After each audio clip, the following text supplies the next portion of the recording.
Song Zimo pursued Dai Jingjing for a full 7 years, yet he could not win her heart. Eventually, a sudden car accident claimed his life while he heroically attempted to save her. Nevertheless, he bore no regrets. For him, it was a form of liberation, a reason to relinquish his unrequited love. After all, his heart had long ceased to harbor affection for Dai Jingjing. It was only in the moment he lay bloodied in her embrace that she realized she could not bear to be without him. However, what took Song Zimo by surprise was awakening to find himself back on the night of his confession. In this new life, Song Zimo resolved to abandon his role as a devoted admirer and refrain from confessing his feelings. Simultaneously, Dai Jingjing, having also been reborn, remembered his sacrifice in her previous life and decided to grant him another chance. Yet when she anticipated his confession, he stood up and departed without a backward glance. In an instant, panic surged within Dai Jingjing, prompting her to chase after him without a second thought. Chapter 1. Why hasn't he confessed? Can you guess who this is? Humans can be quite peculiar. Even when fully aware of another's disinterest and having faced repeated rejections, they still find themselves compelled to confess their feelings. In a past life, at a graduation gathering, he declared, "Jingjing, I like you." To which she replied, "But I don't like you, Song Zimo. You're really annoying. Please, just don't bother me anymore. You're making me feel humiliated." In front of the hotel sink, Song Zimo gazed into the mirror, memories of his former life crashing over him like a relentless tide. On this very evening, at the graduation party, he had once again confessed to his heart's desire, only to be met with rejection and merciless ridicule. A tragic accident ensued. Initially, Song Zimo believed his life had reached its conclusion. Yet, fate intervened, allowing him to be reborn after the high school graduation party. "Zimo, were you lost in thought about?" As he emerged from the restroom, his friend Yu patted him on the shoulder, breaking his reverie. "Nothing." Turning to glance at his close friend, Song Zimo's eyes reflected a depth of experience that belied his years. Perhaps it was due to having faced death once before. In this moment, he reflected on the days spent as an unrequited admirer, feeling an overwhelming sense of naivety. Love, he realized, cannot be forced, can it? "Zimo, why do I feel like you've changed somehow since I came out of the restroom?" Yu's eyes widened in astonishment as he observed Song Zimo. Before him stood the same face and body, yet there was an air about him that was entirely transformed. He seemed like a different person altogether. "Really? I think you're mistaken. Let's head back." With a smile that lacked its former exuberance, Song Zimo offered no explanation, a subtle melancholy lingering beneath the surface. Strange. Could it be that the goddess Dai rejected him so many times that he's now suffering emotionally as the farewell approaches? Yu mused, watching as Song Zimo walked away toward the party hall, unable to suppress his curiosity. Indeed, something felt different about Song Zimo, an impression that became increasingly pronounced as he sat alone in a secluded corner of the banquet, disengaged from the revelry around him. Across the hall, the school belle, Dai Jingjing, adorned in a stunning blue dress, exuded an ethereal beauty reminiscent of a princess from a starry night, her gaze fixating on Song Zimo with a tumultuous heart. She, too, had been reborn. Just moments ago, she had been struck by a runaway truck. In that perilous moment, Song Zimo had pushed her to safety, sacrificing himself in the process. Witnessing him collapse, covered in blood, in a pool of his own life force, Dai Jingjing felt as if her heart had been struck by lightning. In that instant, she realized the profound depth of her attachment to him. She had held him close, weeping uncontrollably, as if a vital piece of her had been irrevocably lost. Yet, it was only now that she comprehended the gravity of her feelings, and it seemed as though it was too late. To her astonishment, just minutes later, she found herself back on the night of the graduation party. Was this a divine opportunity for her to make a different choice? Dai Jingjing vaguely recalled that at this gathering, Song Zimo had confessed to her. At that time, she had mercilessly rejected him, even humiliating him before their classmates. In that moment, Song Zimo's face had been flushed with shame, his fists clenched tightly. Just when everyone expected him to storm off in defeat, he had devolved once more into a pitiful admirer, eliciting laughter and scorn from the crowd. Yet, he seemed oblivious, continuing to seek her favor. Dai Jingjing, too, had felt an innate disdain for him. Time had passed, and memories had faded like the wind. Tonight, she no longer wished to reject him. Perhaps it was time to afford him a chance, to attempt to understand one another, was it not? As the gathering progressed, laughter and nostalgia filled the air as everyone reminisced about their 3 years of high school and dreamt of the future. Yet, two souls remained at odds with the jubilant atmosphere, their hearts restless. As time ticked away, while Dai Jingjing contemplated how to feign reluctance when Song Zimo confessed, he suddenly stood up. Was he about to confess? How lacking in sincerity to declare his love for the goddess of his dreams without even a bouquet of roses. Nevertheless, owing to his previous act of heroism, she decided to grant him one opportunity. However, it would depend on his future actions. There were numerous suitors vying for her affection, many of whom were far more admirable than he thought. If he failed to impress, he would not be worthy of being Dai Jingjing's boyfriend. Yet, despite her inner musings, an inexplicable nervousness gripped her heart.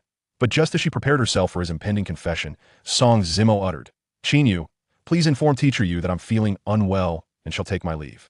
Without so much as a glance in Dai Jingjing's direction, he turned and walked away. How could this be happening? Wasn't he supposed to confess his feelings to her? Yet, why hasn't he approached?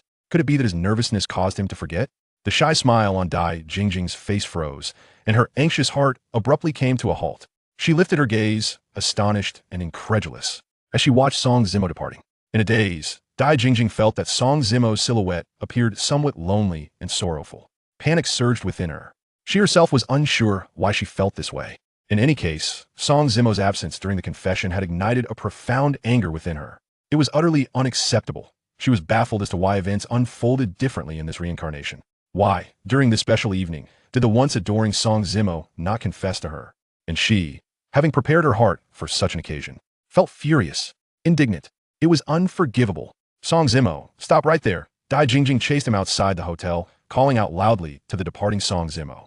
"Dai, the school beauty, is there something you need?"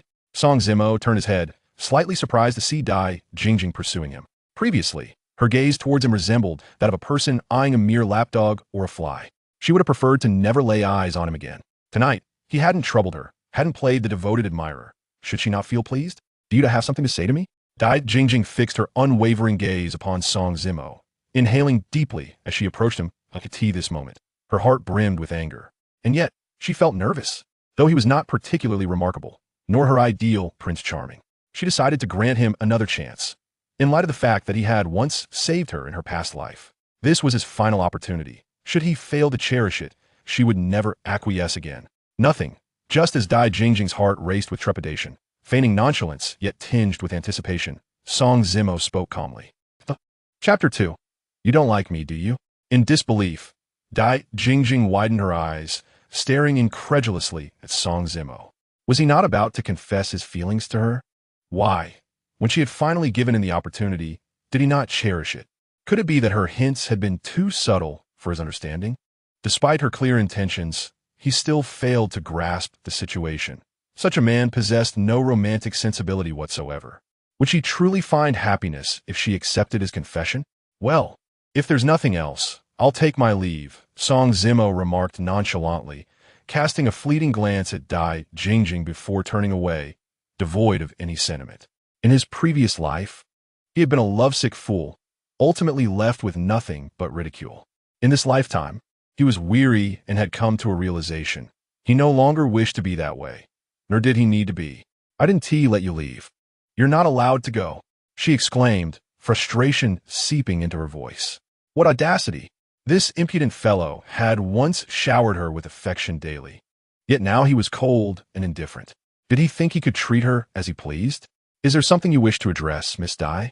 Song Zimo inquired, lifting his gaze to meet the enraged expression of Dai Jingjing, his demeanor calm and unruffled.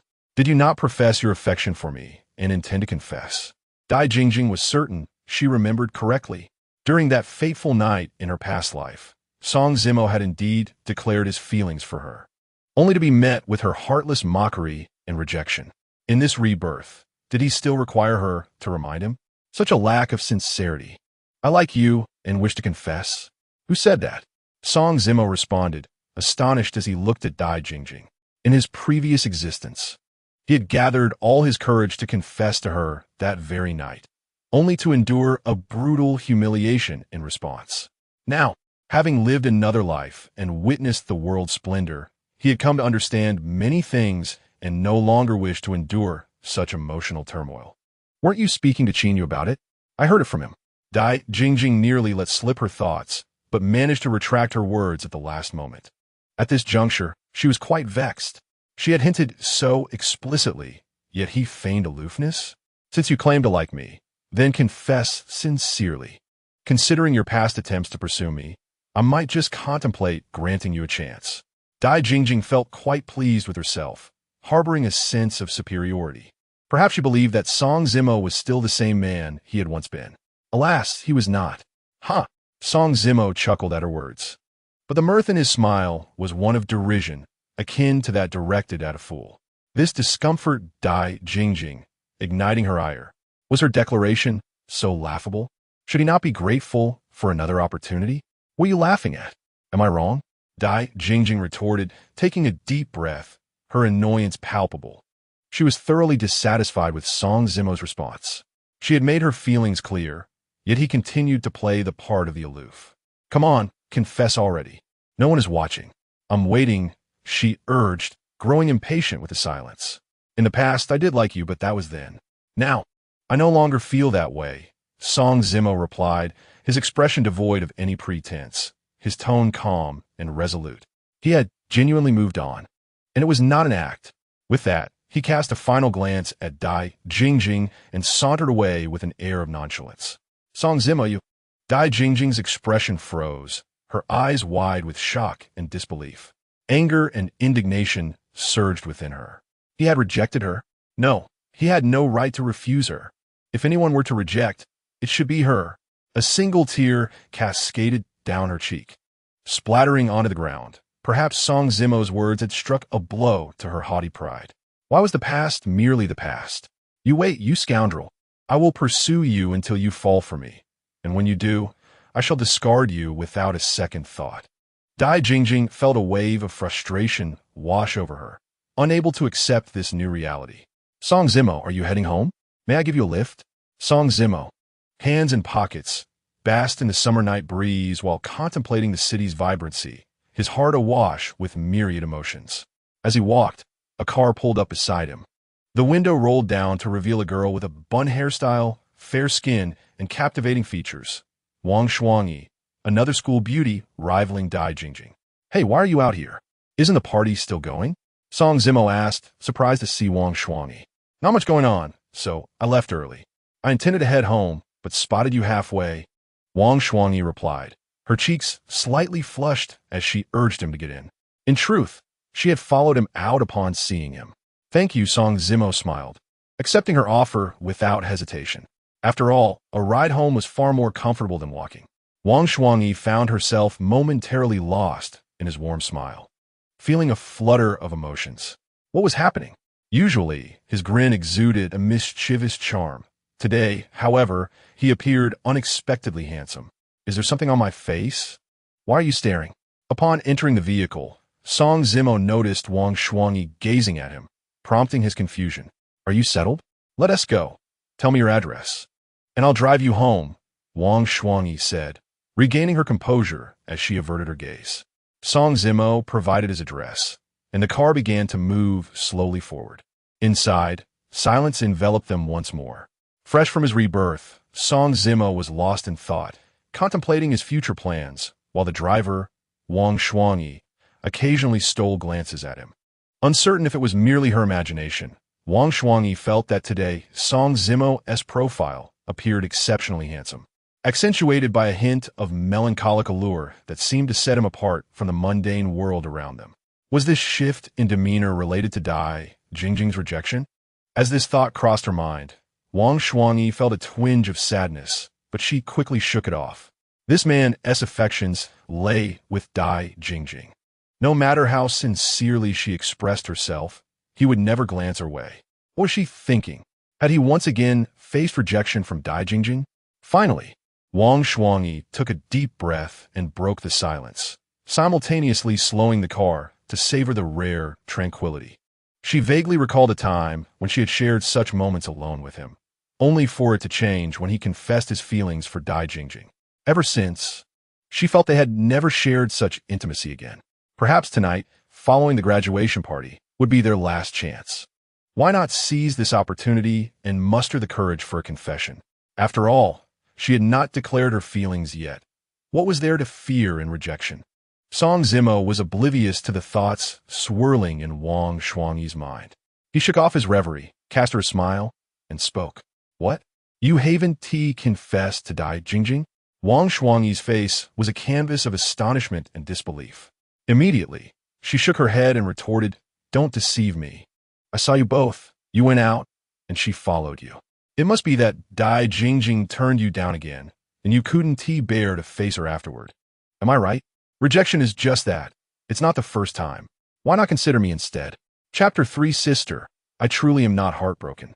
Sister, why do you doubt my words? I am genuinely unscathed and have not been rejected. On the contrary, she was the one urging me to confess, yet I refrained. Song Zimo let out a bitter smile, choosing to disregard Wang Shuangyi's playful jab. He had merely stepped outside to return home.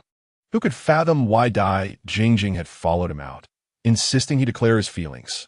Even now, he remained perplexed by the situation. Nonetheless, his sudden return home, in Wang Shuangyi's eyes, seemed like a sign of a failed confession, leaving him utterly bewildered. "Huh, stop boasting. Back in school, you were her devoted admirer. Yet she paid you no mind.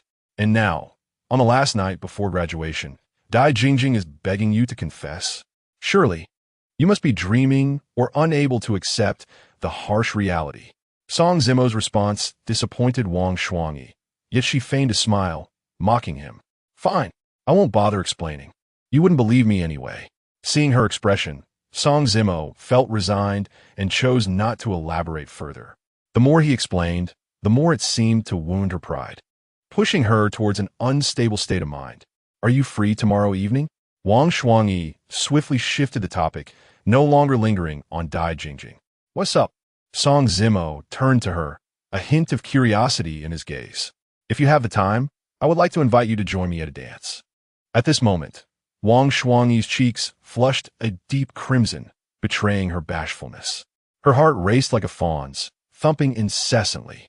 Nevertheless, she lifted her gaze, filled with anticipation as she looked at Song Zimo. When their eyes met, Song Zimo felt a jolt in his chest.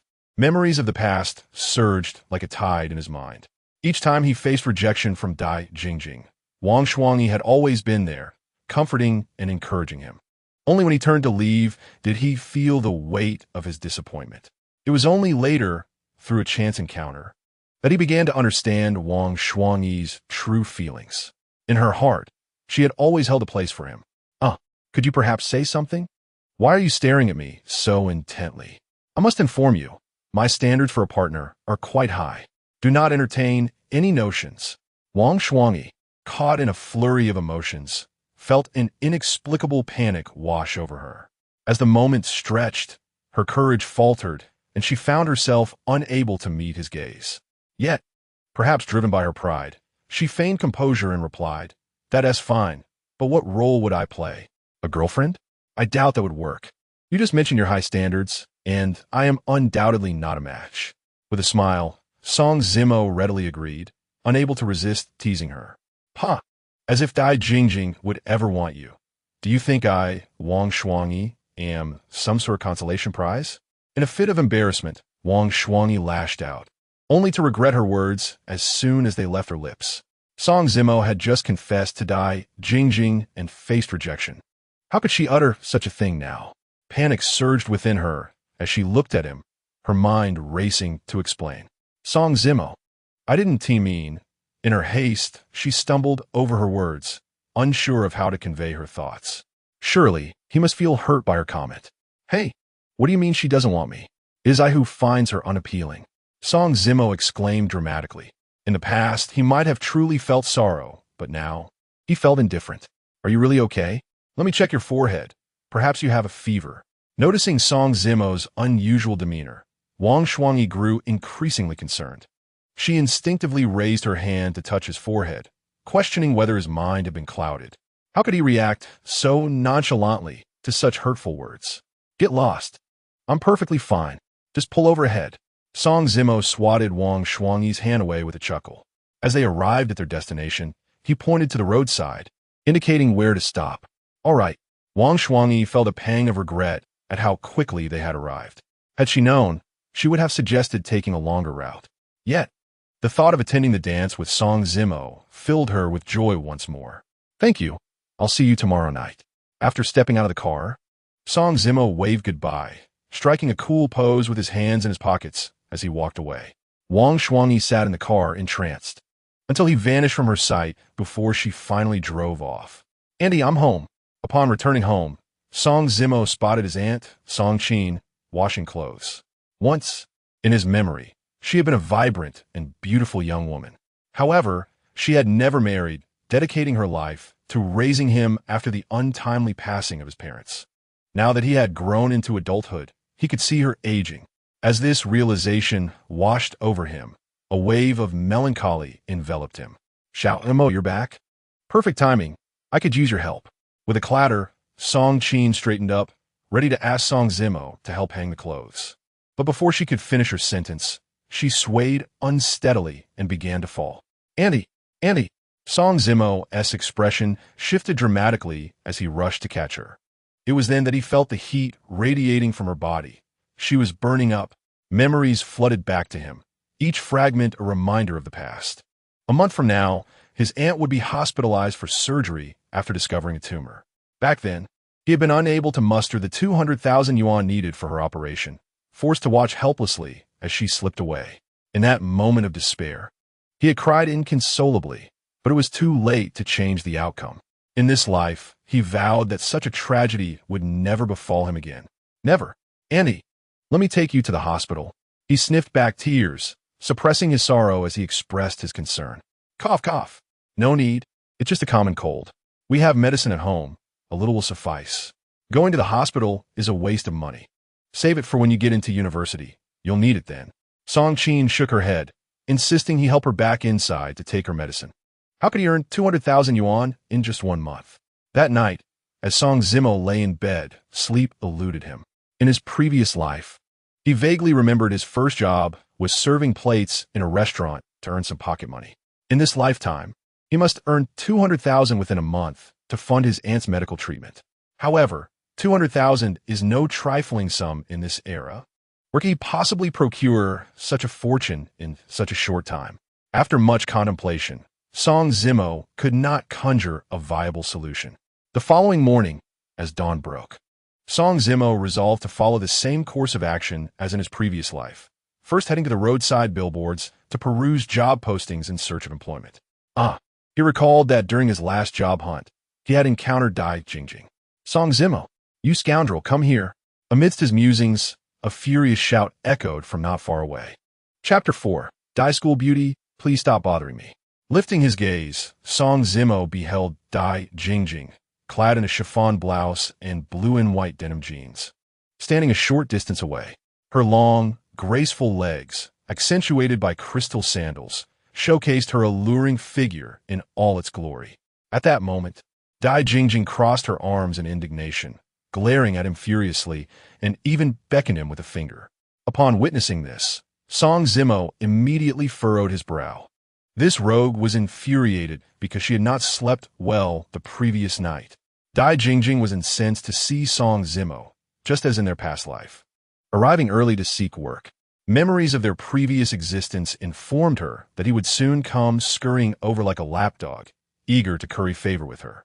This was precisely why she had chosen to wait for him here at such an early hour.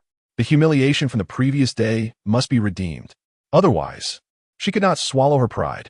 However, what Dai Jingjing did not anticipate was that Song Zimo would completely disregard her words.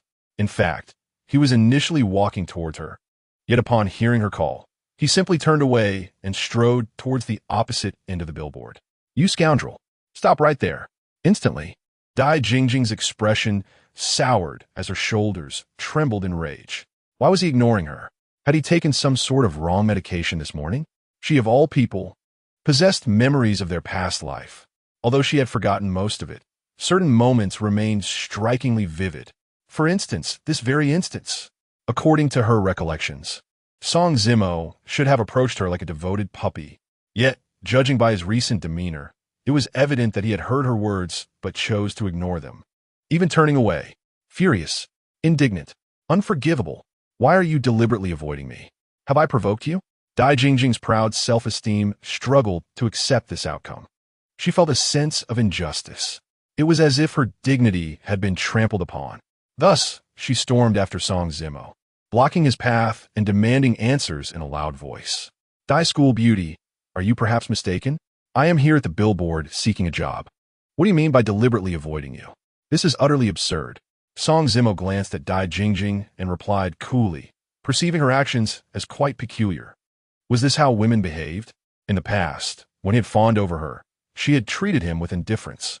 Yet now, when he refused to do so, she was the one who grew agitated. After stating his piece, Song Zimo returned his focus to the task of job hunting, undeterred by her furious gaze. Soon, he spotted a job listing and began to tear off the contact information, preparing to call the number provided. Suddenly, before he could dial, Dai Jingjing snatched the paper from his hands and tore it into shreds. "How dare you disregard me in my presence? Do you not see that I am furious? You still have the audacity to seek employment. What do you intend to do?" Song Zimo frowned at Dai Jingjing, growing increasingly irritated. In his previous life, he had been the one to grovel at her feet daily, yet she had treated him with disdain. Now that he had ceased such behavior, she cannot bear it. "Huh, women, I am delighted. I shall do as I please. What can you do about it?" Dai Jingjing could not contain her frustration, adopting a domineering and unreasonable stance. Since her rebirth began last night, she had been seething with anger, particularly as she had prepared to give Song Zimo a chance for pursuit, only for him to squander it and refrain from confessing. This was a blow to her pride, one she could hardly accept. Moreover, she had come early this morning specifically to wait for him, even calling out to him. Yet he continued to ignore her, pretending he had not heard her plea. How could this not infuriate Dai Jingjing? That wretched scoundrel! I am in a state of fury, and he still doesn't hurry to appease me. Will he not even offer an apology? How dare he avoid me? Song Zimo regarded the obstinate and unreasonable Dai Jingjing without yielding. He then turned to walk away, seeking other job opportunities. Yet, each time he found a promising listing and prepared to call, Dai Jingjing would domineeringly snatch the paper away and tear it into pieces. "Call! I dare you to call. The lady is furious, and you still wish to seek employment? Look for someone else." Onlookers, who had gathered to witness the commotion, exchanged glances. A red sports car was parked nearby, suggesting that Dai Jingjing was indeed a wealthy heiress. Meanwhile, Song Zimo appeared rather ordinary. Could this be the real-life rendition of the classic trope, where the rich girl falls for the poor boy? "Dai school beauty, what on earth do you want?" Song Zimo furrowed his brow, observing the furious figure blocking his path, and inquired, "Why did you pursue me before, only to suddenly stop?" Dai Jingjing took a deep breath to suppress her anger and retorted, "I have been pondering this question for quite some time. I cannot rest until I understand. I told you last night, the past is the past. I have come to realize that feelings cannot be forced. Is it not permissible for me to stop pursuing you? Not acceptable." As soon as Song Zimo finished speaking, Dai Jingjing asserted her stance decisively. The onlookers widened their eyes in astonishment, whispering amongst themselves, "Goodness, this domineering CEO has fallen for a poor boy. It seems she cannot let go. Should you wish to find employment, my father's company is hiring. I can recommend you for a position of your choosing, but I have one condition." Dai Jingjing inhaled deeply, feeling as though she were on the verge of losing her sanity due to Song Zimo's unyielding demeanor. In the past, she could hardly have imagined uttering such words. Yet now she felt compelled to do so. At that moment, Dai Jingjing repeatedly reminded herself that she was merely unable to swallow her pride. She merely wished to win him over, and once he fell in love with her, she would kick him to the curb. Not interested, however. Before Dai Jingjing could finish her words, Song Zimo immediately turned and walked away. He was completely disregarding the script. At that moment, Song Zimo realized that due to this school beauty's commotion, securing this job today was utterly impossible. Thus, it seemed prudent to return home first. "You scoundrel, stop right there. I didn't tell you to leave. You are not allowed to go." Dai Jingjing's anger escalated, repeatedly facing his cold rejections. How could she not be infuriated? She had lowered herself so much. What more did this guy want? Did he expect her to become the one to pander to him? Dream on, Dai school beauty. Please let me go home. Can you not cling to me? Song Zimo's head was spinning. This scenario was nothing like the memories of his previous life. In his past life, Dai Jingjing could not wait to keep her distance from him. In this lifetime, he no longer wished to pursue her, yet she insisted on clinging to him instead. Chapter 5. Wow, your boyfriend is truly handsome. I will let you go, but only if you agree to work in my father's company, and you must also agree to one condition. Dai Jingjing ignored Song Zimo's words, her beautiful eyes fixed on him without blinking. At this moment, she had made a decision in her heart. What condition? Song Zimo did not agree, but merely furrowed his brow and asked in return. What was this school beauty up to? Was her previous aloof demeanor merely an act? Be my boyfriend. Dai Jingjing took a deep breath, her charming face slightly flushed. Initially, she intended to say that if he pursued her, she would agree to be his girlfriend. However, recalling how he had ruthlessly rejected her with a slap in the face the night before, and noticing his current disinterest, she felt a sense of danger. It was infuriating. It was hard to accept. Thus, after some contemplation, she decided to take a bold leap and directly make Song Zimo her boyfriend. Of course, this arrangement was merely a fade. Deep down, she could not swallow her pride. Once Song Zimo became her boyfriend and developed feelings for her, she would then kick him to the curb, just to vent her frustrations. However, Dai Jingjing did not expect that Song Zimo would refuse. He didn't even consider it. Dai Jingjing's eyes widened in disbelief as she stared at Song Zimo. Was it really so hard to believe that she was offering him the chance to be her boyfriend? Was he pretending to be aloof? Was he putting on an act? Step aside, stop clinging to me, or I will report you for harassment. Song Zimo glanced at the bewildered Dai Jingjing and pushed past her, continuing forward. This left not only Dai Jingjing stunned, but also the onlookers nearby, who were equally bewildered. A poor boy with such pride, rejecting the pursuit of a wealthy beauty? Was he forsaking luxury for a life of mediocrity? Were they filming a movie? But there were no photographers in sight. Song Zimo, you jerk. Do you really think I cherish you that much? I am merely unable to accept this humiliation. I will not let you off. Watching Song Zimo walk away without looking back, Dai Jingjing stomped her feet in anger, tears streaming down her face, especially under the gaze of the crowd. Her proud dignity suffered a severe blow. What was he pretending to be aloof for? As a young lady from a wealthy family, she had taken the initiative to offer him the chance to be her boyfriend. Shouldn't he be grateful and excited? What a scumbag. What a bastard. Go to hell. Hello, may I speak to Ms. Li Yinyan? To shake off Dai Jingjing's entanglement, Song Zimo, on his way home, inadvertently spotted a recruitment notice for bar staff on a telephone pole. Thus, he noted down the number and called. Who is this? A woman's voice inquired, sounding puzzled. Hello, my name is Song Zimo. I just saw your advertisement for bar staff. Are you still hiring? Song Zimo inquired. We're still looking for staff. But not just anyone will do. You must have a pleasing appearance and be under 30. Do you meet these criteria? If so, you can come in for an interview tonight. Li Yinyan immediately outlined the requirements. I should meet the requirements, but I might not have time tonight. Would tomorrow work? Just as Song Zimo was about to agree, he remembered his commitment to Wang Shuangyi from the previous night and quickly revised. Tomorrow evening is fine. When you arrive, just call me. Li Yinyan readily accepted and chatted briefly with Song Zimo before hanging up. In the evening, Wang Shuangyi arrived right on time to pick up Song Zimo in her car. Song Zimo, why are you dressed so poorly? It's hideous. As Song Zimo opened the car door to get in, he was met with Wang Shuangyi's complaints. Sorry, I usually don't mingle in such high circles. In my financial situation, isn't great. Song Zimo explained awkwardly. This outfit was already the best he had. However, compared to Wang Shuangyi, who looked like a princess, he felt like a country bumpkin. Maybe I shouldn't go. Song Zimo hesitated, voicing his thoughts. Dressed like this, accompanying Wang Shuangyi would likely make him the subject of ridicule. While he didn't mind, he certainly didn't want Wang Shuangyi to be embarrassed. Get in the car. There's still time. I'll take you to buy some clothes. Wang Shuangyi immediately became displeased. At the same time, she regretted her earlier comment about Song Zimo's clothing. Wang Shuangyi, how could you say something like that? His family was not well off, and your words were a blow to his pride. Fortunately, he did not seem angry. Stealing a glance at Song Zimo, Wang Shuangyi sighed in relief. Song Zimo, I'm sorry.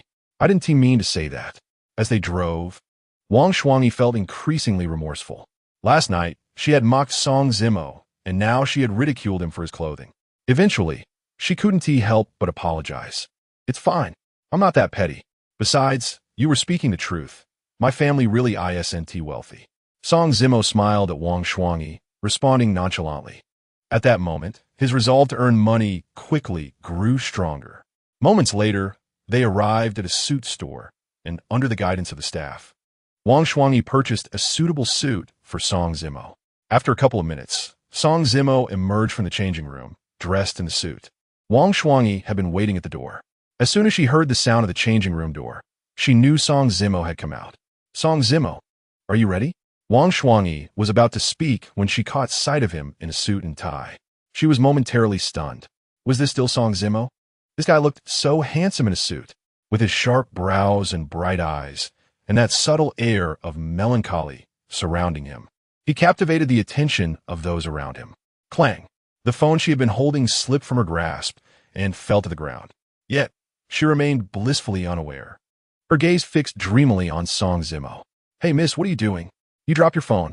As Song Zimo approached Wang Shuangyi, noticing her dazed expression, he raised his hand and waved it before her eyes. Oh, I see now. Wang Shuangyi snapped back to reality, her cheeks flushing as she hurried to retrieve her phone. However, even while picking it up, she couldn't help but steal glances at him. So handsome. Truly incredibly handsome. My goodness. How could there be such an attractive young man? He was like a dream prince. But wait. How had she never noticed before just how striking he was? Could it be the suit that added 100 points to his allure? Wow. Miss Wang, your boyfriend is really handsome. At that moment, the nearby saleswoman, who had been equally entranced, finally came to her senses. After casting an envious glance at Wang Shuangyi, she chuckled softly, covering her mouth. Oh no, he's just my classmate, not my boyfriend. Wang Shuangyi's face turned crimson, a hint of shyness as she furtively glanced at Song Zimo, although he was not her boyfriend. In fact, it seemed that Song Zimo didn't harbor any affection for her. Still, hearing the saleswoman's comment filled her heart with joy. Of course, she couldn't let that show, lest she be teased by Song Zimo. Yes, we're merely classmates, oh dear. Shuangyi, why are you pinching me? I didn't say anything wrong. Ouch. Upon witnessing the misunderstanding, Song Zimo quickly chimed in. Unbeknownst to him, before he could finish his sentence, Wang Shuangyi pinched him fiercely. I like it. I'm doing it willingly. I'll pinch hard, just for you to learn to keep your mouth shut. Chapter 6. If I don't listen, will you not explain? Alas, the girls of this era are inexplicably confusing. Song Zimo grimaced in pain, feeling utterly dismayed. It seemed he hadn't said anything incorrect. They were indeed classmates. She had spoken first, so why was it a problem for him to agree? Put this on. After settling the bill, and with time not on their side, the two did not linger. Once back in the car, Wang Shuangyi turned to scrutinize Song Zimo, nodding in satisfaction. Then, she pulled out a half-mask shaped like a blue wool from her bag and tossed it to him. What's this for? Song Zimo asked, his expression one of surprise and confusion. Tonight's event is a masquerade ball. Everyone who receives an invitation must wear a mask. Otherwise, they won't be allowed to enter, Wang Shuangyi explained as she glanced at him. A masquerade ball? I see. Song Zimo's expression shifted, and he said no more as he donned the half-wolf mask. Minutes later, they arrived at the masquerade venue. As Song Zimo entered alongside Wang Shuangyi, he was greeted by a throng of attendees. The air was filled with light, buoyant music and couples adorned in masks, either lounging on sofas, sipping red wine, or dancing in the ballroom. Wang Shuangyi had gone to the restroom, leaving Song Zimo to find a quiet corner to sit in. This environment was unfamiliar to him, especially since it was his first time attending such an event. Perhaps due to his past life experiences, the current Song Zimo cherished tranquility and preferred solitude over socializing. Excuse me, handsome, would you do me the honor of a dance? Just as Song Zimo sat there, contemplating his allure, a captivating figure in a cheongsam strode over, her high heels clicking gracefully. The woman's face was obscured by a whimsical cartoon cat mask, but her large, sparkling eyes, flowing hair, enticing red lips, and fair skin betrayed her beauty. I'm sorry, but I don't dance. Song Zimo looked up at the enchanting woman, feeling somewhat awkward. This wasn't mere bravado. He genuinely had no dancing skills. While he could sing a few songs, dancing was not in his repertoire. That's all right. I can teach you. Come on. Initially, the cheongsam beauty was drawn to him because he sat alone, exuding a unique aura. But when Song Zimo looked up, she was momentarily taken aback. What kind of eyes were those? Youthful yet tinged with maturity. occasionally revealing a hint of melancholy. Such a distinctive man. In an instant, she found herself captivated by his charm. Although the mask concealed his features, she instinctively sensed that he must be incredibly handsome. Really, I can't. Song Zimo felt overwhelmed and wanted to decline. However, the Cheongsam beauty didn't allow him to finish, directly pulling him to his feet. Resigned, he glanced toward the restroom, noting that Wang Shuangyi had yet to return, and thus acquiesced. Don't be so tense, just relax and hold my waist. We're at a ball. After all, everyone is here to have fun. The Cheongsam beauty noticed his nervousness and quickly reassured him. With that, she gently took his arm and placed it around her slender waist. The softness of her waist was palpable to Song Zimo. At that moment, he realized that the Cheongsam beauty had also placed her hand on his waist. Wang Shuangyi. Oh, Wang Shuangyi, did you fall into restroom? Why are you taking so long to return?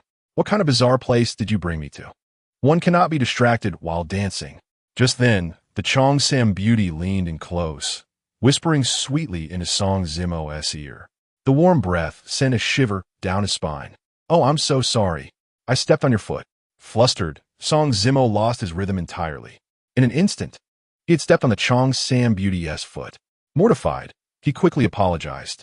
It's all right. Stepping on feet is normal for a first dance. The Cheongsam beauty endured the discomfort, recognizing that she had invited him to dance. She couldn't let a little foot pain ruin the moment. Saw thee, I stepped on you again.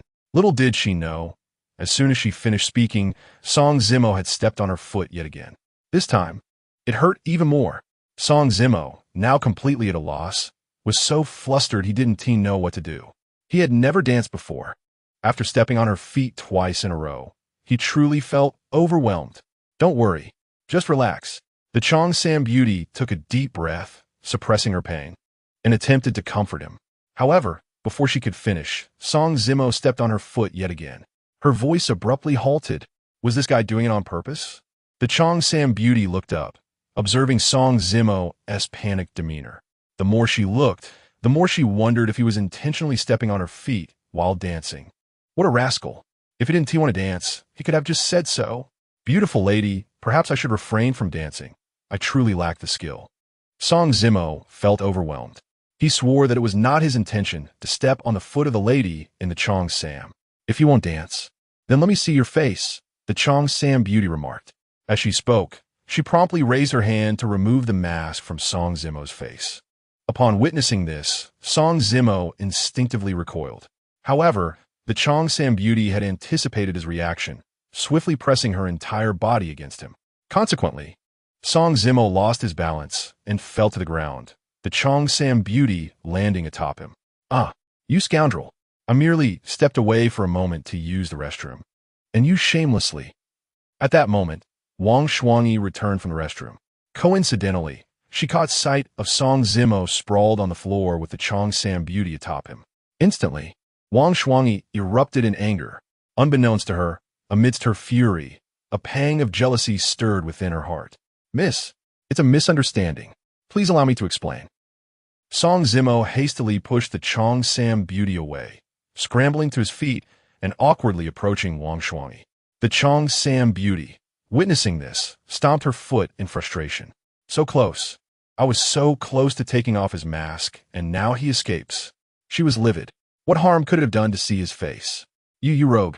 I refuse to listen. I refuse to listen. Wang Shuangyi covered her ears, fuming. Sigh. What is this nonsense? I haven't done anything wrong.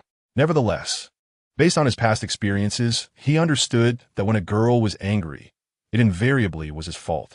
If you refuse to listen, will you truly not hear my explanation? Just as Song Zimo pondered how to remedy the situation, Wang Shuangyi spoke again. At that moment, she glared at him with indignation. This insufferable guy truly had no understanding of a girl's feelings. Did he not realize that sometimes girls are often contradictory, with such a lack of emotional intelligence? It was no wonder he had been rejected by Dai Jingjing time and time again. Chapter 7. That song you once loved. Miss, while you were in the restroom, this Cheongsam beauty insisted on dragging me to dance.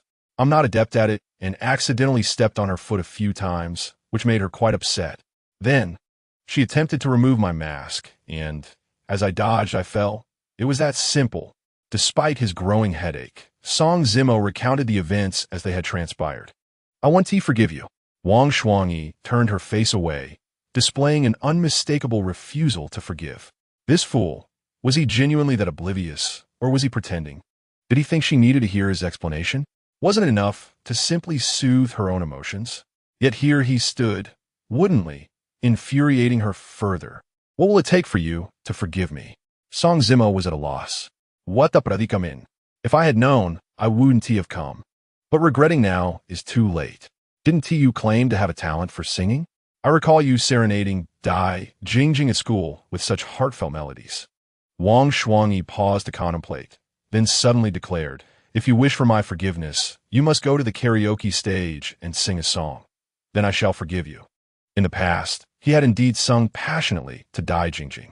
Wang Shuangyi felt a surge of envy, alongside a flicker of hope.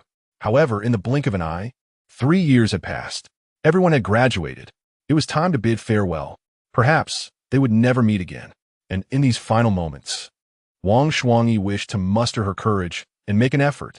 After all, even if it meant shattering into pieces, wouldn't that leave no regrets? Very well then, what song do you wish to hear? Song Zimo turned to glance at the karaoke stage, a bitter smile gracing his lips as he acquiesced. That depends on your sincerity. Do not inquire further. Wang Shuangyi felt a twinge of excitement in her heart upon seeing Song Zimo's agreement. Yet, she maintained an air of composure. At that moment, she was curious about what Song Zimo would choose to sing for her.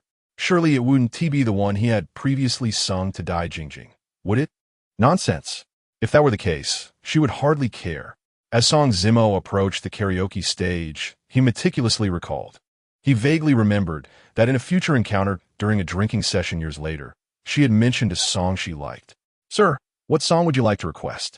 As Song Zimo reminisced about his previous life, a voice from the karaoke stage interrupted his thoughts. I would like to request Gu Yuez that year, that month. That day, Song Zimo shook his head and replied. Gu Yuez that year, that month, that day? Who is Gu Yu? I can't find the song, sir. Are you certain you have the title correct? The staff at the karaoke station looked utterly perplexed. He searched back and forth on the computer for a considerable time, finding neither the song nor the artist. How about this? Give me the piano, and I shall perform and sing myself. Song Zimo's expression froze as he suddenly realized he had been reborn into his past life.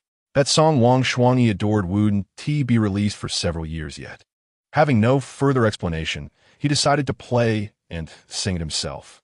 In his previous life, in pursuit of Dai Jingjing, he had employed every means possible to win her affection, even going so far as to learn the piano for a time. He understood that even as he played the role of the devoted admirer, if he could finally win Dai Jingjing's heart, he would no longer be seen as such. Unfortunately, he remained a mere admirer in the end. What is he doing? Why is he sitting at the piano? Can he actually play?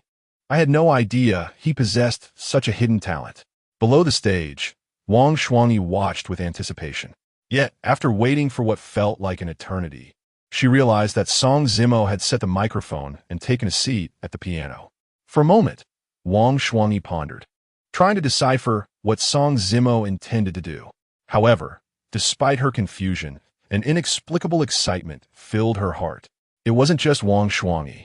Even the Chongsam beauty who had previously invited Song Zimo to dance was now fixated on him. Perhaps it was because Song Zimo had rebuffed her advances earlier. But now her interest in him had peaked. Ding! The piano resonated, a melodious sound echoing through the hall, captivating all in attendance. Instantly, the ballroom fell silent, and all eyes turned toward the stage. Song Zimo lowered his head, eyes closed. His fingers danced over the keys, memories flooding back like waves. Tears had been shed. Laughter had been shared. Joy had been felt. Pain had been endured. Yet now, all was but a whisper carried away by the wind. That day, I locked the door for you. That night, I turned off the lights for you. I still remember you saying we would never part, yet we have become strangers. His voice, deep yet clear, struck a chord within the souls of the audience, leaving them in a state of shock. Even Wang Shuangyi covered her mouth with her hands, her expression one of disbelief. What song is this? Why have I never heard it before? Could be a song he wrote for me? In that instant, Wang Shuangyi's eyes glistened, unsure whether it was from excitement or joy. That year, that month, that day, you asked me to wait once more. I apologize. I should no longer cry for you from dawn until dusk. In the span of 2 lifetimes, one has witnessed the ephemeral beauty and profound changes of the world. At this moment, a faint aura of melancholy enveloped Song Zimo, who, with closed eyes, poured his soul into song. In an instant, his melodious voice etched itself into the minds of all present. Who is this enigma? What grants him the ability to sing with such exquisite beauty? The woman in the chi pao, captivated, gazed at Song Zimo without blinking, profoundly moved. A torrent of unspoken emotions surged within her heart. From the moment she first spotted him alone in the corner, to when he lifted his gaze to meet hers, his eyes reflecting a subtle sorrow, and then to the fervent melodies that flowed from him at the piano. Everything about him was irresistibly enchanting. It struck at her very soul. That year, that month, that day, you asked me to wait just a little longer. Forgive me, but do not deceive my innocence with lies again. As the final notes resonated and the piano fell silent, an atmosphere of lingering unrest enveloped the audience. Handsome stranger, might I have your phone number? The Chi-Pao beauty boldly broke the silence, striding towards Song Zimo in her high heels, determined to obtain his contact information. Such an exceptional man, good looks and a captivating voice, truly the epitome of perfection. Yet, before she could reach him, she was swiftly intercepted by Wang Shuangyi, who protectively shielded Song Zimo behind her. What nonsense! Share your phone number and invite another competitor into the fray? Dream on. Just dealing with Dai Jingjing is already a handful. Why would I wish for another? You're not him. How can you presume to know if he would refuse? The Chi-Pao beauty retorted, removing her mask to reveal a breathtakingly beautiful visage.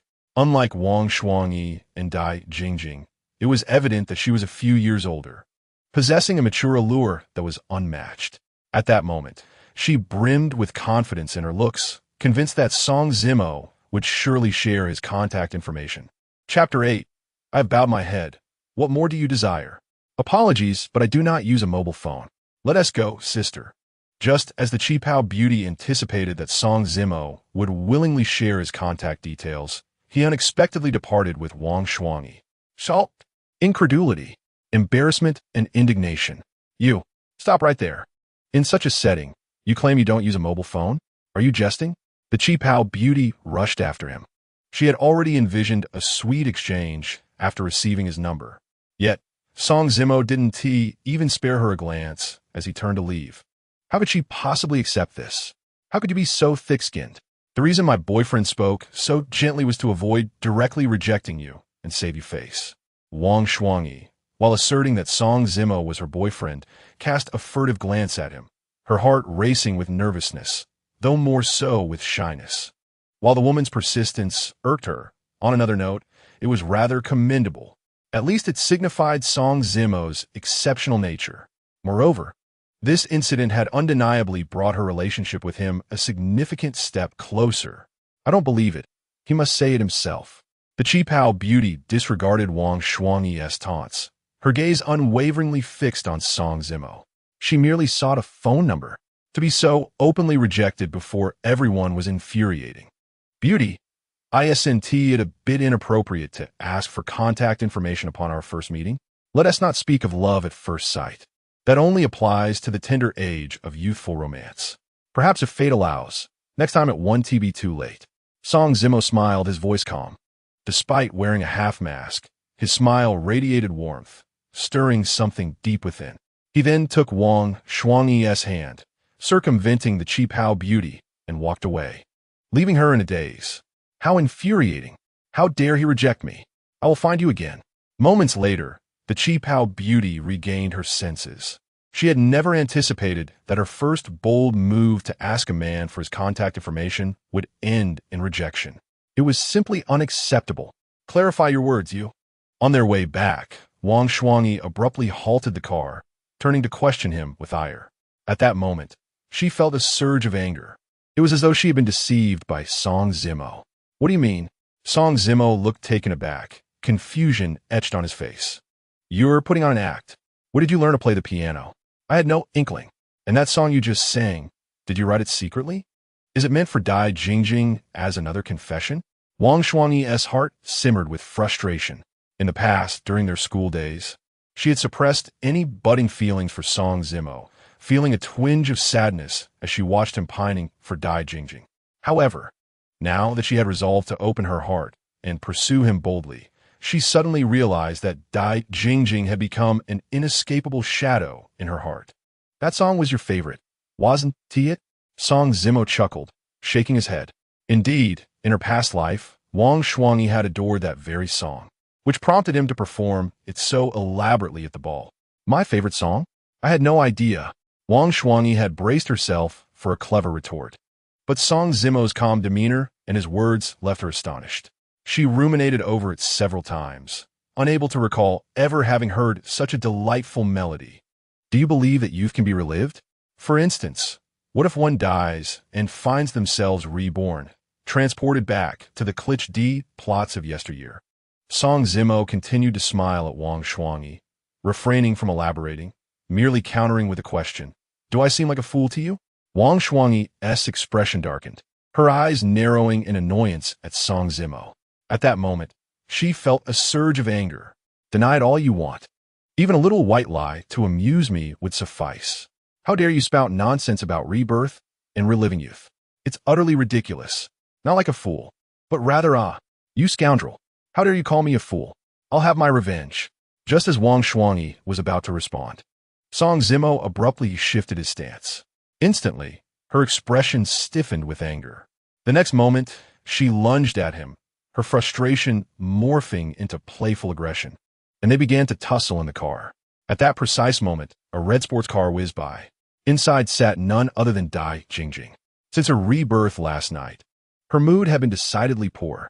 Very poor indeed, especially today, after once again being met with the cold indifference of Song Zimo. She felt an overwhelming impulse to lash out. Thus, that evening, unable to find solace in sleep, she took to the road in her car for a drive. At that moment, Dai Jingjing spotted a sedan parked by the roadside. With a mere glance, she recognized it as Wang Shuangyi's vehicle. As her mind raced with questions about why Wang Shuangyi's car was stationed there, she caught a glimpse through the dim light of the car window of two individuals playfully engaging with one another. In that instant, her heart quivered violently. Tears streamed down her cheeks uncontrollably. Why, in this new life she was living, was this man so different from the past? She felt an insatiable frustration, a deep-seated resentment. You scoundrel, do you think Dai Jingjing is someone you can pursue and discard at will? Just wait. I shall surely capture your heart, only to cast you aside with great fervor. Let you experience the bitterness of abandonment. That night, Song Zimo returned home and lay on his bed, once again consumed by worries about how to earn 200,000 within a month. Time was slipping away day by day. Would the regrets of his past life truly repeat themselves? No, absolutely not. Just then, Song Zimo's phone buzzed with a notification. Upon checking, he found a friend request from none other than Dai Jingjing. Even after graduation, she seeks to add him as a friend? Let bygones be bygones. The past is but smoke dissipating into thin air. With a wry smile, he tossed his phone aside, resting his arm behind his head, and continued to ponder ways to make money, dismissing her attempt entirely. In the past, he had made multiple attempts to add her as a friend, each time met with rejection. Now, having relinquished any concern, he felt no need to engage. You scoundrel, I've taken the initiative to add you as a friend. What more do you desire? Accept it already. Hurry up and accept. Is he dead? Or is he too busy with Wang Shuangyi to notice? Meanwhile, Dai Jingjing returned home, her mind clouded with visions of Song Zimo and Wang Shuangyi frolicking in the car. Ultimately, she could no longer endure the humiliation and picked up her phone, determined to add Song Zimo as a friend. Initially, she thought that upon adding him, he would surely be overjoyed and accept her request immediately. However, she found herself repeating the process time and again, with no response from him. Chapter 9. Are you intentionally ignoring me? Ding ding. Ding ding. Just as Song Zimo was deep in thought, still struggling to devise a plan to earn 200,000 in a mere month, his phone rang. Hello, who is this? Upon seeing an unfamiliar number, he answered casually. On the other end, Dai Jingjing was engulfed in a whirlwind of thoughts. She had initially assumed that Song Zimo's reluctance to add her was simply due to him not noticing. Yet, as soon as she dialed, the call connected. He even questioned who was calling. Had he truly deleted her number?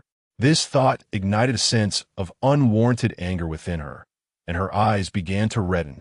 I have already taken the initiative to add you as a friend. What more do you want? Taking a deep breath, Dai Jingjing demanded loudly. I'm sorry. I was just in the shower.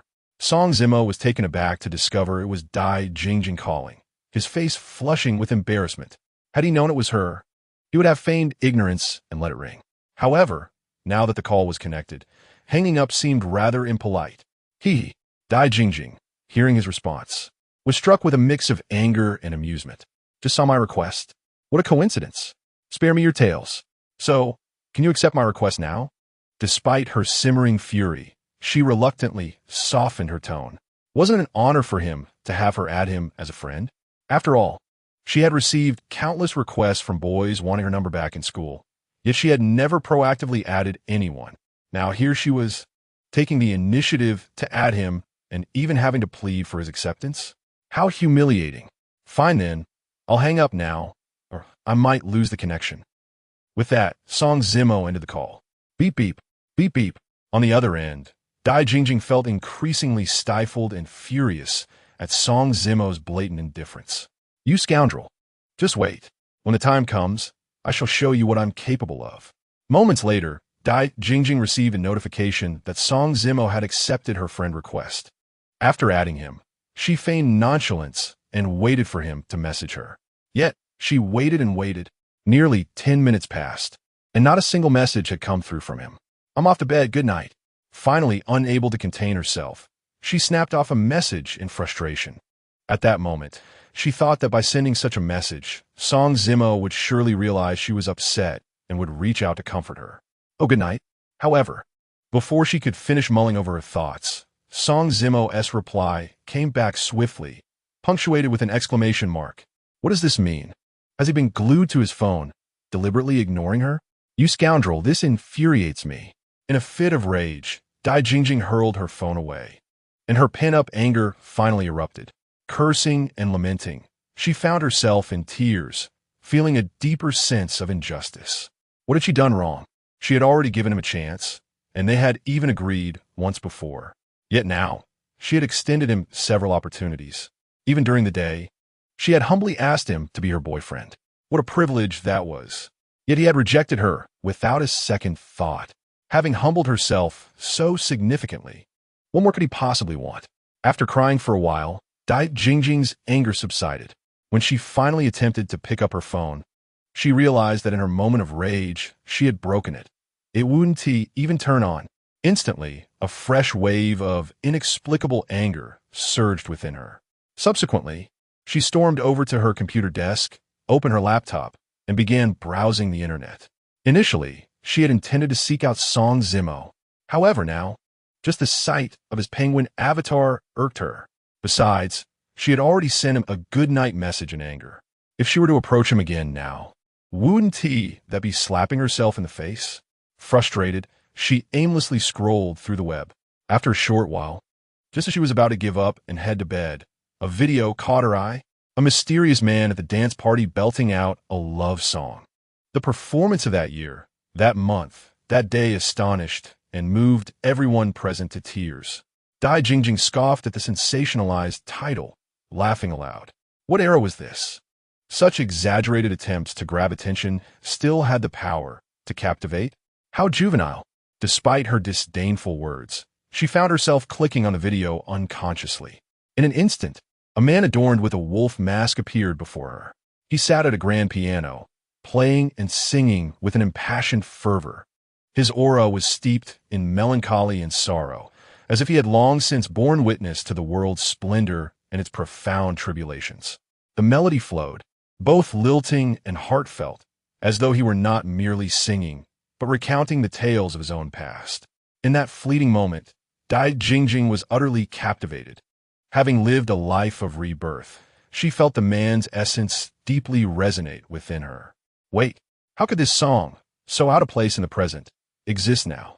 Initially, Dai Jingjing was drawn solely by the man's melancholic presence. Moments later, she suddenly snapped back to reality, exclaiming in disbelief. She even rose from her chair at the computer desk. It was shock. It was incredulity. Who on earth was this man? Why did he sing a song that belonged to a different era? Could it be that he, too, was a soul reborn like herself? No, that was impossible. Her own rebirth came at the cost of Song Zimo's life, sacrificed in his attempt to save her. Perhaps it was divine compassion that granted her a second chance at life. But how could this man possibly share in her rebirth? Dai Jingjing pondered for a long while. It could not grasp the crux of the mystery. Subsequently, she began to scour the internet, seeking any information about the masked man to the best of her ability. However, after an exhaustive search, she discovered only that enigmatic video posted by an unknown individual. There was no other information regarding this mysterious figure. Who was this masked man, truly? Dai Jingjing muttered to herself, replaying the video over and over. In her daze, she almost mistook him for Song Zimo. No, it couldn't be that scoundrel. He had no place in such a high-end gathering. At that moment, Dai Jingjing resolved to find him and inquire about the song. Meanwhile, Song Zimo, restless and unable to sleep, picked up his phone to read a novel. As he read, a sudden spark of inspiration ignited within him. A wild idea. He would write a novel. In his previous life, he vaguely recalled having written for a time, only to abandon it later. In this life, armed with advanced life experiences, perhaps he could achieve literary greatness and gain renown in the online literature realm. The following day, during the daytime, Song Zimo rushed to an internet cafe to write. As evening approached, he suddenly remembered his job interview at the bar and hurriedly prepared to go. How could it be her? In the bar's office. When Song Zimo laid eyes on the beautiful woman seated at the boss's desk, he was immediately taken aback. Wasn't she the enchanting lady in the Cheongsam who had invited him to dance at the ball? Chapter 10. Do I know you? Good heavens. This world is indeed too small. Please don't let her recognize me. Otherwise, I might be doomed. Just then, Li Yanyan also glanced up. Her exquisite features and captivating, lively eyes brimmed with surprise and curiosity. For some reason, upon seeing this young man, she felt an odd sense of familiarity, as if they had crossed paths before. Yet, after a moment of contemplation, Li Yanyan could not recall where. Li Zong, it can't be. This is my first time in this bar. Song Zimo's heart raced.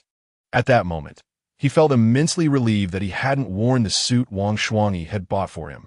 Otherwise, Li Yanyan would surely have recognized him. Recalling her curiosity about his appearance at last night's ball, he felt a wave of anxiety wash over him. Really? Li Yanyan rose, her high heels clicking against the floor as she approached Song Zimo. Clack, clack. The sound of her heels only heightened his nerves. She wore a strapless dress, hands tucked into her pockets, circling around him. Strange. Why did she feel this way, yet couldn't remember where they had met? Li Zon, ami qualidied? If not, I shall take my leave. With that, Song Zimo attempted to make his exit. It wasn't that he wished to leave early, nor that he had no desire for the job. It was simply that this woman was rather formidable and intimidating, and he felt he could not withstand her presence. If he remained here as a server, he would inevitably be recognized one day. At that point, life would become unbearable. Who says you're not qualified? I think you're quite good. Your features are well-defined, handsome, and your height is impressive. Work hard, and if you perform well, I'll raise your salary. Seeing Song Zimo attempt to leave, Li Yanyan blocked his path. She scrutinized him once more, becoming increasingly satisfied with what she saw. A handsome young man, though still bearing a trace of youthful innocence. Very well then. Song Zimo's lips twitched slightly, a mixture of resignation and disbelief washing over him. Had he known that the alluring lady in the Cheongsam from last night was Li Yanyan, he would have never come. Yet by this point, it was far too late to voice his regrets. Why do I sense that you seem somewhat unhappy? Li Yanyan's gaze fell upon Song Zimo, perplexed. Wasn't he supposed to be happy about his successful application? No, it's just that I feel I might not adapt well to this job. Song Zimo forced a smile, responding, No worries. Every new job comes with an adjustment period. Just do your best, and feel free to ask me anything. Ah Chong, taking a change into some clothes. Li Yanyan interrupted Song Zimo, gesturing for the security guard at the door, Chong, to take him to change. Bro, you're doing great. You just got here, and the boss is already taking care of you. If you ever hit it big, don't forget to lend a hand to your brother. On the way to the changing room, Chong said enviously to Song Zimo. Li Yinyan's demeanor was well known to him, and he had never seen her treat a new employee with such consideration before. How could that be? I'm just here for a short-term gig. I probably want team make it big and will leave soon. But you, Brother Chong, should take care of me. Though young, Song Zimo had the advantage of his previous life's memories, so he handled matters with an impressive maturity. Ha ha ha. Well said. We'll look out for each other. Chong laughed heartily. Perhaps it was due to Li Yinyan's exceptional treatment of Song Zimo that Chong's tone was unusually warm and friendly. A few minutes later, Song Zimo emerged in the attire of a bar server, ready to serve drinks. Xiao Mo, table 8 needs drinks. You can take them over yourself. Initially, Chong stayed by Song Zimo's side for a while. However, once he became familiar with the layout of the tables, Chong let him go on his own. The duties of a server were quite simple, just delivering drinks and carrying trays. It required no specialized skills, and anyone could do it. All right, Brother Chong, Song Zimo acknowledged, balancing a tray as he went. Moments later, he arrived at table 8. Handsome guy and beautiful lady. Here are the drinks you ordered, Dai Xiaohua.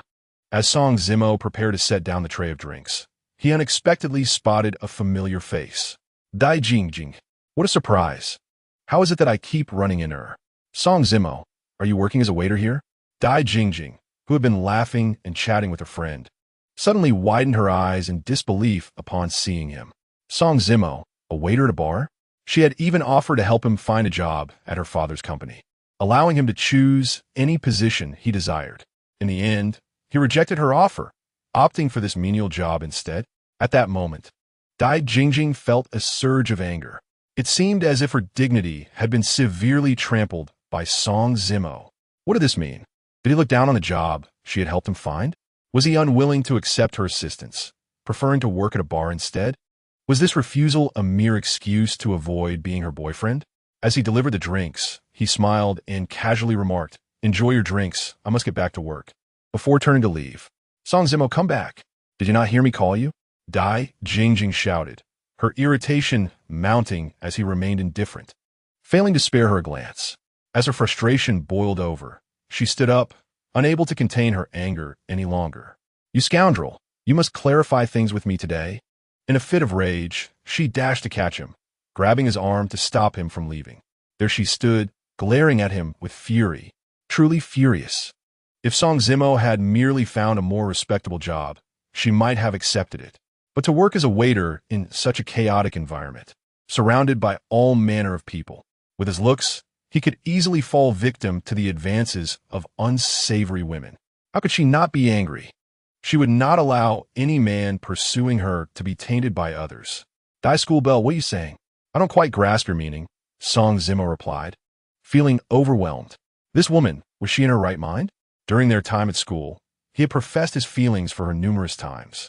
Each time met with a heartless rejection. Now that he had been reborn and ceased his pursuit, why was she still resistant? Was it simply that she could not accept his sudden change? Why are you working in such a place? Why do you refuse my goodwill? Is it solely because I asked you to be my boyfriend? Is it really necessary? Dai Jingjing was genuinely infuriated. Go ahead and pretend. Keep up your charade. If you make my life difficult, I will ensure that yours is no easier. Chapter 11. Such a dismissive response is unacceptable. Dai Schoolbell, what kind of job I pursue has no bearing on whether I become your boyfriend. It's utterly nonsensical, Song Zimo said, a bemused smile creeping onto his face. He had never realized how incredibly proud she was until now. With that, he attempted to sidestep her once more and walk away. However, before his foot could touch the ground, Dai Jingjing blocked his path again, her shoulders trembling with indignation. Alongside her anger, she felt a deep sense of injustice. How could he utter such hurtful words? If you quit your job and come work in my father's company, I would. Not going? He interrupted decisively. What a joke. To endure her disdain on a daily basis? Hadn't she humiliated him enough in their previous life? Before Dai Jingjing could finish, Song Zimo firmly refused. You. Her eyes turned red with fury, tears brimming in her eyes. In all her life, Not even her parents had dared to raise their voices at her. Yet today, this insufferable man had brought her to tears. No, this was not the first time he had upset her. There had been yesterday and the day before that too. "I'm currently on duty. Dai school bell. Please refrain from harassing me," he said, taking a deep breath, his voice tinged with impatience. For reasons unbeknownst to him, seeing her in such a state filled his heart with an odd sense of annoyance. "Isn't that Miss Dai? Little Amo, what is going on? Did you upset Miss Dai?" Just as Song Zimo prepared to leave once more, Dai Jingjing stubbornly refused to yield. Ah Chong approached from a distance, immediately recognizing Dai Jingjing and greeting her with a warm smile. Upon noticing the tears glistening in her eyes as she glared at Song Zimo, Ah Chong deduced that Song Zimo had indeed upset her. "Brother Chong, I did not upset her," Song Zimo replied, feeling exasperated. However, before he could finish, Dai Jingjing shouted in anger. At that moment, the tears that had been welling in her eyes could no longer be contained. Was this scoundrel truly heartless? She was so upset, so hurt. Why would he not come to console her? Even a simple apology would suffice for her to forgive him. Yet, he wore an indifferent expression. The more she looked at him, the more aggrieved she felt. "Little Amo, come here. Have you eaten your fill? You dare provoke the daughter of the Dai family? Go on, hurry and sincerely apologize to her. I tell you, if you can make such a high-born lady look your way even once, it would be more beneficial than serving drinks at this bar for 2 months." Ah Chong, recognizing that Song Zimo was fresh out of school, pulled him aside, scolding him while imparting the wisdom of experience. Not far away, Dai Jingjing, still seething, overheard Ah Chong's words. Seeing him urge Song Zimo to apologize brought her a slight sense of relief. "You scoundrel, even if you apologize, I won't forgive you easily. Do you think I, Dai Jingjing, can be dismissed so easily?" She was determined to hold her ground. "You made me cry, and I will not forgive you without due cause. Brother Chong, I haven't done anything wrong. Why should I apologize to her?" Song Zimo's nonchalant response shattered Dai Jingjing's fragile pride once again. "You little brat, you think you're so clever. On your first day of work, you dare oppose me? Just because you have Mr. Lee backing you, do you think you can act recklessly? While I may not dare to act against you, you must understand that Miss Dai is not someone you can provoke. If you truly anger her, even Mr. Lee might hesitate to stand by you. Now go apologize. I don't want to hear any more refusals." Ah Chong was growing irate. This guy, relying on Mr. Lee's favor, was running amok. Just because he was handsome, did that make him special? What a farce. "I apologize for what I said earlier if it upset you." Song Zimo let out a sigh, overwhelmed by a throbbing headache. He had come to realize that merely offering an apology would not suffice. Dai Jingjing would likely not let the matter rest so easily tonight. Truly, she was a pampered young lady, spoiled beyond measure. Coupled with Ah Chong's additional pressure, Song Zimo reluctantly approached and muttered a half-hearted remark. "That is so perfunctory. I cannot accept it," Dai Jingjing retorted, her heart feeling a touch lighter upon witnessing Song Zimo bow his head. However, her proud disposition prevented her from displaying any warmth, maintaining a frosty demeanor, as if to intentionally make things difficult. In truth, she did not wish to be cruel. It was merely his nonchalant attitude that irked her, inciting her anger. If you refuse to accept it, then so be it. In my past life, I was the one who doted on you. In this life, do you expect me to continue being your devoted admirer? Dream on. Upon noticing Dai Jingjing's haughty demeanor, Song Zimo's expression turned icy once more. Having uttered his words, he did not spare her a glance and turned to leave. Dai Jingjing, obstinately blocking his path, found herself pushed aside by him this time, leaving her momentarily stunned. Moments later, tears began to flow as she sobbed heartbrokenly. "Xiao Mo, you little rascal, come back. You made Miss Dai cry. How dare you?" Ah Chong, snapping back to reality, scolded him angrily. Yet, Song Zimo did not falter in his stride. After all, it was his first day on the job. He could easily find another position. Besides, working as a waiter here would inevitably lead to recognition by Li Yin. It seemed, leaving early might not be such a bad idea after all. "Jingjing, do not cry. If he doesn't tee one of your boyfriend, so be it. Weren't you always disdainful of him?" At this moment, Dai Jingjing's close friend, Jiang Xiaoru, rushed over, immediately enveloping Dai Jingjing in a comforting embrace. But, Dai Jingjing lifted her tear-streaked face to Jiang Xiaoru. Recalling Song Zimo's mocking tone, her sense of grievance deepened, and her sobs grew louder. In the past, he had never spoken to her in such a tone. What was going on? Boyfriend? Unwilling? Chang was seething with rage. Initially, he had presumed that Song Zimo was unfamiliar with Dai Jingjing, having just started and inadvertently angered her. However, upon hearing Jiang Xiaoru's words, his eyes widened in disbelief. Suddenly, Chang turned to glare at the departing Song Zimo.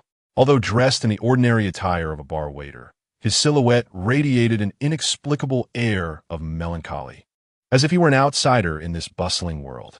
Could it be that he was the scion of a wealthy family, feigning to be a waiter merely to experience life before returning to inherit a vast fortune? Song Zimo, do you not possess a shred of conscience? You treated Jingjing so well in school. Did she not reject you several times? Must you break her heart so cruelly? She is sitting at the booth, crying and drinking. You should go comfort her. After a while, as Song Zimo continued to serve patrons, Jiang Xiaoru stormed over in righteous indignation. In an instant, she snatched the tray from Song Zimo's hands and hurled it to the ground with a crash, exclaiming angrily. Not far away, Chang witnessed this scene, his tongue clicking in astonishment. Previously, he had merely suspected that Song Zimo might be some affluent heir. Now, seeing even a highborn lady like Dai Jingjing pursuing him relentlessly, he became more convinced of his theory. Goodness, this was extraordinary. No wonder. When he had mentioned to Song Zimo about making a name for himself and looking out for his friends, Song Zimo had waved him off, indicating he would only work for a few days before disappearing. It turned out he was merely here to experience life. Her tears are of no concern to me. If she drinks, why should I be involved? You have mentioned that she rejected me numerous times in school. As a grown man, even if I were shameless, I must have my limits. Besides, I truly no longer harbor any feelings for her, Song Zimo replied, somewhat exasperated as he regarded Jiang Xiaoru. Dai Jingjing's arrogance was one thing. Why was her friend also so domineering and unreasonable? The argument had already drawn the attention of many onlookers, who were astonished to see Song Zimo, with his proud demeanor, refusing to console the highborn lady. Impressive. Being handsome indeed allows one to act with impunity. Fine. If you refuse to go, then I shall ensure you do. Jiang Xiaoru fumed.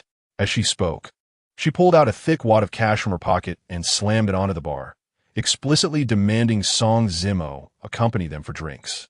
The other waiters nearby watched with envy, their eyes turning red with jealousy. Such a fortunate encounter? Why had they not stumbled upon such an opportunity? Shout, Mo.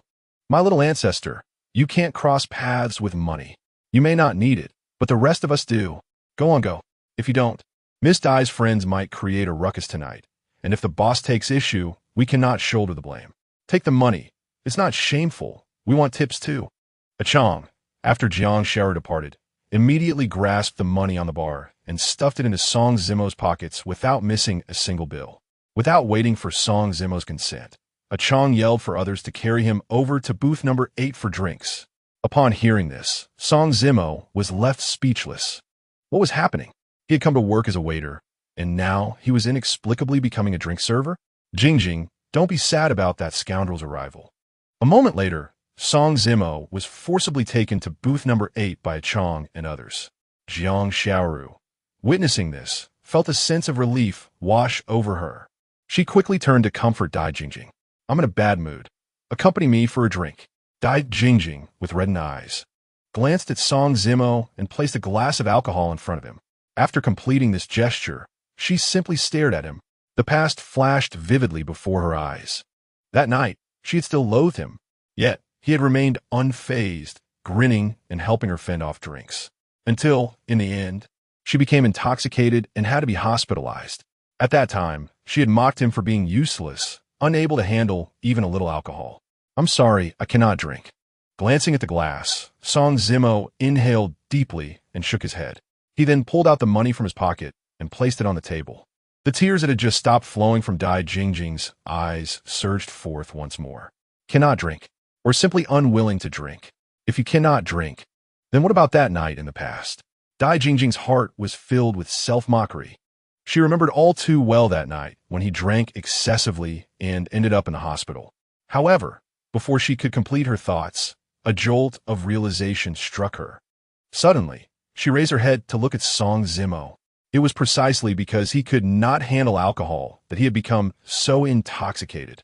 It was precisely because he could not drink that he had ended up hospitalized. Nevertheless, he resolutely lifted his glass, consuming one cup after another. Why? Why is it like this? Dai Jingjing suddenly realized that her heart felt incredibly heavy. Jingjing, you can't drink. Let me drink with you. It's just alcohol. I can drink as much as needed. At that moment, the wealthy and charming Xianglong, sitting not far from Dai Jingjing, immediately approached and downed a glass in front of Song Zimo in one gulp. Dai Jingjing gazed at Song Zimo, whose expression remained indifferent and calm. No, it was not calmness. It even bore a hint of cold indifference. What had she done to provoke him? Why had he suddenly transformed into a stranger, treating her with such aloofness? Could it be because she had rejected him a few times? In her past life, she had often turned him down, yet he had remained shamelessly persistent. Never had he shown such anger or ignored her so completely. A sense of grievance welled up within her, mingled with discomfort. There was even a tinge of unwillingness. Thus, Dai Jingjing sniffled and also lifted her glass. She desired to observe Song Zimo's reaction, to see if he would attempt to stop her, to see. Alas, Song Zimo's reaction was destined to disappoint her. He continued to sit there, his demeanor unfazed. Seeing this, Dai Jingjing hesitated no longer, tilting her head back to down the drink in one go. One more drink, and she would not return until inebriated. She was determined to drown her sorrows. After all, he no longer cared, nor did he seem to mind. 1 cup, 2 cups. Moments later, Dai Jingjing was already intoxicated. Yet she showed no signs of stopping. Jingjing, stop drinking.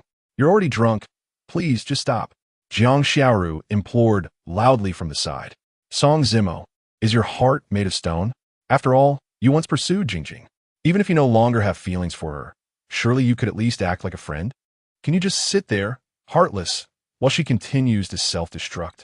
Seeing that she could not persuade Dai Jingjing, Jiang Xiaoru turned her gaze to Song Zimo, filled with indignation. She simply could not fathom why Dai Jingjing cared so much for this scoundrel. Hadn't she once detested him? All right. It seemed that ever since the graduation party last night, she had changed. It was as if their personalities had swapped, and she had become someone else entirely. Previously, Dai Jingjing had loathed Song Zimo, while he had fawned over her like a devoted puppy. Now, it appeared that the situation had completely reversed. Good heavens! What had transpired between the two of them? Jiang Xiaoru's words, however, elicited no response from Song Zimo, who remained seated, unmoved. Witnessing this, Dai Jingjing drank even more fervently. It was uncertain whether her melancholic mood compelled her to drown her sorrows, or if she was merely drinking to spite Song Zimo. Jingjing, take it slow. I'll keep you company. Xianglong cast a sidelong glance at Song Zimo, a wicked smile dancing on his lips. He then settled beside Dai Jingjing, seemingly intent on wrapping an arm around her waist. Dai Jingjing showed no signs of resistance. Have you had your fun yet? Finally, Song Zimo could no longer endure it. He pushed Xianglong away and grasped Dai Jingjing's hand firmly. No, are you bullying a young girl and still feel justified? Chapter 13. I thought he would comfort me? Dai Jingjing realized that Song Zimo still cared for her. However, it seemed he was no longer as brazenly proactive as before, leaving her uncertain whether to feel joy or sorrow. She simply gazed at Song Zimo. Song Zimo furrowed his brow as he regarded her. At that moment, his expression was calm, but inside, he was utterly agitated and had a throbbing headache. Why was this campus belle behaving in such a manner? In her past life, hadn't she wished for him to stay as far away as possible? In this life, however, it seemed she was developing a tendency to cling to him. This was not a favorable development. Let me take you home. Sighing, Song Zimo chose not to say more. It was evident that leaving was not an option. Observing Dai Jingjing's unreasonable antics, he resolved to make certain concessions. Of course, this was limited to tonight. I'm not going back. I want to keep drinking. Since you no longer like me and refuse to be my girlfriend, then what I do is none of your concern. I'll continue to be reckless. Perhaps Dai Jingjing sensed that Song Zimo genuinely cared for her deep down. Thus, her pride flared up once more, and she resolved to force Song Zimo to submit and return to their former dynamic. But could it truly be so? Song Zimo was no longer the same Song Zimo he once was. If that's the case, then carry on. Song Zimo's anger flared, and he released her hand, turning to walk away. Upon witnessing this, Dai Jingjing felt a pang of panic. Surely, he should lower himself and speak gently to coax her. Why did he turn and leave without a backward glance? Instinctively, Dai Jingjing reached out to grasp the sleeve of Song Zimo's shirt, only to be coldly rebuffed. Leave. He did not look back, not even sparing her a single glance. Jingjing, why do you care so much about such a scoundrel? If you want to drink, I'll drink with you, and later, I'll take you home. Xiang Long, seeing that Song Zimo had departed, wore an even wider grin. The next moment, he returned to Dai Jingjing's side, seemingly ready to seize the opportunity. After all, a girl's heart is most vulnerable at such moments. Given how much she had drunk, if he could take advantage of the situation, then his status as her boyfriend would be solidified. He would become the envy of all. Go away. I don't want you meddling. Stay away from me. Her earlier drinking had merely been a pretense to provoke Song Zimo. Now that he was gone, Dai Jingjing had no intention of maintaining the charade. Right then and there, she pushed the opportunistic Xiang Long away, hugging her knees and bursting into tears. Jingjing, don't cry, don't cry. That guy Song Zimo just said he would take you home. If you care about him so much, why didn't you agree? Jiang Xiaoru felt a headache coming on. Being Dai Jingjing's best friend, she naturally sympathized with her distress. However, from a neutral standpoint, she felt that Dai Jingjing had somewhat overdone it. Moreover, that scoundrel Song Zimo was truly infuriating. Did he not realize that a girl's emotions were delicate? As a boy, couldn't he show a little leniency? I thought that by saying this, he would comfort me. But who knew he would just walk away without a second thought? Boo-hoo. Besides, I'm so heartbroken. Shouldn't he, as a big guy, comfort me? Dai Jingjing sobbed as she explained. Even now, she seemed to believe that she had done nothing wrong, and the one at fault was Song Zimo. This truly validated the old saying, girls are always right. Xiaoru, please go and tell him that I'm willing to let him take me home. After crying for a while, Dai Jingjing contemplated and realized that perhaps she was indeed not in the right. Moreover, her head was spinning, and she was on the verge of drunkenness. Therefore, she decided to take a step back and agree to let Song Zimo escort her home. Feel free to speak for yourself.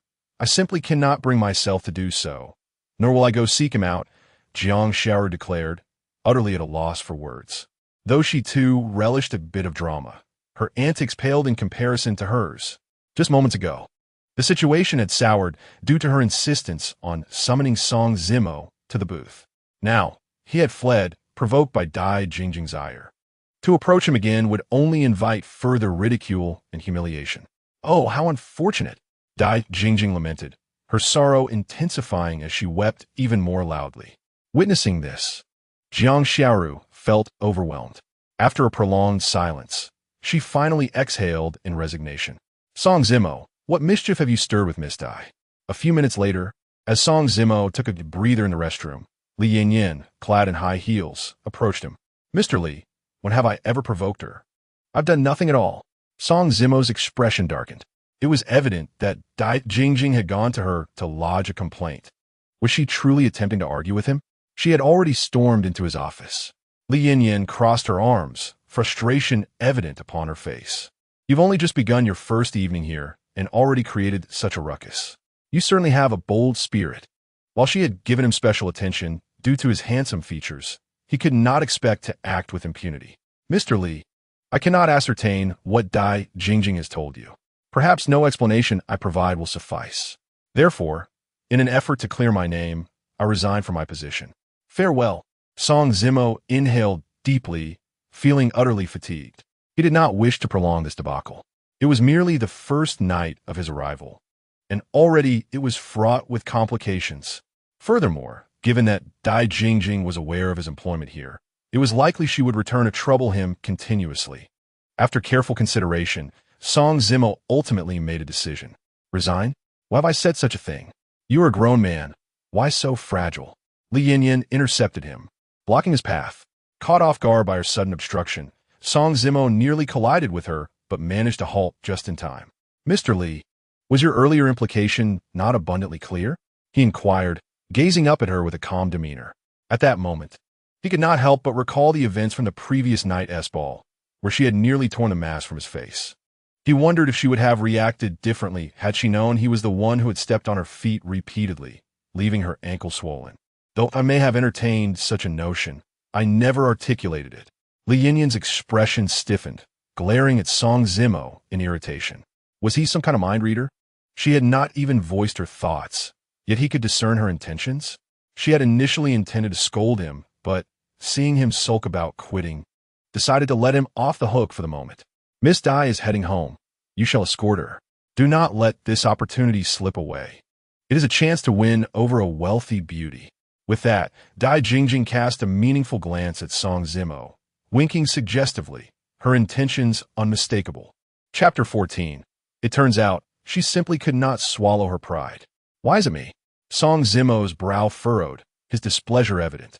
He had already acquiesced to the idea of driving her home, yet Dai Jingjing had refused and scolded him for meddling. How could he possibly want to offer her another ride now? How should I know why it's you? She specifically requested you. If you refuse, she won't leave tonight. If you don't take her, who will? Li Yinyan retorted, her tone brusque. This man was acting as if he were the only one who could be chosen for the task. I'm not going, Song Zimo said, taking a deep breath to reaffirm his stance. I offered to take her home, but she declined. You see, that was before. The past is the past. The present is different. You should know that a woman's heart is as elusive as a needle in the ocean. Li Yinyan interrupted before he could finish, urging him to seize the opportunity.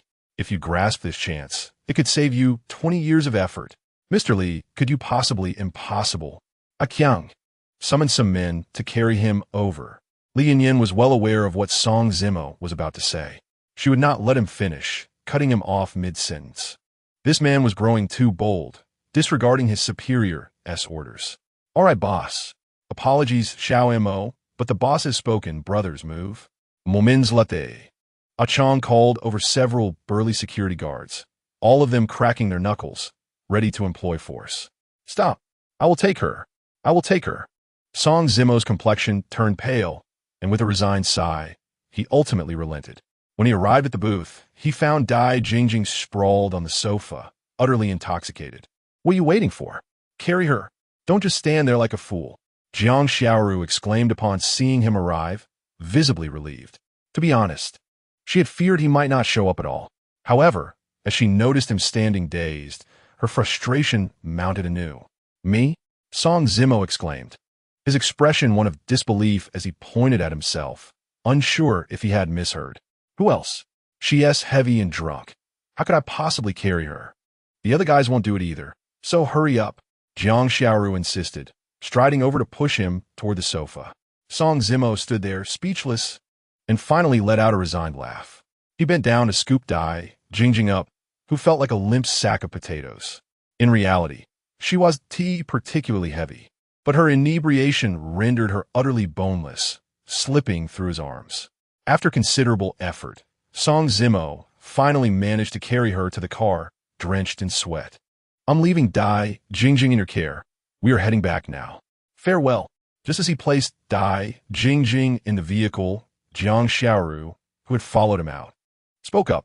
What irked Song Zimo most was that this so-called best friend didn't even pause to inquire if he could drive before speeding off. He stood there dumbfounded. Hey, aren't you going to ask if I can drive? As he saw Jiang Xiaoru hastily retreat, he called out, Is this what a best friend does? Aren't best friends supposed to protect each other? Why are you fleeing so quickly, as if you're afraid I might take advantage of Dai Jingjing? You can't drive? Then carry her to the hotel. There's one right across the street. Do I have to spell it out for you? What a useless opportunity. The air was filled with Jiang Xiaoru's mocking laughter. On the scene, Song Zimo found himself utterly disheveled in the wind. What a splendid best friend indeed. Sighing, he cast a glance at the inebriated Dai Jingjing. shaking his head in resignation. Although he currently lacked the ability to drive in this lifetime, he had acquired the skill in his past life. Thus, Song Zimo settled into the car, fastening his seatbelt and, guided by the memories in his mind, endeavored to escort Dai Jingjing home. "Hey, you scoundrel, didn't you have feelings for me? Why have you stopped pursuing me?" Suddenly, from the passenger seat, Dai Jingjing's voice pierced the atmosphere. "I already mentioned this before," Song Zimo replied without turning his head. "Just you wait. I will definitely win your heart. And once you fall for me, I shall unceremoniously cast you aside, allowing you to experience the agony of heartbreak." Before Song Zimo could finish his retort, Dai Jingjing's voice chimed in once more. Upon hearing this, Song Zimo's expression froze. He quickly turned to look at the passenger's seat, only to realize she was still unconscious, merely speaking in her sleep. Yet, her sleep-talking incited a storm of indignation within him. He had suspected it all along. Why had this campus belle, who once loathed him to no end, suddenly begun to cling to him? It seemed she was simply unable to swallow her pride upon noticing his indifference and sought to retaliate against him. Was this truly necessary? Ultimately, Song Zimo cast a deep glance at her, shook his head, and resumed his focus on driving. "Hey, wake up, we're home." Half an hour later, Song Zimo pulled up in front of Dai Jingjing's residence. He opened the passenger door, intending to rouse her from her stupor. "Ugh!" With a gentle shake from Song Zimo, Dai Jingjing emitted a soft whimper and slowly opened her eyes.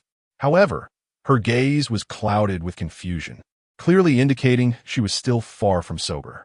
At that moment, Song Zimo noticed her alluring lips moving, as if she were about to utter something. "Dai Jingjing, what do you wish to say?" he inquired, glancing at her now awake visage. Initially, he had doubted he could rouse her at all, so her awakening took him by surprise. Dai Jingjing remained silent, her eyes still dazed as she stared at him, her lips twitching as though she were attempting to speak. "What are you saying? Speak up. I can't hear you." Frustrated by his inability to decipher her words, Song Zimo leaned in slightly closer. Suddenly, Dai Jingjing's body convulsed, her cheeks flushed, and she tilted her head back, promptly vomiting all over him. "Dai Jingjing, you wretched girl." Song Zimo was utterly bewildered. Was this her form of revenge? Fortunately, he had reacted swiftly. Otherwise, it would have landed right on his face. How revolting. Seeing Dai Jingjing had also managed to drench him. He cursed under his breath in exasperation and helplessly grabbed some tissues, bending down to assist her in cleaning up the mess. To his astonishment, after expelling her stomach's contents, Dai Jingjing fell back into a deep slumber, her arms draped around his neck. Chapter 15. Farewell to Our Youth. Is Jingjing back? Upon hearing the sound of a car outside, accompanied by the glow of headlights, Dai Jingjing's mother, Liu, stepped out of the house. Dai Jingjing, blessed with beauty, must have inherited it from her mother. Clad in a nightgown, Liu emerged, offering a distant yet enchanting presence, reminiscent of wild lilies blooming in the night sky. "Hello, Annie." Dai Jingjing drank too much, and it brought her back. Song Zimo quickly unwrapped Dai Jingjing's arm from his own and turned to Liu. "Upsharbing, Li Iwayu," who appeared to be in her 30s. Song Zimo felt a wave of sentiment wash over him. How fortunate it was to be wealthy, spending each day indulging in beauty treatments and fitness without a care in the world. And then he thought of his own aunt. "Rest assured, should I live again, I will earn a fortune to honor you." With the thought of needing a substantial sum for his aunt's medical treatment in a month, Song Zimo's resolve to make money grew ever more steadfast. Is Jingjing truly intoxicated? How could she be in such a state? This troublesome girl, please take care of her. Liu hurriedly approached, her concern evident. Upon seeing Dai Jingjing inebriated and having vomited on Song Zimo, she scolded him mildly for a moment. "No worries, Auntie. Dai Jingjing is safe and sound now. I shall take my leave." Song Zimo shook his head, wishing to linger no longer. In this lifetime, he genuinely wished to avoid entangling himself with her any further. "Xiao Mo, your clothes are all soiled. Would you like to come inside and wash them?" Liu was familiar with Song Zimo, having seen him incessantly pursue her daughter throughout their high school years. As a mother, it would be nearly impossible for her not to recognize him. Yet, she was taken aback by the fact that this troublesome girl had him bringing her home. "No, It's quite late already. I wouldn't want to disturb your rest. Goodbye, Annie. Song Zimo smiled, shaking his head and waving as he turned to depart. Xiao Montak. Why not drive Jingjing's car back? Watching him walk away, Liu hastily suggested, though her daughter was not fond of this boy. He had made the effort to return Jingjing home safely late at night. It seemed rather inconsiderate for him to walk home now. Auntie, there's no need. I'll just take a taxi back, came Song Zimo's polite refusal from a distance. Taxi? Nonsense. Just walk home on your own 2 feet, Liu thought to herself. The reason Song Zimo declined was that he intended to sever any emotional ties with Dai Jingjing from that day forward. It was time to forget the past. Sigh. This boy is quite decent. It's just that troublesome daughter of mine. Liu sighed, watching his solitary figure disappear into the night. As someone who had experienced youth and love herself, she understood all too well that the ones we can hurt are those who truly care for us. But love cannot be forced. After leaving Dai Jingjing's home, Song Zimo made his way straight to the internet CAF. Time to write. He was determined to continue typing away. The lengthy novel he had penned had already been published, titled How She Felt Reborn, Yet I Still Confessed. Before he began writing, Song Zimo had pondered long and hard about what to compose. Eventually, after a sleepless night, he decided to narrate the tale of his days as a love-stricken fool. It seemed rather fitting to weave together the memories of his past life with this new existence into a novel. Have you seen it? A new book has surfaced online, and it is quite the sensation. It tells the tale of a love-stricken fool who ended up with nothing after his rebirth. Indeed, it has only been a few chapters, yet has taken the rankings by storm. That love-stricken fool, M.O. Bai, is truly pitiable. I feel for him. Isn't that the truth? Thankfully, he has been reborn. I wonder how he will choose to proceed in this new life. In an era before the advent of Android phones, people's leisure time was predominantly spent in internet CAFs. Reading novels on the computer was the norm.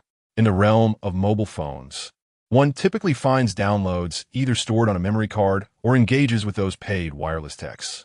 However, perhaps due to the absence of the overwhelming influence of smartphones, platforms such as Douyin, Kuaishou, and WeChat have yet to manifest. The most prevalent application remains QQ, reflecting on the days before graduation. I often clandestinely venture to internet CAFs at night to browse online, chat on QQ, dance to upbeat rhythms, immerse myself in legend, and indulge in World of Warcraft. Ah, the nostalgia of our youth. Farewell, our fleeting youth. How could such a modest number of words garner an abundance of reviews? When Song Zimo sat before a bulky computer and opened his published novel, he was taken aback. Below the freshly updated story were over 100 comments. What should M.O. Bai choose? Pondered the author. Should he pursue Ling Wei like a lovesick fool? Brother, please don't let M.O. Bai be a lovesick fool anymore. A girl like that isn't worth it. The initial summer was much better, quietly cherishing him without ever confessing, merely offering silent companionship to support them. As Song Zimo perused each comment, his heart swelled with warmth and emotion. He had simply unveiled his past life experiences in a different manner. Yet it resonated with so many readers. Unsure of what the future held, he decided to let it unfold naturally.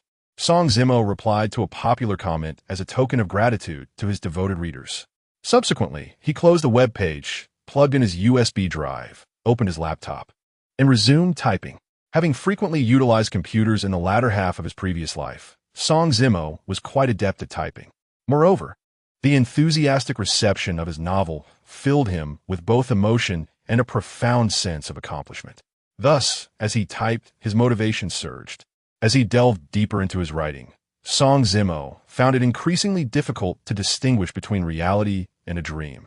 Meanwhile, Dai Jingjing awoke from her drunken stupor, glancing around her familiar room, and felt an inexplicable emptiness in her heart. Was it that scoundrel who brought her back? Sleep eluded her. Her phone was broken, and she had forgotten to buy a new one during the day. With her memories from a past life, she found it challenging to adapt to this slower pace of living. After all, in her previous existence, with the rapid advancement of technological products, it would not be long before she could lie in bed every night, scrolling through Douyin and chatting on WeChat. Rising to the occasion, perhaps only by going online could she fill the void within her heart. She stumbled upon a book titled Rebirth, a love story, and its lengthy name piqued her curiosity. Dai Jingjing, an avid reader, couldn't resist exploring this new title, especially since it was prominently featured on the bestseller list. Wow, the female protagonist Ling Wei is so hypocritical. How could she be so cruel to Mo Bai, who adores her? Can't she offer him a chance? After just a few chapters, Dai Jingjing found herself infuriated by the actions of the school beauty in the story and felt a deep sense of injustice for the humble Mo Bai, who played the lovesick fool. Chapter 16.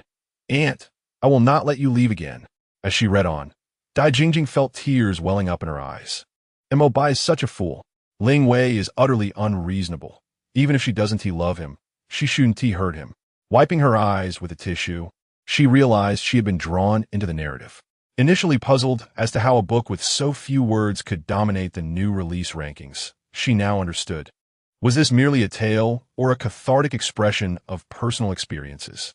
Having been reborn, Dai Jingjing's emotional upheaval was more intense than anyone else's.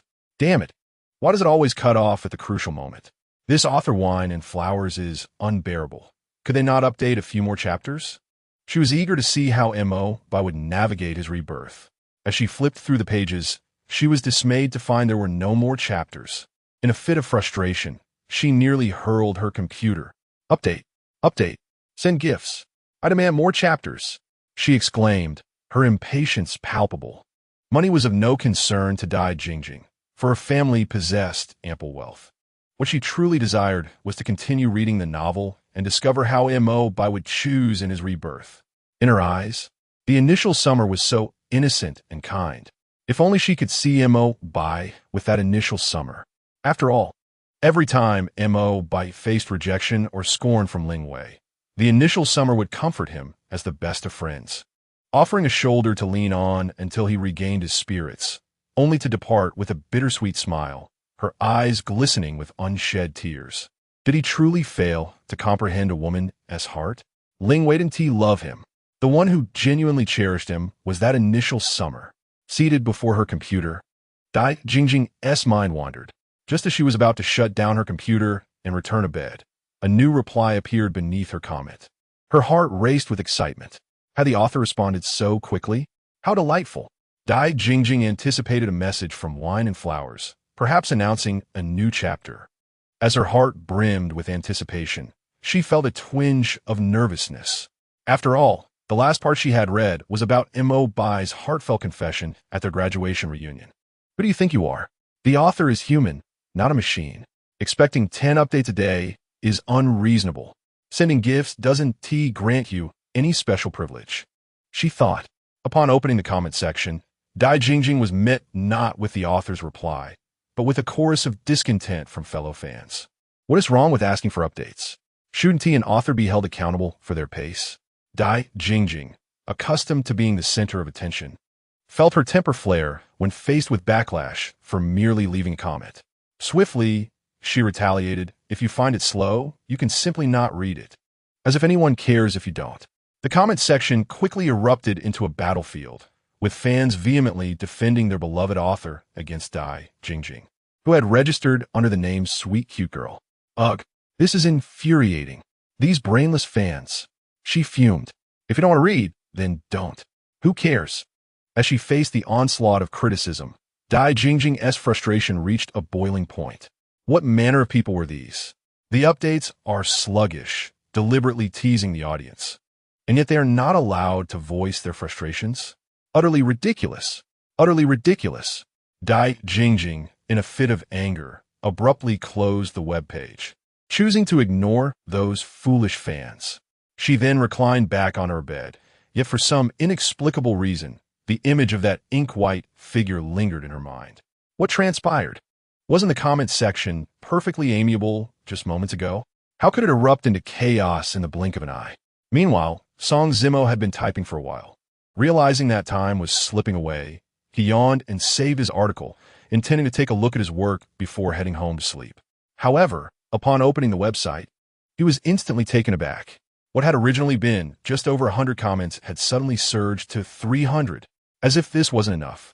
The previously harmonious atmosphere was now rife with accusations, all directed at a girl known as Sweet Cute Girl. Everyone, please stop. This is my fault for not having a computer, which has led to the slow updates. I can only come to the internet CAF every day to write. Upon seeing the numerous gifts sent by Sweet Cute Girl, Song Zimo felt a pang of embarrassment due to the somewhat harsh tone of her urging. Not having a computer? Well, that's easily remedied.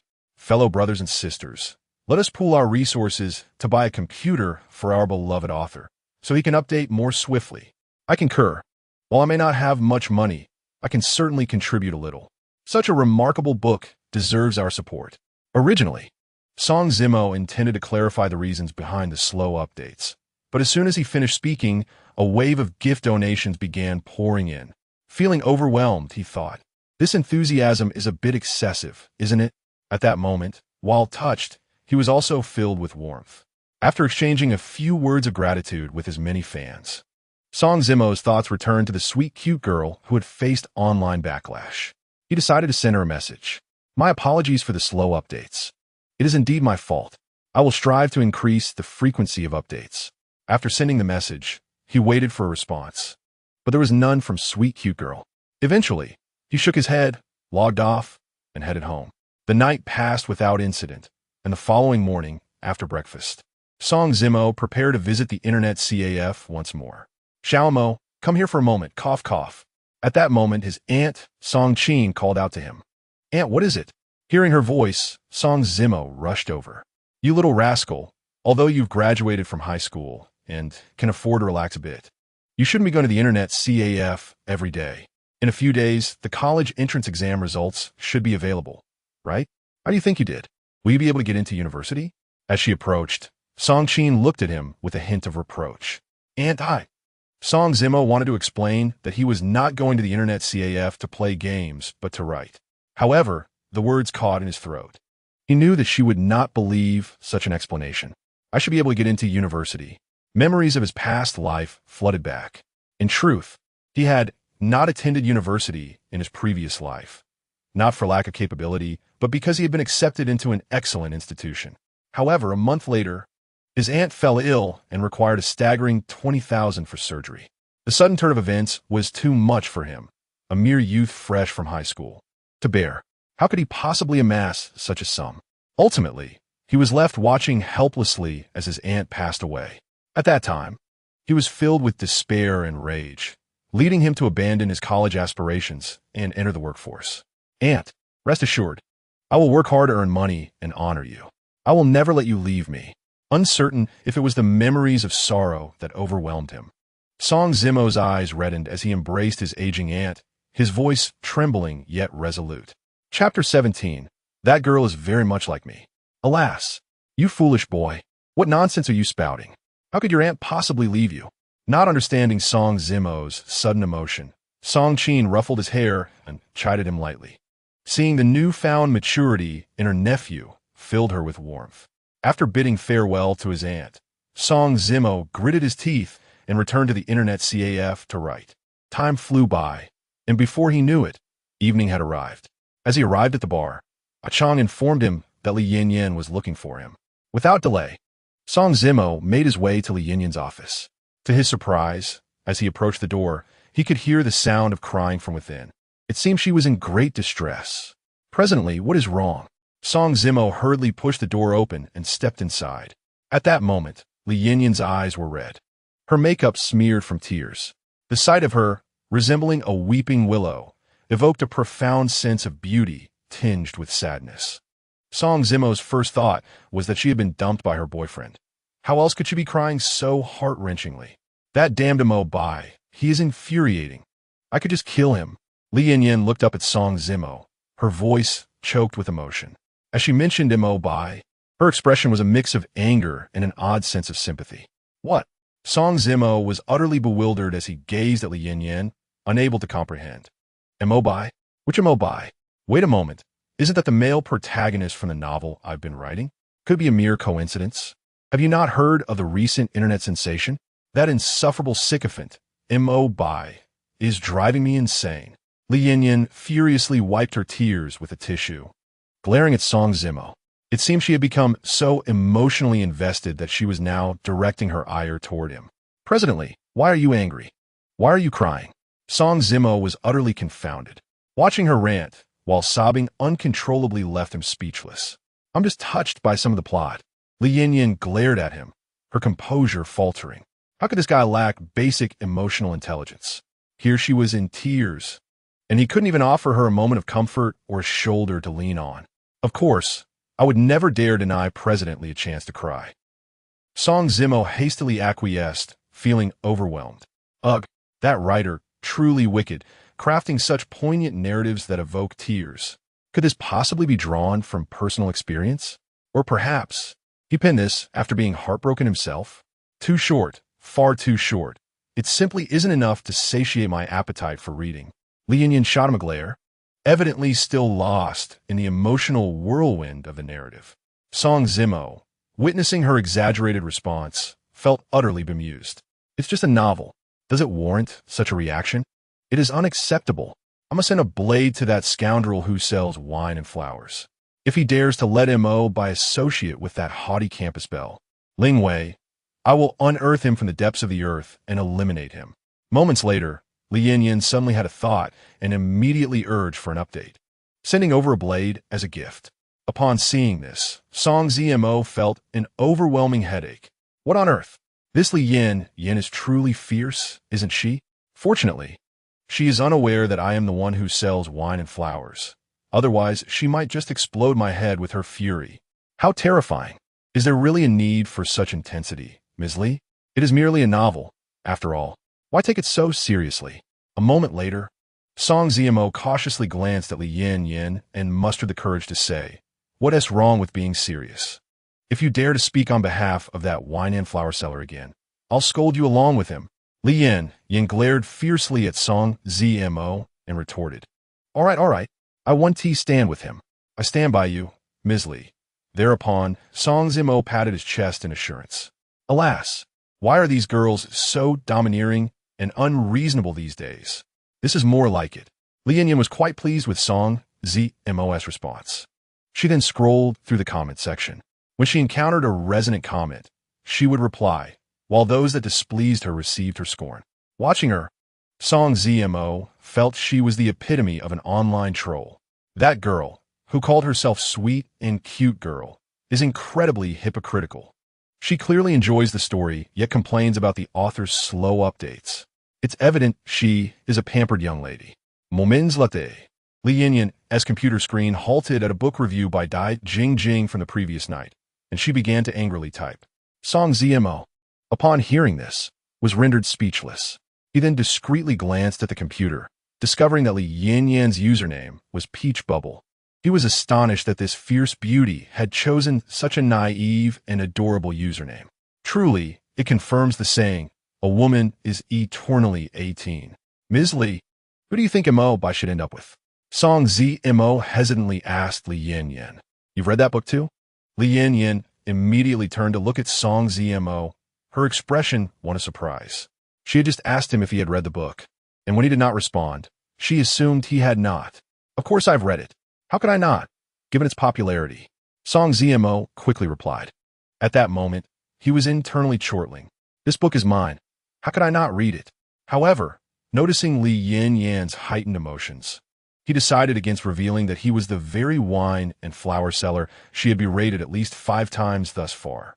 If she were to discover that he was the author she fervently followed, she might not just send blades online, but would seek to stab him in reality. I hope Mo ends up with Yutong. Li Yin pondered seriously before speaking. Yutong?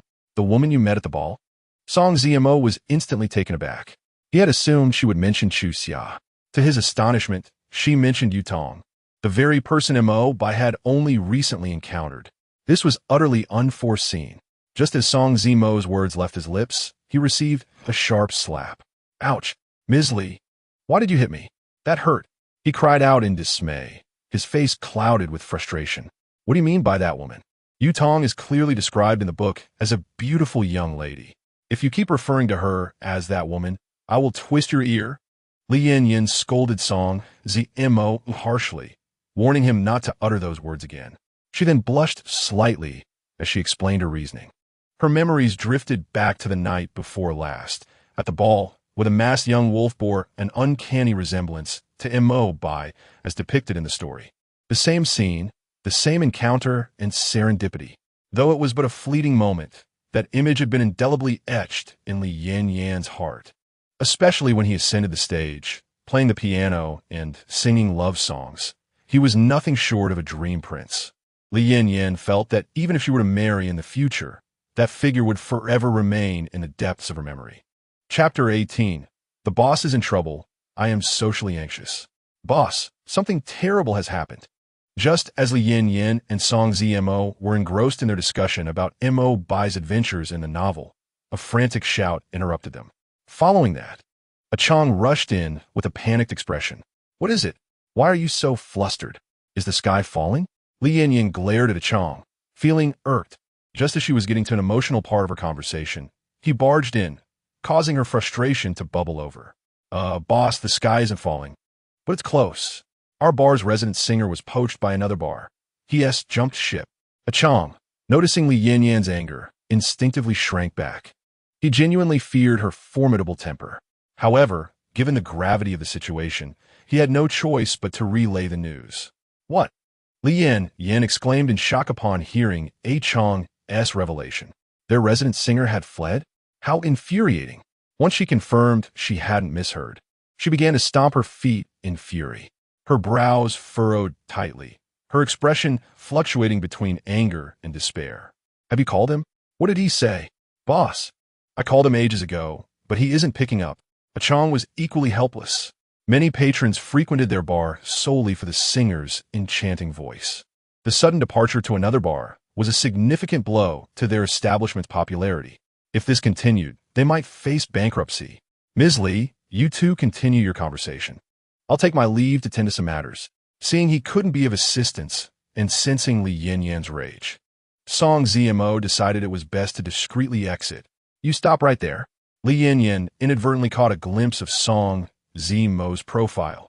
Surprised, she immediately blocked his path. Approaching him, she fixed her gaze intently on him. The more she looked, the more astonished and excited she became. Ms. Li, do you need something? If you have something to say, just say it. Please don't stare at me like that. I'm getting nervous. Song Zimo felt the intensity of her gaze, causing him to feel a prickling sense of anxiety. At that moment, he was uncertain why Li Yan was scrutinizing him so intently, but his intuition warned him this was not a good sign. I thought you looked familiar when you arrived last night. Just then, Li Yan finally spoke up. It seemed she did not truly respond to Song Zimo's words, but rather engaged in a soliloquy. Mr. Li, I do not quite comprehend the meaning of your words. Upon hearing this, Song Zimo felt a pang of anxiety in his heart. Could it be that Li Yan had recognized him? Good heavens, this could spell trouble. The night before, at the ball, she had requested his contact information, which he had declined to provide.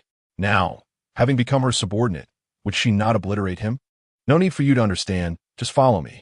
Initially, Li Yan had been conversing with a Chong about the matter of a singer abandoning their post to switch jobs. At this moment, she simply instructed Song Zimo and proceeded towards the door. Song Zimo, upon hearing her words, was left speechless and could only lift his feet to follow her. A Chong, standing by the entrance, wore a bewildered expression. What was happening? Had the boss been so shaken that her mental state was slightly askew? Otherwise, why would she abandon the issue of the singer fleeing and drag Song Zimo away? Take off your clothes. Upon entering the changing room, Li Yan abruptly turned to face Song Zimo. She scrutinized him for a moment, circling around him twice before exclaiming, What? Mr. Li, what do you intend to do? I'm merely here to work as a server. I'm not selling myself. Please don't do this. At that instant, Song Zimo's complexion drained of color, and he was engulfed in trepidation.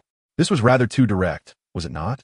They say the girls in bars are bold and passionate, taking the initiative. Initially, Song Zimo had been skeptical, yet upon witnessing Li Yan's actions, he was utterly taken aback. You scoundrel, what are you thinking? I merely asked you to take off your clothes and change into this suit. What nonsense is running through your mind? In that moment, Li Yan's expression stiffened. Upon noticing Song Zimo's anxious demeanor and his tight grip on his clothes, how could she not realize he had misunderstood her intentions? Instantly, her cheeks flushed crimson, and she even kicked Song Zimo in annoyance. Change into the suit. You nearly frightened me. I thought, Mr. Lee, please don't pinch, it hurts.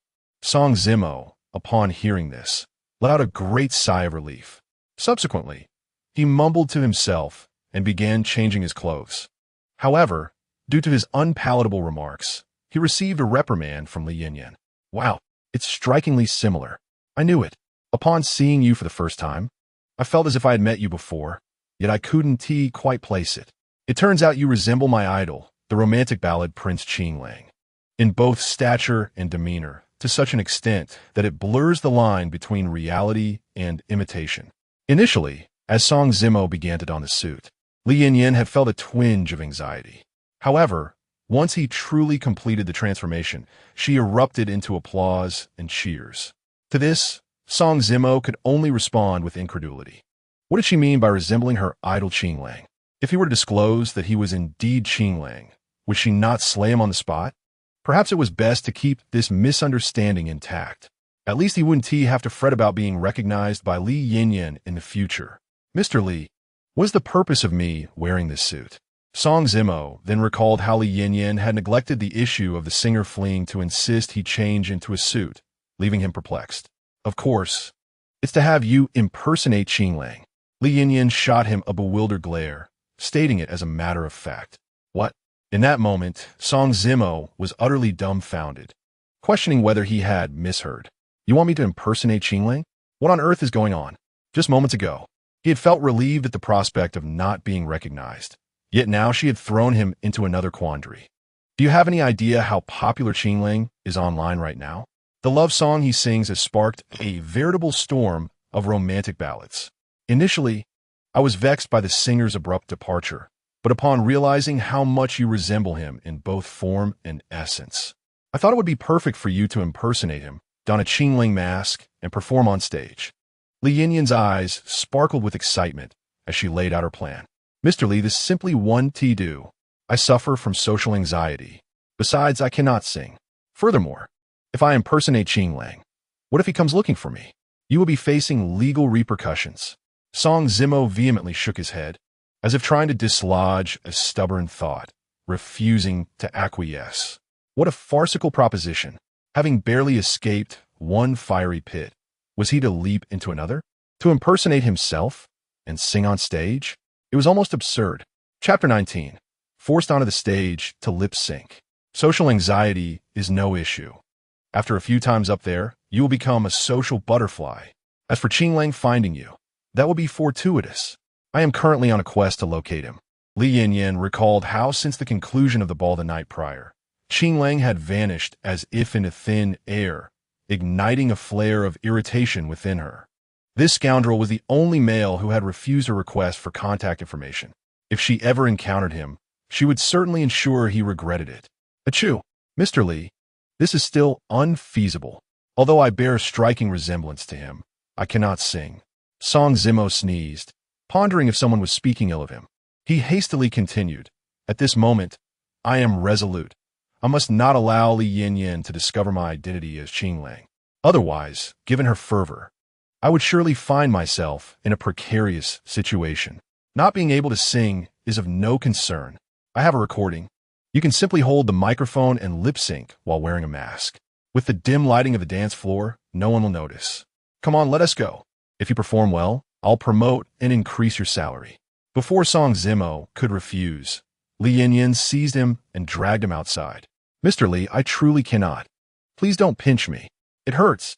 Song Zimo was on the verge of tears, unwilling to comply. Before he could finish his protest, Li Yinyan pinched him fiercely. Instantly, he winced in pain, letting out a series of yelps.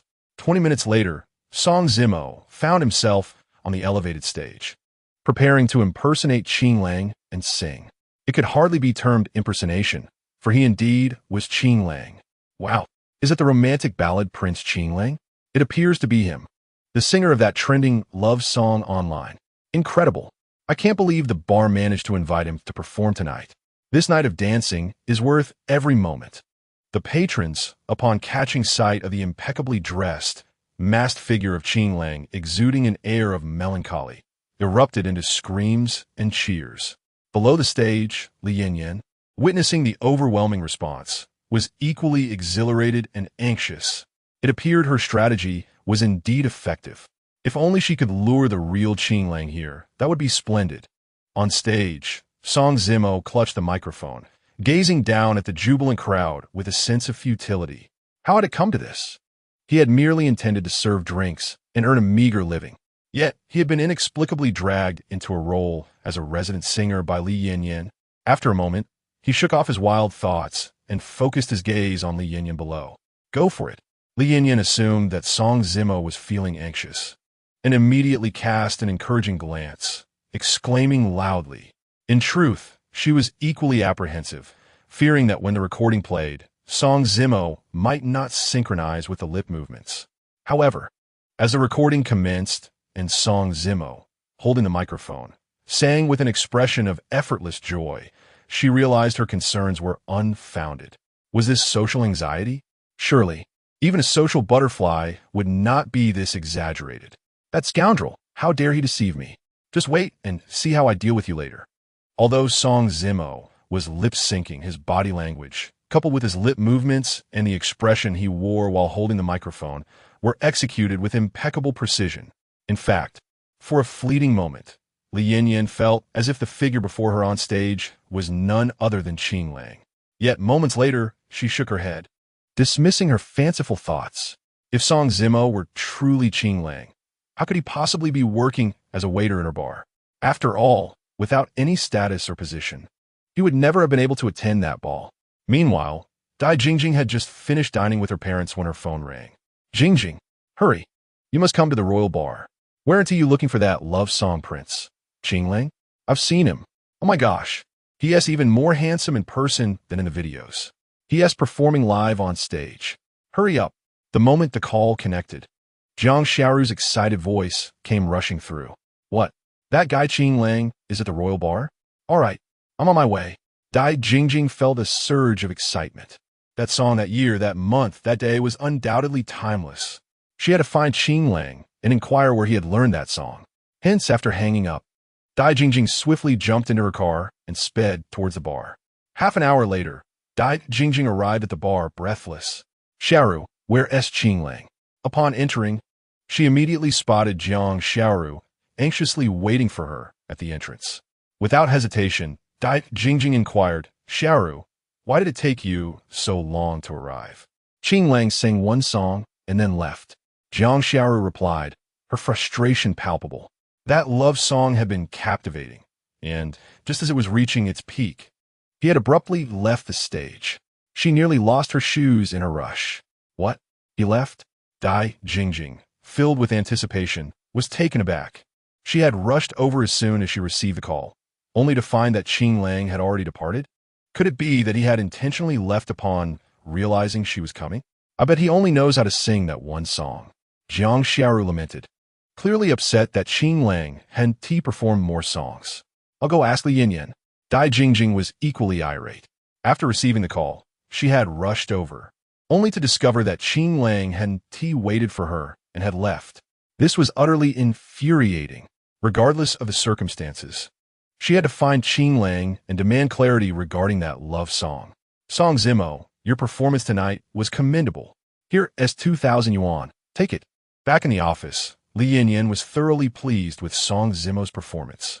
Once he had changed back into his regular clothes, she promptly handed him 2,000 yuan.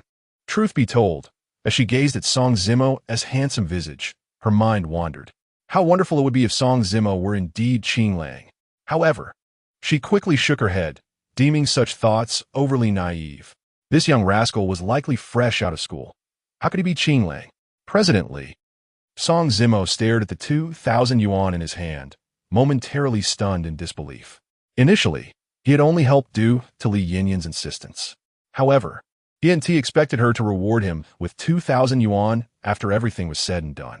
Although he had been forced to cover for the absent performer, he had exceeded her expectations, elevating the entire bar's atmosphere with his stage presence. In that case, why not take some time to learn a few songs? You can impersonate Qinglang and perform as our resident singer, with daily remuneration guaranteed. Li Yanyan expressed her intentions to Song Zimo. What? I have to keep this up indefinitely? Song Zimo was utterly bewildered. He had initially thought it was merely a temporary gig. Now, it appeared he was being asked to perform regularly. How could Song Zimo not be flabbergasted? What's the matter? Are you unwilling? Li Yin, sensing his hesitation, inquired. At that moment, she felt a twinge of annoyance. Who wouldn't he want such a fantastic opportunity? Yet here he was, reluctant? Presently, it's not that I'm unwilling. It's just that what if he comes looking for me later? To be honest, from Song Zimo's perspective, he had no desire to sing. After being reborn, he craved tranquility, shunning the chaotic environment of smoke and alcohol.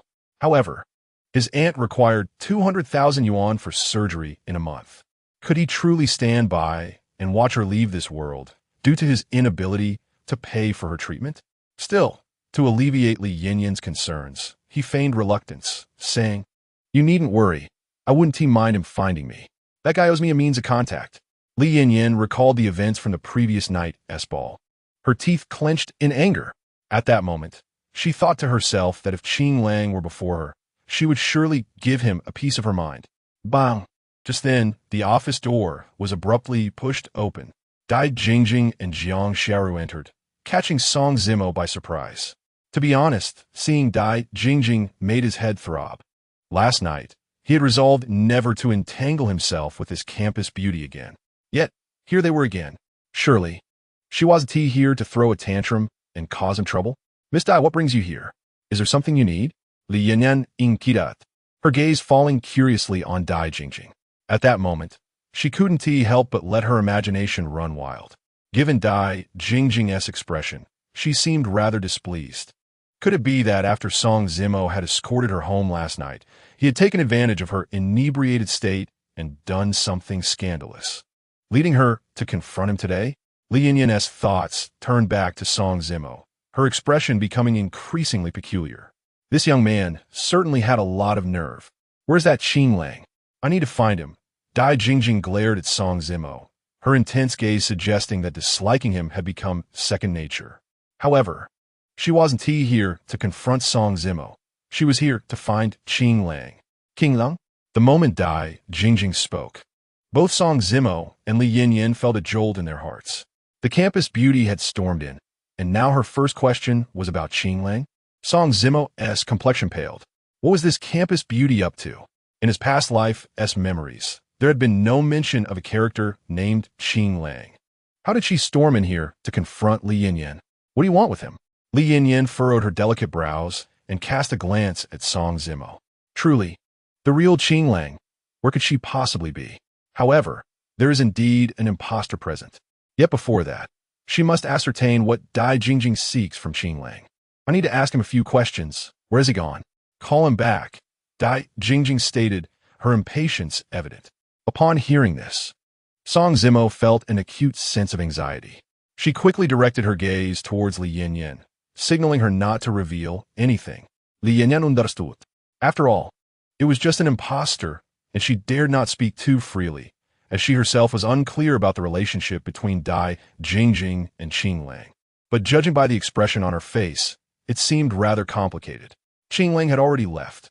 After all, he was a celebrity, and his singing time was measured by the second. Once he finished, she could not very well prevent him from leaving. If Miss Dai truly wished to see him, she should come at the same time tomorrow. Li Yin's thoughts raced, and she finally spoke. All right, then, I shall return tomorrow night. Dai Jingjing replied, taking a deep breath and nodding. After her words, she immediately turned to leave. Suddenly, recalling something, she approached Song Zimo and kicked him. With that, she stormed off in a huff. Hiss, what is wrong with her? Have I offended her in any way? This is absurd. After being kicked by the haughty campus belle, Song Zimo grimaced in pain. Watching her leave with a cold expression, he was filled with indignation. Truly, she is a pampered young lady, willful and unreasonable. At that moment, Song Zimo recalled the previous night when, after drinking, she had said such things in the car, and he felt fortunate that he hadn't confessed his feelings after all. Otherwise, he would have laid his heart bare only to be met with her merciless mockery and humiliation. Xiao Mo, prepare well for tomorrow night. Don't let anything slip. Li Yin promptly instructed Song Zimo after Dai Jingjing left. President, aren't you putting me in a difficult position? Song Zimo exclaimed, nearly in tears. What do you mean by putting you in a difficult position? She came looking for Qinglang. What could I do? Moreover, you will be pretending to be Qinglang here in the future. You will have to face it sooner or later. Li Yinyan shot a glare at Song Zimo, her tone irritable. At that moment, she was also curious about what Dai Jingjing truly wanted with Qinglang. I've changed careers to become a resident singer. Thus, after Song Zimo finished singing, Li Yinyan did not send him to serve drinks, but instead instructed him to practice his songs diligently, ensuring he performed a few tomorrow night, rather than finishing his recording and leaving immediately. If that happened, there would surely be objections from others. Song Zimo, stop right there. Just as Song Zimo exited the bar and was about to head back, an angry voice suddenly rang out. Shuangyi, what are you doing here? Upon hearing the shout, Song Zimo immediately turned his head. Initially, he was puzzled as to who was calling him, but when he looked, he found it was Wang Shuangyi. Instantly, a look of surprise spread across Song Zimo's face. It's really you. You scoundrel. Why? Tell me why. Wang Shuangyi rushed over. As she drew closer, Song Zimo noticed her eyes were red. At that moment, the look she cast upon him was filled with disappointment and anger. This situation left Song Zimo utterly bewildered. He hadn't provoked her, had he? Shuangyi, what is wrong? I don't quite understand what you mean. Song Zimo took a deep breath, wanted to reach out to wipe her tears. Get away from me. Don't touch me. Just as Song Zimo's hand was about to reach her face, she forcefully pushed him away. With a plop. With a plop. The next moment, her reddened eyes overflowed with hot tears that fell unbidden. The night before last, at the dance, you told me you were upset because of me and sang to cheer me up. Even in the car, you said it was my favorite song, sung just for me. Yet you turn around and come to Li Yinyan's bar to sing? Have you fallen for that woman, Li Yinyan? Were all those words you said to me just lies? At that moment, Wang Shuangyi felt deeply wronged. She was tremendously hurt. Initially, she believed that through the previous night's dance, her relationship with Song Zimo had grown much closer. But when she stumbled upon a video of him singing as a resident at the bar through a classmates' group chat, Wang Shuangyi suddenly realized how pitifully small her love was. How laughable. It was that Song Zimo gradually developed feelings for her. Rather, she had been too deeply immersed in her own fantasies, unwilling to wake up. Shuangyi, please let me explain, Song Zimo said, seeing the misunderstanding in Wang Shuangyi's eyes, and he reached out to grasp her arm. Are you going to explain or continue to weave lies to deceive me? Wang Shuangyi stepped back sharply, looking at Song Zimo with scorn, tears streaming down her face. Huh? Do you still think you can keep lying to yourself?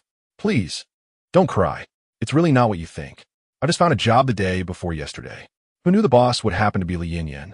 Today, the resident singer left, and Li Yinyan saw that I resembled Qinglang, so she asked me to impersonate him on stage. She doesn't actually know I am Qinglang. Song Zimo stepped closer to Wang Shuangyi, sighed, and explained. Wang Shuangyi tried to pull away, but Song Zimo firmly grasped her arm. He then began to wipe her tears. Sigh, why is this girl so sensitive? This is frustrating. So, that woman Li Yinyan wants you to be a resident singer here? Wang Shuangyi's expression softened slightly. Song Zimo's explanation made her feel a bit better. At least, it seemed that Song Zimo genuinely cared about her. Well, you could say that. Song Zimo pondered for a moment before nodding. Even if you need a job, you shouldn't come to a nightclub. If you quit this job, I can help you find another, all right?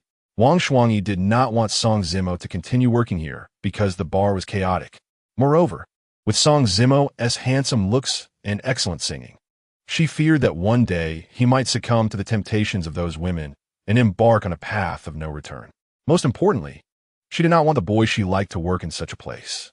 I can't agree to that, because I can't afford to lose this job. Song Zimo looked up at Wang Shuangyi, taking a deep breath. His aunt was gravely ill, and in a month, she would need 200,000 for treatment. The enormous sum weighed heavily on Song Zimo's mind, robbing him of sleep. Now that Li Yinyan had finally offered him a job with a decent salary, although he might not earn the full 200,000 in a month, it was still better than most jobs. Thus, Song Zimo had already resolved that, no matter what, he must work until his aunt fell ill. With a plop, Wang Shuangyi having recently stifled her tears, found them cascading down her cheeks once more, like pearls severed from their string. She forcefully extricated her hand from Song Zimo's grasp, shaking her head incessantly. The tears that flowed down her face were occasionally swept away by the night breeze, splattering against Song Zimo's face and lips, salty and warm. As Song Zimo attempted to wipe her tears again, she rebuffed him. "You are deceiving me. You continue to deceive me." At that moment, an overwhelming sense of grievance surged within Wang Shuangyi. Why? Oh, why must he persist in misleading her? Was it simply because she harbored feelings for him, that her trust allowed him to keep hurting her? "Listen, I'm not lying to you. I genuinely need this job," Song Zimo began, intending to reveal the substantial surgical fees required for his aunt. "I don't want to hear it. I refuse to listen." Wang Shuangyi covered her ears, unwilling to hear his explanation. "Do you understand, Song Zimo? The ones you can harm, the ones you can deceive, will always be those who care for you, who are concerned about you." After a moment, she sniffed, lifting her gaze to meet his. Her tears continued to flow unabated, her voice now hoarse. "Shuangyi." Song Zimo's lips moved, recalling memories of a past life, a surge of inexplicable emotion swelling within him. "Sometimes I feel so foolish. I know it's impossible, yet I still throw myself into the flames like a moth, recklessly hoping for a future devoid of regrets. And now I realize there will always be no place for me in your heart, not even the tiniest bit. Even if Dai Jingjing berates you as a sycophant, you would still grovel at her feet. You clearly seek to indulge yourself in such places, unable to resist the allure of Li Yinyan's beauty. Why speak so grandly?" Wang Shuangyi felt a sharp pain in her heart, a profound discomfort. People at times are like this. When the emotions buried deep within are concealed, it seems inconsequential. Yet, once the dam is breached, it spirals out of control, leaving no room for even the slightest hurt. "Say whatever you wish."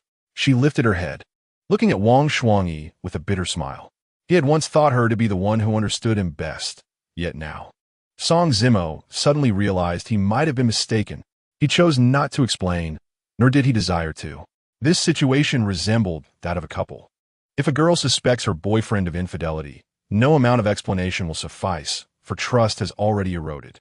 Although he and Wang Shuangyi were not a couple, she had already convinced herself that he was reluctant to keep the job because of Li Yinyan. What use is any explanation? He turned away, departing into the night, his silhouette appearing solitary and desolate. Wang Shuangyi watched him go, refraining from pursuing him or uttering a word, her tears flowing freely. Indeed, matters of the heart cannot be forced. The coldest thing is the human heart, the most humble, the nature of emotions. Originally, Song Zimo intended to return to the internet CF to write, but Wang Shuangyi's misunderstanding left him in a state of agitation. He had thought that in his rebirth, he had witnessed the splendor and harshness of life. Yet, confronted with Wang Shuangyi's misconceptions, his heart remained heavy. Was it care? He himself was uncertain. Meanwhile, on the other side, Dai Jingjing returned home and opened her QQ. For reasons unknown, she instinctively checked Song Zimo's account, perusing his space and tracking his activities, who he had seen and who had seen him. The autumn air was thick, leaving one to ponder the indifference of the heavens. In the rain, beneath an umbrella, she helplessly gazed at the starlit sky. Suddenly, Dai Jingjing noticed that Song Zimo had updated a status. What did it mean? Why such melancholy? Had he been hurt by someone? Was it her? Yet, she had already given him a chance. Or could it be that after she kicked him at the bar in a fit of anger, he felt sorrow? For reasons inexplicable, Dai Jingjing felt a pang of distress upon seeing Song Zimo's update. She wanted to reach out and inquire, but pride held her back. After several moments of hesitation, she ultimately set her phone down. The long night stretched on. Dai Jingjing realized that since her rebirth, she no longer felt carefree or joyful. It was as if her heart had unwittingly accumulated a plethora of thoughts, and alongside that, the haunting image of a bloodied figure resting in her embrace. "Are you asleep?" Finally, Dai Jingjing picked up her newly purchased phone and sent a QQ message. Chapter 22. Is my sorrow because of me? After sending the message, Dai Jingjing sat in silence, waiting. At that moment, She couldn't quite comprehend why she felt an inexplicable tension. Yes, tension. She had no idea what this feeling was. It was as if she wished for Song Zimo to reply, yet feared that his response would not align with her desires. As time ticked away, she wondered, is he really not going to respond? Did I truly hurt him so deeply? Dai Jingjing waited and waited.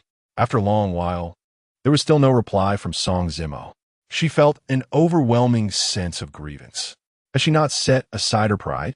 Had she not taken the initiative to reach out? What more did he expect? If he chooses not to respond, then so be it.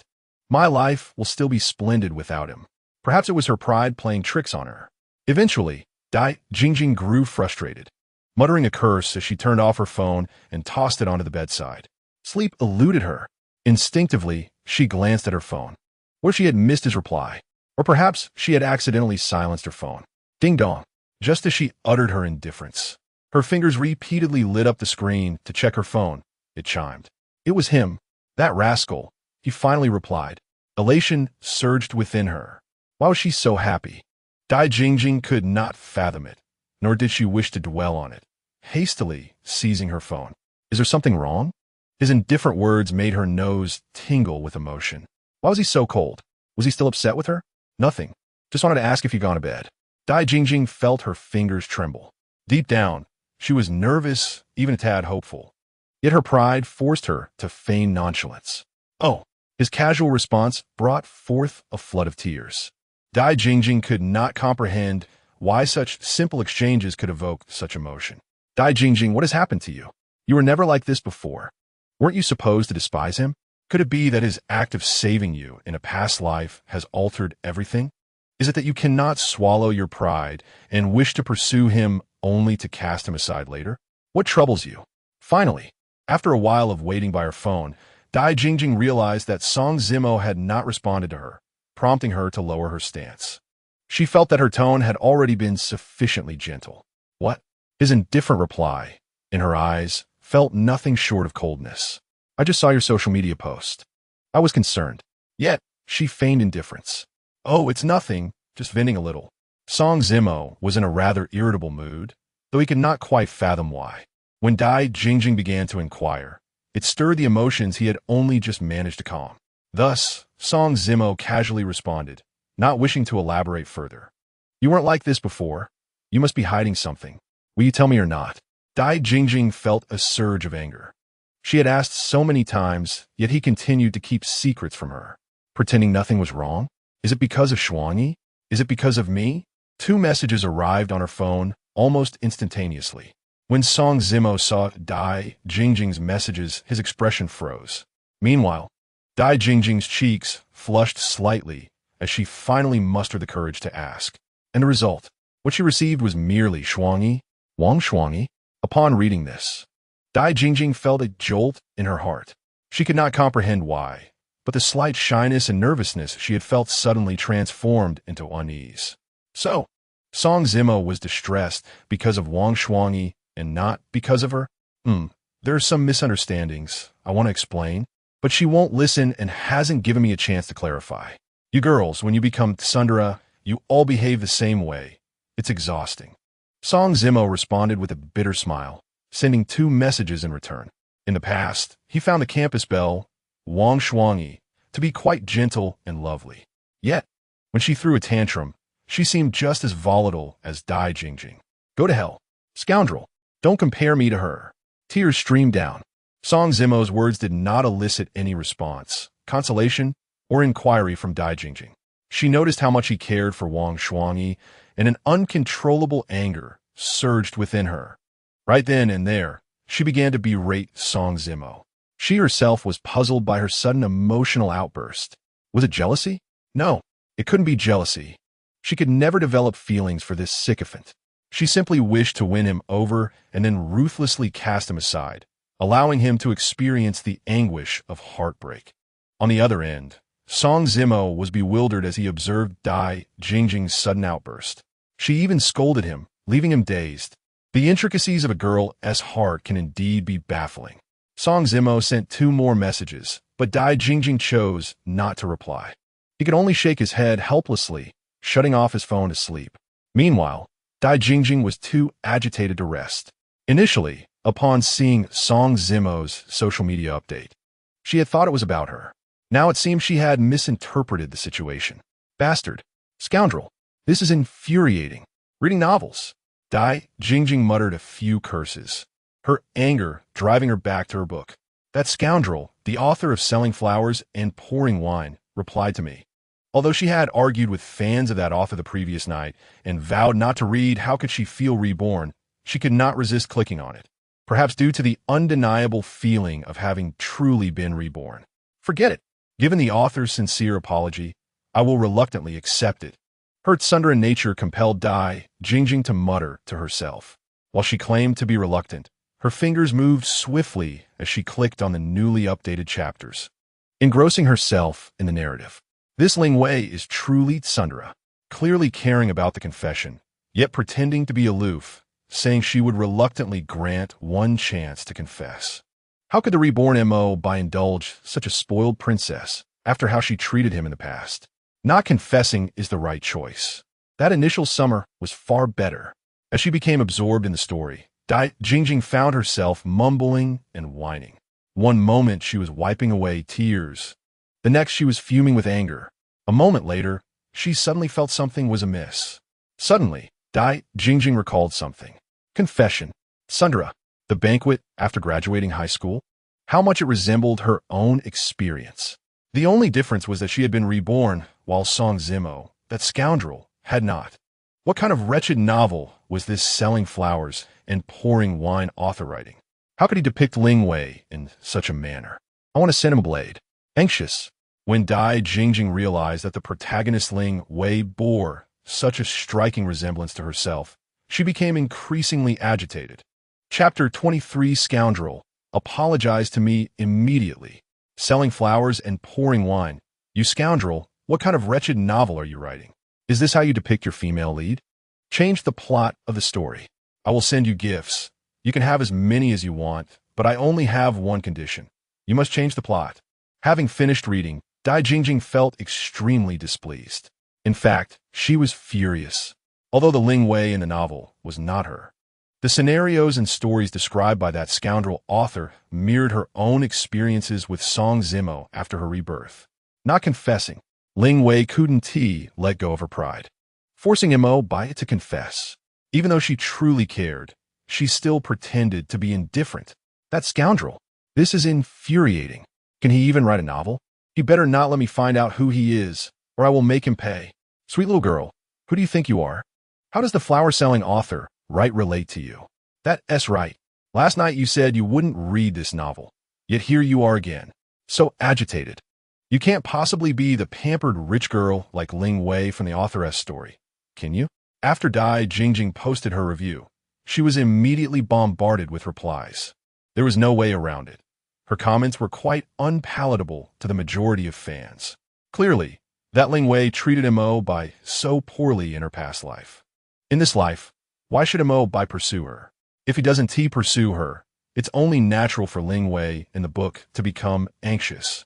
What are you so worked up about? Just because you're reading this story. I'm just frustrated with the plot.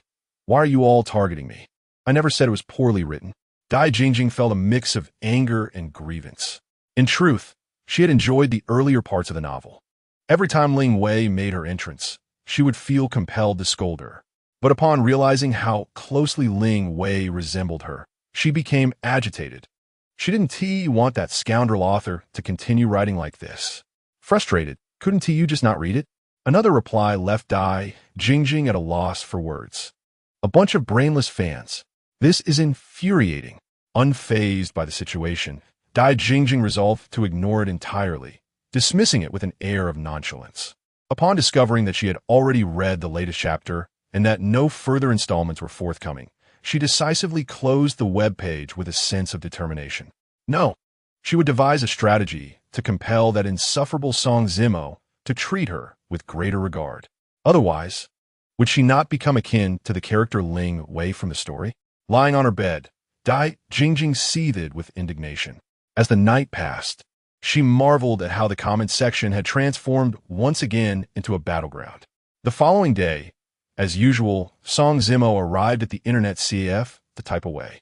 Upon opening the comment section, he was immediately taken aback. The chaos that had ensued overnight was astonishing. Unsurprisingly, the sweet and naive girl who had showered gifts upon him was once again the target of online backlash. After perusing the previous night's reviews, Song Zimo felt a wave of embarrassment wash over him. He had merely shared his genuine experiences in his writing, yet it had elicited such a tremendous response. Quickly, he began to type, aiming to soothe the multitude of fans' emotions and to extend an apology to the sweet girl. His gaze then fell upon the gifts sent by his supporters. To his astonishment, the tally had surpassed 1,000 in just a few days. In disbelief, Song Zimo read through the fans' comments urging him to purchase a computer instead of perpetually visiting the CAF, encouraging him to write more at home and expedite the updates. Touched yet filled with a sense of accomplishment, he contemplated the 2,000 yuan given to him by Mr. Lee the previous day and resolved to purchase a modest computer. Ultimately, after some reflection, he made a decision. Daily visits to the CAF accumulated a significant expense in internet fees, and moreover, his aunt had likely grown frustrated with his constant absences, often spending the entire day there. With newfound resolve, he set out to buy a computer. At that moment, Song Zimo's spirits soared higher than ever before, invigorated with an unyielding determination. However, upon entering the computer store, his gaze fell upon a striking figure, Wang Shuangyi. Just as she was about to exit the shop, he was entering, and their eyes met. Song Zimo fell silent, feeling awkward, while Wang Shuangyi's expression remained somewhat aloof. He could not have anticipated encountering her at that moment, especially after their unpleasant exchange the night before. Clearing his throat, he hesitated, feeling that, as a young man, he should not be so petty with a girl. Thus, he intended to apologize and greet her. But unexpectedly, before he could finish, Wang Shuangyi turned and walked back into the store. Seeing her disregard, he swallowed the words he had prepared. Not wishing to impose further, he refrained from pursuing her. "Excuse me, how much is this computer?" he inquired of a sales associate after wandering around and checking his pockets, realizing he could barely afford the cheapest model. Meanwhile, Wang Shuangyi stood nearby, her gaze fixed on him, her heart filled with indignation. She had initially intended to leave, but found herself returning, questioning whether he truly understood her feelings. Did he think that because he had attempted to greet her, she would simply forget about their previous encounter? She recalled how he had pursued Dai Jingjing without hesitation, even after being scolded.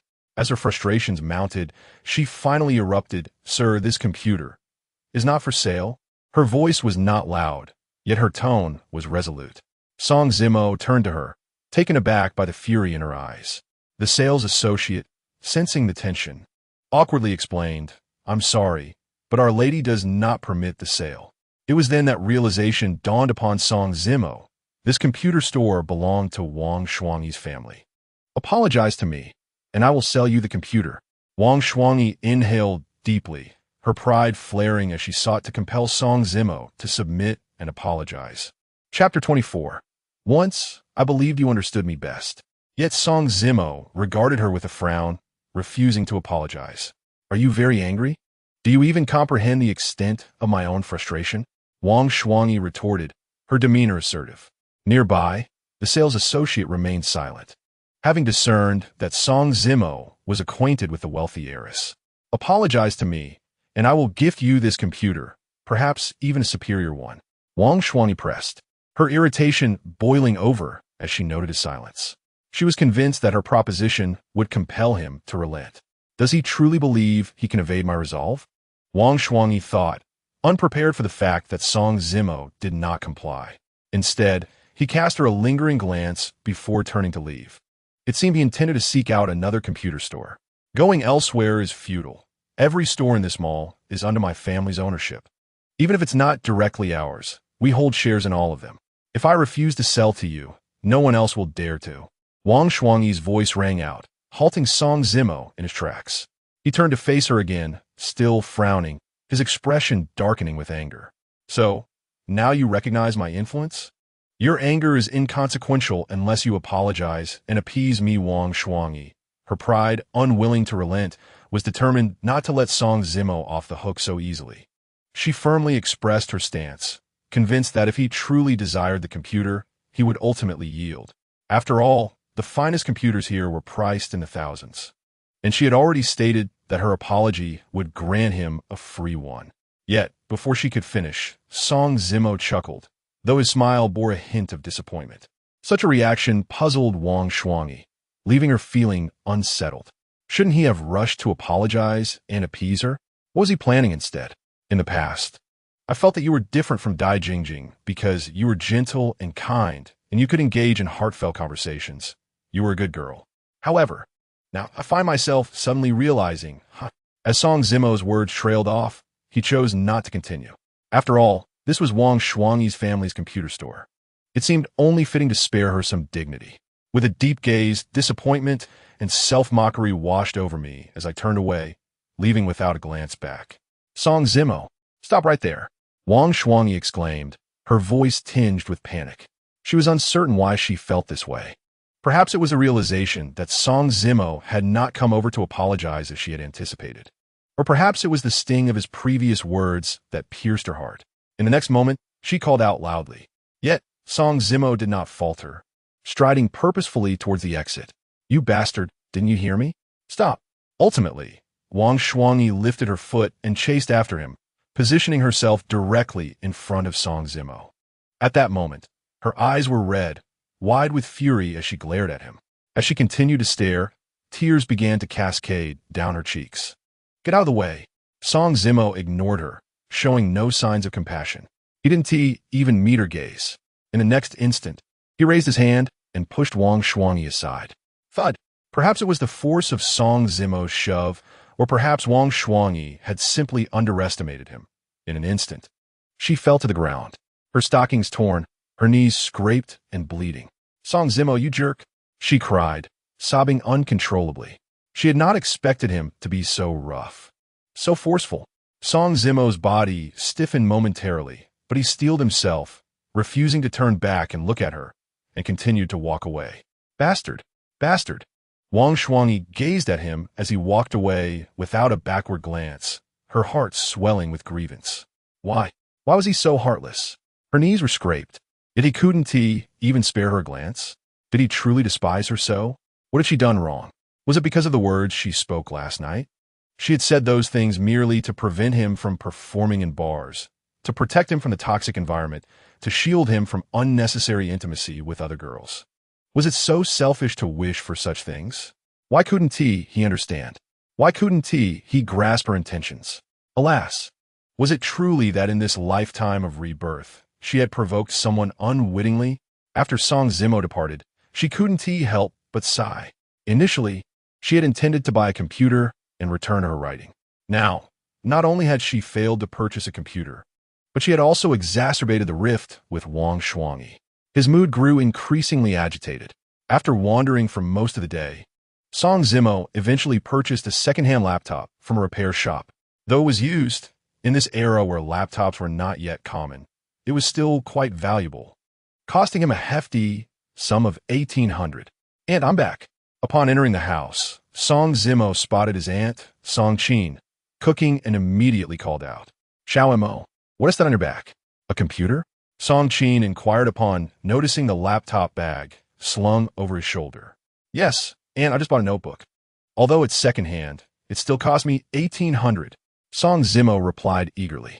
At that moment, he decided to come clean with Song Qin about his earnings from writing novels and how he had already made his first fortune.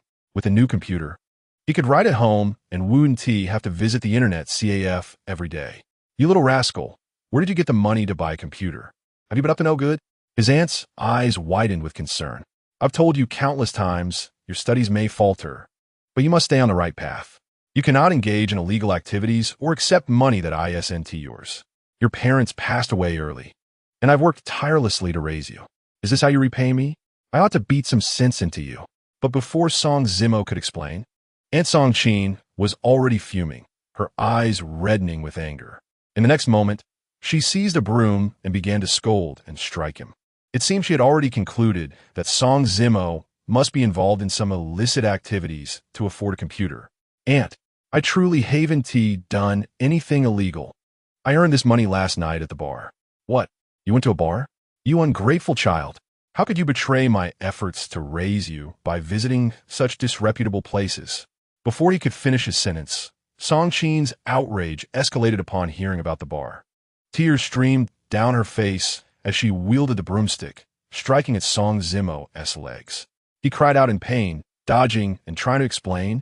As he attempted to evade, his eyes turned red, and instead of fleeing, he gritted his teeth and allowed his aunt to hit him. What kind of attitude is that? Your parents died early, and I worked around the clock, saving every penny to raise you, and yet you leave me heartbroken. As she struck him, Aunt Song Qin noticed he was no longer avoiding her blows, and she discarded the broom, her words dissolving into sobs. Aunt, I truly haven't done anything illegal. I went to the bar, but Aunt. Song Zimo raised his hand to wipe away his tears, choking on his words in desperation. However, before he could finish, Song Qin suddenly swayed and collapsed to the ground. Seeing this, Song Zimo let out a startled cry and rushed over to catch her. At that moment, he was struck by a wave of fear as he noticed his aunt's face had turned a ghastly white.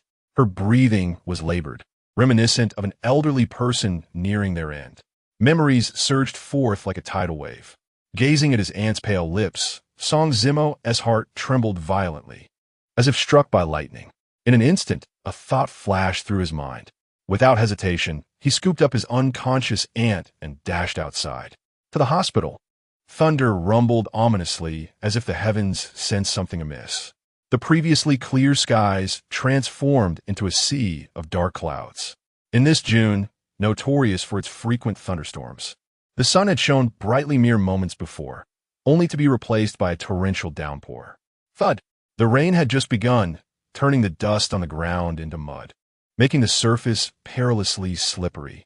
Coupled with the fact that Song Zimo's legs were still swollen from Aunt Song Qin's earlier strikes. He stumbled and fell to the ground shortly after taking only a few steps. His aunt, cradled in his arms, also fell heavily. Fortunately, even as he fell, Song Zimo did not relinquish his grip. Had he let go, she might have hit her head on the ground. Blood streamed from his scraped hands, but he had no time to tend to his wounds. His legs were aflame with pain from the earlier strikes. Yet he gritted his teeth, enduring the agony as he struggled to rise, fighting desperately to reach the hospital. Your aunt has been diagnosed with a brain tumor, which has progressed to an advanced stage. Although it is benign, if surgery is not performed promptly, the prognosis could be dire. The examination results have been revealed, and the doctor, holding the report, solemnly addressed Song Zimo, his voice tinged with sympathy and a sigh. At that moment, Song Zimo's heart trembled violently, and his body, too, quaked with emotion. Why has this happened? Wasn't the timeline supposed to be next month? Why has it arrived so prematurely? Why has her condition deteriorated and intensified? Doctor, rest assured, I will gather the funds necessary for my aunt's treatment. I implore you to keep this matter confidential and not inform her, Song Zimo said, stifling his emotions as he sniffed back tears. Even though he had experienced the anguish of separation in his previous life, his heart ached fiercely. Yet, unlike before, he did not collapse in despair, hands clutching his head, weeping uncontrollably. He understood that tears would not resolve any issues. He must earn money. He needed to amass 200,000 yuan in the shortest possible time. He took the report from the doctor and tucked it away. Young man, I am somewhat familiar with your family situation. 200,000 yuan is no trifling sum. Even with surgery, the chance of success for your aunt's condition is less than 30%, the doctor said, looking at Song Zimo with genuine concern. He offered this advice from the perspective of a compassionate physician, remaining neutral. Ultimately, how Song Zimo chose to act was entirely his own decision.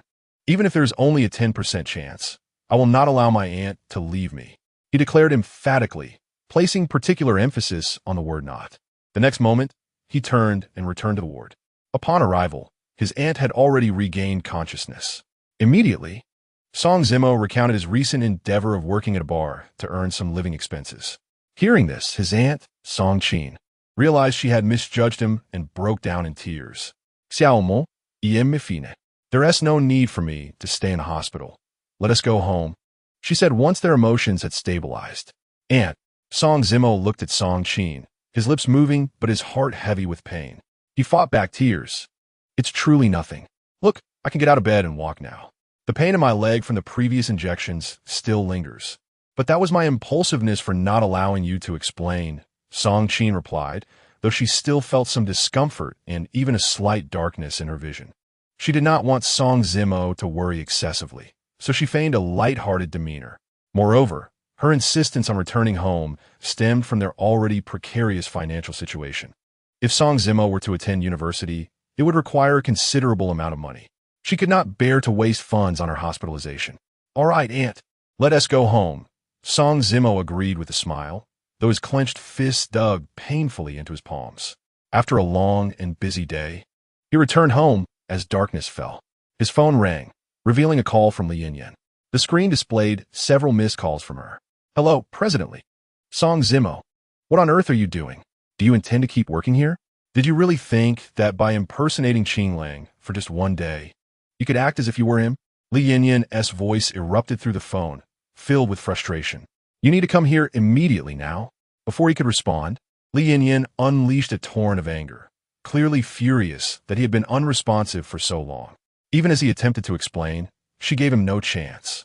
Looking at the disconnected call, and then at his sleeping aunt, Song Zimo was filled with self-mockery.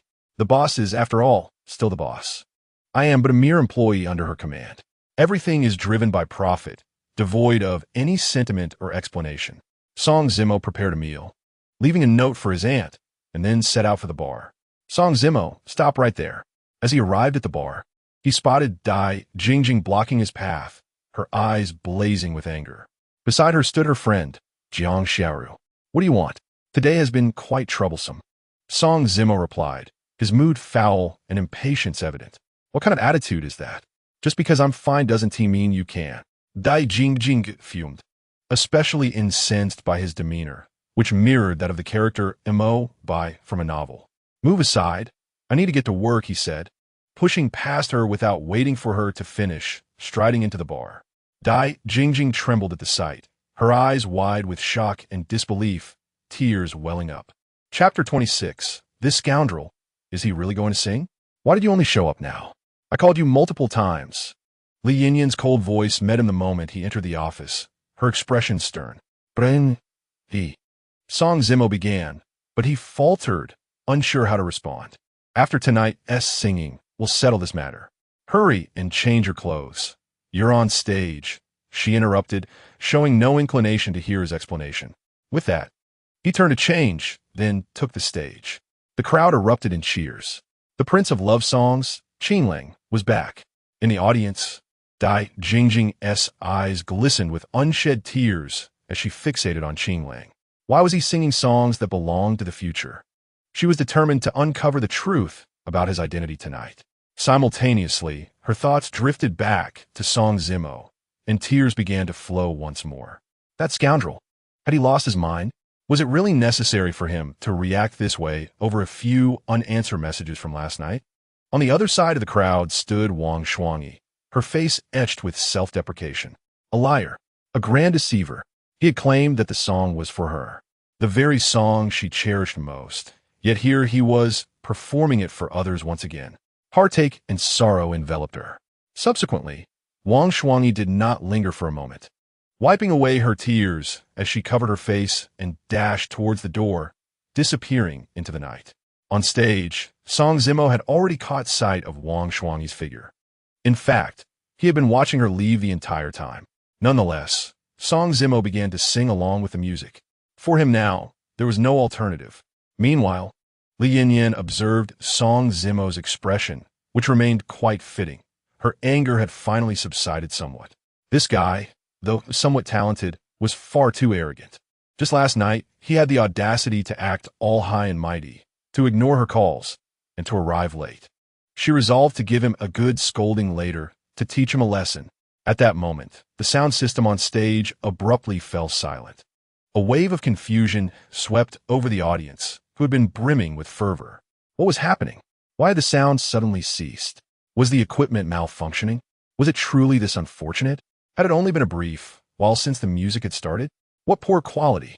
A chorus of angry voices erupted among the crowd, who began to grumble and curse. Li Yinyan's expression changed as she sensed the escalating tension. Just as she was trying to comprehend the situation, Ah Chong hurried over. Ah Chong, what is going on?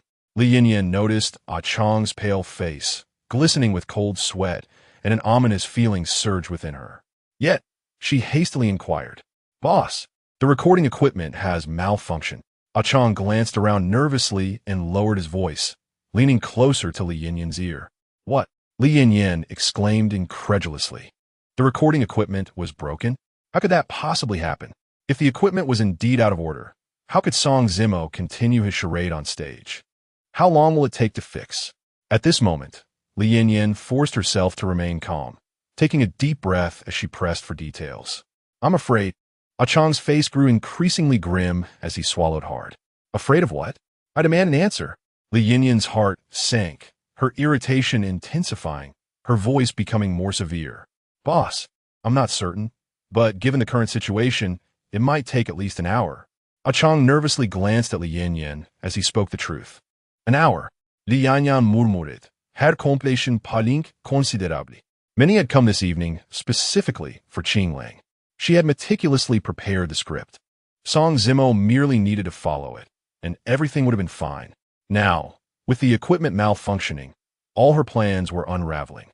The audience below was already erupting into a cacophony of curses, descending into chaos. If this continued, their bar's reputation would surely be tarnished. What to be done? It seemed there was no viable solution. Everyone, please calm down. Just then, Song Zimo spoke up on stage, his voice steady. Hearing him, Li Yinyan instinctively looked up, her heart racing with anxiety, unsure of his intentions. Yet, despite his calm demeanor, an inexplicable sense of reassurance washed over her. There was a minor issue with the equipment, but has now been resolved. I shall sing this song once more. Additionally, I have prepared a few other songs for everyone's enjoyment. I hope you will like them. His soft voice resonated with composure. It was as if he embodied the very essence of the exhilarating Qinglang. Indeed, he was Qinglang. What was there to be anxious about in being himself? Below the stage, Li Yinyan's expression froze, her eyes widening in disbelief. Was this guy truly going to sing? Could he? What if his voice was off or the emotions he conveyed were misaligned? Before Li Yinyan could process her thoughts, Song Zimo had already turned to nod at the accompanying musicians. The band members exchanged glances, fully aware that Song Zimo was an imposter. Previously, he had merely lip-synced with a microphone. Now he was about to sing for real. In an instant, their gazes shifted to Li Yinyan in the audience. Seeing this, she gritted her teeth and nodded resolutely. The music began. The melody flowed. A hauntingly melancholic tune wafted into the ears of the audience. Song Zimo closed his eyes, tilting his head back, pouring his heart into the song. Yet, this performance felt entirely different from that night at the dance. It was an indescribable sadness, perhaps infused by the day's events and the recent illness of his aunt, which colored his emotions anew. The crowd erupted into cheers. As the cheers subsided, a profound silence enveloped them. Everyone listened intently. As they listened, their eyes welled with tears, and they began to weep. Even Li Yinyan displayed an expression of disbelief. This guy was indeed a singing prodigy. The same song, the same melody, yet rendered with an entirely different flavor, a distinct ambience. Dai Jingjing watched, utterly captivated by Song Zimo's passionate performance. Qinglang. Was this fellow truly Qinglang? What did he experience to evoke such sorrowful melodies? Tonight, she resolved to uncover the truth, to unmask him and reveal his true identity. Chapter 27. Could it be that you wish to pursue me? A good song, no need for many. One is sufficient. After finishing, Song Zimo did not proceed with the subsequent songs that had been previously arranged. The atmosphere in the bar had already been thoroughly ignited. Qinglang. As Song Zimo stepped off the stage and headed towards the backstage area, he was met with shouts. Turning around, he saw Dai Jingjing hurrying over. Faced with Dai Jingjing, who clung to him like a piece of gum, Song Zimo felt a wave of exasperation wash over him. At that moment, Song Zimo resolved to ensure she would never discover his true identity. Otherwise, his days of peace would be over. What is it? Song Zimo took a deep breath, maintaining a calm demeanor. Why do you sing this song? Dai Jingjing's gaze remained fixed on Qinglang, a sense of familiarity washing over her. Indeed, it was a feeling of familiarity, as if she had encountered him somewhere before. Why can't I sing this song? Song Zimo countered with a question instead of providing an answer. Because this song? Dai Jingjing gazed at Song Zimo, instinctively wanted to say that this song did not belong to this era. Yet, she quickly realized that such a statement would be inappropriate. Firstly, no one would believe her if she claimed to have been reborn. Secondly, voicing such thoughts might lead others to think she was unhinged. You only need to tell me where you learned this song. Dai Jingjing took a deep breath and spoke again. At that moment, after pondering for quite some time, she finally comprehended why the green wolf before her exuded such a familiar aura. It was because he resembled someone she knew. No comment. Song Zimo was unwilling to explain, nor did he wish to elaborate. After all, this song was not a product of this era. How could he justify it? Once he finished speaking, Song Zimo immediately turned to leave. Song Zimo. Just then, a voice called out from behind him. Upon hearing his name, Song Zimo instinctively turned around again. In the next moment, he saw a hand reaching toward his face. Witnessing this, Song Zimo's expression shifted, and he instinctively attempted to evade. Unfortunately, he was a step too late. Subsequently, the mask on his face was removed, revealing his true identity. Dai Jingjing, are you out of your mind? Song Zimo was taken aback, regaining his senses, filled with anger. This campus belle was utterly outrageous. It is indeed you. Dai Jingjing's eyes glared at him in fury. At that moment, her delicate shoulders trembled incessantly, betraying her tumultuous emotions. Why did you impersonate the green wolf? Just when Song Zimo felt overwhelmed and didn't know how to explain, Dai Jingjing began to speak. Impersonate the green wolf? Song Zimo's expression froze as he gazed at Dai Jingjing.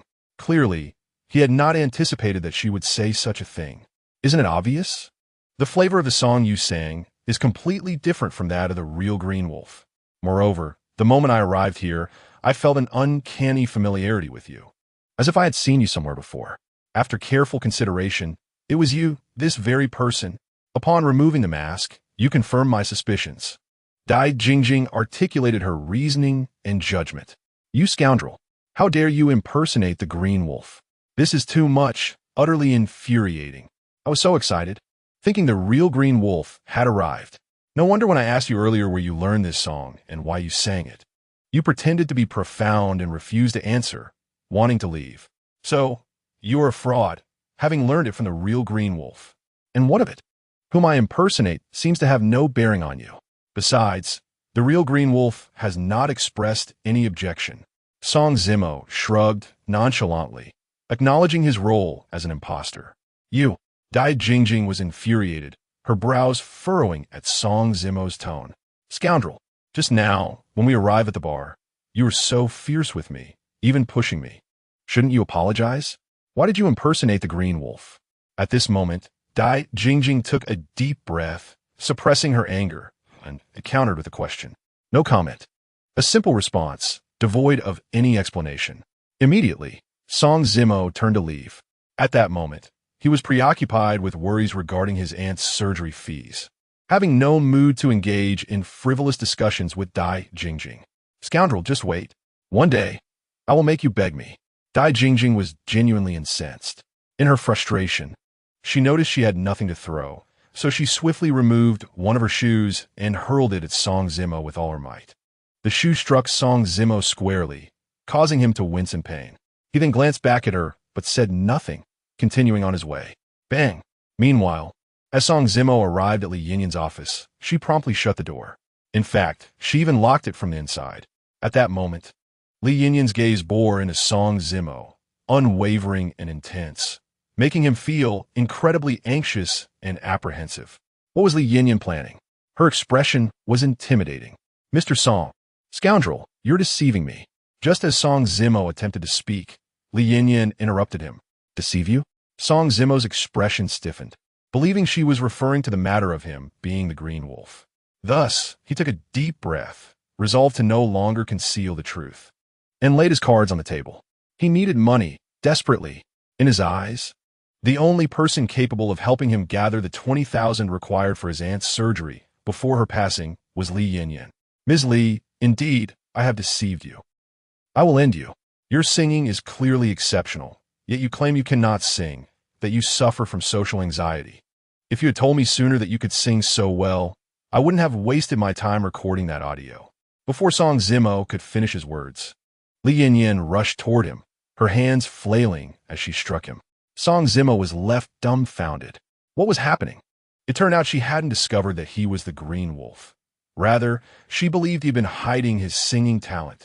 Ms. Li, I truly am the Green Wolf. Once Li Yin paused, Song Zimo took a deep breath and spoke earnestly, without a hint of jest. He understood that only by declaring his identity could he negotiate with her. Otherwise, he was merely an employee under her command. Huh. You've been masquerading as the Green Wolf for 2 days, and you've become so immersed in the role? The Green Wolf is my idol, and you little brat, dare to claim that? Was she perhaps enticed by his looks and attempting to woo him in this manner? Li Yin's expression momentarily faltered before she burst into laughter. Clearly, she found his bold-faced lie amusing. As she spoke, she approached Song Zimo, lifting his chin with her hand, exuding a seductive and assertive charm. Enough. I don't wish to hear your explanations. Li Yin was indeed beautiful, possessing a captivating femininity. However, at that moment, Song Zimo had no inclination to appreciate her allure, nor did he wish to jest with her. Ms. Li. Therefore, Song Zimo took a deep breath, preparing to explain once more. You little brat, you've only been here for a few days and already have the audacity to harbor designs on your boss. To be honest, you are indeed quite handsome. But compared to my idol, you still fall short by a tad. Ever since I saw him that night, with those melancholic eyes and heart-wrenching aura, along with that poignant song, his image has been deeply etched in my mind, leaving no room for anyone else.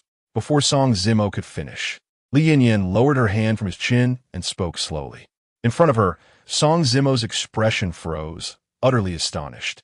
Did this beautiful woman fall for him at first sight? Impossible. Isn't such infatuation reserved for the innocent age of youthful awakening? Moreover, she was clearly several years his senior. Was she out of her mind? Or was she merely jesting with him? Why are you looking at me? Feeling unwell? If so, you want to have the chance. Li Yin noticed Song Zimo staring at her, and her cheeks flushed slightly. Despite her worldly experience and successful career running her own bar, she was clearly flustered. However, in matters of the heart, she remained merely a young girl who had never dared to express her feelings to anyone. As for Mr. Li, you are utterly caught in unrequited love. How can you be so certain that Qing Lang harbors any affection for you? What if he has a girlfriend? Ouch. Why are you twisting my ear?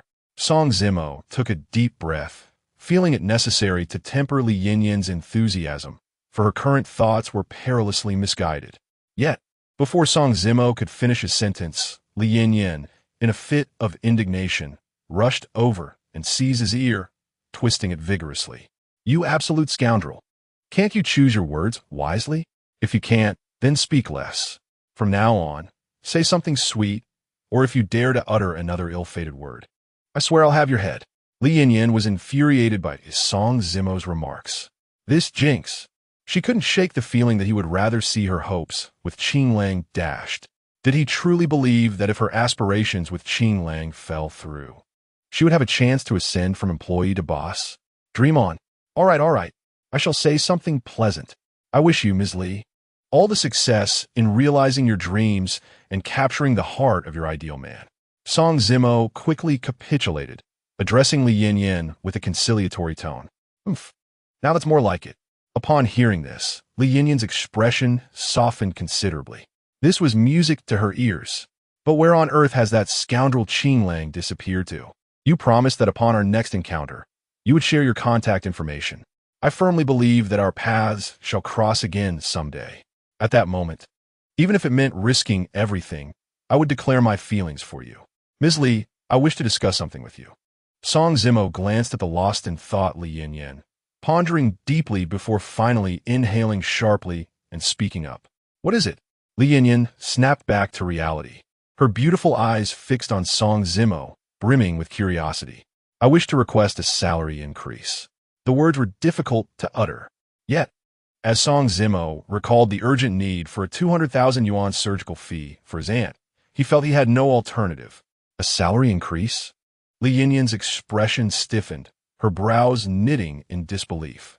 Upon seeing Song Zimo nod in affirmation, her face fell cold instantly. Song Zimo, do you truly believe my bar is a money tree? Li Yinyan's heart seethed with anger. She had never anticipated that someone so young, freshly emerged from academia, would be so brazenly greedy, assuming everything was owed to him. How many days had it been?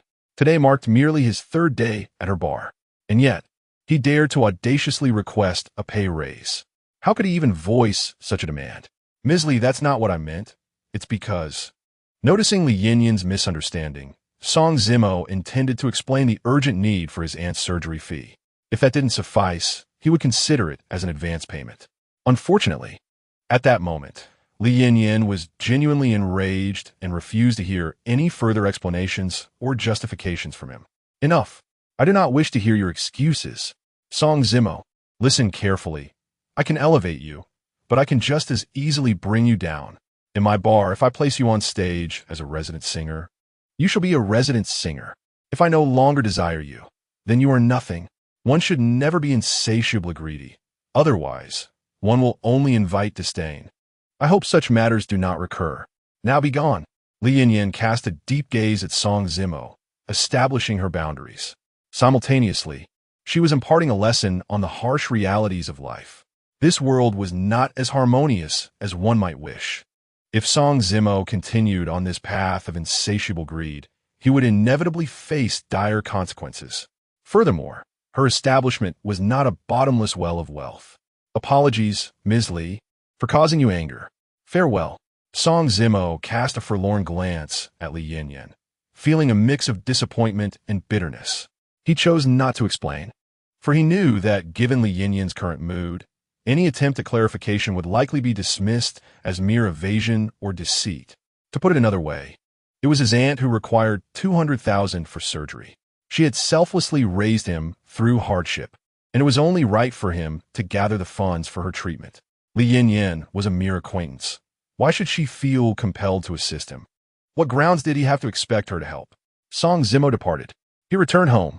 At that moment, a Chong knocked on the door and entered. Boss. A Chong noticed Li Yinyan's grim countenance and felt a twinge of apprehension. Yet, he cautiously called out, "What is it?" Li Yinyan's mood was frazzled, seemingly still irked by Song Zimo's earlier words. Thus, she lifted her head to glare at a Chong, her tone decidedly unwelcoming. Boss, I found this just now in the changing room. Take a look. A Chong cautiously approached Li Yinyan, despite her evident irritation. He then pulled a crumpled report from his pocket and handed it to her. What is this?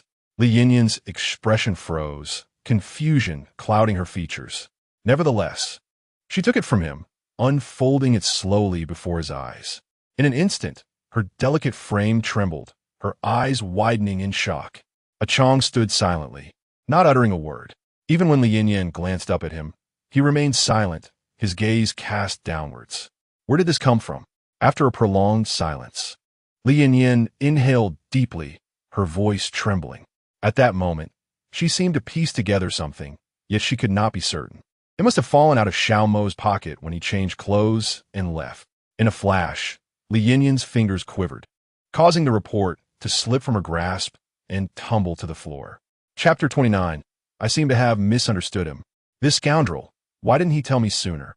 At that moment, Li Yinyan had completely forgotten that she had interrupted Song Zimo multiple times in his attempts to explain and had berated him in anger. Unbeknownst to her, a wave of discomfort and anxiety surged within her heart. The next moment, she dashed towards the door, to catch up with Song Zimo, to find him, to bring him back. Alas, when Li Yinyan burst through the door, she was met with the bustling scene outside the bar, cars coming and going. But his figure was nowhere to be found. He had left. He was already gone. Her eyes reddened. She could not fathom why she felt such sudden anguish, as if her heart had been pierced. Would he return tomorrow night? Surely he would. At that time, she would seek him out to apologize and reconcile. With a thud, the thought of her earlier harsh words made her wince at the thought of how profoundly they would have affected Song Zimo. Even she found it hard to come to terms with it. Li Yinyan, why were you so impulsive, not waiting for Song Zimo to finish speaking? On the other side, Song Zimo had returned home. At that moment, his heart was filled with despair and helplessness. 200,000.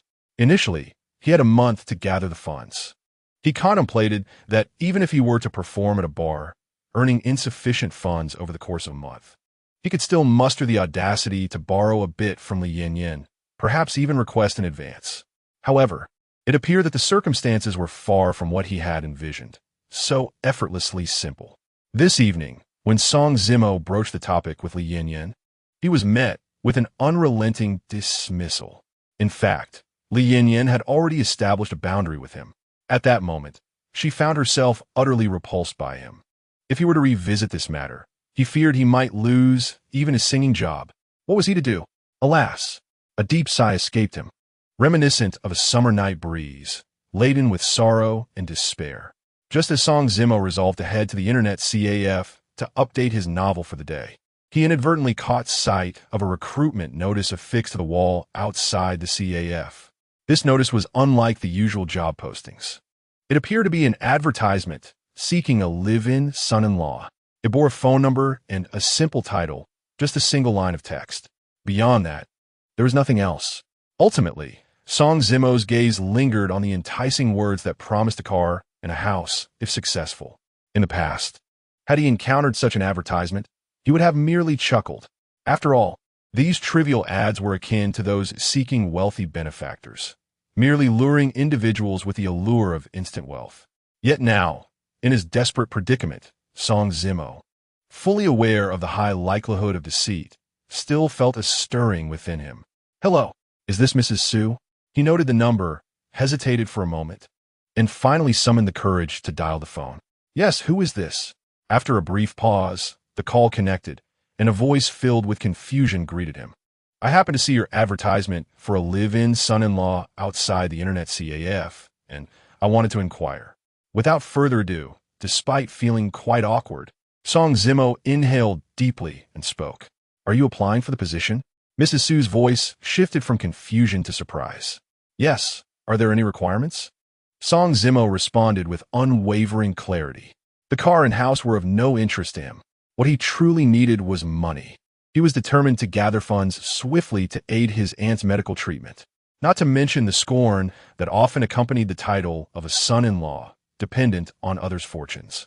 He would endure anything, even death, if it meant ensuring the safety of his beloved aunt, Song Qin. There are no significant requirements, just a need for good looks, virtuous character, and a steady demeanor. Mrs. Su articulated her expectations. "I believe I can fit that description. I would like to give it a try," Song Zimo replied, inwardly relieved. "Young man, are you certain you wish to apply?" "My daughter is rather unattractive and has certain limitations," Mrs. Su's voice returned, seemingly a reminder that being a live-in son-in-law was not as simple as it appeared. One must ponder, after all. A car and a house. Such fortuitous opportunities do not simply fall from the sky. "That is all right. I would like to see when we can meet," Song Zimo replied, maintaining his straightforward demeanor and directly inquiring about the time. "If you are agreeable, let us meet tomorrow at the time CAF at 9 o'clock, Mrs. Su readily acquiesced. After hanging up, Song Zimo took a deep breath and proceeded to the internet CAF to update his novel. That night, as he lay in bed, sleep eluded him. His mind was consumed with thoughts of his aunt, Song Qin. In his previous life, he had been helpless to watch her slip away. In this life, he was determined not to repeat that tragic fate. "Aunt, rest assured, I will not let anything happen to you, regardless of the cost." The following day, Song Zimo arose. The suit that Wang Shuangyi had purchased for him was still remarkably new, having only been worn once. He donned it with care, meticulously adjusting his tie. Glancing at his reflection in the mirror, he smiled. "Not bad. I hope it meets her expectations." "Xiaomo, where are you off to so early? And where did you acquire that outfit?" Just as he reached the door, his aunt Song Qin's voice called out to him. After a day of rest, she appeared significantly improved. Yet, Song Zimo could discern that her eyesight was not quite right. The doctor's warning echoed in his mind. "Your aunt's brain tumor has begun to exert pressure on her retina. If this continues, her vision will be lost before the blood vessels rupture." At this thought, his nose tinged with a bittersweet sensation. "Aunt, I have a friend who invited me out. This suit is from a female classmate who saw me in shabby clothes at a dance and offered to buy it for me. Song Zimo explained with a bright smile, though the depth of his eyes betrayed a hint of forced cheer. You dear child, how can you accept such gifts without hesitation? You must invite her over for a meal to express your gratitude. Aunt Song Chin chided gently. Certainly, I will invite her over, though I cannot guarantee she will come, Song Zimo promised, recalling the rift with Wang Shuangyi, adding, Aunt, it's getting late. Our appointment is at 9. With that, he glanced at the time and waved goodbye to Song Chin, promptly departing. Song Chin stood, watching as Song Zimo's figure grew fainter in the distance, eventually fading into a mere silhouette. Though she could not quite grasp the source of her unease, she had a premonition that her time was limited. Chapter 30. If Aunt passes away, what use is money to me? Upon arriving at the CF, he found table 6 occupied by a mother and daughter. The woman, with her curly hair, appeared fashionable and voluptuous. Despite her age, her figure retained an alluring grace, reminiscent of a refined matron. In contrast, the girl was quite overweight. Song Zimo estimated her weight to be around 150 pounds, a true plump young lady. Hello, ma'am. I am Song Zimo, he said, retracting his gaze and politely nodding. Please have a seat. Subiu's eyes fell upon Song Zimo, momentarily captivated by his handsome visage. Initially, when Song Zimo had called the previous night, she assumed he might not be particularly unattractive, but she certainly did not expect him to be strikingly handsome. Her interest had been piqued solely by the promise of a car and a house. Yet now, upon seeing him in person, she was taken aback. His striking features and an aura that seemed to see through the world's superficiality struck her with an indescribable impact. Handsome, I like my mom. I like what I want. At that moment, the chubby girl chimed in. It seemed, just as Subiu had mentioned the night before, her intellect was somewhat lacking. With one hand clutching a hamburger and the other a milkshake, she drooled as she playfully pestered her mother. Subiu, witnessing this, felt a wave of embarrassment wash over her. However, after casting a glance at Song Zimo, she spoke, Young man, have you truly considered your decision? This is my daughter, Xiaoxi. It seemed that Subiu also sensed that her daughter's appearance was not worthy of Song Zimo. Around them, patrons at other tables were evidently drawn to the peculiar pairing, turning their heads to gossip and whisper among themselves. Yet, Song Zimo remained unfazed by the curious gazes, his expression as calm as ever, so serene it elicited a twinge of discomfort in others. I have made my decision. I agree, but I have one stipulation. Song Zimo began, his smile exuding an air of sophistication, devoid of any awkwardness or reluctance. What stipulation? Subiu asked, a look of surprise mixed with confusion on her face. I wish to marry your daughter and become part of your family. I require 200,000, and I need it by the end of this month. Taking a deep breath, Song Zimo articulated his demand, his hands clenched into fists, trembling slightly with emotion beneath the table. Aunt, I will gather the funds to cure your illness. I promise. The onlookers, who had initially been murmuring quietly, erupted into a cacophony of astonishment upon hearing that Song Zimo sought to enter the family for money. Their gazes were laden with disdain and incredulity. 200,000 by the end of the month? Subiu, taken aback, clearly did not anticipate such a straightforward request from Song Zimo. Yes, Song Zimo nodded earnestly, disregarding the surrounding chatter and ridicule as if they were inconsequential. Young man, do you comprehend the value of cars and houses? They're worth more than 10 times that amount if you're not in a rush. Aunt, I only need 200,000. If you provide that, I will acquiesce to any of your demands. As for when I will fulfill the marriage contract and how I will integrate into your family, that is for you to decide. Before Subiu could finish her thought, Song Zimo interjected. If it were not for his aunt's grave condition, he would not have resorted to such desperate measures. Not in a hurry. If I wait until my aunt passes away, what use will that money be to me? Very well, since you have made your decision, take my daughter out for a while. Let the two of you cultivate your relationship. Subiu regarded Song Zimo with a deep stare, saying nothing further. She then turned her attention to Xiaoxi, who was eagerly devouring a hamburger and drooling, and gently wiped her mouth with a tissue. Xiaoxi, let's go have some fun. Without hesitation, Song Zimo approached Xiaoxi, taking her hand. Let us go have fun. Fun. I like this handsome guy. Xiaoxi exclaimed, her excitement palpable as she wrapped her arms around Song Zimo, momentarily forgetting the hamburger in her hand. Consequently, the creamy filling smeared all over Song Zimo's suit.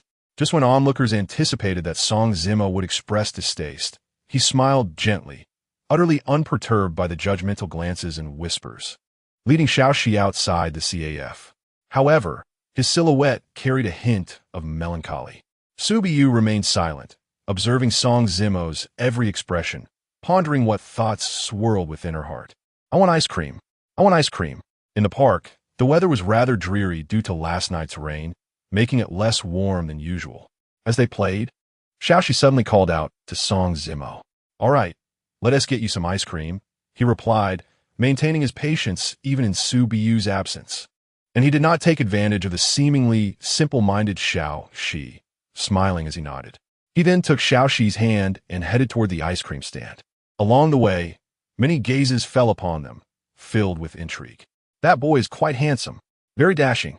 As for that chubby girl, she seems a bit eccentric, perhaps not the brightest. It truly exemplified the old adage, money makes the world go round. I want candied hawthorn. I want candied hawthorn. After purchasing the ice cream, Xiaoxi turned to Song Zimo once more. All right, I'll take you to get some, Song Zimo replied, smiling as he prepared to fulfill her next request. Suddenly, a rumble of thunder echoed through the overcast sky. Boom! In the blink of an eye, torrential rain began to pour. June's weather is indeed unpredictable, with storms arriving unannounced. Xiaoxi, shall we wait for the rain to stop before? Song Zimo began, furrowing his brow at the downpour. However, Xiaoxi was adamant. For her, the desire for food overshadowed all else, and she was determined to have it immediately. No, I want candied hawthorn right now. You go buy it. She tugged at Song Zimo's arm, insisting playfully. Very well, stay here for a moment. I will go get it.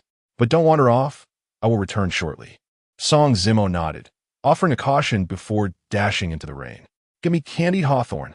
Having resolved to embrace his role as a son-in-law, he understood that many things needed to be taken lightly. Why should he care about others' opinions when it came to living off someone else? Xiaoxi stood there, clapping her hands joyfully, carefree, and excited. After a while, Song Zimo returned, his clothes torn and muddy, appearing as if he had fallen or been hit by a vehicle while securing the candied hawthorn. Blood trickled down from his arm, seeping through his sleeve and sliding between his fingers. Yet, Song Zimo paid no heed to his injuries as he rushed back to Xiaoxi, unveiling the 2 skewers of candied hawthorn wrapped in his clothing. Look, we have candied hawthorn. How delightful! Xiaoxi exclaimed, snatching them eagerly and devouring them with glee. Song Zimo smiled at her joy, though his expression, from the perspective of the ice cream vendor behind him, bore an undeniable trace of weariness and sorrow. Song Zimo? At that moment, a voice called from the shopping mall behind him. He turned, his expression momentarily stiffening. Wang Shuangyi. Who is she, husband? Xiaoxi, savoring her candied hawthorn, suddenly paused, her curiosity piqued as she clung to Song Zimo's arm, gazing at Wang Shuangyi standing at the entrance of the mall. Husband? Wang Shuangyi's expression faltered. Disbelief etched across her face. At that moment, she questioned whether she had misheard. Girlfriend? This chubby girl? Song Zimo, is what she said true? Wang Shuangyi inhaled deeply, her voice trembling with incredulity. Why is this happening? Is this some form of retribution? Yet, I've already apologized. Furthermore, even if it is an act of revenge, how could one possibly choose a girl like that as a girlfriend? At this moment, Wang Shuangyi felt an overwhelming sense of distress. She felt wronged. It was a piercing pain. Yes, Cici is my high school classmate, and my name is Wang Shuangyi. Song Zimo took a deep breath, his tone calm, a smile on his face, offering no explanation. For what need was there? He was not in any way related to Wang Shuangyi. Moreover, he had no desire for sympathy from others. In life, how can one avoid a few regrets? Why? Why? Tell me why. The last flicker of hope in Wang Shuangyi's heart morphed into despair. She immediately rushed over, her emotions surging, determined to confront Song Zimo for clarity. At that moment, tears cascaded down her cheeks, akin to the torrential rain falling from the eaves above. It poured down relentlessly, Just then, step aside. My mother said he would marry me, moving into our family, and she would buy a car and a house. Before Wang Shuangyi could reach Song Zimo, she was suddenly shoved aside by Xiao Cixi. Xiao Cixi was indeed a robust girl, her physique quite strong. As Wang Shuangyi approached her, she appeared delicate and petite. Thus, with a forceful push from Xiao Cixi, Wang Shuangyi stumbled, nearly falling to the ground. Wang Shuangyi stood there, as if struck by lightning. Her gaze was filled with shock and disbelief as she stared at Song Zimo. Buy a car and a house? Song Zimo, you would actually choose to become a son-in-law for the sake of material possessions, to live off a woman? Wang Shuangyi's eyes widened in astonishment, never having fathomed that Song Zimo could be such a person. Indeed, life is but a fleeting journey. One can toil endlessly or live carefree. It is all merely a lifetime. In truth, I am a quintessential materialistic man. The notion of living off a woman seems perfectly suited to me. Song Zimo cast a glance at Wang Shuangyi and explained. Those who happened to be exiting the shopping mall immediately began to curse. You bastard! I hate you. I will hate you for a lifetime. I shall never forgive you. Wang Shuangyi's tears flowed even more fiercely, particularly when she noticed that Song Zimo was wearing the suit she had bought for him before the dance. He was actually wearing it for a girl like Xiao Cixi. Despair, pain, breathlessness.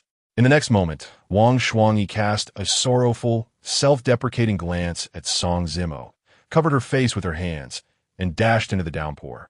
Vanishing from his sight, Song Zimo stood there, making no effort to chase after her, his expression remaining tranquil. However, only he knew that deep within his heart, ripples of unease were stirring, an inexplicable irritability. Time passed, and eventually the rain ceased. Song Zimo lifted his head to gaze at the now-still rain, taking a deep breath before addressing the carefree Xiao Cixi, who occasionally muttered to herself, Cixi, it's getting late. Let me escort you home. Home? Oh yes. Xiao Cixi eagerly grasped Song Zimo's arm, responding immediately. Subsequently, Song Zimo led her back. Subiyu had left her car for Song Zimo, allowing him to enjoy himself before taking Xiao Cixi home. 20 minutes later, Song Zimo arrived at Xiao Cixi's residence, a villa that resembled a grand estate. Located in a bustling area, it was evident that Xiao Cixi's family was quite affluent. Mom, we're back. Open the door quickly. Hurry up. Upon reaching the door, Xiao Cixi immediately raised her plump hand and knocked forcefully. The door echoed with her knocks. Coming. After a brief pause, the door swung open, revealing Subiyu, whom Song Zimo had seen before. Ah, Xiaomo, how did you get so drenched? Come in, come in. Subiyu noticed that Song Zimo's clothing and hair were completely soaked. Glancing at her daughter, who was entirely dry, her expression turned to one of surprise. Soon after, her gaze softened considerably, and she urged Song Zimo to enter. Auntie, it's all right. Cixi is back, and it's getting late, so I'll be heading home. Song Zimo shook his head, declining Subiyu's invitation.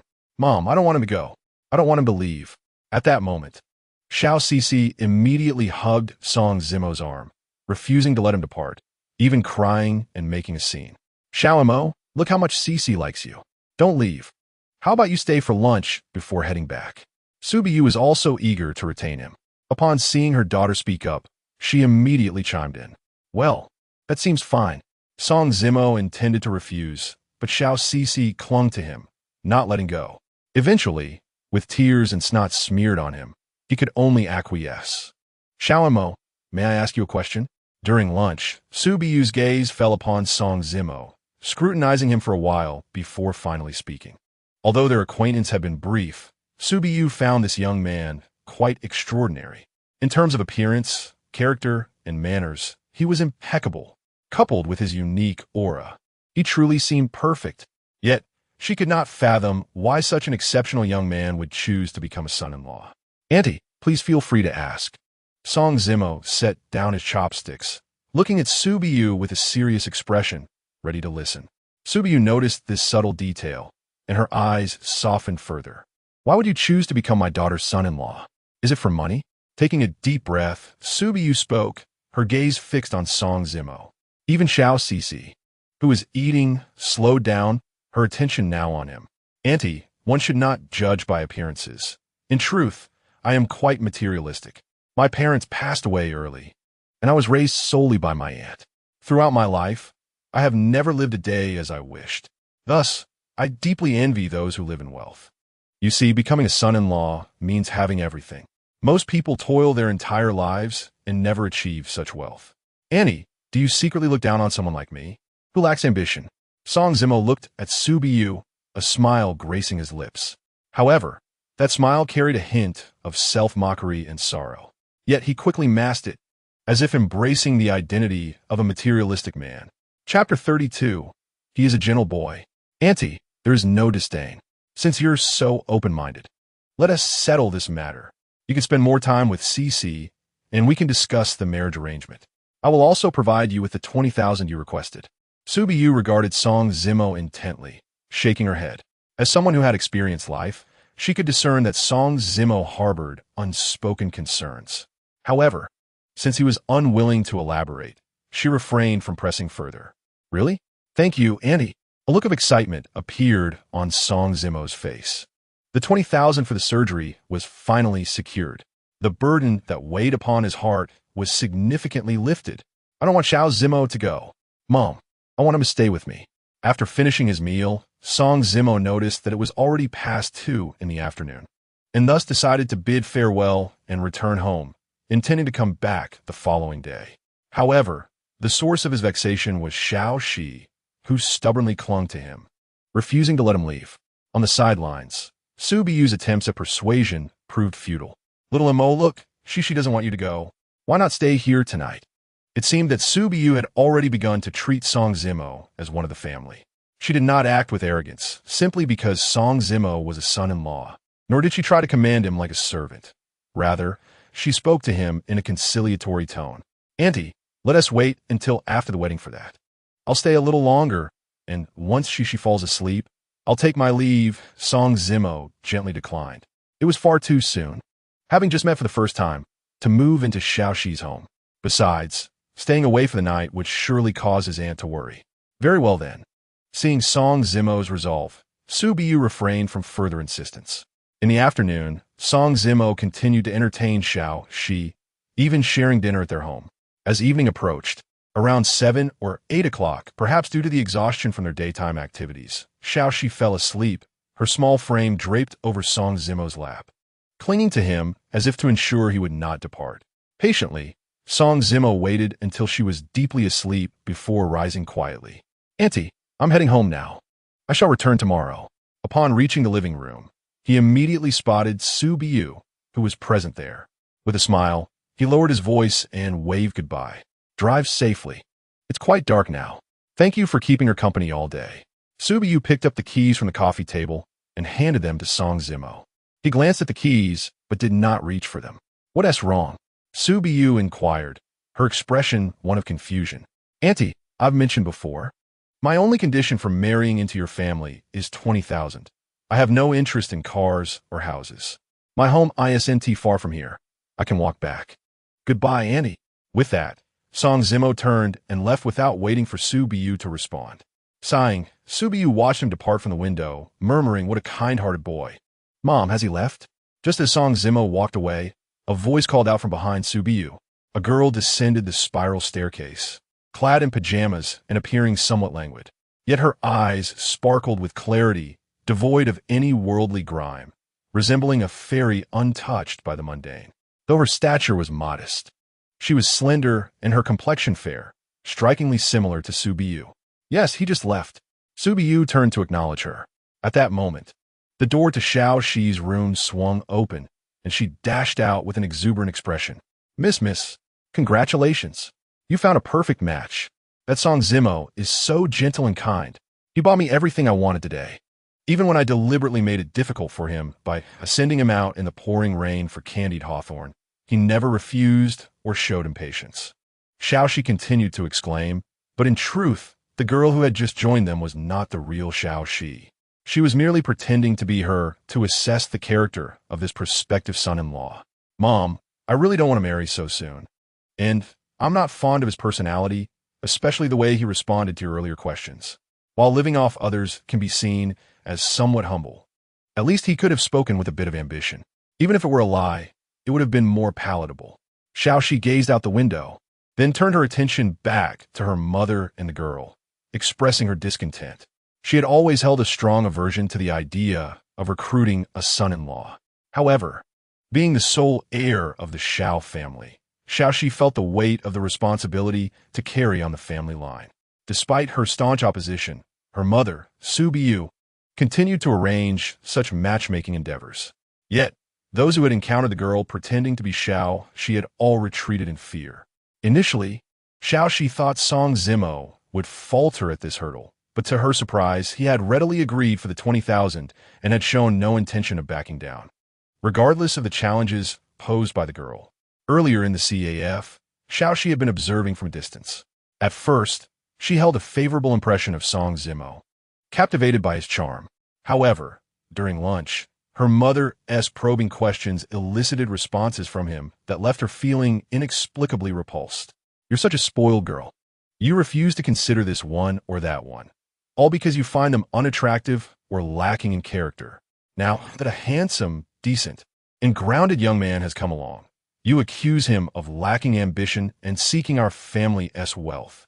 Tell me, if he willingly accepts the role of son-in-law and chooses to live off us, what else could it be but for money? Stop being so picky. Your father has a heart condition. Don't upset him. This matter is settled. Tomorrow, let us test him further, and if all goes well, you should work on nurturing your relationship and set a date for the wedding." Su Biu scolded Xiaoxi, decisively concluding the discussion before she could respond. "Miss, I think Song Zimo is quite wonderful. Although you haven't spent much time with him yet, I believe once you do, you'll be charmed and drawn to him." The girl chimed in enthusiastically. In all honesty, after a day together, the girl could find no fault in Song Zimo. Yet, she couldn't help but wonder why he seemed so troubled, as if harboring some deep-seated concern. Meanwhile, in the royal bar, Li Yinyan sat restlessly in her office, repeatedly checking her phone. "That guy really got mad last night, and isn't coming back? But at that moment, I genuinely didn't know. I thought he was just being arrogant and demanding a raise. He wasn't answering her calls or responding to her texts. What on earth do you want?" She fumed. "Do you expect me to personally beg you to return? Dream on." Just as Li Yinyan resolved to dismiss him if he didn't show up that night, a video titled "Recruiting a Son-in-Law" caught her attention on the computer screen. Chapter 33. "Bastard, how long do you intend to deceive me?" she muttered to herself, noticing how much the man in the video resembled Song Zimo. Curious, she clicked on the video. Instantly, the scene revealed a plump girl, a beautiful woman, and a young suitor seated with his back to her. The video, recorded from a close distance, allowed her to hear their conversation. Li Yinyan turned the volume up to its maximum, eager to listen and watch. Moments later, she finally grasped the unfolding situation. However, at this moment, she still could not behold the visage of the suitor. The video was captured from behind the boy, rendering it impossible to see his face unless he turned around. Just then, the boy rose to his feet. He approached the plump girl, took her hand, and, amidst a myriad of mocking gazes, smiled as he walked towards the exit. Song Zimo, could this scoundrel truly be so foolish as to accept 200,000? Has he lost his mind? To willingly become a live-in son-in-law for the sake of his aunt's medical treatment? Is it truly so easy to partake in such a life? They merely require you to propagate the family line, to carry on the ancestral flame. Once that flame is kindled, you become naught but a mere shadow. Li Yinyan murmured to herself, filled with indignation and discomfort. Last night, he had sought her out, ostensibly to borrow money. Yet, it seemed she had misinterpreted his intentions. How utterly despondent must he have felt to make such an extreme decision. Rising, she donned her trench coat and stepped outside, determined to find that scoundrel and offer an apology.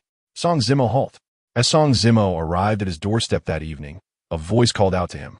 Upon hearing the sound, he immediately turned to see Li Yinyan standing a short distance away. Beneath the withering streetlight, she glared at him in fury. Even from such a distance, he could feel the palpable resentment emanating from her. "Presently, what brings you here?" Song Zimo was taken aback, his expression one of surprise. It suddenly dawned on him that he had forgotten to report to the bar for his shift. What do you mean? What brings me here? You arrogant scoundrel. Have you grown wings? After I merely reprimanded you last night, you truly intend to abandon your job at my bar? Initially, Li Yanyan had come to apologize to Song Zimo. However, upon seeing him at that moment, her simmering anger surged forth uncontrollably.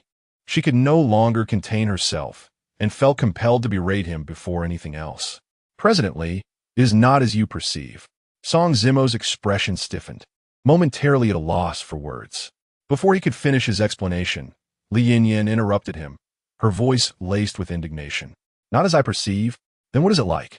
She glared at him, her fury palpable. Perhaps it was due to her disdain for the fact that he was willing to demean himself for money, reducing himself to a mere vessel for procreation, a live-in son-in-law. The fact that the girl in question was not only foolish, but also unattractive, only fueled her ire, making it even more intolerable. Enough. No need for explanations. Just know that I refuse to continue. Song Zimo observed the assertive and unreasonable Li Yanyan, ultimately swallowing the words he had prepared. It was not that he did not wish to clarify, but rather that Li Yanyan had not granted him the opportunity. Perhaps it was due to the events of the previous night. He feared that his impression in her eyes had plummeted to the depths. At this juncture, would she even believe any explanation he could provide? As he turned to leave, she commanded, "Scoundrel, come back." Li Yanyan's expression stiffened as she reprimanded him once more. In that instant, she regained her composure and realized that she had once again lost control of her temper. Li Yanyan, what is wrong with you? Are you here to apologize or to argue with him? Her prideful nature left her feeling a twinge of regret, yet she could not bring herself to relent. I've said I'm done. I'm not your employee, nor are you my employer. What more do you desire? With a sudden burst of frustration, Song Zimo shook off her grasp and retorted angrily. He could no longer tolerate it. The troubles with his aunt, coupled with the trivialities involving Wang Shuangyi and Dai Jingjing, had already left him in a state of agitation. Now, with Li Yanyan confronting him in such an unreasonable manner, even the most patient of souls would find their temper frayed. You! Li Yanyan was momentarily taken aback by Song Zimo's outburst. After several days of acquaintance, it was the first time she had witnessed him genuinely angry. Even during the previous night at the bar, when Dai Jingjing had been drunk and unruly, he had not lost his temper. This scoundrel had the audacity to raise his voice at her. Outrageous! Who did he think he was? Yet, despite her intense frustration, Li Yanyan remained silent, her eyes glistening with unshed tears. I apologize. My mood has been poor these past few days. Song Zimo, observing her demeanor, felt a pang of unease. He sensed that if he did not relent, this female boss might burst into tears. Ultimately, with a resigned sigh, he chose to accommodate her. After speaking, he made no further delay and prepared to leave once more. Do you think I will accept your apology just like that? Especially one so lacking in sincerity. Her prideful spirit prompted Li Yanyan to scoff, unwilling to easily forgive Song Zimo for raising his voice at her. However, upon seeing him walk away without so much as a glance back, she felt a surge of urgency. I just saw a video of CAF online. I recognized that boy as you. Why do you demean yourself by becoming a live-in son-in-law for that plump girl? At that moment, Li Yanyan's voice rang out, piercing through the air and reaching Song Zimo's ears. He had taken a few steps forward when his body froze, compelled to turn and face Li Yanyan. She met his gaze, her eyes a tempest of anger and scorn, as if chastising him for his choices. Because I am a materialistic man who values money over my own life. Don't think that a plump girl of my age, or even a 50-year-old woman, would deter me as long as the compensation is satisfactory. He retorted, offering no explanation and unwilling to clarify further. Let others misunderstand him. Let them gossip as they pleased. With that, Song Zimo attempted to depart once again. You scoundrel! Is this the time to deceive me? Are you trying to drive me mad? Without waiting for him to take another step, Li Yanyan produced a test report from her pocket. Is this what Ah Chong found at your changing room? Is this for your aunt's surgery? In a swift motion, Song Zimo's body trembled, and he turned back with urgency. As he attempted to snatch the report from Li Yanyan's hands, she skillfully evaded him. His expression darkened with frustration. Give it back. Where did you find it? Hand it over. In a moment of anger, he pressed her against the advertisement board, his voice rising in exasperation. He had not even realized when the report had gone missing, nor that Li Yanyan had picked it up. At that moment, Song Zimo's countenance darkened. The matter concerning his aunt remained an everlasting anguish in his heart. He was reluctant to confide in anyone about this matter, nor did he desire their sympathy. For sometimes, when you voice your troubles, others merely mock you, accusing you of being overly sentimental, particularly after last night, when he sought out Li Yanyan, struggling to articulate his thoughts. Her words reverberated in his mind. Song Zimo did not blame her. He only lamented his own inadequacy. I won't give it to you. What can you do about it? Bite me? Li Yanyan felt a twinge of fear at the sight of Song Zimo's demeanor. His grip on her wrist was painfully tight. Yet, Li Yanyan's stubbornness flared up, and she refused to relinquish her hold on him. As Song Zimo gazed at her, she shot him a furious glare. You, Song Zimo, confronted by Li Yanyan's anger, felt at a loss for words. Forget it. Just take it. I don't want it anymore. He found Li Yanyan utterly unreasonable and, after a deep breath, released her. However, just as he prepared to stand and leave, she yanked at his collar. Do you want it or not? You can't just decide to take it or leave it at your whim. And you think you can be so rude to me and just walk away? I suspect your aunt knows nothing about this. Does she? Should I inform her right now? Li Yanyan glared at Song Zimo. Her wrist reddened from his grip, yet he offered no apology. Li Yanyan, do not overstep. Song Zimo's brows furrowed, his anger flaring once more. Initially addressing her as Manager Li, he now called her by her name. Overstep? What will you do about it? Li Yanyan could not abide Song Zimo's tendency to bottle everything up inside, enduring it all on his own. Thus, she provocatively retorted, Xiaoma, are you back? Auntie S' eyesight has been deteriorating lately, especially at night. She can't see well from a distance. In the house, upon hearing the commotion outside, Song Qin emerged. Approaching the door, she called out, Auntie, I'm back. Upon seeing his aunt, Song Zimo's expression shifted to one of panic. Meanwhile, Li Yanyan, who had intended to give him a hard time, hastily released him, tucking the examination report into her pocket. Hello, Auntie, I'm Xiaoma's friend. Didn't he go to work tonight, so I came to check on him. Li Yanyan took the initiative to greet Song Qin. Observing this, Song Zimo frowned. What was Li Yanyan up to? Manager Li, didn't you say you had something to attend to? It's quite late. Perhaps you should head back? Song Zimo wished for Li Yanyan to leave, knowing she was aware of his aunt's illness and fearing she might inadvertently reveal something. You little rascal.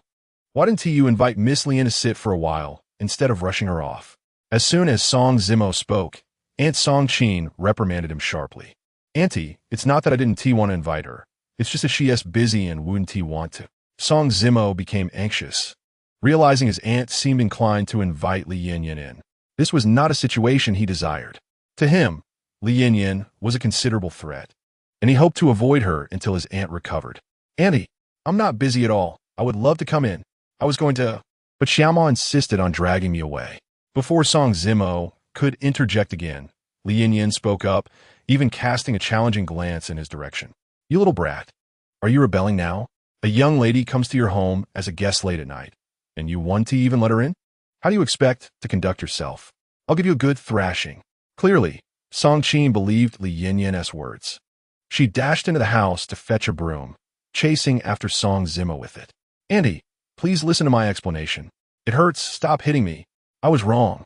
I understand now. Song Zimo's head spun from the chaos. He wanted to explain, but Song Qin wouldn't grant him the opportunity. The scene devolved into a raucous uproar, and eventually, Song Zimo ceased to defend himself. He realized that any attempt at explanation would only be seen as a justification. Thus, he surrendered to the situation. That despicable Li Yanyan, how utterly shameless. Li Yanyan felt a sense of smug satisfaction as she watched Song Zimo receive a sound thrashing. Oomph. That is what you get for shouting at me and gripping my wrist so painfully. Once inside, Li Yanyan settled down, while Song Zimo was tasked with fetching tea and serving her. Aunt Qin kept a watchful eye, ready to reprimand him at any sign of impropriety. Frustration boiled within Song Zimo, yet he felt utterly powerless. Manager Li, you have been chatting with Annie for an hour now. Given how late it is, shouldn't you head back? Finally, Song Zimo could no longer endure the endless conversation. When would it end? More importantly, He still had no clarity on Li Yinyan's true intentions. "You little rascal, are you getting cheeky again?" Aunt Chin shot him a disapproving look, her annoyance palpable. "Auntie, I'm not." Song Zimo's expression froze, and he hurried to clarify. "Auntie, Xiaoma is right. It's quite late. I should head back. I'll visit again another time." Li Yinyan stood, preparing to take her leave, bidding farewell to Song Qin. Song Qin escorted Li Yinyan to the door, and Song Zimo followed, intending to return with his aunt. "Xiaoma, aren't you going to see me off? I came all this way to visit. It's rather unkind of you not to." At that moment, Li Yinyan's voice rang out, causing Song Zimo to freeze. "You little rascal. Auntie is getting older and can't see well. Why don't you accompany her back? Go and see the young lady off." With that, Aunt Chin picked up a stick by the door and swung it in his direction. All right, I'll go see her off." Song Zimo's face was filled with resignation. What was Li Yinyan up to tonight? He felt he provoked her in any way. Was she out of her mind? Chapter 35. Why does my heart feel inexplicably pained? Deservedly so, as Song Zimo caught up to Li Yinyan. He even opened his mouth before she delivered a cutting remark. Song Zimo regarded Li Yinyan in silence, too weary to respond. Soon, they arrived at the car where Li Yinyan had parked by the roadside. Yet beneath the night sky, she showed no intention of stopping. Seeing this, Song Zimo contemplated saying something, but upon noticing her pensive demeanor, he swallowed his words. Thus, he accompanied Li Yinyan as they continued walking. Before long, they found themselves at the edge of a bustling street. Li Yinyan came to a halt, and Song Zimo followed suit. "I apologize for what happened last night." She finally spoke, turning to look at Song Zimo, her eyes reflecting profound remorse. Despite her capricious and somewhat obstinate nature, she was not devoid of reason. The events of last night were undeniably her fault. Impulsive, what has transpired is in the past, and I have long since forgotten it. Song Zimo shook his head, gazing ahead at the bustling traffic, his eyes glimmering yet devoid of spirit. Witnessing this, Li Yinyan felt a pang of discomfort in her heart. At such a tender age, he bore such immense pressure and responsibility. He lacked even a confidant to share his burdens with. How utterly desolate and helpless must that be? If it weren't for Chang's inadvertent discovery of the medical report, she too might have fallen prey to misunderstanding after watching that video and hearing Song Zimo's words. Yet, Song Zimo offered no defense or justification for himself, as if he had long ceased to care about the perceptions of others. Was this the maturity expected of a boy fresh out of school? "Li Zong, shout mo." Just as Li Yinyan took a deep breath, seemingly poised to speak, Song Zimo coincidentally began to speak as well. Startled, Li Yinyan turned to him, and he gazed back at her. His expression was calm, a tranquility that was almost unbearable, evoking a sense of pity. Even now, he refrained from crying or causing a scene. It seemed as if all his emotions were destined to remain buried deep within. "You go ahead." Li Yinyan was uncertain of what Song Zimo intended to express, yet she smiled gently, encouraging him to speak first. "Regarding my aunt's illness, I hope you can keep it confidential until after her surgery. I beg you." Song Zimo looked at Li Yinyan, bowing his head for the first time. The obstinate boy had humbled himself for the sake of his aunt, his earnest gaze imbued with a hint of pleading. At that moment, Li Yinyan felt a lump in her throat. Tears nearly spilled from her eyes. "What are you saying?" "I, Li Yinyan, am not one to gossip. If I wished to speak, I would have done so already. Was there any need to hide this report?" Li Yinyan lifted her head and rubbed her eyes. "The wind is quite strong tonight. It's making it hard to keep my eyes open. Here, your aunt's report." With that, she hurriedly returned the misplaced document to him. "Thank you." Song Zimo stepped back and bowed to her. "Hey, can you not do that? You made me feel like a villain." The tears that had just subsided within Li Yinyan threatened to spill forth again. Swiftly, she redirected the conversation, glaring at Song Zimo and admonishing him. "It's getting late. You should head back." Song Zimo smiled, responding, "All right." After saying this, he immediately turned to leave.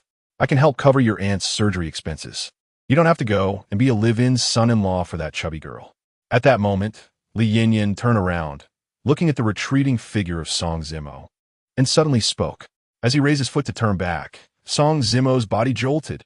He spun around abruptly, staring at Li Yinyan. "Li Zong, what did you just say?" His heart raced with an unprecedented exhilaration. Even his voice trembled as he spoke, doubting whether he had misheard. Thus, he inquired once more. I said, "I can help with your aunt's surgery costs. I understand that your decision to become a live-in son-in-law is for her sake. Don't force yourself into something you're unwilling to do. I believe that with time, things will gradually improve. Keep going."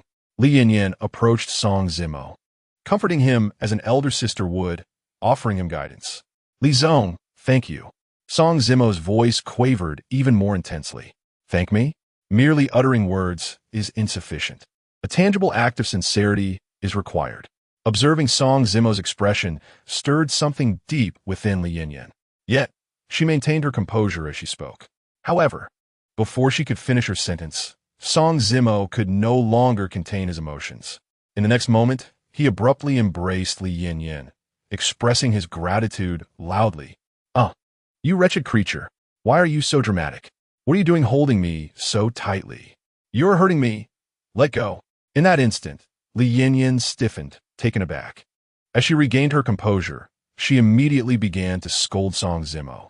Yet, amidst her scolding, she sensed that Song Zimo's body was trembling, his voice choked with emotion. On the verge of tears, Li Yanyan felt a shiver run through her, her reprimands abruptly ceasing. When she looked up, she found Song Zimo's face was streaked with tears. For reasons unknown, her heart quivered with discomfort. Subsequently, she fell silent, hesitating momentarily before slowly opening her arms, resting her head on Song Zimo's shoulder, her own eyes reddening. "Cry, cry. Let all the emotions bottled up inside flow out. It will feel better that way."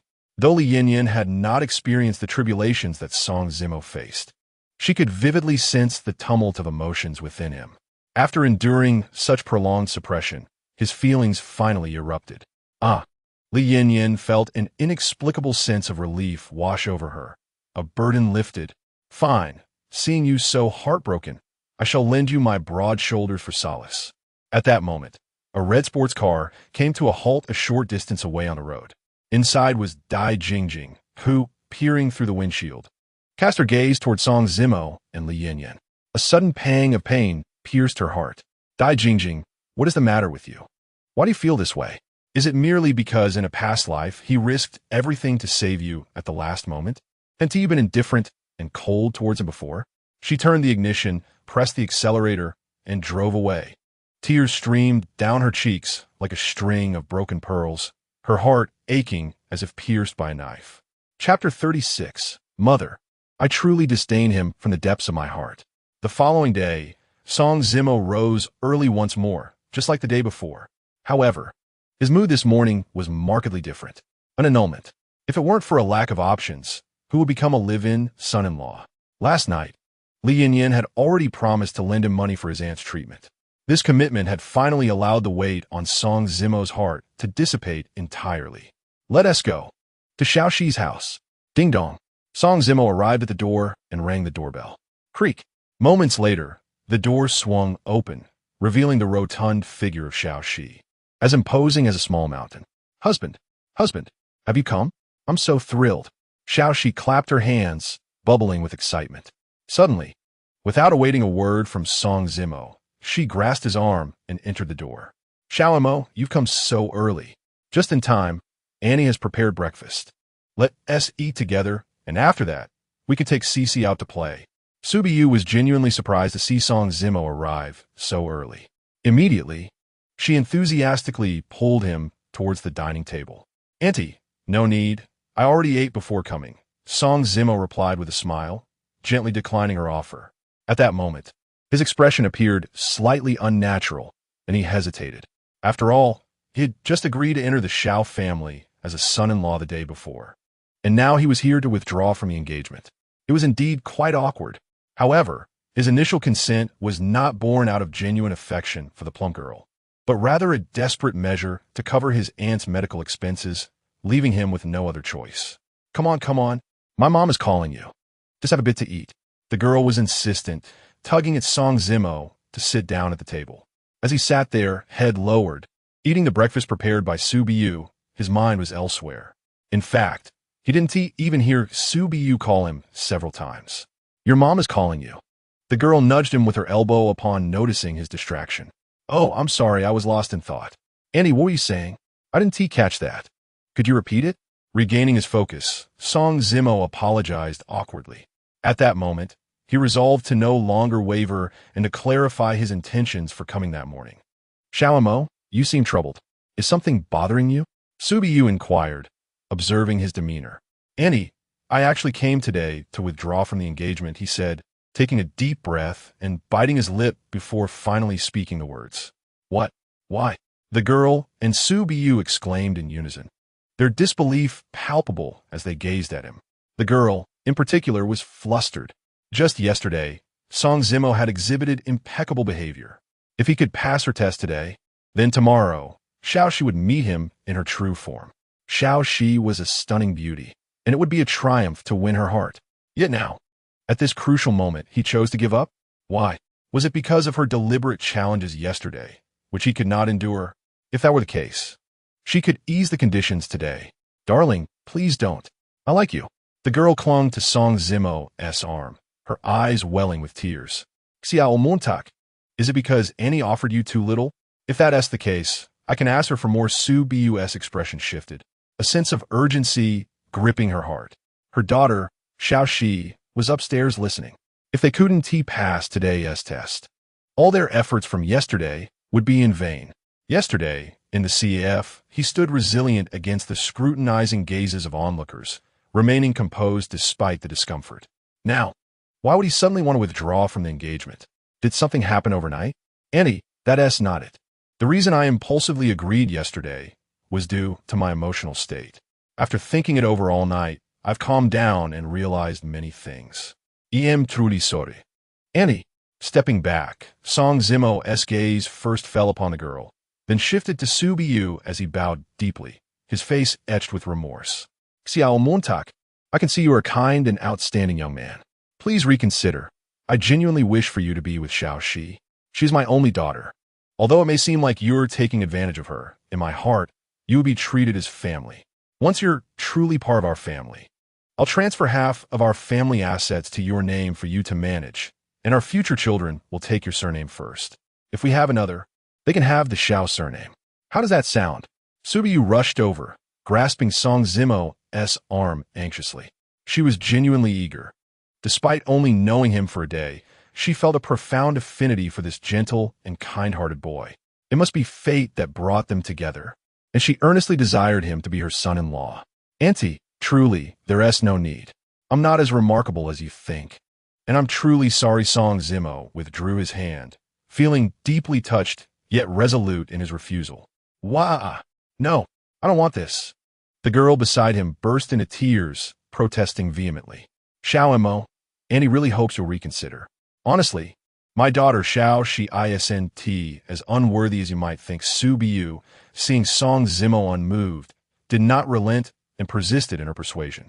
At that moment, Subiyu believed that if he was unwilling to accept half of the Xiao family's assets, it must be due to her daughter's appearance. This foolish boy, how could he lack a bit of patience? Frustrated, Subiyu decided to expedite the process and secure the engagement. Just then, Xiaoxi descended the stairs. Fat girl, Mom, stop trying to convince him. He doesn't fancy me, and quite frankly, I don't fancy him either. As her voice rang out, a figure as ethereal as a fairy princess glided down the circular staircase, exuding elegance and extraordinary poise. However, the expression on her stunning face was one of evident disdain. Xiaoxi was angry. Indeed, men were so materialistic and pragmatic. The test set by the plump girl had seemed effective, yet just a day later, he couldn't maintain the facade and was overwhelmed.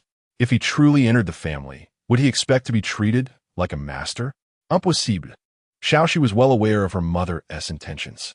Resolutely, she descended the stairs to thwart Song Zimo's hopes. After all, she secretly looked down upon boys like him who presumed to be self-important, relying on others. Who are you? Hearing the voice, Song Zimo looked up. Initially puzzled by who was speaking, he was taken aback when he saw Xiaoxi resembling a fairy princess and gasped in astonishment. Chapter 37. It's her, the girl who had leukemia. How could it be her? Why was it her? Was it truly a remarkable twist of fate that they would meet so soon after their rebirth? At that moment, Song Zimo's expression grew increasingly unnatural as memories flooded back from his previous life. Memories of the girl he met in the hospital. The one who loved to play the harmonica, the one who suffered from leukemia, the one he could do nothing for, who was ultimately lost to him. "Do you know me?"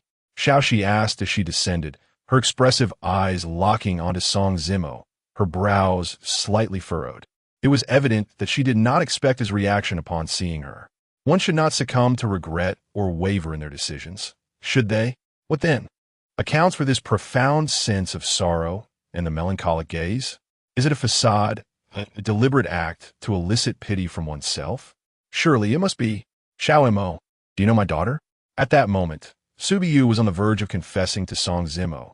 Yet unexpectedly, her daughter, Xiao, she descended from the upper floor.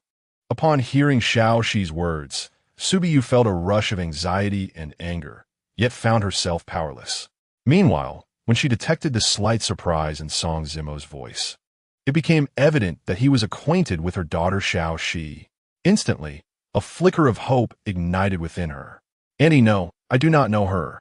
Song Zimo inhaled deeply, regaining his composure. His expression was calm, yet turmoil raged within him. According to his recollection, within a mere 2 months, Xiaoxi would be diagnosed with leukemia, so severe that a bone marrow transplant would be imperative. Tragically, her parents' marrow would not match. Ultimately, it would lead to the discovery of his own compatibility. By that time, Subiyu, the once beautiful matron, would have aged 2 decades overnight. Hence, Song Zimo had failed to recognize her upon their initial meeting yesterday. It was astonishing that this stranger's marrow was remarkably compatible with Xiaoxi's. However, when the moment of discovery arrived, her condition had already begun to deteriorate rapidly. When Song Zimo first laid eyes on her, her once flowing dark locks had been entirely shorn. He could only faintly recall her former visage from photographs. In the end, Song Zimo donated his marrow. Yet it was still too late. She succumbed to her illness. "Mother, according to our prior agreement, he has failed the test and is unworthy of being my fiancé," Xiaoxi declared coldly, casting a glance at Song Zimo without an ounce of compassion. "Miss Xiao Mo is a gentle and kind-hearted boy, truly an admirable person. Please grant him another chance," the chubby girl interjected, abandoning her previous pretense. Upon seeing Xiaoxi, she immediately rushed to advocate for Song Zimo. "Impossible. I have made it clear that I dislike such a boy. I certainly will not grant him another opportunity," Xiaoxi reiterated with unwavering resolve. Seeing her own beauty, was she merely putting on an act to gain her mother's sympathy? Had she truly changed her mind? It was inconceivable. Xiaoxi despised such duplicitous boys who feigned vulnerability while concealing their true intentions. "No, I refuse to agree. You ungrateful child.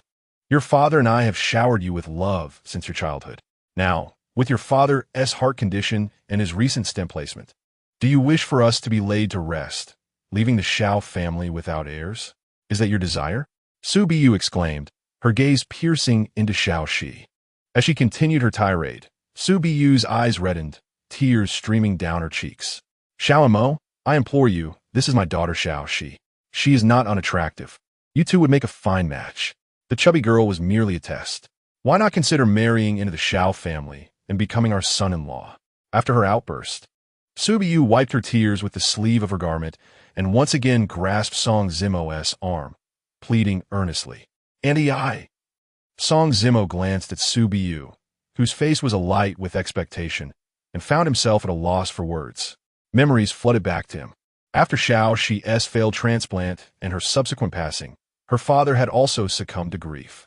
Ultimately, Subiyu chose to follow her daughter in death. The once thriving Xiao family, consisting of 3, ended in a manner that inspired both sorrow and reflection. Among all, it was Song Zimo who felt the most profound impact, for he had been by Xiaoxi's side during her final days. She had expressed a desire to meet him again in another life. "Song Zimo, you wouldn't be reconsidering simply because of my looks, would you?" Just as Song Zimo fell into silence, contemplating the past, Xiaoxi's voice broke through. "Xiaoxi, silence yourself. Do you wish to drive me to despair?" If you upset Xiao and Mo today, I shall crash my head against this door. Su Biyu observed a glimmer of willingness from Song Zimo, her heart racing with anticipation. However, before he could speak, Xiao Shi's icy sarcasm interrupted. At that moment, Su Biyu's anger flared. How could this impudent girl push Xiao and Mo away? Mother, you! Xiao Shi retorted, her eyes ablaze with fury. Was she not her daughter? Or was Song Zimo her son? Witnessing her mother's ceaseless defense of Song Zimo, even at the cost of berating her own daughter, only intensified Xiao Shi's disdain for him. What use is a man who feigns helplessness and seeks sympathy? What purpose would it serve to bring him into our family? He is no better than a pig. Perhaps I should just let him stay as a common friend for a while and see how it goes. At last, Song Zimo took a deep breath and spoke. He refrained from outright rejecting the proposal, as the memories of his past life weighed heavily on his heart. The fate of this girl and her parents was indeed tragic. He could not fathom why he had encountered her so early in this life. However, given the imminent outbreak of his aunt's illness, it seemed Xiao Shi's condition could not be much better. An overwhelming sense of unease enveloped him. Truly a hypocritical boy. Not far away, Xiao Shi remained oblivious to Song Zimo's thoughts. Had he displayed the fortitude to refuse outright, she might have regarded him with slightly more respect. Instead, he had wavered, deepening her contempt. Do you think this will compel me to acquiesce? That I would allow you to become the son-in-law of the Xiao family? Dream on. Very well, then, let you both spend some time together. Once feelings deepen, we can discuss marriage. Xiao Shi, hurry and tidy yourself up to accompany Xiao and Mo on an outing. Su Biyu exclaimed, her joy palpable. Although Song Zimo had not directly agreed, he had not outright refused either. This indicated that her daughter's beauty still had some allure for him. After all, feelings do not sprout overnight. With time, they might blossom. Who knows, perhaps one day, they could share a moment of drunken revelry that would lead to unexpected surprises. Chapter 38. The sound of the guqin, memories unfurling like smoke. Annie, has Xiao Shi been experiencing any discomfort lately? Initially, Xiao Shi had no desire to comply. However, Su Biyu's temper flared, and ultimately, she begrudgingly prepared to accompany Song Zimo outside. After she and the chubby girl ascended the stairs, Song Zimo hesitated before inquiring. He sought to ascertain the status of Xiao Shi's health. In his previous life, her condition had deteriorated alarmingly fast, and by the time they found him, it was nearly too late. Thus, tragedy ensued. In this lifetime, fate has brought them together ahead of schedule. It can only be regarded as the mysterious workings of destiny. Song Zimo is resolute in preventing a tragedy like the one that occurred in his past life. After all, they were friends, albeit briefly, in their previous incarnation. Although their time together was fleeting, it felt as though they had known each other for centuries. Is Cece's health all right? Oh, it is perfectly fine. Little Mo, rest assured. When the time comes for pregnancy and childbirth, there will be no issues whatsoever. She could bear 10 or 8 children without a hitch. Su Biyu's expression momentarily froze. In an instant, she comprehended Song Zimo's implication. Immediately, Su Biyu began to thump her chest in assurance to Song Zimo. Annie, that is not what I meant. Song Zimo's expression stiffened, embarrassment flooding his face. It seemed he had been too vague, leading to a misunderstanding. I know. You needn't worry. If you both go out and happen to indulge in a bit of wine, and something unexpected occurs, it would be no trouble at all. Seeing this, Su Biyu smiled knowingly at Song Zimo. After all, she understood the youthful mind. Annie, Song Zimo felt increasingly awkward, eager to clarify. But then he reconsidered. Given Su Biyu's expression, any attempt at explanation would likely worsen the situation. You scoundrel, don't think that just because you won my mother over, you'll have a chance. I warn you, I have no interest in boys like you, so don't even think about making a move. If it's just to be ordinary friends, I could tolerate that. After being unceremoniously dismissed by her mother, Xiao Shi was seething with anger. What kind of mother is this? She doesn't want to go out herself, but insists on dragging me along. In this sweltering heat, why not stay home with the air conditioning? On the way, Xiao Shi turned to glance at the driving Song Zimo, her brows knitting in warning. I know. I'm not interested in you, nor do I have any feelings. Song Zimo turned to look at Xiao Shi, offering a nonchalant smile. You. Xiaoxi felt a surge of irritation at Song Zimo's demeanor. What did that mean? Was he being cryptic, or was he simply dismissive? Either interpretation infuriated her. By the way, how have you been feeling lately? Recalling Song Zimo's earlier inquiry to her mother, which had gone unanswered, she couldn't help but ask. What do you mean, how am I feeling? Are you questioning my fertility? Xiaoxi's expression froze as she regarded Song Zimo with confusion. Suddenly, her demeanor shifted, her brows furrowing in anger as she realized something. This scoundrel is doubting my ability to bear children? How shameless and crude. My health is perfectly fine. Earlier at home, while she was changing upstairs, she had seen her mother whispering with him, seemingly discussing matters of childbearing. Now everything made sense. This was too much. No. How would you think that? I merely asked if you've been feeling unwell at all. Song Zimo was at a loss. If his mother could make such connections, this daughter was even more direct. Truly, they were a matched pair.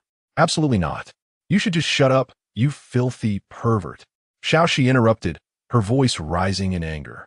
Faced with this, Song Zimo felt awkward, scratching his nose, and ceased his inquiries.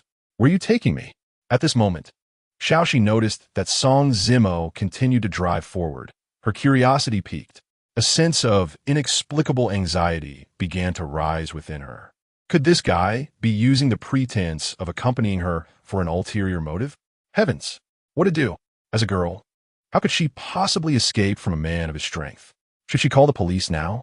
No, perhaps it's best to wait. What if she was mistaken? I'm not taking you anywhere bad. I'm bringing you to a fun place.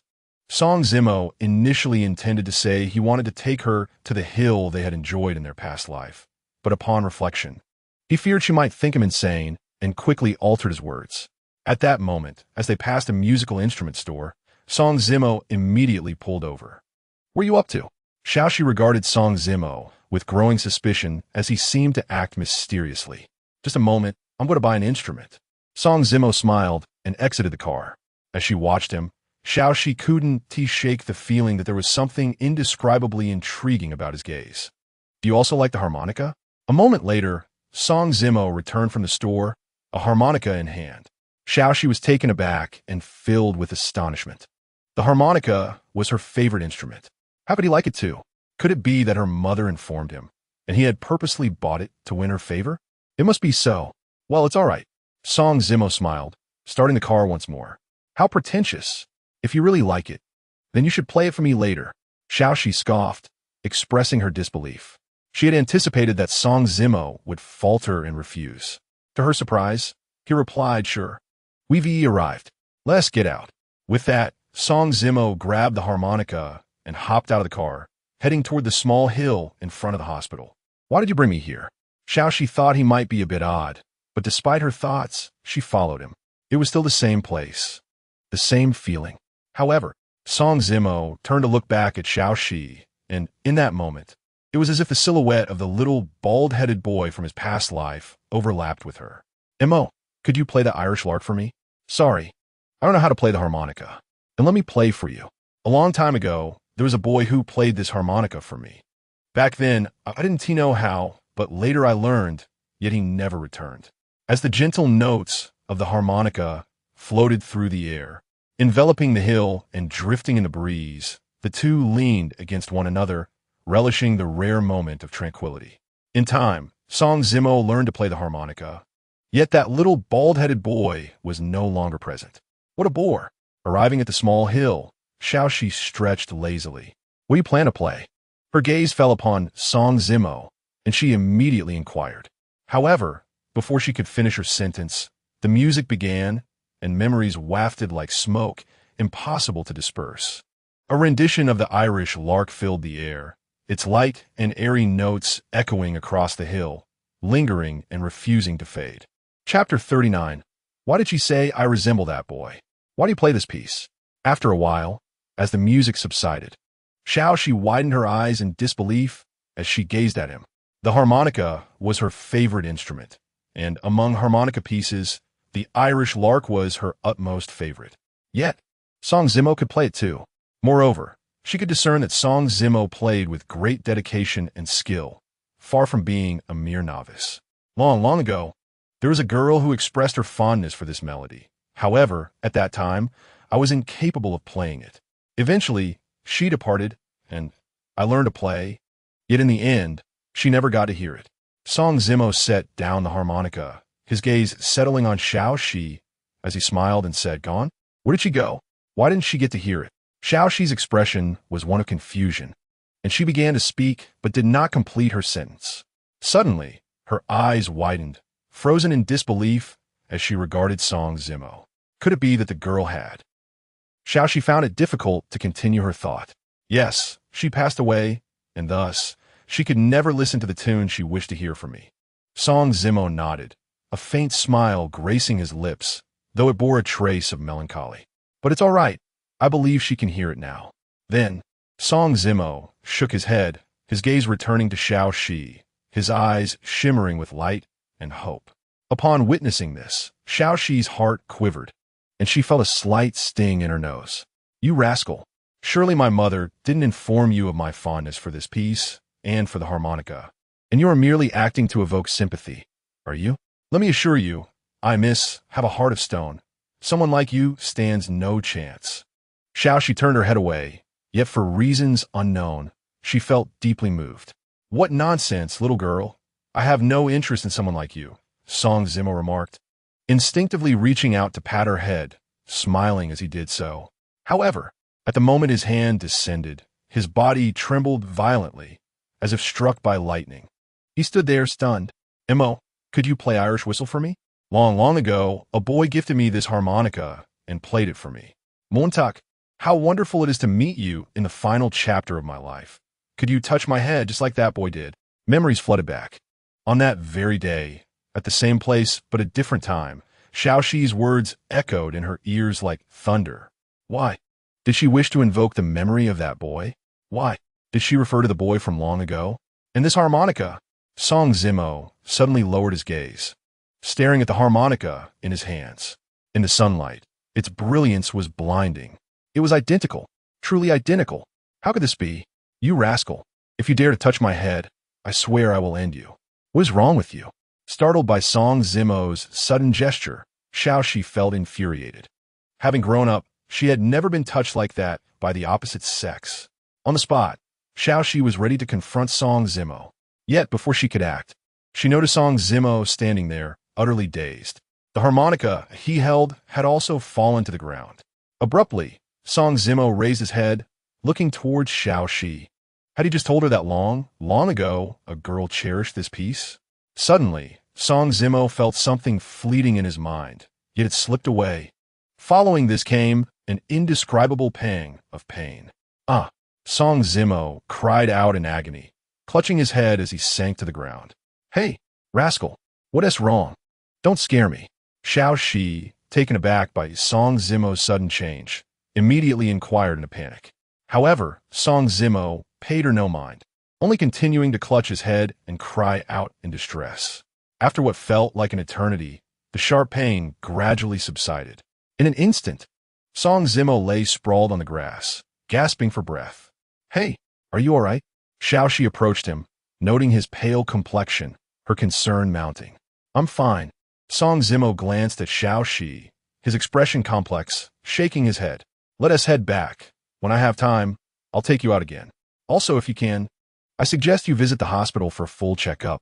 After resting for a while, once the headache had lessened, Song Zimo rose from the ground. As they walked back, he paused to remind Xiao Shi, "Go to the hospital for a full checkup?" At his words, Xiao Shi stiffened, misunderstanding his intent. Instantly, her face darkened. "Rascal, what do you mean by that? Are you implying I'm infertile? How dare you?" Xiao Shi was furious.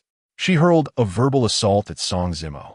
However, upon seeing the pallor on his face, the words she had prepared to unleash were swallowed back. Yet, her indignation over Song Zimo's insinuation remained. She then picked up the harmonica that Song Zimo had dropped on the grass and followed him. Why is this happening? Why do the words I exchanged with this Xiao Shi today mirror exactly what she once said to me in a past life? Could it be that she, too, is a reincarnated soul? If so, who was the boy she mentioned? Why did they never meet again? And what about the way she looked at me after escorting Xiao Shi home? Song Zimo walked back, his head bowed as he murmured to himself. His thoughts were a chaotic whirlwind, struggling to grasp numerous uncertainties. Yet, an instinct told him he was drawing closer to the truth. "Mother, you have gone too far. Why did you reveal my fondness for the harmonica and my favorite pieces to that rascal Song Zimo?" Upon returning home, Xiaoxi confronted her mother, Su Biyu, with palpable fury.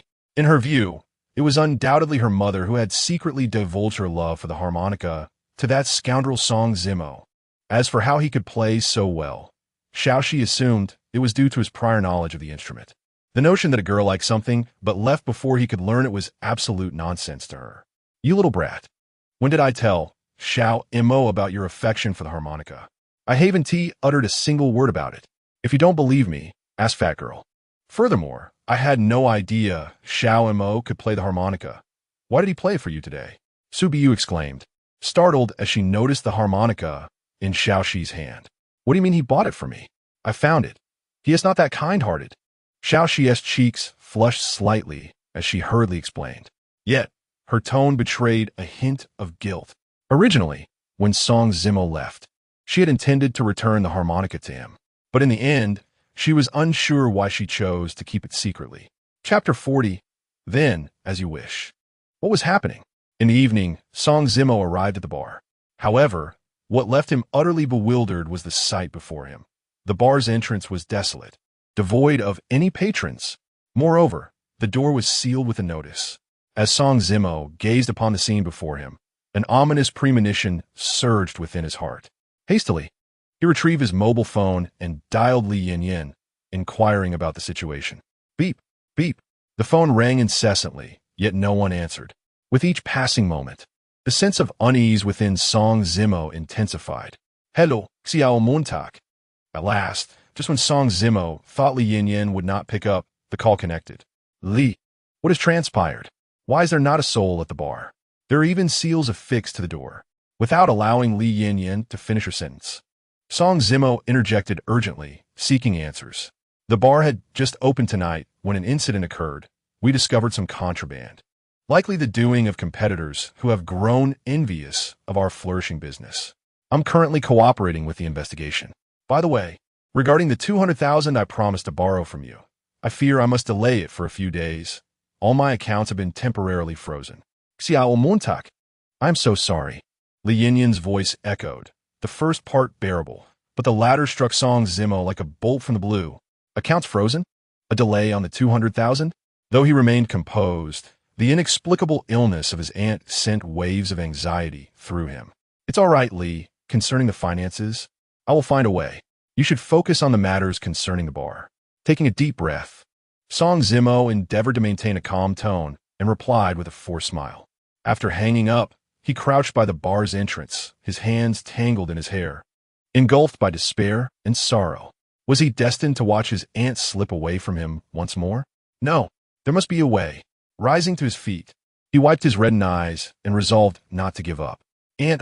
Upon reaching his home, Song Zimo endeavored to mask his sorrowful expression, wishing not to alert his aunt. Clang! However, before he could utter a word, a thud resonated from the courtyard. In the next moment, he witnessed his aunt sprawled on the ground, groping for a fallen bowl. It lay perilously close, within reach, yet her hand repeatedly missed its target. His aunt's eyes, they seemed nearly blind. Upon witnessing this, tears streamed down Song Zimo's face as he rushed towards her. "Aunt, how did you fall? Let me help you up." He hurried to his aunt's side, lifting her from the ground. "Xiaomo, what brings you back? Didn't you just leave a moment ago?" His aunt seemed oblivious to her predicament. That night, she had become a sightless wanderer, unable to perceive anything. Her face bore bruises from the fall, yet she appeared unaware. Even when Song Zimo stood before her, she tilted her head in his direction. His heart ached as he wept, yet she remained oblivious. "It's all right, turn around. I will take you to see." Song Zimo sniffled, attempting to steady his voice. The words of the doctor echoed in his mind. "Your aunt's brain tumor has begun to press on her optic nerves. If surgery is not performed promptly, she will lose her sight." What was he to do? Why, despite being reborn with memories of his past life, was it proving more difficult to gather funds for his aunt's treatment? He assisted her to bed, fabricating an excuse for his early return. and then retreated to his own room. Lying in bed, he tossed and turned, contemplating ways to procure the necessary funds. Time was running out. If he could not secure the money soon, his aunt would truly. The thought filled him with profound anguish. A night passed in silence. The following morning, upon rising, Song Zimo resolved to seek out Xiaoxi. He would gather the 200,000, even at the cost of his pride. Just as he was about to head to Xiaoxi's residence, he heard a voice calling out to him. Turning around, he saw Dai Jingjing beckoning him. At that moment, she donned a sleeveless denim outfit, her hair tied in a high ponytail, leaning against a car with her hands in her pockets, gazing at him. Song Zimo furrowed his brow slightly as he approached. "Is there something you need?" Upon getting closer, he noticed her eyes were red, fixed intently upon him. He could not fathom why she sought him out, yet he inquired, "I need 200,000 for my aunt's surgery. Can you assist me?" Dai Jingjing studied Song Zimo for a moment before suddenly speaking. The memories of the past life informed her that his aunt had succumbed to a brain tumor. At that time, Song Zimo was unable to gather the required funds, helplessly watching his aunt pass away. Back then, she was still the carefree, proud young lady who had not cared for him. Although she was aware of this, she had not offered assistance. However, in this life, she chose to lend a hand. Yesterday, she had witnessed the CAF video and intended to approach him, but seeing him in an embrace with Li Yanyan had caused her to retreat. "Did he tell you?" Song Zimo's expression stiffened as he widened his eyes in surprise, his emotions surging.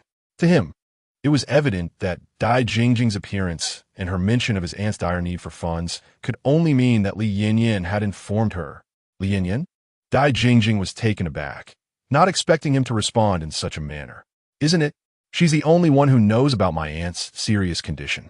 Song Zimo's gaze bore into hers as he retorted. "Yes, she is the one who informed me. So, will you accept my help?" Dai Jingjing did not elaborate, nor did she wish for Song Zimo to discover the truth about her rebirth. Thus, she simply acknowledged that it was Li Yanyan who had informed her. "Thank you." After a moment of silence, Song Zimo replied gratefully, "Do not be in haste to thank me. My assistance comes with a condition." Dai Jingjing smiled, anticipating his response. After all, in their previous life, he had been utterly devastated in his quest for funds, consumed by despair. In this life, her willingness to assist him was not without strings attached. "What is your condition?" Without hesitation, Song Zimo inquired directly. "Be my boyfriend," Dai Jingjing stated, trying to appear nonchalant. Though her heart raced. After all, he had rejected her several times before, and she feared another refusal. "All right, I am willing." Song Zimo's expression faltered momentarily before he responded with a smile, albeit tinged with self-mockery and bitterness. He recalled the day Dai Jingjing, inebriated, had spoken those words as he drove her home, her drunken confession still vivid in his mind. "Song Zimo, you scoundrel, I do not genuinely like you. I merely wish to pursue you, and once you fall for me, I shall cast you aside, allowing you to experience the heart-wrenching anguish. Since that is the case, I shall comply with your wishes." Chapter 41. The person I am today is no longer the one I once was. Why do I feel that having you as my boyfriend brings me no joy? Song Zimo acquiesced. Dai Jingjing felt an immense sense of relief. The heavy burden on her heart finally lifted. However, upon catching a glimpse of Song Zimo's expression, she felt inexplicably irritated. Back in high school, wasn't he like a loyal pup, always eager to please her? Now, after graciously offering to be his girlfriend, shouldn't he be elated? Yet, there was no sign of joy, just that 20,000. Song Zimo shook his head and smiled, albeit with a strained expression. Soon after, he shifted the conversation to serious matters. The image of his aunt falling to the ground last night was vividly etched in his mind. Song Zimo understood that he could not afford to wait any longer. His aunt Song Qin's surgery had to be conducted without delay. What a rush. "ISN to your aunt's surgery scheduled for next month? Fine, I'll prepare the money for you later, but shouldn't you spend the day with me first?" Dai Jingjing furrowed her brows, clearly displeased. According to her recollection, Aunt Song Qin's surgery was supposed to take place next month. Yet, it was still the latter part of June.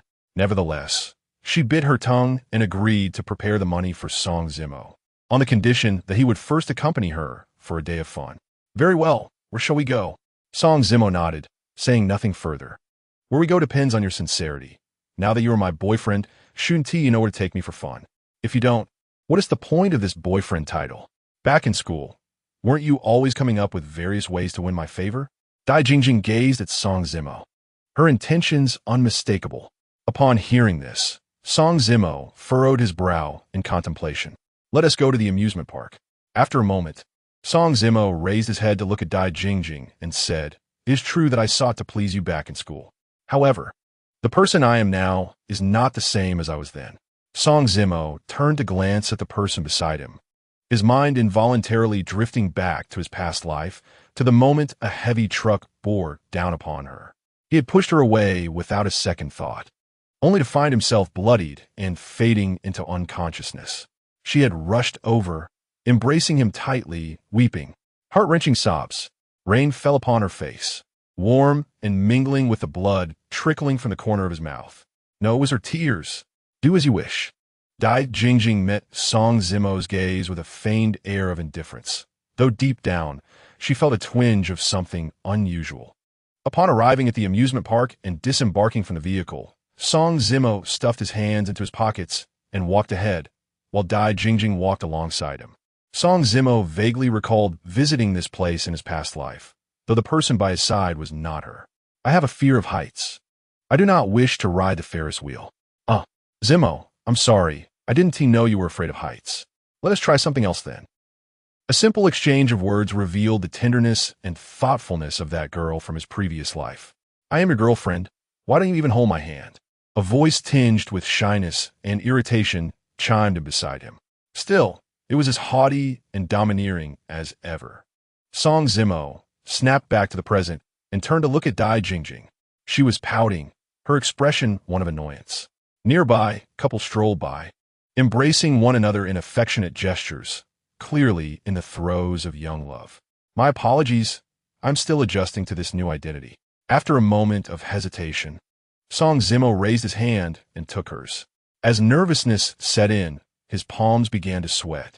He noticed that Dai Jingjing seemed even more anxious, her demeanor not as domineering as it appeared.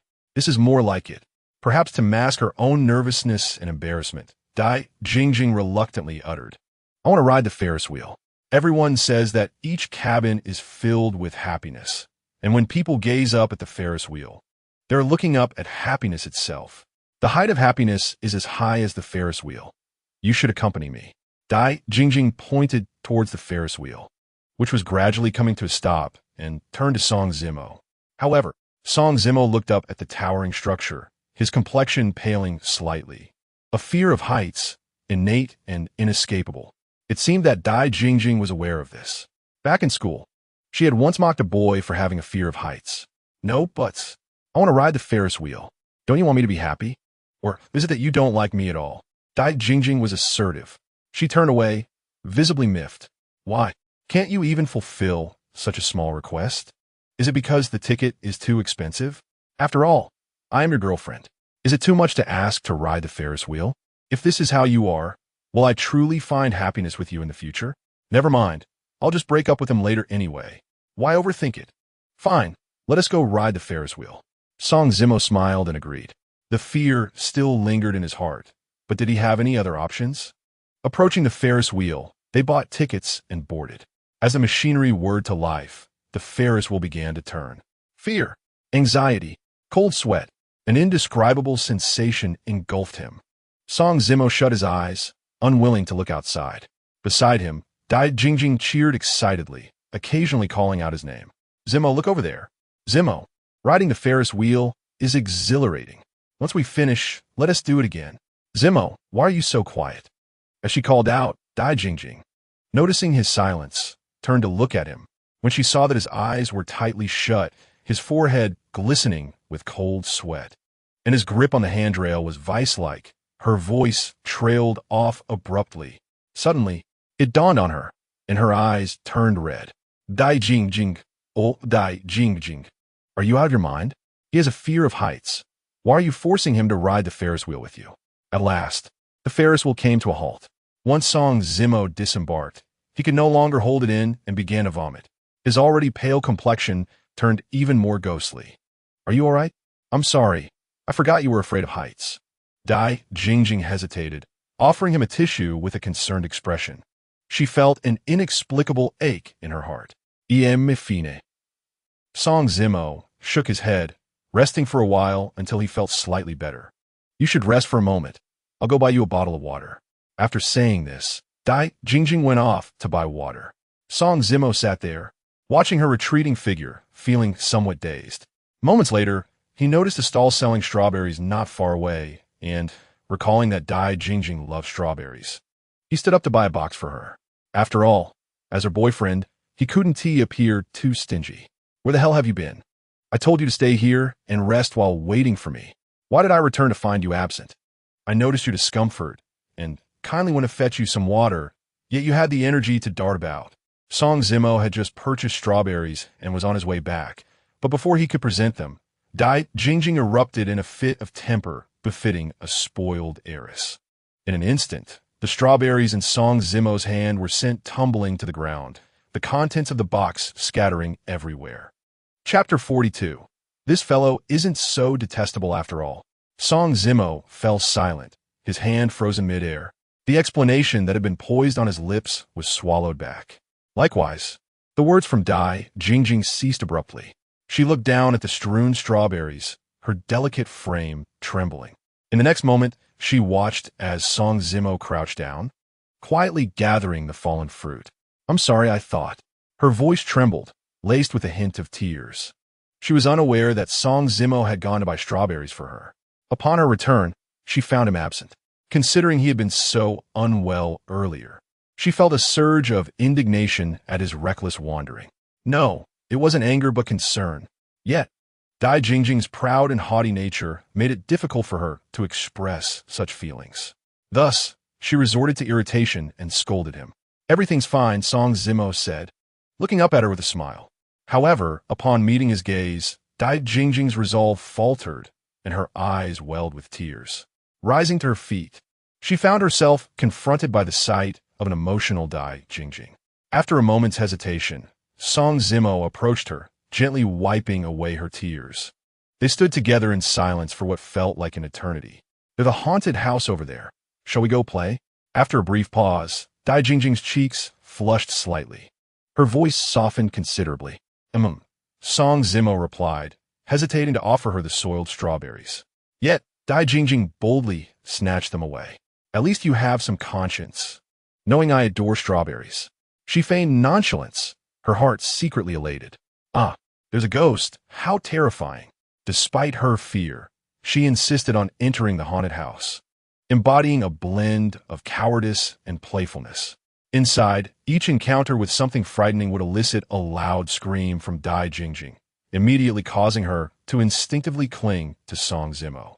Unbeknownst to them, the distance between them had significantly diminished. As dusk fell, they drove back to the place where they had first encountered each other that morning. After exchanging farewells, Song Zimo turned to head home, while Dai Jingjing drove off in her own direction. Previously, she had harbored a strong dislike for Song Zimo, perceiving him as an annoying fly buzzing incessantly around her. However, after spending a day together, she suddenly recognized that this fellow wasn't as intolerable as she had once thought. Dingling, dingling. The phone rang, and upon checking, it was her close friend Jiang Xiaoru. Jingjing, how was your day with that guy Song Zimo? I saw you two at the amusement park, holding hands. Jiang Xiaoru's teasing voice came through as she answered the call. Oh, how did you manage to track us? Dai Jingjing feigned indiferentia. It was fine, just a bit dull and clumsy, devoid of any romance. If I were to actually be with him, happiness would be far from guaranteed. Her cheeks flushed slightly as she spoke nonchalantly. Wow, only one day together, and you're already thinking that far ahead? Weren't you just telling me you were only playing around with him, unable to swallow your pride? Jiang Xiaoru's exaggerated laughter echoed from the other end. You can't possibly have developed feelings for him, can you? Absolutely not.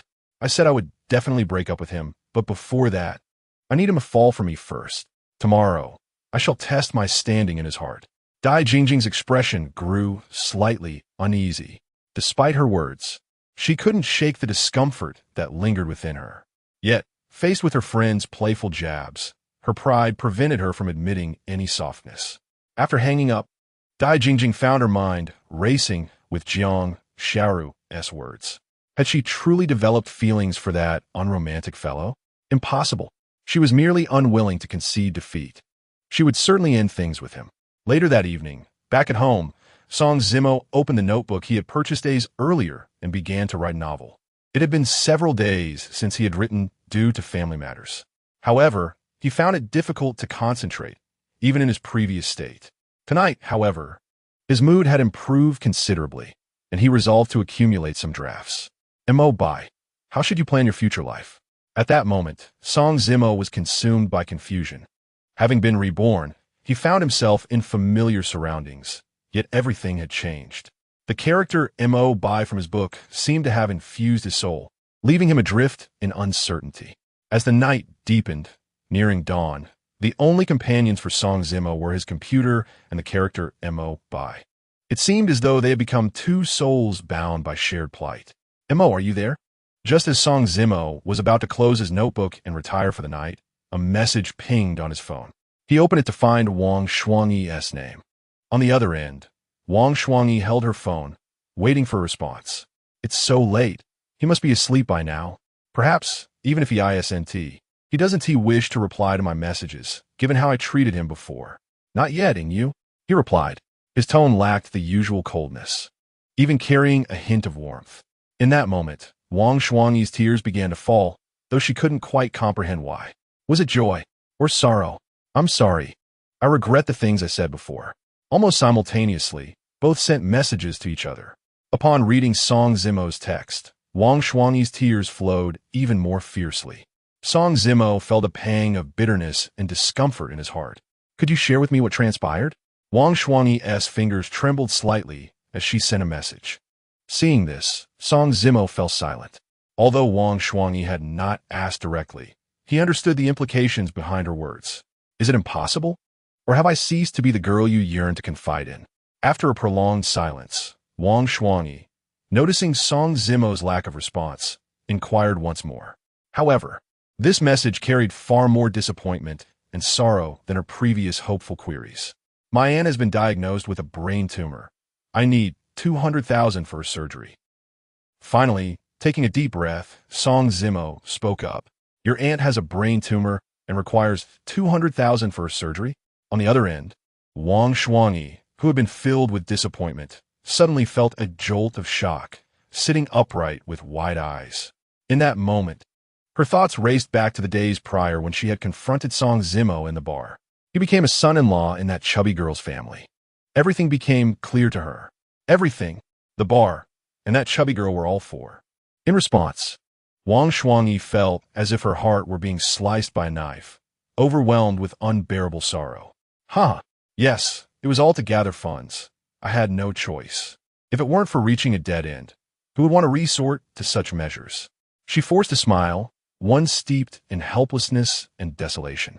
In this life, how could one avoid a few vexatious and regrettable matters? You scoundrel, why didn't you tell me? Why didn't you tell me? Tears streamed down Wang Shuangyi's face, her emotions running rampant. The tears plopped onto her phone screen. Chapter 43. I have resigned myself to fate. I have yielded. I do not wish for others to pity me. I yearn to gather the 200,000 for the surgery through my own efforts. Yet in the end, I realized I was merely the laughingstock of all. I have submitted. I have accepted my fate, even if it means shattering into pieces at any cost. I will not allow my aunt to depart from me. The calmness in her words only intensified Wang Shuangyi's tears, making her feel even more wretched. I can give you the money. Please do not ruin yourself like this. I will give you 200,000. Jiang Xiaoru sent another message, moving Song Zimo deeply. However, thank you, but it's no longer needed. This morning, Dai Jingjing came to find me and is willing to help me. Upon replying, he felt a surge of irritation. He couldn't fathom why. In any case, he felt uncomfortable. Dai Jingjing, she lent you 200,000? Wang Shuangyi trembled, an ominous premonition rising within her heart. Once, Song Zimo was merely a sycophant to Dai Jingjing. Yet, Dai Jingjing did not harbor feelings for him. She treated him like a dog, barking orders at him all day. And now, she suddenly offered 200,000 to help him? Yes, but the condition is that I must be her boyfriend. Taking a deep breath, Song Zimo replied. Clatter. Wang Shuangyi's phone fell to the ground. She hurriedly picked it up, asking in a panic, did you agree? Knowing full well the answer, she still wished to inquire once more. She wanted to hear him say it aloud, to finally put her heart to rest. His indifferent response was as piercing as a sharp blade, driving deep into Wang Shuangyi's heart. She discarded her phone and wept into her blanket. Why? Why did it come to this?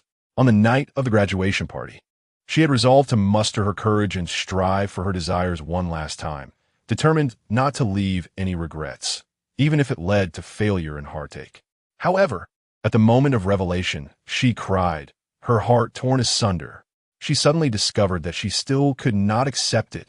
Was it truly as described in that novel? She feels reborn. Will I confess again?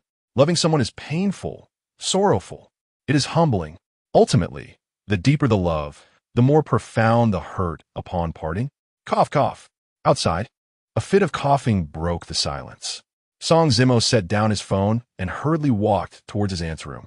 She was asleep, her forehead hot, her complexion ghastly. She had a fever. Aunt, aunt. Song Zimo called out twice, but there was no sign of her waking. He hastily prepared some medicine for her. His aunt's condition was becoming increasingly dire. Song Zimo was frantic, wishing to call Dai Jingjing to ask when she could lend him the money. Yes, just a loan. Although Dai Jingjing had offered to help him, Song Zimo was not a greedy person. He considered this money merely a loan from her.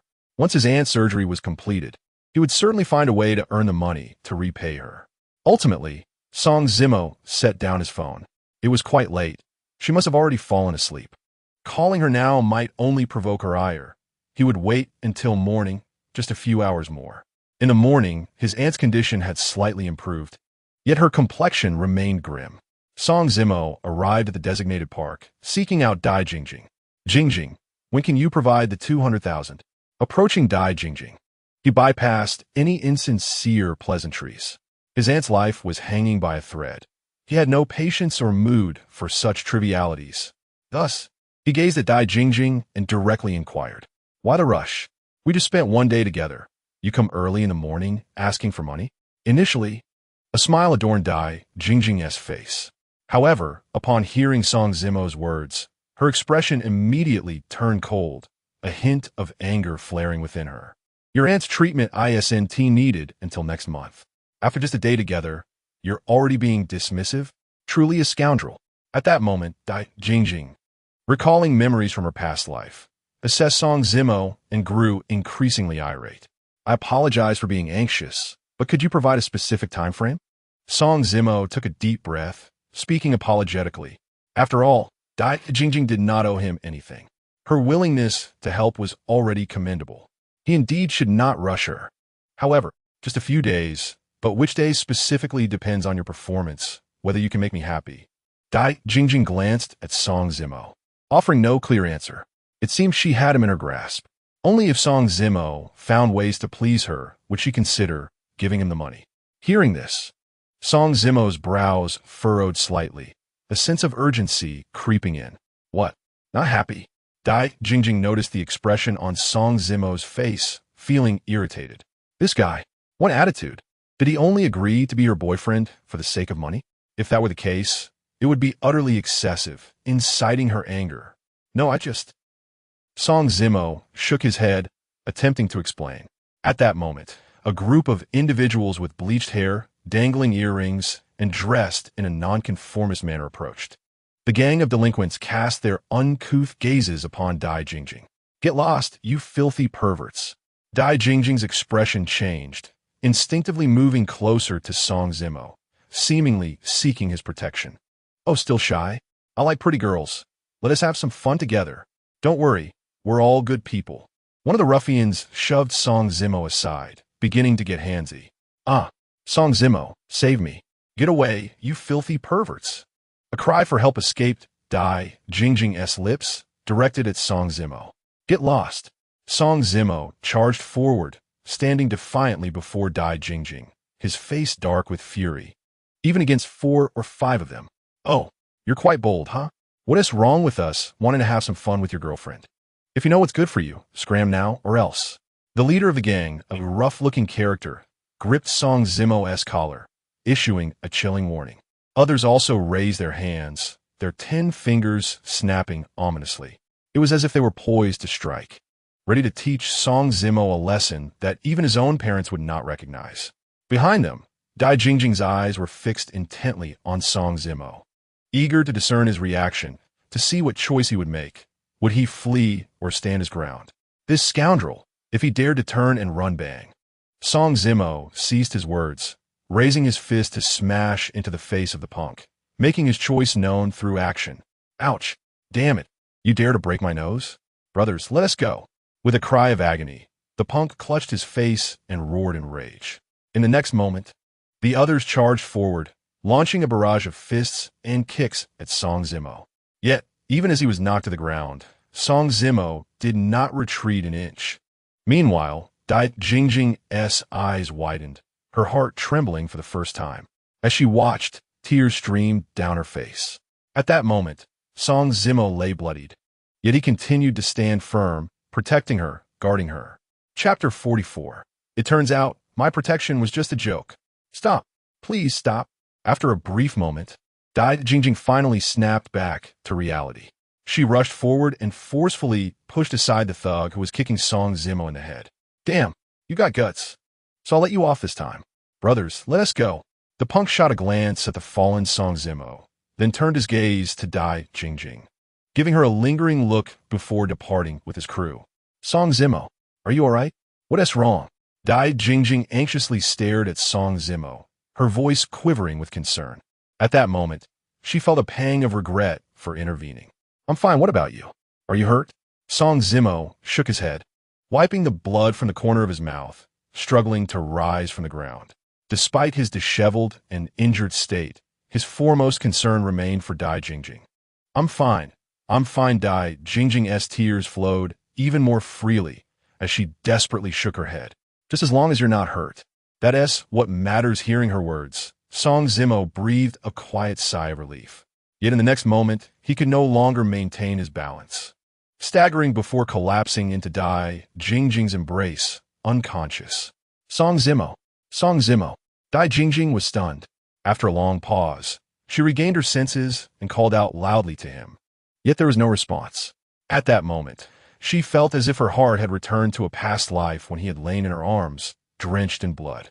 Time passed, and slowly, Song Zimo regained consciousness. His head throbbed, and every part of his body ached, as if he were falling apart. Opening his eyes, he realized he was in an unfamiliar room. After a moment, he recognized it as a hospital. Lying there for a while, feeling slightly better, he struggled to sit up. However, any movement sent sharp pain through his wounds. Miss Dai, we have done as you requested. Here is the promised payment for the brothers. This portion is extra. So please, make sure to forget about today's events entirely, or I won't hesitate to turn on you. Rest assured, Miss Dai, this matter will remain buried in our hearts. Should any similar opportunities arise in the future, we will definitely seek out the brothers again. We may not excel in other areas, but we are skilled at fighting. The door to the hospital room had not been fully closed, allowing Song Zimo to clearly hear the conversation outside. Payment? Fighting? His expression froze. Suddenly, he was struck by a realization. It was evident that in the eyes of this campus beauty, he was merely a jester. That night, when he had escorted Dai Jingjing home, her drunken words echoed in his mind. I only want to win you over, and then cast you aside, allowing you to experience the heart-wrenching pain. In an instant, Song Zimo laughed, a self-deprecating smile. It turned out that the events in the park that morning had all been orchestrated by Dai Jingjing herself. How foolish he had been to risk his life to protect her, fearing she would be hurt. Creak. The door opened, and the group of thugs departed. Song Zimo, you're awake. When did you wake up? Dai Jingjing entered the room, her heart racing with panic upon seeing him conscious. She was anxious, fearing he might have overheard her conversation with the thugs. Just waking up? You scared me. Yes, this is the hospital. You fainted, so I brought you here. Upon hearing Song Zimo's explanation, Dai Jingjing felt a wave of relief wash over her. She quickly recounted the events that had transpired. Song Zimo, did you hear anything just now? Dai Jingjing sat by his side, but Song Zimo remained silent. His silence filled her with unease, stirring feelings of guilt and inexplicable anxiety. Finally, she tentatively inquired, "What?" Song Zimo raised his gaze to meet hers, his expression calm and composed, yet beneath the surface lay a hint of sorrow and self-mockery. "Afraid I might know? Or perhaps feeling guilty? Worried about ruining your perfect image in my eyes?" "It's nothing." Dai Jingjing shook her head, offering no further explanation. Seeing Song Zimo's reaction, she finally felt a complete sense of relief. It seemed he truly had not heard anything. Otherwise, his response would have been different. Thank goodness. Thank goodness.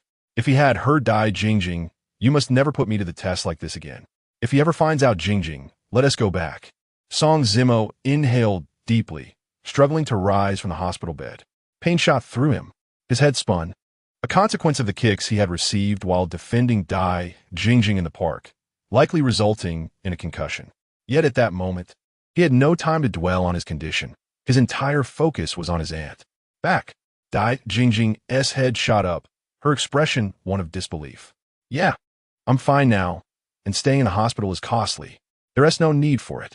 Song Zimo struggled to put on his shoes, nearly losing his balance as he stood up. Observing this, Dai Jingjing rushed to support him. "Song Zimo, are you worried about the medical expenses? Do not fret. I shall assist you." Her eyes glistened with unshed tears. She was not naive. She understood all too well the turmoil within Song Zimo's heart. "There's no need for that. We are not married. We are merely dating. Typically, isn't it the case that the man covers the expenses in a relationship? You shouldn't feel obligated to help with this." Song Zimo replied with a gentle smile. Upon hearing this, Dai Jingjing felt a lump in her throat, and tears began to stream down her cheeks. Seeing her distress, Song Zimo reached out to wipe her tears. However, the moment he did, her sobs intensified. She then collapsed into his embrace, weeping inconsolably, filled with regret for her previous actions towards him. Was it too late to feel remorse now?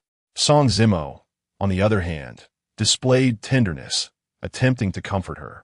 Yet, was his tenderness genuine? "Once he falls for me, I shall cast him aside. I want him to experience the same pain. Oh, how I shall not make you wait too long for that day." Chapter 45. If you depart, what meaning is left in my existence? "Here, this is 200,000. I have it ready," Dai Jingjing declared as she handed the prepared money to Song Zimo once they returned to the car. Her eyes were puffy, and her voice bore an undertone of guilt. The way she addressed him had shifted from his full name, Song Zimo, to simply M.O. "Thank you," he stammered, taken aback by her gesture. It turned out she had been ready with the money all along, intending to give it to him today. However, his earlier impatience had unwittingly upset her. "Rest assured, once my aunt's surgery is over, I will repay you," he added just as Dai Jingjing was about to speak. In that instant, she stiffened, then abruptly turned to face him, tears cascading down her cheeks. "Jingjing, what is wrong?" Song Zimo inquired, bewildered by her sudden outburst. He hastily attempted to wipe her tears, seeking to understand her distress. "You jerk, Song Zimo." Dai Jingjing flung open the car door and dashed out, her sobs growing louder. Alarmed, Song Zimo followed her, grasping her arm. "Jingjing, what is happening? I don't believe I said anything wrong." At that moment, he remained oblivious to what he had said that could have upset her. He had merely mentioned that he would earn money to repay her once his aunt's surgery was completed. "Repay me? What do you take me for? I told you I was helping you, that I am your girlfriend. Why would you bring up repayment? Do you see me as an outsider?" she exclaimed, embracing him tightly as she choked on her words, overwhelmed by a tumult of emotions, hurt, anger, and a complex, indescribable feeling. "No, I'm sorry. I won't mention such things again." Song Zimo inhaled deeply, holding Dai Jingjing close as they stood together. Under the setting sun, their silhouettes intertwined, elongated, and eventually parted after what felt like an eternity. "Thank you for your help. My aunt's condition is quite serious. She may undergo surgery tomorrow. I might not be able to accompany you for a while," Song Zimo stated as the car came to a halt near his home. He turned to Dai Jingjing, his expression earnest. "Your aunt's condition, is that severe? She is to have surgery tomorrow?" Dai Jingjing's eyes widened in shock, disbelief washing over her. This was inconsistent with her memory. She believed his aunt's illness was not due until next month. Wait, he had inquired about the money yesterday, seemingly anxious. She had brushed it aside at the time, but now a realization struck her. Actually, she had deteriorated after fainting and going to the hospital. It progressed to an advanced stage. I had no money then. If I had, the surgery could have been performed sooner. In just a few short days, her vision has nearly diminished completely. That's why I was so eager to ask you about the funds. I apologize for being so forward this morning. Well, I should head back now. Drive safely on your way home. Goodbye. Song Zimo smiled as he bid her farewell and waved before turning to leave. Dai Jingjing sat there, as if struck by lightning. Why did this happen? Why had Song Zimo's aunt's condition worsened unexpectedly? It was nearly a month ahead of schedule. Previously, she had thought him overly anxious. But now she realized it was she who had erred. No wonder he had sought to become a son-in-law. No wonder he had gone to find Li Yin. He was out of options and had nowhere else to turn. After a long moment, Dai Jingjing finally withdrew her gaze and drove away. Aunt, I'm back. With 200,000 for the surgery, Song Zimo felt a slight lift in his spirits. As he approached his home, he called out eagerly. Yet his aunt, who would usually respond, remained silent today for some inexplicable reason. His expression shifted suddenly, a sinking feeling creeping into his heart. Aunt, he shouted again, rushing into the house. But it was empty, no one was there. At this hour, where could his aunt have gone? The door was unlocked, yet she was nowhere to be found. Darkness was beginning to fall, and he felt an unsettling worry gnawing at him. Just then, he noticed a piece of paper weighed down by a bowl on the table. Rushing over, he picked it up and read, Dear Mo, I can only care for you up to this point. I sense my time is drawing near. Though I am reluctant to leave you, I do not wish to burden you any longer. You must learn to fend for yourself. I am departing. Live well and do not grieve, for that would only sadden me further. Tears streamed down his face as he absorbed the simple yet profound words that encapsulated his Aunt Song Qin's love for him. She had sacrificed her youth and forsaken her own love to raise him. In her final moments, she chose to depart quietly, wishing to ease his burdens. Aunt, where are you? Please don't go. I lost you in my past life. I cannot bear to lose you again in this one. If you were to leave me, what meaning would life hold? Oh, heavens, return my aunt to me. Tears flowed like a torrent, my voice strained to the breaking point. In the next moment, Song Zimo burst from his home, frantically searching. Bang! He stumbled and fell, only to rise and continue the search. He scoured every corner of the house. It still found no trace of his aunt. Despair and sorrow weighed heavily upon his heart. Why, after I gathered the money, did my aunt choose to depart in such a manner? No, I must find her. I will find her. Calm down. Where could she go? Where could she possibly be? In her previous life, where did she like to go? Now, the night has fallen, and with her poor eyesight, she certainly could not have wandered far. Thus, she must be nearby. Perhaps she has heard my cries and is deliberately hiding from me, evading detection. Aunt, where are you? I have money now, money to pay for your treatment. Please come back quickly. As Song Zimo ran forward, he called out desperately. Yet, there was no response. Chapter 46. In this life, I vow never to let you go. Aunt, where are you? Where? Thud. He tripped and fell, having run too hastily, tumbling several meters away, leaving a ghastly gash upon his face. Yet, Song Zimo paid it no mind, kneeling on the ground, tears streaming down his face, engulfed in despair. Why? Now that I have the money, must you still choose to leave me? In my previous life, I could only watch helplessly as you succumbed to illness. My heart shredded in agony. In this life, I swear I will not repeat that tragedy. I swear I will not let you go. Yet in the end, you still departed. Without you, what meaning does my existence hold? Rising to his feet, he wiped his tears with his sleeve. It was both tears and blood, salty, mingling together. Aunt, since you have chosen to leave, if I cannot save you, then I shall accompany you. Dejection, despair, desperation.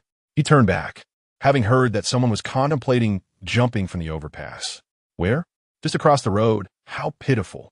Before Song Zimo could take a few steps, a group of passers-by walked by, discussing amongst themselves, contemplating jumping. The overpass? Suddenly, Song Zimo's heart raced with realization. Aunt. It must be my aunt. In an instant, he turned and ran wildly towards the overpass mentioned by the bystanders. Near his home, there was only one overpass, and that overpass lay not far across the road. It was also a place his aunt frequented. Aunt. Upon reaching the overpass, Song Zimo immediately spotted a somewhat stooped figure sitting at the edge of the railing. Beneath the dim, yellow streetlight, he recognized her at once. It was his aunt Song Qin. Without hesitation, he called out loudly, his previously stifled tears now gushing forth once more. Little Amo, why are you here? You must go home. The figure on the overpass trembled, her voice quivering. Aunt, why? Why must you leave me? I cannot bear for you to go. Song Zimo choked on his words, his vision consumed by the figure of the aunt who had raised him. He stepped onto the overpass, but do not come any closer. If you take another step, I will jump. Song Qin's eyesight had deteriorated to the point of near blindness. However, her ears were still sharp enough to hear Song Zimo's approaching footsteps. Realizing he was closing in, she threatened him. Song Zimo halted in his tracks. The crowd of onlookers in the distance murmured and pointed. Little Amo, your aunt is truly at her end. I can feel it. I do not wish to burden you any longer. Though I leave in this way, my heart aches with sorrow. Song Qin struggled to contain her emotions as she spoke to Song Zimo. She hoped he would understand, that he would not resent her, nor would he be saddened. Yet, she could not finish her sentence before her tears streamed down her face. Aunt, I cannot bear for you to leave. In my previous life, I lost you. In this life, I will not let that tragedy repeat itself. Come back with me. I have money now. I have gathered enough. I will take you for treatment. You will be well again. You must. Just like before, you once said you were waiting for me to get into a good university, to date a girlfriend, to get married and have children. His voice trembled, his legs quivering as well. At that moment, Song Zimo's emotions surged like never before since his rebirth. He was terrified, truly terrified that his aunt would leap before he could finish speaking. Little Amo, it is not that your aunt does not wish to wait. It is that she cannot see that day any longer. Please, do not push me any further. Song Qin's heart shattered, tears flowing freely. Her decision to leave had required immense courage, and Song Zimo's words pierced her heart like sharp knives, making her feel trapped. She was unwilling to prolong her suffering or hesitate any longer, for she feared that if she continued to linger, she would truly lack the courage to take the leap. Yet, she was even more afraid of becoming a burden and a responsibility to Song Zimo. Song Zimo fell silent. He had no further words, or perhaps he simply did not know how to persuade his aunt to abandon her suicidal thoughts. Fine, aunt, since you wish to end your life, then I shall accompany you. Song Zimo took a deep breath, his tone soft yet resolute. In the next moment, he stepped forward, striding toward his aunt, Song Qin. Do not come any closer. Song Zimo's words struck deep into Song Qin's heart, resonating with a chord within her soul. Song Zimo had been raised by her own hands. Therefore, no one understood her nephew's character better than she did. Sometimes, he could be as stubborn as a mule, and once he set his mind to something, he would pursue it relentlessly. Like now, she was truly frightened that if she took the leap, he would follow her. Aunt, when I was young, my parents passed away early, and it was you who protected me as I grew up. Now that I am an adult, it is my turn to protect you. If I cannot protect you, what meaning does my existence hold? If you wish to end your life, if you wish to give up living, then I will accompany you. Upon nearing her, Song Zimo did not embrace her to pull her back, for he wished to eradicate her suicidal thoughts entirely. If he could not persuade her to abandon them, then even if he pulled her back, what would it matter? There would always be a first time, and then a second. At that moment, he had made up his mind and thought it through. If, perchance, Aunt truly leapt into the abyss, he would undoubtedly not survive alone. Little Amo, sobbing, crushed, compromised. In an instant, Song Qin crouched upon the ground, succumbing to tears. Ultimately, she was unwilling to gamble with fate, nor did she dare to. Aunt, we shall return home immediately. I will take you to see a doctor. Rest assured, you shall recover, indeed. Song Zimo embraced her weeping aunt, offering solace amidst her own tears, heart heavy with sorrow. The long, silent night drifted by, and as dawn broke, sunlight bathed the earth. Song Zimo's eyes were red-rimmed from a sleepless night, anxiously awaiting the arrival of the new day. When all formalities were complete, an aunt lay on the surgical gurney, being wheeled into the operating room. Song Zimo's heart hung in the balance. "Aunt, you must recover. You absolutely must." Seated on the bench outside the surgical ward, Song Zimo forced herself to calm her racing thoughts, resolutely avoiding any wild imaginings. Memories of the past flowed like a river into her mind. The truly filial son meets calamity, while the heartless prosper. Misfortune seeks out the unfortunate. Heavenly fate, open your eyes and spare my suffering aunt. Chapter 47. She, it seems, has also been reborn. The surgery stretched on interminably, so slowly, from morning till noon, and from noon till evening. 8 hours passed. The operating room remained shrouded in a deathly silence. At this moment, the fervor and agitation within Song Zimo gradually quieted to a state of dread and despair. For her, each minute and second felt like an eternity. Recollections of the times spent with her aunt flickered through her mind like a film. Though those days were modest, they were filled with joy. Bit by bit, drip by drip. Ultimately, her thoughts lingered on the overpass from the night before. Dingling, dingling. Just as Song Zimo's eyes grew weary and her hands trembled uncontrollably, her phone rang. Glancing at the screen, she saw it was a call from Li Yinyan. "Ayu, President." Upon answering, Song Zimo called out, "Little M.O., where are you? I arrived at your doorstep, but no one is here." Li Yinyan's voice came through the receiver. "Presently, I am at the hospital." "At the hospital?" Li Yinyan stiffened, a sudden realization striking her. At this moment, she sensed the suppressed sorrow in Song Zimo's voice. Song Zimo barely managed to suppress her emotions in response. "Which hospital? I shall come immediately." Without further inquiry, Li Yinyan promptly sought the hospital's address and hurried over. Song Zimo relayed the details of the hospital to Li Yinyan. 20 minutes later, the operating room remained eerily quiet. Darkness gradually enveloped the sky. Thud, thud. In the hospital corridor, not far away, hurried footsteps echoed. Looking up, she saw Li Yinyan approaching. "Little M.O., Andy." Upon arriving at the entrance of the operating room, Li Yinyan's gaze fell upon Song Zimo, and she spoke urgently. "She is undergoing surgery. She went in this morning, and there has been no word since." As she spoke, Song Zimo's eyes reddened. Yet, she held back her tears, though her eyes grew increasingly swollen. "It will be fine. It will be fine. Auntie is so kind and gentle. She will surely have divine protection and come through the surgery safely." At this moment, Li Yinyan, unsure of how to offer comfort, could only utter empty reassurances. "President Li, I'm so afraid, truly terrified." Initially, it was a solitary vigil. Song Zimo had nowhere to vent her emotions and dared not release her feelings. Yet, with Li Yinyan's arrival, a simple word of comfort shattered her composure. In the next instant, she sank to the floor, clutching her hair and weeping. "It will be fine, it will be fine." Li Yinyan, witnessing the desolation and helplessness of Song Zimo, felt her own eyes welling with tears. Having also lost loved ones, she understood the depth of sorrow and despair that flooded Song Zimo's heart at this moment. Thus, she gently wrapped her arms around Song Zimo, offering solace. Song Zimo, in turn, held her tightly, as if Li Yinyan had become the only person she could confide in. Time passed, though how long was uncertain. Eventually, Song Zimo's emotions began to stabilize, her swollen eyes betraying her distress. "Little Mo, I am sorry. I cannot assist you."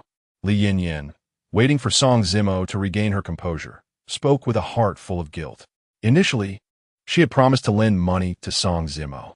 However, she had not anticipated such a turn of events. To this day, the matter at the bar remained unresolved, and despite being innocent of any wrongdoing, the investigation would take time. "Presently, what are you saying? I must thank you." Song Zimo raised her hand to wipe her tears, immediately expressing her gratitude. "Thank me? For what?" Li Yinyan's expression froze, filled with astonishment and confusion as she gazed at Song Zimo. For a moment, she struggled to comprehend the meaning behind Song Zimo's words. It seemed she had done nothing, offered no assistance at all.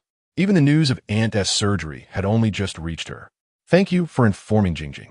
She provided the funds to help me. Or else how could my aunt's surgery have proceeded so swiftly? I hope she will be safe.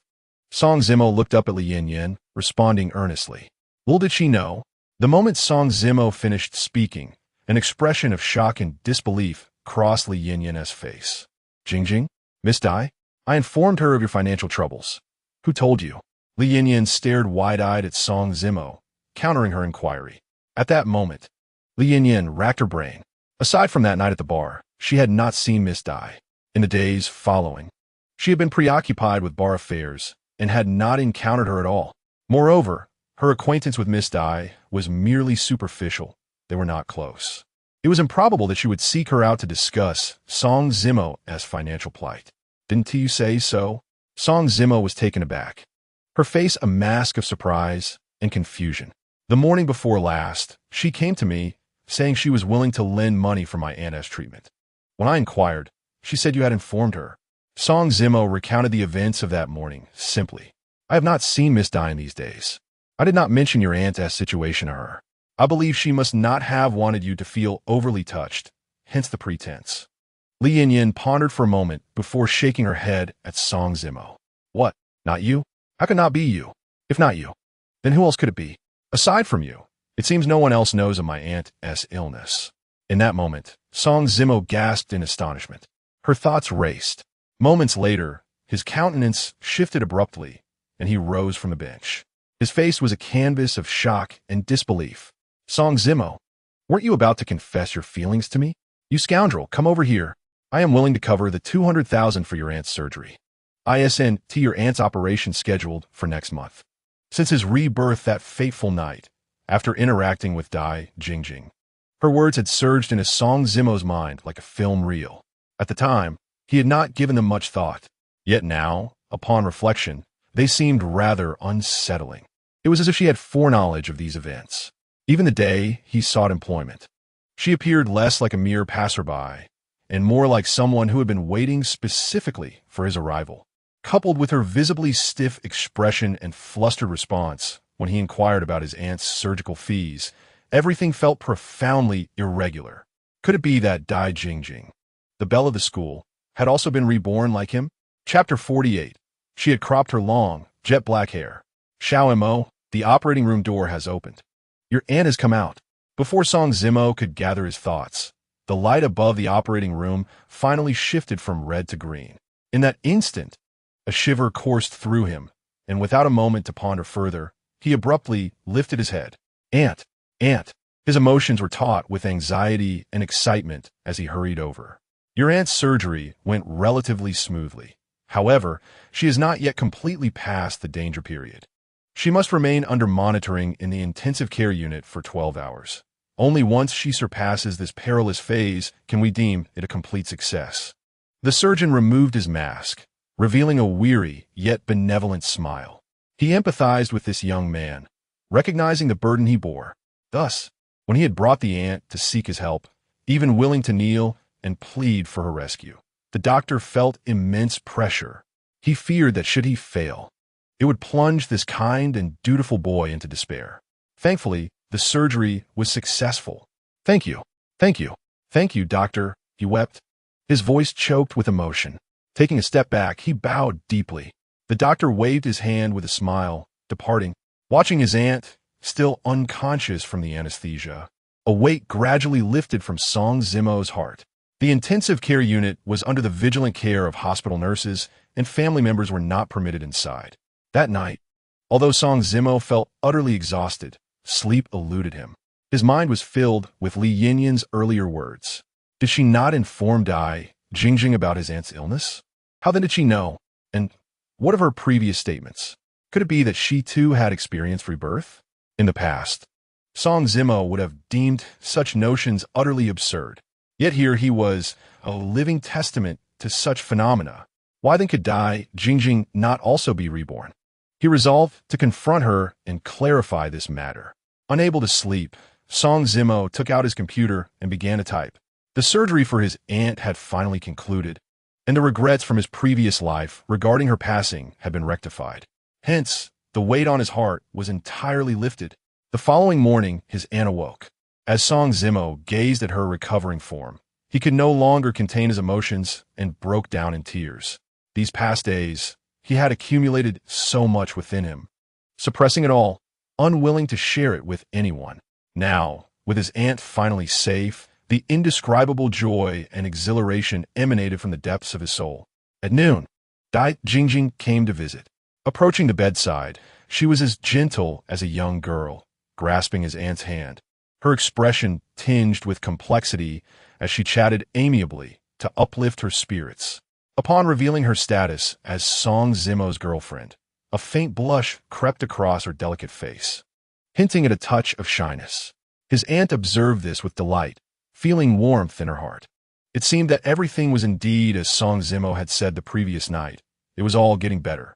Meanwhile, Song Zimo keenly noted the expressions playing across Dai Jingjing's face. Memories of her previous drunken confessions floated to his mind, and a self-deprecating smile graced his lips. Xiao Mo, what troubles you? Did your aunt's surgery not go well? As they exited the ward, Song Zimo accompanied Dai Jingjing to the hospital entrance. She turned to him, noticing his silence, and with concern, inquired softly. The two stood at the hospital's threshold, locked in a gaze. Suddenly, an inexplicable sense of unease surged within Dai Jingjing, a feeling of apprehension without clear cause. Last night, Mr. Li came. Song Zimo inhaled deeply, speaking in a measured tone, his clenched fists damp with perspiration. Mr. Li? Li Yin?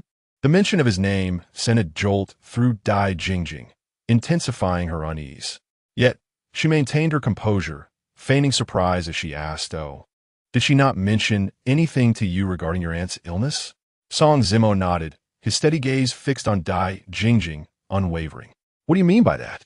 Dai Jingjing furrowed her brows slightly, appearing both angry and aggrieved.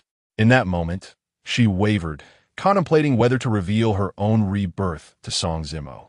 Fear gripped her, leading her to ultimately decide to keep it concealed for now, intending to disclose it once she was mentally prepared.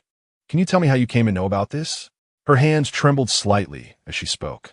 However, Song Zimo's expression remained serene, a calmness that tugged at the heartstrings. I heard it from the doctors at the hospital. Dai Jingjing's thoughts raced as she took a deep breath. The doctor? Song Zimo's expression faltered, surprised by her response. Shouldn't it have been a matter of rebirth? How could it be the doctor? Yes, a few days ago, I came here for treatment and happened to see you and your aunt leaving. I asked the doctor about it, and that is how I learned of your aunt's grave condition. As she spoke, she took hold of Song Zimo's hand, locking eyes with him. Do you not believe me? What reason would I have to deceive you? Her heart raced with anxiety, and she felt an inexplicable sense of grievance welling up within her, causing her eyes to glisten with tears. The shadow of her past life intertwined with the figure before her. She herself could not fathom why she felt such anguish and fear. I believe you. I merely inquired. Song Zimo inhaled deeply, wrapping his arms around her without further questioning. Yet, within his heart, self-mockery lingered. Is it truly so? At that moment, a graceful silhouette appeared outside the hospital. With short hair, dressed in a white casual outfit and athletic shoes, she appeared both neat and fresh. As Song Zimo faced the entrance, he caught sight of her immediately. Initially, he did not recognize her. Upon closer inspection, Song Zimo immediately recognized her. It was Wang Shuangyi. She had cut her hair. Her once long, lustrous black locks were nowhere to be seen. This transformation momentarily left Song Zimo unable to identify her. Wang Shuangyi held a few nutritional supplements in her hand. As soon as Song Zimo spotted her, she too caught sight of Song Zimo. Her delicate frame trembled slightly, and a flicker of sorrow danced in her eyes. Yet, it was swiftly concealed. Releasing Dai Jingjing, Song Zimo observed Wang Shuangyi approaching. A subtle smile adorned her face, seemingly radiating joy. Joy! It must be a facade to mask the heartache she wished to conceal from that boy. Mo, has Annie improved? Wang Shuangyi inquired as she drew closer, greeting Dai Jingjing with warmth, her beautiful gaze shifting towards Song Zimo. Much better, thank you, Song Zimo replied, her expression betraying a hint of awkwardness. Perhaps it was the stirrings of emotions that troubled her, a vexation that lingered. Emo, I must take my leave. I will return to visit your aunt tomorrow. Dai Jingjing cast a lingering glance at Wang Shuangyi. Memories from her past life flooded her mind, leaving her with a profound impression of the campus belle. Although their interactions had been limited and they were not close friends, Dai Jingjing was aware of Wang Shuangyi's affections for Song Zimo. With a heavy heart, she departed. Uncertainty gnawed at Dai Jingjing. Was it jealousy that ailed her? Or was she merely apprehensive about the possibility of Song Zimo being taken away? Surely not. After all, Song Zimo was already her boyfriend. Moreover, in her previous life, despite her deep aversion towards him and her relentless rejection, she ultimately succumbed to her feelings. You cut your hair. After Dai Jingjing's departure, Song Zimo turned his attention to Wang Shuangyi. More precisely, it was her stylish short hair that captivated him. Memories surged forth like a tidal wave. Mo, do you know? Once, I harbored feelings for a boy, but I was too timid to confess. Too afraid to let him know. It wasn't until long after graduation that I finally came to terms with my emotions. Yet by then, everything had changed. Subsequently, I decided to cut my hair, hoping to forget him, but after the cut, I realized I could not forget. Mo, I like you. I truly like you. Can we try to be together? Why? Why must you be so heartless, choosing to endure suffering for someone who does not love you, while refusing to even glance back at the girl who adores you? Those were the words Wang Shuangyi had uttered the night they had encountered each other again after graduation in their past lives, her voice hoarse and filled with anguish. She had collapsed into his embrace, weeping for what felt like an eternity. Exhausted from her tears, her heart had grown utterly despondent. This time, she had truly given up hope. Song Zimo gazed at the short-haired Wang Shuangyi before him, his expression somewhat dazed. Was it discomfort he felt? Or was it a complex tangle of emotions he could not comprehend? Mo, what is wrong? Wang Shuangyi asked, her voice tinged with concern. Song Zimo remained silent. She raised her head to meet his gaze and immediately noticed him staring intently at her, his eyes glistening with both light and sorrow. In that fleeting moment, Wang Shuangyi's heart quivered, her nose tingling with emotion. Yet, she maintained her facade of ease. It's nothing, just that I'm not quite accustomed to your new haircut. Song Zimo shook his head and managed a smile, albeit a strained one.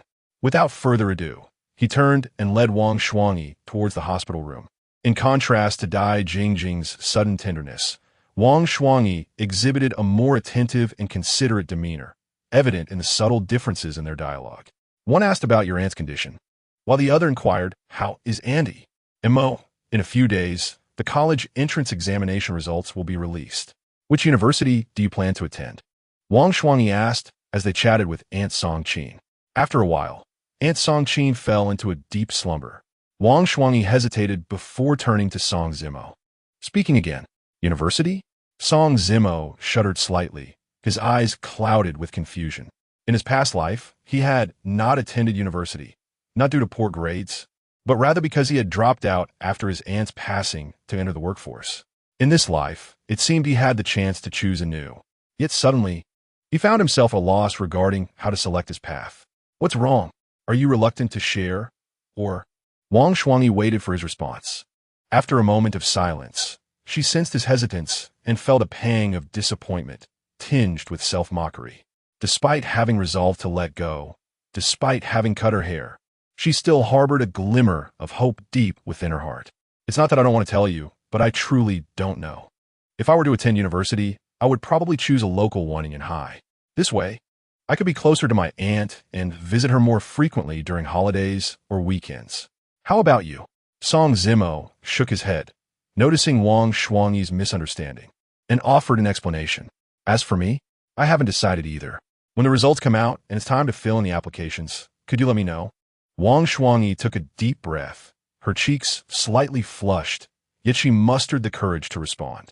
Although they might ultimately not end up together, and Song Zimo was already Dai Jingjing's boyfriend, she still wished to quietly accompany this boy through 4 more years of university life.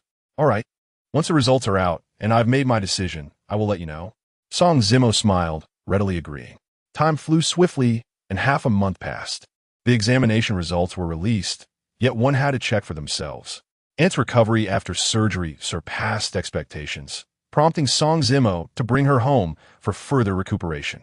In truth, he had intended for her to stay in the hospital a few more days, but Aunt Song Chin insisted on returning home, aware of the exorbitant costs associated with hospital stays. Mo, the exam results are out. Have you checked? Dai Jingjing arrived shortly after lunch, having just stepped out her car. No, what about you? Song Zimo glanced at Dai Jingjing, shaking his head. In reality, Song Zimo already knew his score without needing to check. Thus, it mattered little whether he looked it up or not. However, something prompted him to suggest to Dai Jingjing. I haven't checked either. How about we go to an internet CAF now and look? Dai Jingjing shook her head and replied, sure. As they walked, Song Zimo pondered for a moment before suddenly asking, Jingjing, what do you think your score will be this time? Dai Jingjing's expression shifted slightly, turning to look at Song Zimo. Take a guess. Song Zimo fixed his gaze on her intently. If she truly had been reborn, she would not forget such a significant event in her life. About 610, I suppose. Dai Jingjing did not ponder deeply. She meticulously recalled her previous life scores and spoke up, 610 points. Is that really so high? Song Zimo's body trembled, and an expression of astonishment appeared on his face. Is that high? Your score must surpass mine. Upon witnessing Song Zimo's incredulous demeanor, Dai Jingjing instinctively prepared to respond. However, as the words lingered on the tip of her tongue, she swiftly sensed a misstep and hurriedly altered her reply. Upon hearing her words, Song Zimo fell silent. If previously there was only a 30% certainty that Dai Jingjing, the campus belle, had been reborn, now Song Zimo felt a 70% assurance. Why? Why was it that while he had been reborn, Dai Jingjing had also returned to life? Could it be the will of fate? Chapter 50. Youth May Suffer. You can also weep. Mo, what troubles you? Dai Jingjing, noticing Song Zimo's sudden silence, could not help but inquire. It's nothing, I'm just a bit anxious. Uncertain of how well I performed, he replied, shaking his head and fabricating a lie. Shortly after, the two arrived at the entrance of an internet CAF to check their scores. The results were out, just as in her previous life, and just as Dai Jingjing had stated. Mo, you did so well. Which university do you wish to attend? I also want to enroll in the same one. As they exited the CAF, Dai Jingjing turned to glance at Song Zimo and spoke. At that moment, memories of her past life, particularly the incident of Song Zimo dropping out of school, involuntarily surfaced in her mind, stirring a pang of sorrow within her. With an impulsive gesture, she took Song Zimo's hand, opting not to enter the car immediately, but instead walking down the road. It was evident that she had begun to regard Song Zimo as her boyfriend, seemingly granting him a significant place in her heart. Yet, it remained unclear whether her intentions were to hasten his affection for her before ultimately casting him aside, or if other emotions were at play. I should attend a local ordinary university. I don't want to be too far from my aunt. I tend to be quite sentimental, Song Zimo remarked, casting a glance at Dai Jingjing, his voice laced with a meaning she could not grasp. Suddenly, they found themselves at a crossroads, accompanied by the screech of a car tire against the pavement. A man riding an old bicycle was abruptly knocked to the ground. Blood stained the pavement, and cries of agony filled the air as chaos erupted at the scene. The woman from the car scrambled to her feet, crawling towards the man, embracing him and weeping inconsolably. Song Zimo, witnessing the turmoil, was about to rush over to offer assistance when Dai Jingjing abruptly yanked him back with great force. Jingjing, what is wrong? He turned to look at her. However, before he could finish his sentence, he noticed Dai Jingjing's complexion had drained of color, her demeanor frozen in shock. At that moment, she clutched Song Zimo tightly, unwilling to let go. Memories from her past life surged into her mind. It was this very intersection, this precise spot. A sense of eerie familiarity enveloped her. In that moment, Song Zimo had sacrificed himself to save her, struck by a speeding truck, leaving him bloodied and broken. She had run to him, just like the woman on the ground, cradling the convulsing Song Zimo in her arms, weeping and wailing. At that instant, did her heart feel regret? Or was it simply moved? Or perhaps she felt guilty for being heartless, for not granting Song Zimo a single chance? Why, oh why? In this life, had they once again found themselves at this very crossroad, confronted with a scene strikingly reminiscent of her past. Though it was not Song Zimo lying there, she felt an overwhelming sense of panic. Fear gripped her heart. She clung to him, unwilling to release her grasp, terrified that if she did, he too would vanish. Just like that man who lay bleeding on the ground. Jingjing, what's wrong? Why does your face suddenly look so pale? Song Zimo observed her, noticing her stunned expression akin to a thunderstruck victim, and gently shook her shoulder. After being jolted, Dai Jingjing finally regained her senses. Instantly, her gaze fell upon Song Zimo, her eyes reddening and welling with tears, especially upon hearing the heart-wrenching cries of despair from the woman nearby. Sorrow filled her heart. In a flash, she enveloped Song Zimo in an embrace. Emo, I'm sorry, I'm so sorry. I will never let you go again. I won't allow that to happen. She wept bitterly, unable to contain the flood of emotions. Song Zimo stood there, held tightly in her grasp, acutely aware of her trembling form, overwhelmed with sadness. Meanwhile, he stood there, as if struck by lightning, utterly bewildered. Why was she echoing the same words she had spoken about her aunt? Vowing never to let him leave again? Vowing never to allow such a tragedy to unfold again?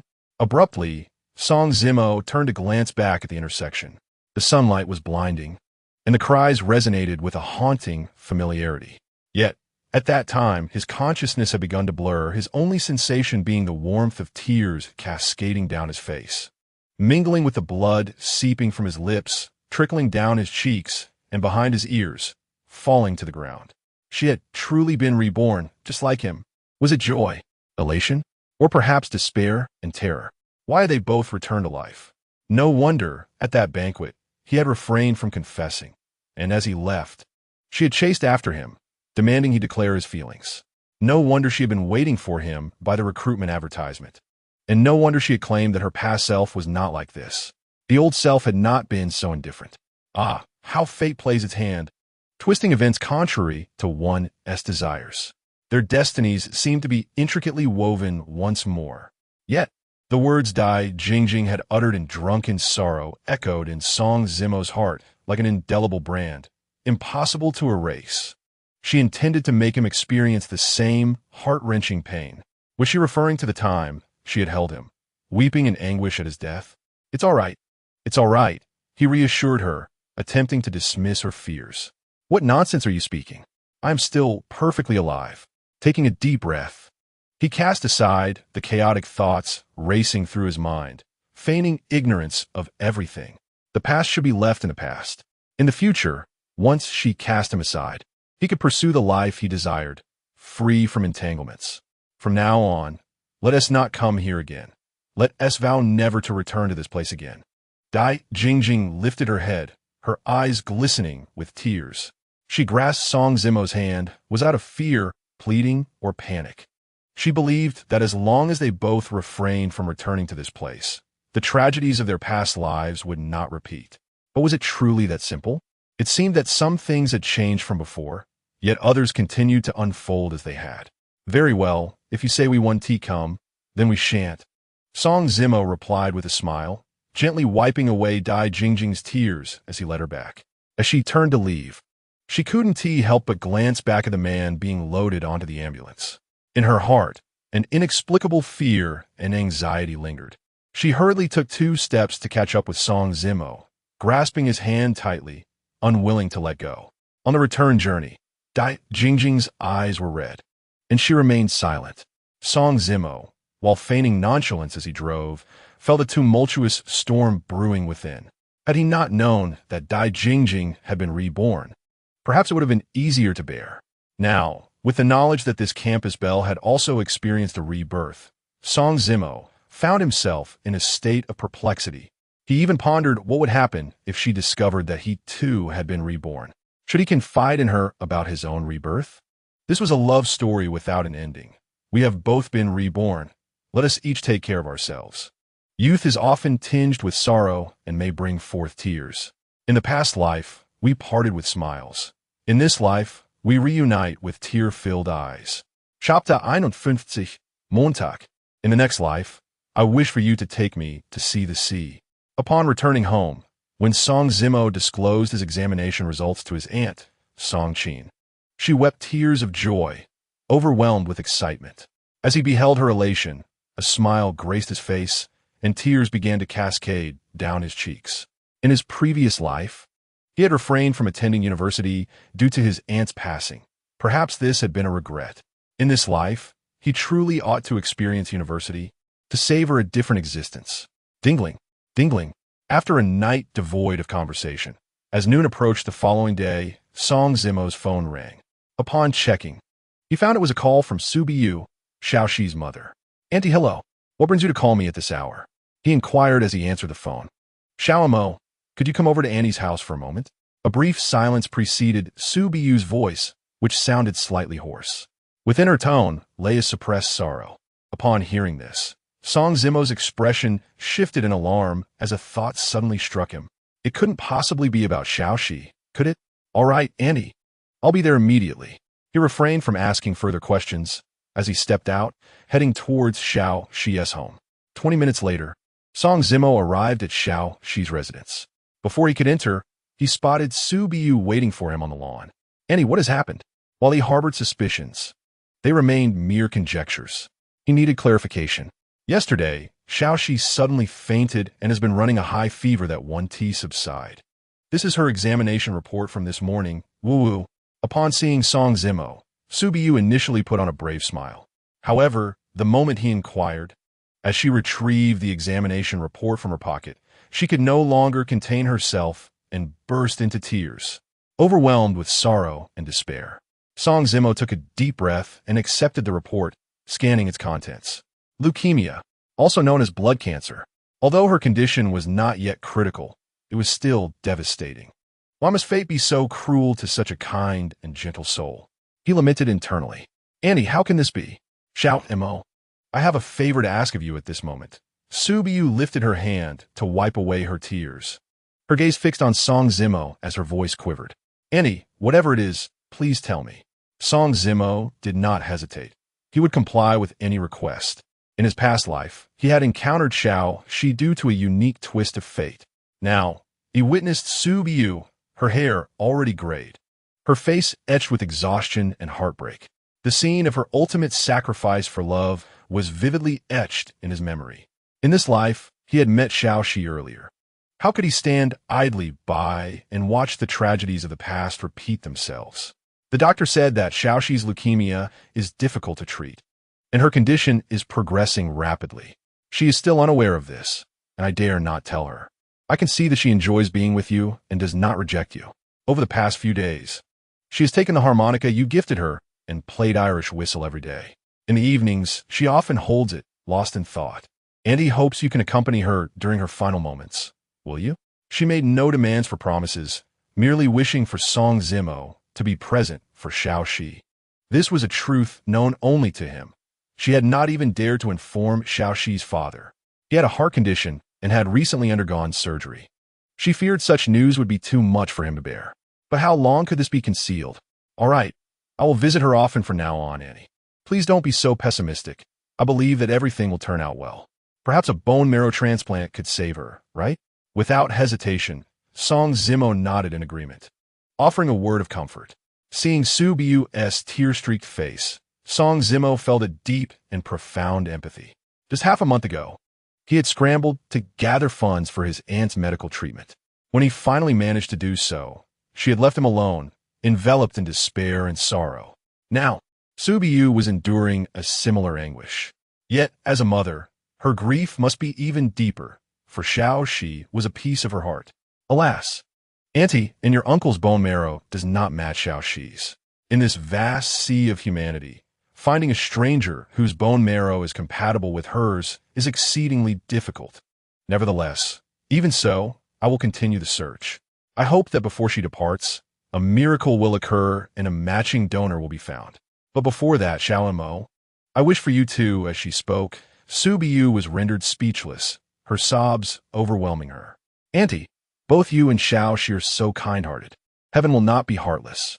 I believe that a miracle will surely manifest. Song Zimo reassured her once more. They both took a moment to compose themselves before turning back home.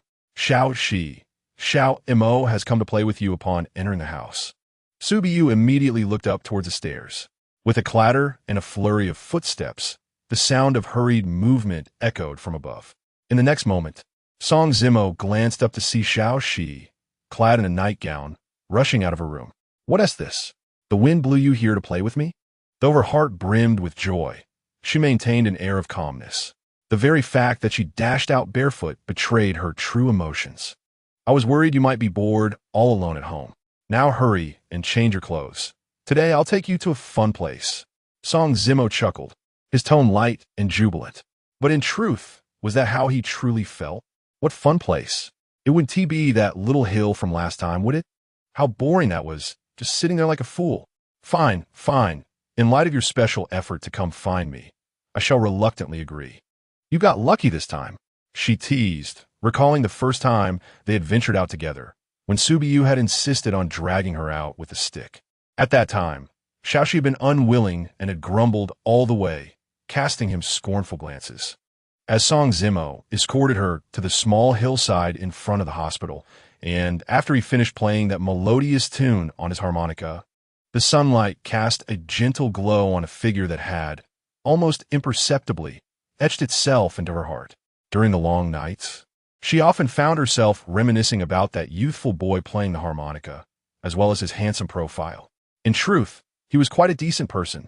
It was merely her own self that felt lacking. "Today, where are you taking me?" she asked eagerly as they stepped out, clad in a sky-blue dress.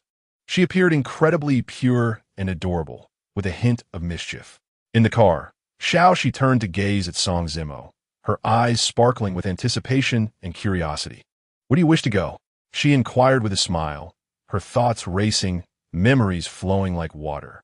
"If there's a next life, I hope you could take me to see the ocean." "The ocean? I can take you to see it right now," he replied, though regret shadowed his words. Regret that he had not yet managed to do so, and that he could not wait any longer. Chapter 52. Was it she who owed him, or he who had let her down? "Hey you, didn't you call me out to play? I was merely being generous, accompanying you for some fun. And yet you still ask me where we are going?" She chastised, her annoyance palpable.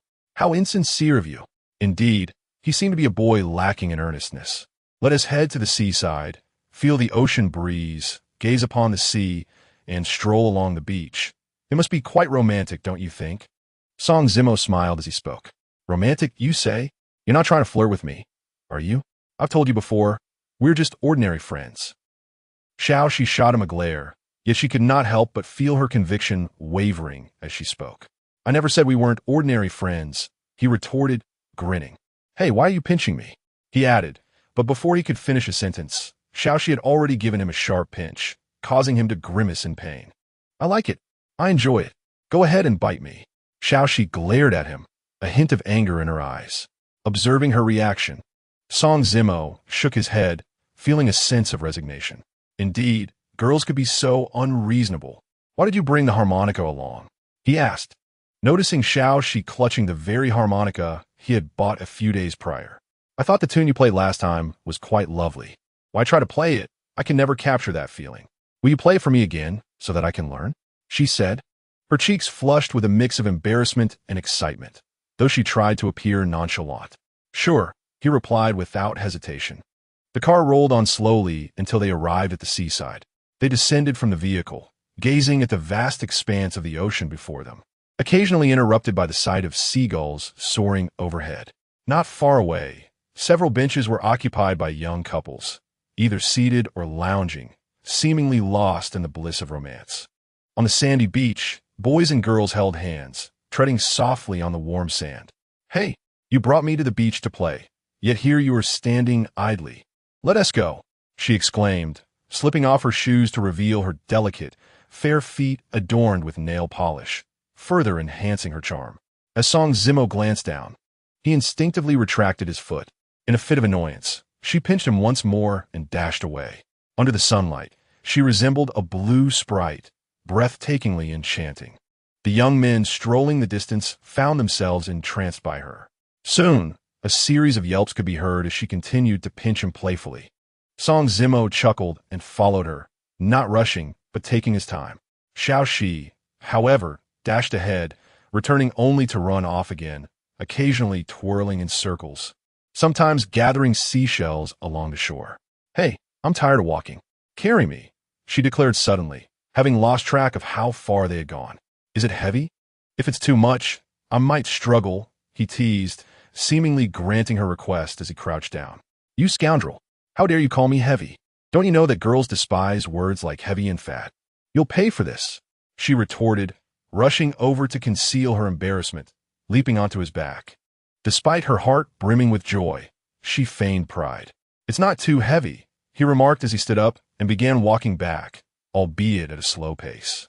Xiaoxi hesitated for a moment before wrapping her arms around his neck, resting her head against his back.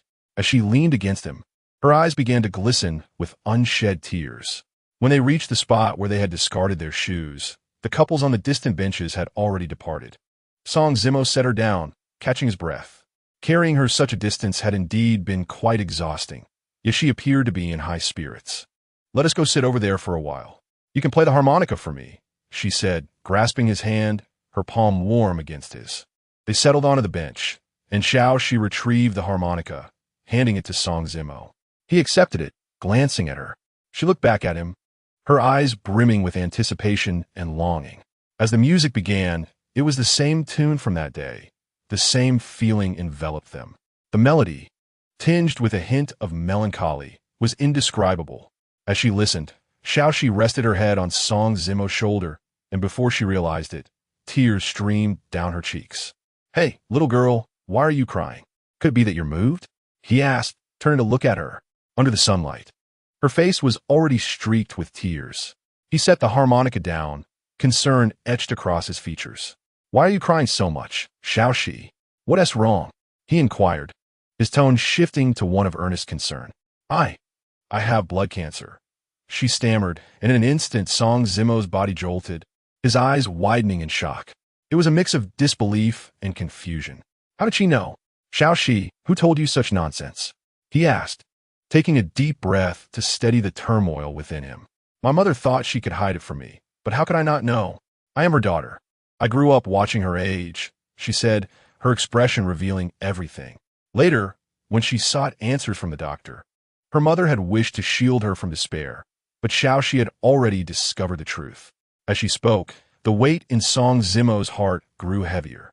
Initially, he had believed Su Biu was merely acting out of a mother's love, not wanting her daughter to face such a harsh reality without crumbling. Yet, he had not anticipated that she was also bearing the same burden. It's all right, it's all right. You will definitely get better, I promise, he assured, wrapping his arms around her trembling figure, his voice filled with unwavering determination. Those two individuals whose marrow matched. Fate, it weaves such delicate threads of connection. Was it a past life that she owed him, or was it he who let her down? Alas, regardless, Xiaoxi is but a girl who has recently stepped into adulthood. Once, she was the cherished baby in her parents' eyes, often nestled in their embrace, basking in their affection. When she felt anger, there was someone to soothe her. When sorrow struck, there was someone to tend to her wounds. Now, however, she suddenly perceives that the world seems intent on casting her aside. The profound despair and loneliness emanating from the depths of her soul overwhelm Xiaoxi, rendering her unable to contain her emotions, and she breaks into tears. Song Zimo holds her close, offering comfort. Song Zimo, at that moment, a voice filled with astonishment and disbelief echoes from nearby. She lifts her gaze to see Dai Jingjing, clasping her motherly Yuru's arm, approaching from afar. Upon spotting Song Zimo cradling Xiaoxi, her body trembles, freezing in place. Chapter 53. Are you comfortable with her riding another boy's car? Jingjing Song Zimo speaks, uncertain of how to elucidate the situation. In his arms, Xiaoxi remains tear-streaked. Soon, she observes that Song Zimo seems acquainted with the mother and daughter duo approaching them, and she wipes her tears away, stepping out of his embrace. You scoundrel, she shakes her head and retreats.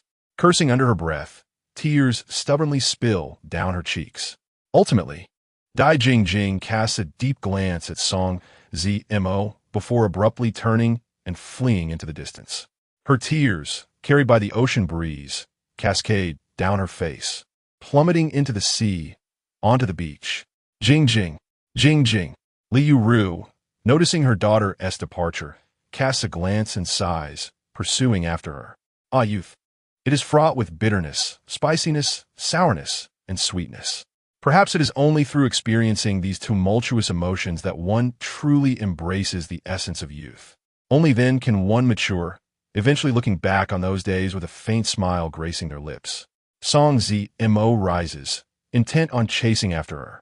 Yet, as he glances down at Xiao Shi, whose eyes are swollen from crying, he ultimately decides to remain still. That girl, is she your girlfriend? Why don't you chase after her? Xiao Shi gazes at Song Zimo, inquiring softly. Unbeknownst to her, a tinge of disappointment and unease stirs within her heart.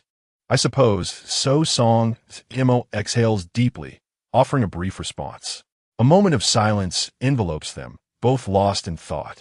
Yet within her heart, she feels like merely a jester. Her guardianship feels worthless, a mere jest recalling the events of the past few days. Song Zimo chuckles bitterly to himself. Let us not dwell on this. It's almost evening, we should head back. He raises his head, casting a glance at the ever-diminishing silhouette in the distance. Why does his heart still feel a flicker of emotion? Xiao Shi refrains from speaking further, merely nodding in agreement. After a moment's hesitation, she grasps Song Zimo's hand once more, and they turn to head back. In the distance, Dai Jingjing runs, but her pace is slow. She waits, hoping the boy will pursue her, pulling her into his embrace. Even if she resents him, even if she would strike and scold him, she yearns for him to stubbornly hold her tight, refusing to let go. Yet, she is mistaken. He does not come after her, nor does he even glance in her direction. The only one who catches up to her is her mother. Heartbroken, disheartened, self-mocking, or perhaps a hint of unwillingness lingers within her. Thank you for your company today.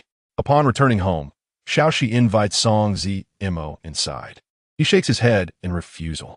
As they bid farewell, Xiao Shi looks at Song Zimo, expressing her gratitude. It's nothing, I'll come by often. Goodbye, Auntie. I'm leaving. Song Zimo smiles, his gaze drifting to Su Bai Yu behind Xiao Shi. He then lifts his hand, waving goodbye as he departs. That night, back at home, Song Zimo reflects for quite some time. Ultimately, he steps out once more, heading towards Dai Jingjing's residence. He acknowledges that his actions during the day were indeed misguided. However, Xiao Shi is suffering from leukemia. In that moment of despair, the helplessness weighed heavily on him, and he couldn't bear to leave her behind. Moreover, it seems their fates have been intertwined since a previous life. Though they are not lovers, their bond surpasses mere friendship. Upon arriving at Dai Jingjing's doorstep, just as Song Zimo is about to knock, the door swings open. Dai Jingjing steps out, and upon seeing him standing at the threshold, she trembles in disbelief. I didn't expect this. Jingjing. I came. Song Zimo inhales deeply, initiating the conversation. I don't want to hear any of your explanations. Step aside. I'm leaving. Her prideful demeanor, coupled with her anger, leaves no room for Song Zimo's words. They are but lies. She forcefully pushes past him, striding towards the stairs ahead. At that moment, Song Zimo notices that Dai Jingjing seems to have put considerable effort into her appearance, preparing to head out. Yet, it is late, and the night has fallen. Where could she possibly be going? Suddenly, the roar of a sports car reverberates through the air. In the next instant, Song Zimo watches as a flashy vehicle speeds toward them. The door swings open, revealing the wealthy heir, Xiang Long, stepping out. Dressed in a tailored white suit, his hairstyle with care, he appears quite dashing. After exiting the vehicle, he casts a playful glance at Song Zimo. He then approaches the passenger side, gentlemanly opening the door. Jingjing, get in. With no superfluous words, his invitation is succinct and clear, awaiting Dai Jingjing's response. After a moment of hesitation, she strides over in her crystal sandals, never once looking back. It is not until she is seated in the car that, as Xiang Long prepares to drive away, she feigns nonchalance, glancing out the window. Suddenly, a pang of regret and discomfort wells up within her. Song Zimo stands there, observing. In that moment, he feels akin to a jester upon the stage. He says nothing, makes no attempt to retain her. There is neither anger nor sorrow. Silently, He turns and walks away. Homeward bound. What does not belong to you, ultimately, will never be yours. Those who do not belong to you will merely pass by. Song Zimo, you fool. Are you truly so dim-witted? If you care for Jingjing so deeply, why not take a firmer stand, pulling her back into your embrace, into the car? After taking a few steps, another vehicle halts before him, exuding urgency. The window rolls down, revealing Jiang Xiaoru, Dai Jingjing's best friend. Glaring at him with fury, Jiang Xiaoru scowls at Song Zimo, her anger palpable. In the end, she prompts him to get into the car. Where to? Song Zimo raises an eyebrow, questioning Jiang Xiaoru, who he hardly knows, given that she had vehemently opposed his pursuit of Dai Jingjing back in school. Her involvement now seems curious. We're going to chase after Jingjing. Are you not worried that she might go off with Xianglong? Hurry up and get in. Jiang Xiaoru retorts impatiently. Upon hearing this, Song Zimo lapses into silence. Is it truly necessary to pursue Dai Jingjing? Perhaps are you genuinely foolish? Or is it merely an act? Are you not aware of the kind of person Xianglong is? He has long been harboring intentions towards Jingjing. Do you really believe that all boys are as timid as you, too afraid to do anything even when accompanying a girl who's intoxicated, and simply escort her home? Let me tell you, if you do not go tonight, and later on, Jingjing finds herself inebriated and is taken away by Xianglong to a hotel, you will have ample reason to weep. Jiang Xiaoru, witnessing Song Zimo standing there in a daze, was enraged and nearly burst into a tirade. Perhaps it was Jiang Xiaoru's words that stirred something within Song Zimo. Ultimately, he chose to get into the car. Why do you want to help me? In the vehicle, Song Zimo turned to Jiang Xiaoru, who was behind the wheel, and inquired, Although I find you utterly insufferable, I detest that playboy Xianglong even more. Just consider that night at the bar. Had it been Xianglong escorting Jingjing home, he would never have actually returned her safely. Should I commend your integrity or chastise your cowardice? Do you not understand that pursuing a girl requires a certain audacity? But wait, weren't you once quite bold? How is it that you've suddenly become so timid right after graduation? Chapter 54. His inability to hold his liquor has nothing to do with me. This isn't about his courage waning. Rather, it signifies a maturation process. Song Zimo cast a glance at Jiang Xiaoru, feeling a hint of embarrassment. Suddenly, he realized that this formerly sharp-tongued girl was not as unbearable as he had previously thought. Xiaoru, why on earth did you bring this guy along? Upon arriving at the hotel suite, as Jiang Xiaoru dragged Song Zimo inside, Xianglong, seated not far away, furrowed his brow.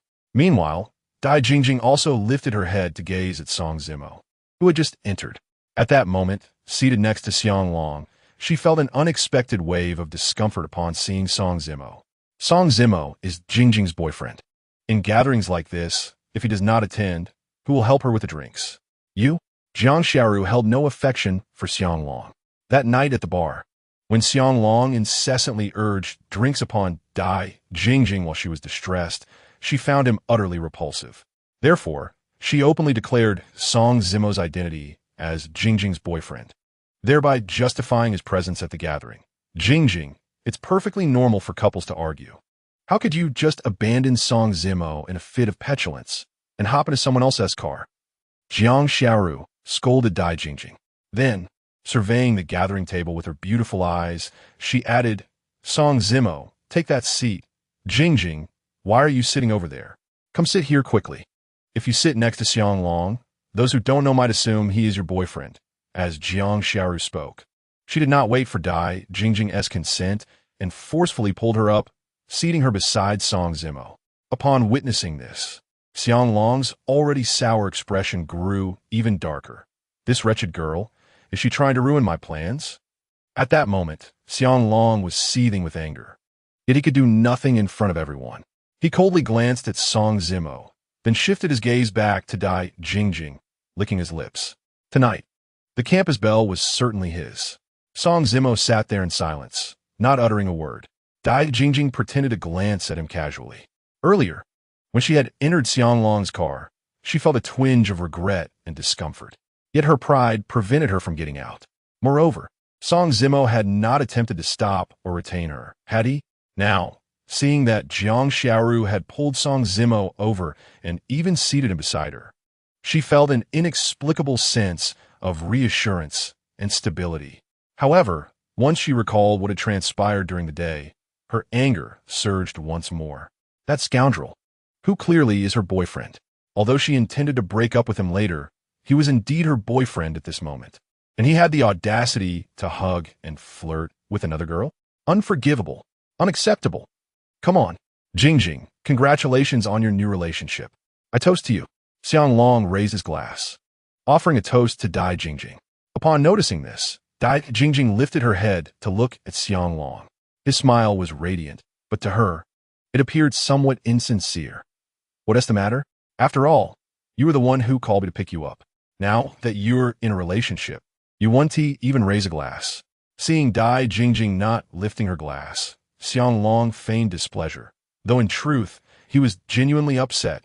Had Song Zimo not come tonight, he and Dai Jingjing would surely have been the stars of this gathering. However, with Song Zimo's presence, his plans were somewhat disrupted. Yet, it was not a significant issue. All right then, let us have a drink. Dai Jingjing inhaled deeply, lifting her glass to drink. Allow me to drink for you. It's not appropriate for a girl to drink. He intercepted her, taking the glass and gulping it down in one go. Dai Jingjing abruptly turned her head to look at Song Zimo. He had drunk on her behalf. The words he had said that night at the bar echoed in her mind. I don't drink. He may not drink, but he still did. He still had his own convictions. But regarding what happened at the beach earlier, that scoundrel truly believed that by downing a drink for her, she would forgive him? Dream on. What a remarkable capacity for alcohol. Truly imbibe. The once love-struck fool has transformed into Jingjing's boyfriend. From now on, no one shall mock you as a sycophant. Instead, everyone shall envy you for having won the heart of the campus belle. Come, let us drink to that. Xiang Long's gaze fell upon Song Zimo, his smile radiant. Immediately, he took the initiative to propose a toast to Song Zimo. As the second glass of liquor went down, Song Zimo's complexion began to redden. He truly could not hold his liquor well. Come, let us have another drink. Xiang Long pressed a third glass upon him. Not only that, but with a subtle gesture from Xiang Long, the other boys at the table eagerly raised their glasses, taking turns to toast. A relentless barrage. It was needless to say that Song Zimo, whose alcohol tolerance was already low, would not withstand such an onslaught, even if he had high tolerance. Jiang Xiaoru, watching from her seat, felt a growing anxiety. She could see through Xiang Long's little scheme. If Song Zimo got drunk, Xiang Long would have the chance to pursue Dai Jingjing once again. Jingjing, Song Zimo has already consumed so much alcohol. You must stop him from drinking more. Finally, Jiang Xiaoru could no longer hold her tongue and addressed Dai Jingjing. Dai Jingjing turned her head to glance at Song Zimo. At this moment, her feelings were complicated. However, thinking back to Song Zimo at the beach earlier, embracing that girl, her anger flared again. Such a lightweight, unable to hold his liquor. How utterly useless. Dai Jingjing spoke up with a feigned tone of impatience. Her haughty pride made it difficult for her to lower herself. Moreover, Song Zimo is, after all, her boyfriend. And with so many classmates around, it feels somewhat embarrassing for her. Song Zimo, slightly tipsy, paused his movements upon hearing Dai Jingjing's words and turned to look at her. She met his gaze, devoid of any sentiment, only silence as she downed another glass. Eventually, her stomach churned, and she could drink no more. Rising, she dashed towards the exit, uncertain of the restroom's location, yet aware of where the main door lay. Outside the hotel, amidst the flower bed by the entrance, he began to vomit. After a prolonged bout, he felt a bit of relief in his stomach. However, he did not immediately get up. Instead, he sat on the stone steps at the entrance to catch his breath. Is it truly so unbearable to consume this little alcohol? Jingjing, your boyfriend is rather disappointing. Moments later, just as Song Zimo was about to rise and return, the group from the private room emerged. The moment they stepped out, Xiang Long began his sarcastic mockery towards Song Zimo, taunting him about his poor drinking capacity, expressing his disdain. Dai Jingjing's expression turned slightly unnatural, for Song Zimo's current state appeared rather disheveled. After all, he was her boyfriend, which made her feel increasingly embarrassed. Come on, let us go sing at the KTV. Xiang Long said, glancing at Song Zimo disdainfully, attempting to wrap his arm around Dai Jingjing's waist. Yet, before he could succeed, Dai Jingjing evaded him. You all go on. I'm not joining. She stood up, casting a deep glance at Dai Jingjing before departing. Chapter 55. If you want to go, then go, as if anyone cares. Song Zimo. You. Dai Jingjing fumed, seeing Song Zimo abandon her so easily. A wave of anger surged within her. Was this fellow so indifferent toward her? Did he not fear that she might follow Xiang Long to the KTV and be taken advantage of? Or did he simply not care? Song Zimo did not look back, his steps wavering. He felt dizzy. His head throbbed. All he desired was to return home and sleep soundly, caring for nothing and no one. Jingjing, let us go. Don't mind him, Xiang Long urged as he approached Dai Jingjing once more. Her expression fluctuated. Watching Song Zimo grow distant, she felt an inexplicable discomfort. However, under the pressure of her peers, she had no choice but to lift her feet and walk toward Xiang Long's car parked at the roadside. Once inside the vehicle, she suddenly bolted out again. You jerk, stop right there. You're so drunk. I'll take you home.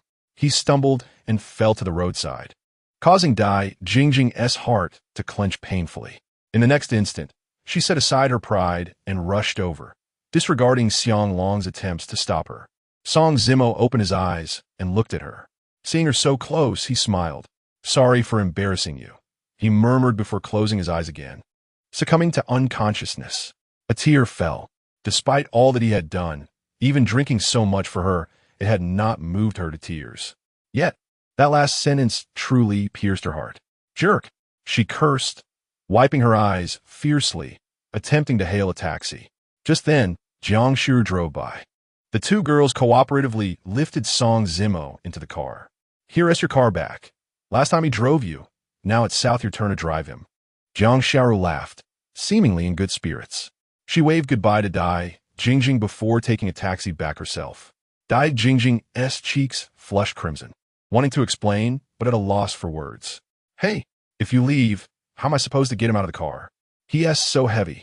Dai Jingjing called out. That's your problem now. If it's too much, just get a hotel near the entrance and ask the staff for help. But I wonder if they think anything untoward seeing a girl bringing a drunk guy in. She chuckled, her laughter fading as the taxi disappeared from sight. Dai Jingjing's face turned even redder. Finally, she cursed Jiangshi before driving off herself. Not far away, Xiang Long sat in his sports car, his expression grim and furious. Bang! In a fit of rage, he slammed his fist onto the steering wheel, releasing his pent-up anger. Where am I? My head hurts. In the middle of the night, Song Zimo regained consciousness. However, the pain in his head persisted. As he opened his eyes, he found himself in an unfamiliar room, on an unfamiliar bed. Moreover, there lingered a faint scent of a girl on the blanket. Where could this be? Of course, it was his home. Awake? Here, have some water, came Dai Jingjing's voice from ahead. She sat at the computer desk, browsing the internet, as her bed was taken over by Song Zimo. She didn't want to sleep on the couch in the living room, so she had no choice but to sit there. Upon noticing that Song Zimo had woken up, she immediately spoke with irritation. As Song Zimo gradually regained his senses, the pain still throbbed, but he was no longer as dazed as before. He sat up in bed, took the teacup from Dai Jingjing, and while sipping the warm water, he surveyed his surroundings. At that moment, Song Zimo felt a mix of bewilderment and nostalgia. He had, in his drunken state, ended up at Dai Jingjing's home. The campus belle, Dai Jingjing, had brought him back. In the past, he wouldn't have even dared to imagine such a scenario. Soon, Song Zimo's gaze wandered down to the thin blanket covering him. If he wasn't mistaken, this should be Dai Jingjing's room. Thank you, he said, rising from the bed. Is a simple thank you enough? I haven't forgiven you for earlier. You got drunk and vomited all over my sheets. It's truly outrageous. Dai Jingjing feigned disdain, scolding him. Then, she looked at him, eager to gauge his reaction. Should he make an effort to cheer her up? I'm sorry, Song Zimo replied, his expression frozen in surprise as he glanced at the soiled sheets, his face filled with remorse. I'll buy you a new one when I get back, he added, feeling a strange unease in his heart. Upon hearing this, Dai Jingjing's body shuddered. She abruptly lifted her head to look at Song Zimo. For some reason, his words made her feel both hurt and angry. What did he mean by saying he would buy her a new one? Did she care about a mere bedsheet? Was that what she desired to hear? Didn't Teehee see that she was upset? Why wasn't Teehee trying to comfort her? Shouldn't Teehee come over to appease her? It was already past 2 in the morning. I should head back now. The atmosphere in the room was rather oppressive. Song Zimo dared not presume upon the opportunity to stay until dawn. Furthermore, if he lay there, where would Dai Jingjing rest? Though they were indeed a couple, in her heart, he was merely a jester to be toyed with. After a moment of hesitation, Song Zimo lifted the soiled sheets from his bed, a memento of his earlier distress, and made his way to the door. Offering a final apology, he stepped outside. Xiaomo, why are you leaving so late? Why not stay the night? Perhaps the commotion had roused Dai Jingjing's mother, Liu Ru, from her slumber. Upon seeing Song Zimo poised to depart, she immediately urged him to stay. Andy, it's all right. I've already caused you enough trouble. He smiled faintly, declining Liu Ru's insistence. Jingjing, you little rascal. Last time you were drunk, Xiao Mo carried you home in the dead of night. This time, since Xiao Mo is intoxicated, what is the harm in him staying over? She called out, realizing that her pampered daughter had yet to emerge from her room. Let him go if he wishes. As if anyone is desperate for him to stay. Dai Jingjing's voice came from within, tinged with evident annoyance and fury. Suddenly, tears fell, and with a loud bang, she slammed the door shut, locking it behind her. She collapsed on her bed, weeping bitterly. But moments later, she sprang up, flung the door open, and dashed outside. Yet that figure, that person had already departed. Chapter 56. Annie, Xiao Mo, is bullying me. The following day, Song Zimo's life returned to its tranquil rhythm. During the day, he sat at home with a second-hand laptop, diligently typing away. In intermittent bursts, he had already penned over 100,000 words. Within the narrative, Mo seemed to have discovered a newfound purpose and direction in his rebirth. He had initially sought to forget the past, to erase all memories. Yet, the unexpected reappearance of Ling Wei, coupled with her noticeably altered demeanor, stirred something deep within him. He had indeed been reborn, had resolutely decided to let go of bygone days. Why then did their fates continue to intertwine? Was it an inability to relinquish the past? Or perhaps an unwillingness to part ways? He remained oblivious, with no answers forthcoming. In the evening, Li Yin came to visit her aunt. Li Zong, how goes the bar situation? As Li Yin stepped out of her room, Song Zimo immediately inquired. Time had flown, and over half a month had passed. Now, it was early July. Although his aunt's health had improved, life must go on. The family's finances were already precarious, and with his aunt's illness, things had only worsened. Thus, Song Zimo felt a pressing need to earn money and shoulder the burden of household responsibilities. It's getting better, but we've been closed for over 10 days. And the rumors have taken their toll. Li Yin sighed, glancing at Song Zimo, her heart heavy with concern. After all, she had poured countless efforts and sweat into the bar. Originally, she had thought to elevate its reputation by having Song Zimo masquerade as the charming prince of love, Qing Lang, but the overexposure had sparked jealousy among peers, ultimately leading to a covert sabotage. She had been woefully unprepared for such a turn of events, leading to a steep decline in the bar's business, teetering on the brink of collapse. Song Zimo regarded Li Yin, words caught in his throat. He had intended to ask if he could return to work there, but witnessing her demeanor, he swallowed the question. Xiao Mo, do you have plans tonight? If not, would you accompany me? At that moment, Li Yin looked up at him, hesitating before speaking. Where to? Song Zimo's expression froze, filled with confusion. I have a social engagement tonight, and I would like you to accompany me. Li Yin's cheeks flushed slightly, her tone betraying her nervousness. A social engagement? Are you dragging me to help you fend off drinks? That won't do. Last night, I helped the campus belle ward off drinks and nearly lost my life in the process. My tolerance is truly lacking. Song Zimo exclaimed, exasperated by the thought. In truth, he had no desire to drink the night before, but given that Xiang Long had clearly had ulterior motives towards Dai Jingjing, he could not simply sit idly by while she drank alone. Thus, he had steeled himself to endure the night, and even now, his head throbbed painfully. The prospect of being roped into another drinking bout with Li Yin was utterly unappealing. Are you going or not? Li Yin snapped, her frustration evident. This scoundrel could help other girls drink last night, yet he wanted to assist me tonight? Besides, when he was feeling down, I lent him my shoulder to cry on. Li Zong, please spare me. I truly don't want to go. Song Zimo was nearly in tears. He had suspected that Li Yin came to visit her aunt for a different reason, and now, as darkness approached, he realized her true intentions. How devious. Refusing, are we? Auntie, Xiao Imo is bullying me. Li Yin called out without hesitation. What? That ungrateful little rascal is bullying you? I'll have his skin for this. Hearing the commotion, Aunt Song Qin emerged, brandishing a stick, her demeanor fiery. After a lengthy recovery period, her brain surgery had gone well, and she was now able to walk freely, though still unable to work due to incomplete healing. Li Zong, you're too despicable. Auntie, I didn't bully Li Zong. I swear. Please don't hit me. Song Zimo was furious, yet Li Yin feigned innocence, secretly reveling in the chaos. Just wait, I'll deal with this little brat. And with that, Song Zimo found himself on the receiving end of Aunt Song Qin's wrath. Li Zong, where are we going, and what sort of social engagement is this? You must clarify this for me. After being thoroughly chastised, Song Zimo reluctantly followed Li Yin out the door. On the way, he cast a mournful glance at Li Yin, akin to a mistreated spouse, and inquired, "What's the occasion?" I've arranged to meet Qing Lang's agent to discuss potential collaboration. However, since it's our first meeting, I'm feeling a bit anxious, which is why I asked you to join me. Li Yin admitted, her cheeks flushed with embarrassment. What? Song Zimo's eyes widened in disbelief as he gasped. Had he not been in the car, he might have leapt out of his seat.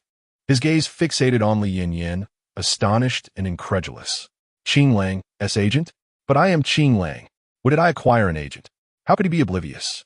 Judging by Li Yin's demeanor, it seemed she was not jesting. Why shout so loudly it startled me? Li Yin abruptly turned her head, glaring fiercely at Song Zimo, expressing her displeasure. No, Mr. Li, are you certain that he is the Qing Lang agent? He couldn't possibly be a fraud, could he? Let me tell you, in this day and age, those con artists are rampant, swindling both wealth and affection. With your beauty, weren't you quite astute before? What happened today? Ignoring Li Yin's glare, Song Zimo concentrated solely on her previous words. At this moment, he had regained his composure. That so-called Qing Lang agent. He was undoubtedly a charlatan. He himself was Qing Lang, unable to afford even a meal. Where would an agent come from? You scoundrel, what do you mean by that? Why do I feel as though you're trying to muddy the waters, wishing for me not to be with my dreamlike male deity? Li Yin was infuriated by Song Zimo's remarks. King Lang, the male deity who had appeared at the ball, although their interaction was brief, and she did not even know his appearance well, somehow, perhaps due to the profound impact of his piano performance during the latter part of the evening, his image had unknowingly etched itself into her heart. Days had passed, yet that figure had not faded. Instead, it had become increasingly vivid, though it felt childish and implausible. Li Yin was acutely aware that she had genuinely fallen for him. Chapter 57. Mr. Li, your stockings are torn. What concern is that of mine? Mr. Li, that was not my intention. Seeing Li Yin glaring at him with such irritation, Song Zimo felt utterly overwhelmed. What was the matter with this Li Yin? Could it be that she had truly become infatuated with him? Yet they had only shared a fleeting encounter at the ball, including the dance. It couldn't have been more than 20 minutes. My heavens, that was not my intention. What does that even mean? I've already told you. Sister is not interested in a young lad like you. My heart only belongs to one male deity, and that is Qing Lang. As she spoke, a faint blush crept across her delicate face. At that moment, observing Song Zimo's repeated offensive comments, she felt that this little rascal was attempting to pursue her. However, emotions cannot be forced, can they? Although he appeared quite decent, he simply was not her type. Mr. Li, please do not flatter yourself. How could I possibly be interested in a woman like you? Ouch. Mr. Li, why are you pinching me? That hurts. Song Zimo, taken aback by Li Yin's self-admiration, was left speechless. Thus, he attempted to deliver a retort, yet before he could finish, he was met with a pinch that made him grimace in pain, yelping in distress. Who are you calling a woman? I'm a girl. I don't even have a boyfriend. How can I be a woman? Li Yin was incensed. It seemed she had previously warned him at the bar. You're not that old. Why do you keep calling me woman? Have you no memory? Mr. Li, I was wrong. Please stop pinching me. You are a beautiful young lady, an invincible beauty. Song Zimo surrendered. For a pinch truly hurt. It left a mark. If you dare to forget again, I shall twist your flesh off. With a huff, she issued a warning. As for the latter part of Song Zimo's remark, she was rather pleased.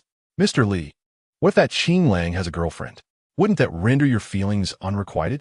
As the car continued forward, Song Zimo's thoughts became somewhat chaotic. An ominous premonition began to stir within him. It seemed that the day he attended the ball with Wang Shuang Yi, he had inadvertently stumbled into a significant predicament.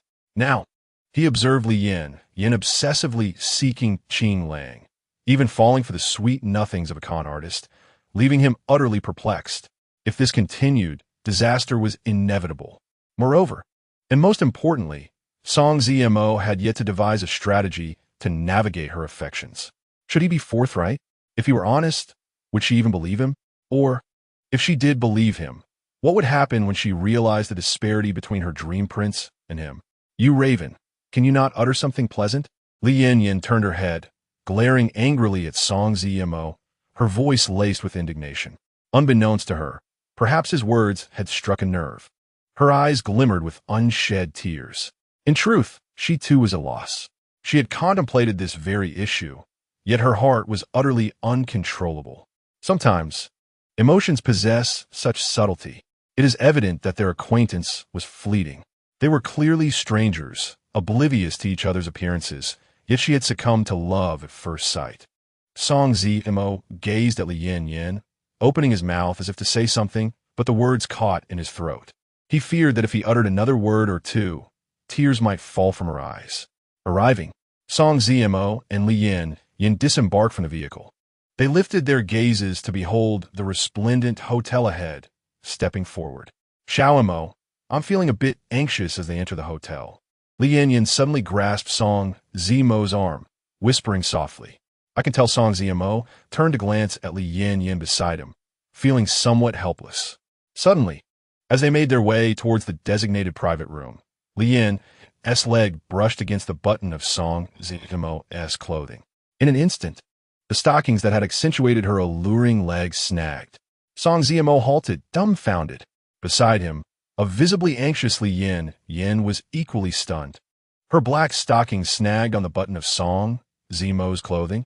At that moment, her already irresistible legs, now exposed due to the snag, revealed a glimpse of her fair skin, making her even more enticing.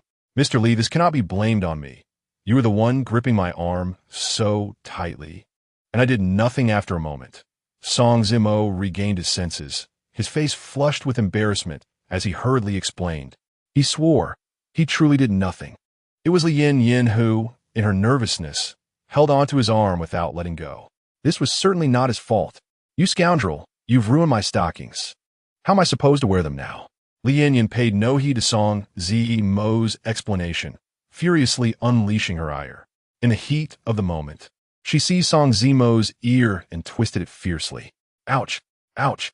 Mr. Li, let go! Please let go! Why are you being so unreasonable? This is clearly your fault. Why are you blaming me?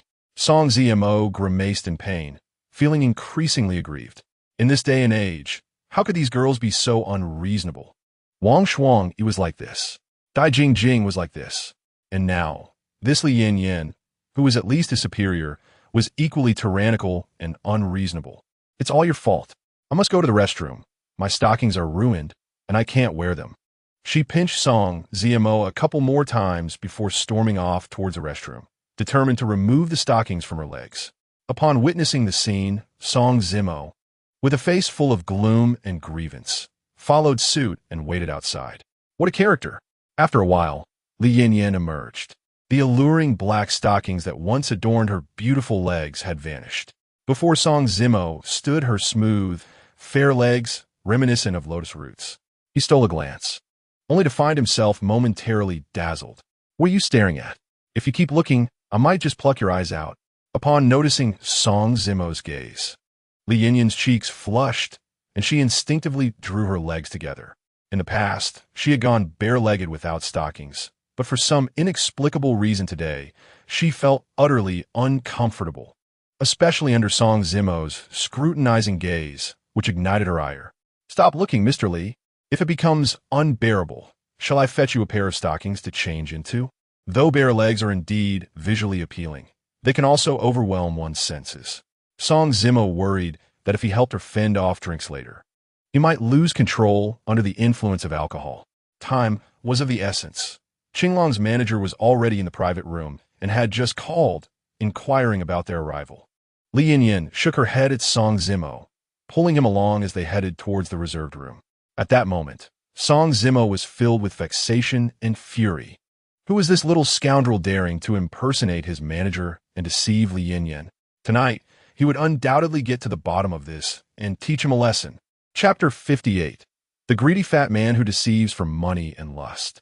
Upon entering the private room, Song Zimo immediately spotted a middle-aged man with a pig-like appearance. Round and balding, sitting there. The man was Huang Hao. As Li Yinyan stepped in, her alluring high heels clicking on the floor, his eyes lit up. Subsequently, his gaze roamed over her graceful figure, finally lingering on her two alluring, fair legs, where a glimmer of greed flickered in his eyes. "Hello, Brother Hao. I am Li Yinyan, the owner of the Royal Bar." Li Yinyan approached and extended her hand to greet Huang Hao. At that moment, she felt a surge of nervousness. She wanted to inquire about Qinglang, but feared it might come off as too abrupt. "Please take a seat, Miss Li." Huang Hao suppressed his greedy expression, his smile turning warm and radiant. He grasped Li Yinyan's delicate hand, refusing to let go, and guided her to the chair beside him. Li Yinyan attempted to withdraw her hand several times, but to no avail.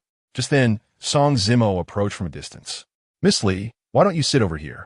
I'll share a few drinks with Brother Hao later." As he spoke, he reclaimed Li Yinyan's hand and cast a penetrating glance at the rotund Huang Hao. Men understand men best. Although this was Song Zimo's first encounter with Huang Hao, he was certain that this man was far from virtuous. The moment Li Yinyan entered, his lewd and greedy gaze had already revealed everything. At that moment, Song Zimo felt fortunate that Li Yinyan had invited him along. Otherwise, if she had come alone, she would undoubtedly be in grave danger tonight. "Miss Li, may I ask who this is?" Huang Hao noticed Song Zimo squeezing in like a fly and, feeling displeased, expressed his irritation. "Xiao Mo is my friend, concerned about me returning alone after dinner, so he accompanied me." Li Yinyan glanced at Song Zimo and explained, "Oh, Miss Li, you initiated this meeting to discuss a collaboration. Having another person here might not convey your sincerity." Huang Hao, noticing Song Zimo seated between them, promptly voiced his dissatisfaction. Upon hearing this, Li Yinyan's expression shifted slightly. She took a deep breath and turned to Song Zimo, saying, "Xiao Mo, let us switch seats." Upon hearing this, Song Zimo furrowed his brow slightly, but remained silent as he exchanged seats with Li Yinyan. "Brother Hao, I was wondering about Qinglang at the banquet." Li Yinyan immediately inquired about Qinglang. The reason for her presence here was twofold. First, she was searching for Qinglang, and second, the bar's business had been sluggish, and she wanted Qinglang's assistance to boost its popularity. While Song Zimo, this impostor, was performing decently, he still paled in comparison to the real Qinglang. "Let us set those matters aside. Let us drink." "Drink," Huang Hao declared, pouring a full glass for Li Yinyan. His pig-like hand even reached towards her shoulder to embrace her. "Brother Hao, Miss Li has been under the weather these past few days. I'll join you for a couple of drinks." Observing this, Song Zimo immediately pushed Huang Hao's hand away and raised his glass. This fat scoundrel was truly audacious. Not only was he impersonating his manager, but he also had the audacity to feign concern for Li Yinyan while attempting to exploit her for money and lust. How brazen. "You want to drink with me? What gives you the right, you insignificant figure?" With Song Zimo repeatedly sabotaging his plans, Huang Hao's fury escalated, and he retorted sarcastically, "Huh, Brother Hao, you shouldn't say that. As a friend of Miss Li, now that she is unwell, how can I not help her drink a few?" Song Zimo replied with a smile, his tone neither servile nor overbearing. Beside him, Li Yinyan watched in astonishment. This guy had truly just graduated from campus? Aside from appearing somewhat youthful and naive, he seemed more mature and composed than herself in both speech and action. Just then, Huang Hao slammed his glass down onto the table with force. Miss Li, if you lack sincerity, then there's no need to discuss today's collaboration further. I bid you farewell. His expression turned icy, and he showed no inclination to engage with Song Zimo any longer. He stood up, pretending to leave. Brother Hao, please don't be angry. Xiao Mo has just left campus and is still learning the ropes. Please don't take it to heart. Allow me to drink with you for a few rounds of yin-yin. Sensing the situation, hurriedly intervened, blocking Huang Hao's path and apologizing. Very well, but during the drinking, I don't want to hear anything unwelcome. Otherwise, don't blame me for turning hostile. Huang Hao, who had no intention of actually leaving, snorted coldly and pretended to relent, sitting back down. Miss Li Song Zimo glanced at Li Yinyan, slightly furrowing his brow, about to speak. However, Li Yinyan gestured for him to remain silent. Seeing this, Song Zimo couldn't help but sigh. Brother Hao, where's Qinglang now? I would like to meet him. As the drinks flowed, Li Yinyan's cheeks flushed with a hint of intoxication. She sensed that the time was right and directly inquired about Huang Hao. My boss, Qinglang? That matter is a closely guarded industry secret. I do prefer to speak with Miss Li privately. Huang Hao's gaze fixated on Li Yinyan, filled with greed. Her tempting, petite red lips and exquisite features captivated him. Perhaps due to the alcohol, her eyes glistened alluringly, intensifying their charm. Coupled with her outstanding figure, her bare legs beneath that form-fitting skirt were irresistible. Everything stimulated Huang Hao's senses. Xiao Mo, could you fetch a bottle of wine? Li Yinyan, momentarily taken aback, responded with a hint of excitement. Mr. Li, perhaps Qinglang does not even recognize him and has no agent at all. You're intoxicated. Allow me to escort you home. Song Zimo initially intended to inform Li Yinyan that this portly man was a fraud. However, he found himself at a loss for words. Should he reveal his identity as Qinglang? It seemed that Li Yinyan would not believe him. After all, he had previously mentioned it to her. Yet she had doubted him and even questioned whether he was attempting to woo her, deriding his lack of interest in children. Consequently, Song Zimo could only sigh and resolve to first take her home before addressing this matter. As for the rotund man, despite knowing he was merely putting on an act, he found himself unable to confront him at that moment. What does this mean? Mr. Li, does your friend doubt my identity? If that is the case, is there any point in continuing with tonight's banquet? Huang Hao's expression shifted slightly, and he masked his inner turmoil with a facade of anger. Brother Hao, please calm down. Little Mo, hurry and fetch the drinks. I need to speak with Brother Hao privately, Li Yinyan said sharply, frowning at Song Zimo. Ultimately, Song Zimo was pushed out to retrieve the drinks. He pondered how to deal with this pretentious, rotund man. Brother Hao, please do not act this way. Weren't you going to discuss Qinglang with me? Why are you becoming physical? Brother Hao, cease this at once. If you continue, I shall summon assistance. Chapter 59, Foolish Woman. Continue your charade. Upon returning with a bottle of wine, Song Zimo reached the door of the private room just in time to hear Li Yinyan's panicked exclamations from within, accompanied by Huang Hao's lascivious laughter. His expression darkened instantly as he forcefully kicked open the door and charged inside. Damn it, you rotund fool. Release Mr. Li. Inside the room, Song Zimo was met with the sight of Huang Hao making unwelcome advances towards Li Yinyan, his hands reaching towards her form-fitting skirt. In that moment, fury surged within Song Zimo. He had endured this pretentious, lecherous man's antics for too long, but witnessing his brazen actions towards Li Yinyan ignited a fire in him. Grasping the wine bottle, he rushed forward and struck it against Huang Hao's head with a resounding crack. In an instant, the bottle shattered and blood poured forth. How dare you, you little bastard! You actually dare to strike me with a wine bottle! Huang Hao's shrill scream echoed, his face contorted with rage. I merely stepped away to fetch a drink, and you dare lay hands on Mr. Li? If I do not strike you, who else should I strike? Song Zimo seized an empty bottle from the table and swung it once more at Huang Hao's head. Little Mo, enough. Stop. Huang Hao, already inebriated, stood no chance against Song Zimo's onslaught. Within moments, he collapsed to the ground, bloodied and howling in agony. At that moment, Li Yinyan regained her composure and rushed to restrain the rampaging Song Zimo. Li Yinyan, you are truly remarkable. I had planned to introduce you to my boss, Qing Lang, tonight, yet you allowed this little bastard to assault me. Huang Hao scrambled to his feet, blood staining his hands as he glared at Song Zimo with fury in his eyes. This little bastard not only thwarted his plans, but also dared to strike him. He felt an overwhelming desire to exact revenge. Brother Hao, I apologize. I apologize on behalf of little M.O. Li Yinyan, hearing Huang Hao's intention to introduce her to Qing Lang, became agitated and urgently offered her apologies. Mr. Li, how can you not see? He is deceiving you. I am Qing Lang. Do I have any agents? How would I know if I did? He merely sees your beauty and seeks to swindle you out of your wealth and charm. Song Zimo grasped Li Yinyan's arm, gritting his teeth as he confessed. At that moment, he realized that if he did not reveal the truth, Li Yinyan would only become further ensnared in this web of deceit. Enough.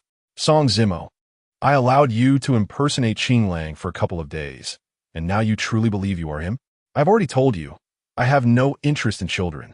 My heart belongs solely to Qing Lang. Do not think you can win me over in this manner. I am not so easily swayed. Li Yinyan interrupted, her anger flaring. This man was relentless. When he initially applied at her bar, she had merely found him handsome and intriguing, granting him some leniency. How could he possibly think she was enamored with him? Moreover, she had already made her disinterest clear. It was utterly baffling. Mr. Li, Song Zimo stared incredulously at the foolish woman before him, frustration boiling within him. Did she truly believe he had any romantic inclinations toward her? He had not even resolved the entangled matters with Dai Jingjing, Wang Shuangyi, and Xiaoxi. He had no desire to complicate his life further with her. Were it not for his regard for her as a friend, he would not even bother with this situation. Why did it now seem as if he were the one obsessively pursuing her? Brother Hao, can you take me meet Qing Lang? Subsequently, Li Yinyan ignored Song Zimo, seemingly entranced as she turned to Huang Hao, her face betraying a mix of anxiety and anticipation. Certainly, I can take you, but this little bastard cannot accompany us. I find him utterly insufferable. Huang Hao, initially believing his deception was on the verge of collapse, was pleasantly surprised by Li Yinyan's eagerness. He puffed out his chest, resuming his charade. Li Yinyan's expression faltered, revealing her hesitation. Did that mean he would accompany them? If so, then there would be nothing to discuss. With that, Huang Hao's face darkened, and he stormed towards the exit. Brother Hao, very well, I agree not to let little M.O. join us. Li Yinyan, panicking, hurried to the door and conceded. Although she was concerned about Huang Hao's intentions, her desire to meet Qing Lang, even just once, outweighed her worries. Beautiful lady, it is rather inappropriate to ask for contact information upon our first meeting, is it not? One might say that love at first sight is a sentiment reserved for youthful innocence. Perhaps next time, if fate allows, I shall provide you with my contact information. That day at the ball, Qing Lang had worn a mask and had declined her request for contact information, his words still ringing in her ears. You foolish woman. You cannot go. Return with me. Song Zimo reached the entrance, grasping Li Yinyan's wrist in a fit of anger. Was this woman mad? Had she been brainwashed? Why, knowing it was a trap, did she leap forward without hesitation? Did she not understand that such a reckless plunge could lead to her demise? You scoundrel, release me. You are nothing to me. By what right do you interfere? I have already made it clear that I do not like you, nor will I ever. My heart belongs solely to Qing Lang. You cannot obstruct me. Here, take the keys. Drive yourself home. Li Yinyan was furious. It seems that Song Zimo is but a stumbling block on her quest for love. How could this fellow remain so shameless despite her clear declaration? Does he truly believe that 2 instances of lending him her shoulder during his moments of sorrow equate to affection? What a delusion. Ultimately, Li Yinyan thrust the car keys into Song Zimo's hands, shaking off his grasp before climbing into Huang Hao's vehicle. As Huang Hao turned the car around to leave, his gaze shot a provocative glance back at Song Zimo, a smirk of amusement plastered across his face. Song Zimo stood there, watching the pair depart, his heart ablaze with frustration and helplessness. How could it be that Li Yinyan, this woman, had fallen so deeply? Could she truly be oblivious to the deceit that Huang Hao was perpetrating? No, she must sense it. However, it seemed her heart clung to the last vestiges of hope. Foolish woman, I genuinely wish to disregard you, to let you experience the harsh realities of a treacherous world. In a fit of anger, Song Zimo cursed under his breath, climbed into his car, and pursued them. Chapter 60. He is ultimately caught up. How go? Are you not supposed to take me to meet Qinglang? Why are we at the home inn? 20 minutes later, Huang Hao drove Li Yinyan to the entrance of the hotel. Upon disembarking, Li Yinyan glanced at the hotel before her expression shifting slightly. An inexplicable tension gripped her heart. CEO Li, why are you so anxious? It's late at night. If the boss isn't resting here, where else could he be? Huang Hao observed Li Yinyan, his smile radiant. Yet, for reasons unknown, her heart fluttered with unease upon witnessing his expression. Nevertheless, following his words seemed to pose no harm. Come, let us proceed. I will take you to meet the boss of Qinglang. Without waiting for Li Yinyan to respond, Huang Hao stepped closer, attempting to drape his arm around her shoulder as they made their way toward the hotel. However, before he could touch her, she deftly evaded his advance. How go? I can walk on my own. After a moment of hesitation, Li Yinyan raised her chin and steeled herself to enter the hotel. She resolved that should the situation turn dire, she would make her escape at the first opportunity. Nonetheless, deep down, she still hoped that Qinglang truly awaited her inside. With a creak, Huang Hao opened the door to their suite. Li Yinyan peered inside, only to find a room utterly devoid of life, with no sign of Qinglang. Her complexion paled instantly, and she sought to retreat. However, before she could exit, Huang Hao blocked her path. How go? What are you planning? Where's Qinglang? Did you not say you were bringing me to meet him? Li Yinyan inhaled deeply, forcing herself to remain composed, though her heart raced with trepidation as she warily regarded Huang Hao. CEO Li, please do not be so tense. I just spoke with the boss on the phone. He is currently in the shower and will be here shortly. For now, please sit and enjoy a cup of tea while you wait. Huang Hao shut the door, flashing a radiant smile as he gestured for Li Yinyan to take a seat. He then poured her a cup of tea, indicating she should relax for a moment. Li Yinyan focused on Huang Hao, her heart still anxious. Yet, his demeanor appeared unremarkable. At that moment, she thought that perhaps sitting down for a brief respite would not lead to any unfortunate events. With that in mind, she settled onto the sofa and took a few sips of tea. Crash! Mere minutes later, as Li Yinyan's impatience grew and she contemplated inquiring about Qinglang, a wave of dizziness suddenly engulfed her. In the next instant, her body slumped onto the sofa, rendered powerless. How go? What did you put in the tea? Why do I feel so weak and dizzy? Li Yinyan's face turned ashen, panic setting in. She feared the truth that had become painfully evident. Huang Hao had indeed drugged her tea. Hith. Feeling faint and weak is just the beginning. Tonight, you shall become Huang Hao's woman. Huang Hao licked his lips, revealing his grotesque intentions, no longer bothering to conceal his true nature. You scoundrel! You've been deceiving me all along. Li Yinyan's eyes widened in disbelief, anger radiating from her as the last flicker of hope extinguished within her. Now, all that remained was a profound sense of fury and regret. Why had she not heeded Song Zimo's warnings? Why could she not maintain her composure? Yet at that moment, it seemed too late for remorse. You brought this upon yourself. Who else can you blame? Look, that little scoundrel companion of yours. When he tried to lead you away, you refused to budge, insisting on climbing into my car. What options did I have? Huang Hao approached Li Yinyan, tilting her delicate chin, his desires laid bare for all to see. This woman, the more he gazed upon her, the more intoxicating she appeared, a veritable enchantress. Alas, she was simply too naive. Having deceived countless women, he found none more gullible than her. If you dare to lay a finger on me today, I shall not rest until I make you pay, and I will report you to the authorities. Li Yinyan trembled in fear, yet her body betrayed her. She found herself utterly powerless, her mind clouded by despair. Report me? Very well, I have a camera here, ready to capture every moment. Should I find myself in trouble, the evidence of your indiscretions will be released online for all to see. Let us see how you will face the world afterward. Huang Hao's lewd gaze bore into Li Yinyan, exuding an air of confidence as if he had done this many times before. You, despicable, shameless. Tears streamed down her cheeks, her despair morphing into rage. It was over, she realized in that moment. Her life, as she knew it, had come to an end. How could this happen? Why was it happening? Foolish woman, this wretched man has deceived you. Come with me, I will take you home. The echo of Song Zimo's furious reprimands reverberated in her mind, but her thoughts had been consumed by thoughts of Qing Lang, rendering her deaf to any counsel Song Zimo might have offered. Xiaomo, I am so sorry, she cried, her visage a portrait of hopelessness and sorrow. Yet, what good would it do? Surrender your struggles. You will soon be my plaything. Ha ha. Huang Hao reveled in the sight of Li Yanyan's despair, knowing her mental state was on the brink of collapse. Thus, he took his time, further humiliating and tormenting her, seeking to obliterate her will to fight. No, I would rather die than endure your vile humiliation. With a sudden surge of defiance, Li Yanyan lifted her head, tears streaming down her face as she glared at Huang Hao with a heart full of anguish. You shall not have me.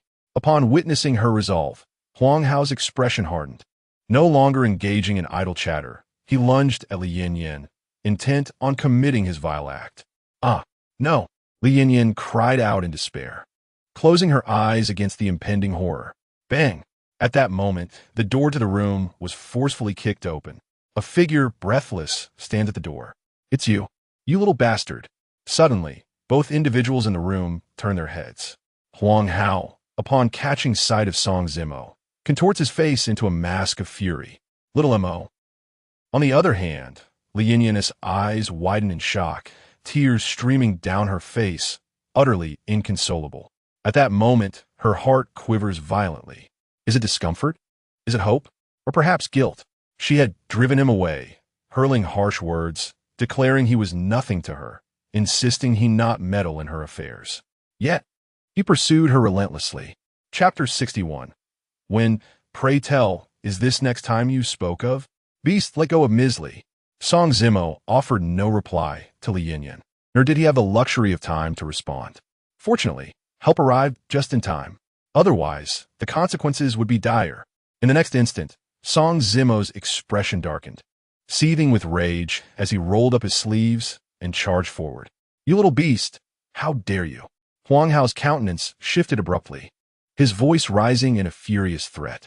Bang! What met him was not Song Zimo's words, but rather his fist. Previously, in the hotel suite, Song Zimo had left Huang Hao bloodied and battered. Due to the effects of alcohol, his head swam, his reactions dulled. He was no match for the furious Song Zimo. Ah, you little bastard. A cry of anguish escaped Huang Hao's lips, his anger boiling over. Yet what he received in return was a barrage of Song Zimo's powerful punches. Crash! Song Zimo seized a bottle from the table and brought it crashing down onto Huang Hao's head, not relenting until he lay sprawled on the ground, incapacitated. Ms. Li, are you all right? Song Zimo rushed to the sofa, enveloping the disheveled, tear-streaked Li Yanyan in his arms, his face filled with concern. Life, at times, is so delicately nuanced. Just days prior, Song Zimo was engulfed in despair and helplessness over his aunt's situation and the cost of her surgery. Ultimately, he succumbed to fate, yielding to its cruel demands. During his most solitary and desolate moments, it was Li Yanyan who quietly comforted and encouraged him. At that time, his long-suppressed emotions erupted, and he wept like a lost child seeking direction. Even when his aunt was wheeled into the operating room, after an agonizing day filled with mounting despair, it was Li Yanyan who stayed by his side, offering solace, much like a caring elder sister. Now, the roles had reversed, as he offered his shoulder and embrace to this soul gripped by despair. Little Mo. Li Yanyan shook her head fervently, rendered speechless by her tears. She wished to speak, yet her throat felt constricted, leaving her voiceless and unwilling to utter a word. In that moment, she buried her head into Song Zimo's chest, weeping heartily. You little bastard, time and again you ruin my plans. I swear I will end you today. Just as Song Zimo was soothing the panicked and terrified Li Yanyan, a roar, forced through gritted teeth, suddenly erupted from behind. In an instant, Song Zimo's heart jolted. and he turned to see Huang Hao lunging at him with a menacing spring knife in hand. Shik! With Li Yanyan behind him, Song Zimo had no means of evading. Almost instinctively, he lifted his arm. In the next moment, the sharp blade pierced through his flesh. Little Amo, little Amo. At this juncture, Li Yanyan snapped back to reality. Upon witnessing Song Zimo's arm bleeding profusely, she erupted into a panicked scream. How dare you ambush me? Do you think I would let you off easily?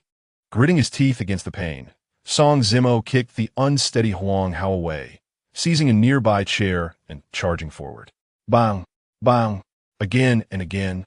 He struck until Huang Hao lay motionless on the ground, unconscious, before Song Zimo finally ceased his assault.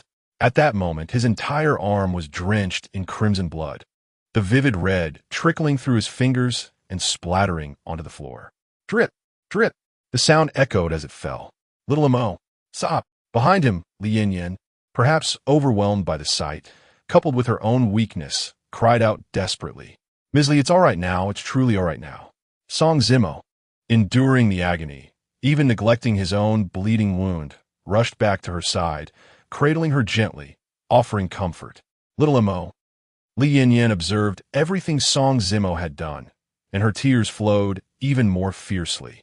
After a considerable time, the authorities arrived, apprehending Huang Hao, the fraudster.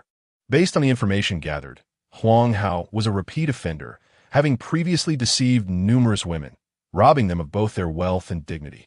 Some had even lost their lives at his hands. Upon hearing of Huang Hao's criminal history, Li Yanyan felt a wave of dread surge through her legs trembling. Previously, she had been drugged by Huang Hao, collapsing onto the sofa. He had even threatened her, intending to take photos and videos to blackmail her. In that moment, she had felt as if her life was over. Yet in her darkest hour, Song Zimo appeared. He risked his own safety, sustaining injuries to save her. What could she feel now but profound gratitude, perhaps mingled with deep regret and guilt? Little Amo, I'm so sorry. After being treated at the hospital and providing her statement, the subsequent matters were left to the authorities. On their way back, Li Yanyan turned to Song Zimo. Her eyes reddened, her heart heavy with remorse. Ms. Li, it's all in the past now. And please, do not mention this to Aunt, lest she worry. Song Zimo shook his head, smiling gently. However, perhaps due to the blood he had lost, his complexion appeared somewhat pale. Fortunately, Huang Hao, inebriated, had missed his mark, and the injury was not too severe.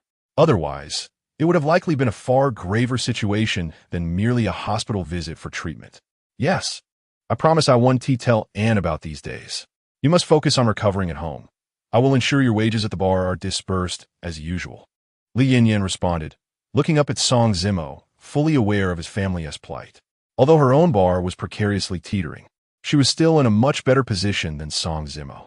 Furthermore, he had sustained injuries while rescuing her. There's no need, it's just a minor injury. I'll be back to work by tomorrow night. I'll don a mask of the wolf and sing a few songs to lift the spirits. Song Zimo declined, shaking his head. After a moment's hesitation, he turned to Li Yanyan, saying, I have already told you twice that I am the person you have longed for. The one you pulled to dance at that ball, the wolf from whom you sought to escape contact.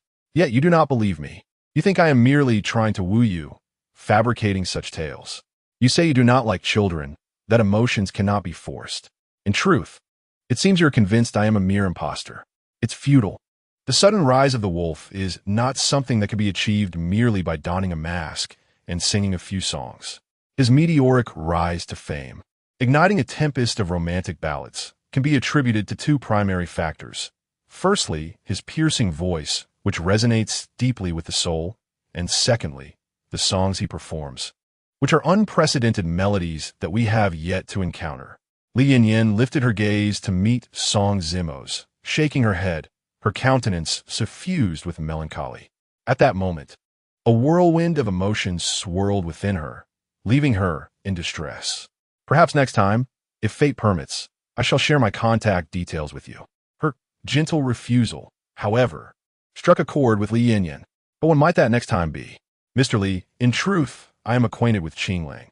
Taking a deep breath, Song Zimo raised his head to gaze at Li Yanyan, resolutely deciding to weave a falsehood. Chapter 62 Goodness. You want me to impersonate Qingling? What? You know Qingling? Initially, Li Yinyan walked alongside Song Zimo, their shoulders brushing. Suddenly, upon hearing his words, she came to an abrupt halt, turning to face him. Her expression was a blend of astonishment, disbelief, and incredulity. Do you believe me? Song Zimo nodded earnestly. Since you doubt my identity as Qingling, let's approach this from a different angle. I wouldn't believe you if you were the last person on Earth. You think just because you saved me once, I would be so moved as to offer myself to you? Dream on. Coming back to her senses, Li Yinyan kicked Song Zimo, her expression stern, feeling that this rascal had ulterior motives and wished to pursue her. How could that be possible? Beauty. It's rather inappropriate to ask for contact details upon our first encounter. Not to mention the notion of love at first sight is a whimsical notion reserved for the tender age of first love. Perhaps next time, if fate smiles upon us, I shall share my contact information then. Seeing Li Yinyan's skepticism, Song Zimo reflected on his earlier words of the dance, promptly reiterating them. What? How could you? Li Yinyan's expression froze in a mix of fury and astonishment, her eyes widening as she gasped at Song Zimo. Was it surprise, disbelief, or perhaps excitement? So, do you now believe I know Qingling? All these words were conveyed to me by Qingling, and indeed, we are friends. Song Zimo chuckled, satisfied with Li Yinyan's reaction. You scoundrel. You are truly a scoundrel. You clearly know Qingling, you clearly know who he is, and you know where he is. So why did you not tell me? Why? In a fit of rage, Li Yinyan berated him. She rushed forward and unleashed a flurry of blows upon Song Zimo. Ouch! That hurts, Mr. Li. You hit my injury, it really stings. Song Zimo yelped, akin to a pig being slaughtered, as Li Yinyan, amidst her tirade, found herself weeping, collapsing once more into Song Zimo's embrace, sobbing uncontrollably. At that moment, her heart brimmed with both fury and frustration. This scoundrel, Song Zimo, was utterly despicable. How could he know Qinglong's whereabouts, and yet keep it from her? It was no wonder he had mentioned that rotund fellow, Huang Hao, was merely a counterfeit agent for Qingling. He knew Qingling, and they were friends. Scoundrel. Truly a despicable scoundrel. You deserve every bit of pain.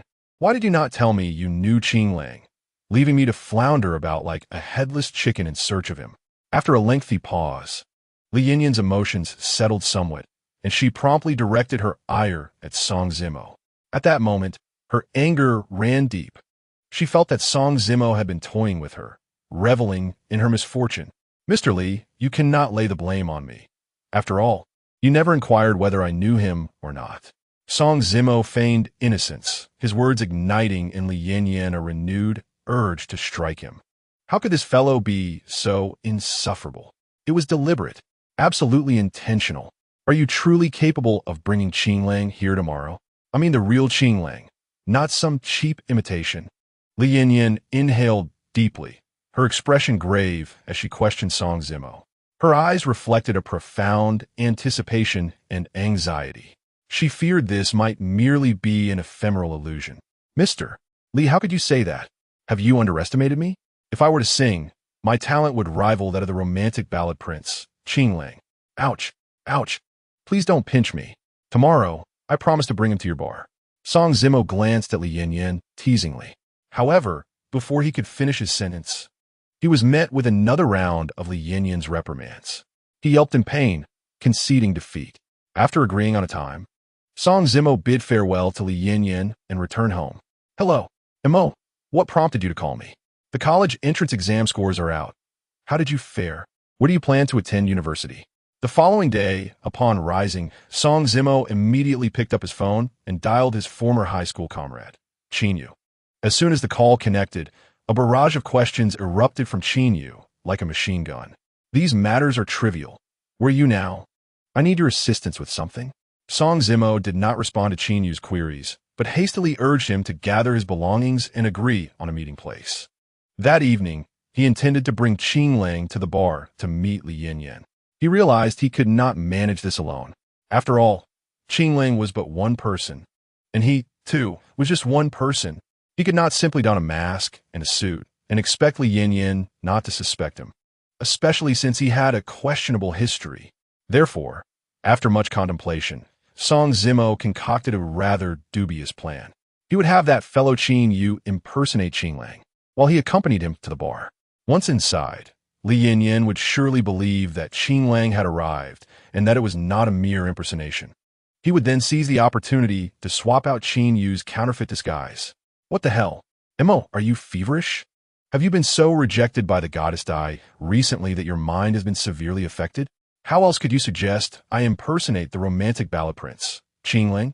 When they met, upon hearing Song Zimo's outrageous idea, Qin Yu's eyes widened in disbelief. At that moment, he stared at Song Zimo, astonished, convinced that Song Zimo had been severely rattled by recent events, leaving him somewhat unhinged. Get lost. I'm being serious. You and I are of similar height. When you don the suit and mask, Li Yin should not recognize you. Afterward, we'll find a chance to swap clothes, and everything will be fine. Song Zimo scolded Qin Yu, asserting his plan. You'll change clothes? But you're not actually Qing Lang, so what are you going to change into? You'll still look like an imitation. Qin Yu was somewhat perplexed. One moment, he was to change into Qing Lang's attire, and the next. It seemed Song Zimo intended to change himself. This back and forth was nonsensical. Why go to such lengths? That is not for you to worry about. Just follow my lead. And I promise to deliver a grand surprise tonight. Song Zimo flashed a mysterious smile at Qin Yu, refraining from disclosing that he was, in fact, Qing Lang. After all, he figured that if he explained himself, Qin Yu would likely doubt him, suspecting he had been driven mad by Dai Jingjing's rejection. If that were the case, why not let his actions speak for themselves? You know what, Mo? I think we should just forget it. I'm nervous. I've never done anything like this before. As twilight descended, Song Zimo instructed Qin Yu to don a suit, tie a cravat, and wear a mask. To be honest, there was indeed a semblance of resemblance to himself. Yet, the aura he exuded was markedly lacking. After all, he had not undergone the trials of rebirth as Song Zimo had. Nevertheless, there was no recourse. They must make do with this semblance and hope for no missteps. Chapter 63. You cannot truly be the Blue Wolf, can you? What a trivial anxiety. We are comrades. You must assist me with this task. There is no room for negotiation. Song Zimo disregarded Qin Yu's trepidation and retorted curtly. At that moment, he found it perplexing. It was merely a matter of masquerading as the Blue Wolf, adorning a mask and suit, akin to a runway show. What was there to fear? Half an hour later, the duo arrived at the entrance of the royal bar. No sooner had they stepped out of the vehicle than Li Yin rushed toward them like a gust of wind. Goodness, this alluring woman, her eyes gleaming with anticipation as she gazed at me. What does she wish to do? I am terrified. Qin Yu, already anxious, felt his heart race further upon seeing Li Yin approach with palpable excitement, rendering him pale with fright. Thankfully, the mask concealed his expression. Otherwise, his cover would surely be blown. Do not fear, follow my lead. If we succeed tonight, I shall treat you to a sumptuous feast. Song Zimo whispered words of encouragement to Qin Yu, steeling himself as he approached. Ms. Li, how do you find me? I did not deceive you, did I? He inquired, smiling at the excited Li Yin who was rushing toward them. Blue Wolf, it has been far too long, Li Yin greeted, her voice slightly trembling, her gaze solely fixated on the Blue Wolf, or rather, on Qin Yu, the imposter. She paid no heed to Song Zimo's words, her eyes flickering with an emotion that was difficult to decipher. At that moment, Qin Yu felt an overwhelming surge of anxiety. He was at a loss for how to respond. Should he embrace her warmly? No, that was out of the question. Song Zimo had admonished him repeatedly to maintain an air of aloofness. Less was more in terms of words. The colder his demeanor, the better. Thus, when faced with Li Yin's greeting, Qin Yu merely inhaled deeply and responded with a nonchalant acknowledgement. Ms. Li, the Blue Wolf must visit the restroom. If you have matters to discuss, let us converse later. Sensing the atmosphere growing tense between the two, Song Zimo hastily interjected, concerned that Qin Yu might falter. He subtly gestured to Qin Yu, who promptly caught on and, with an air of pretentiousness, declared he was heading toward the bar's restroom. Damn it, Zimo. You have thrown me under the bus. How am I to handle such a captivating woman?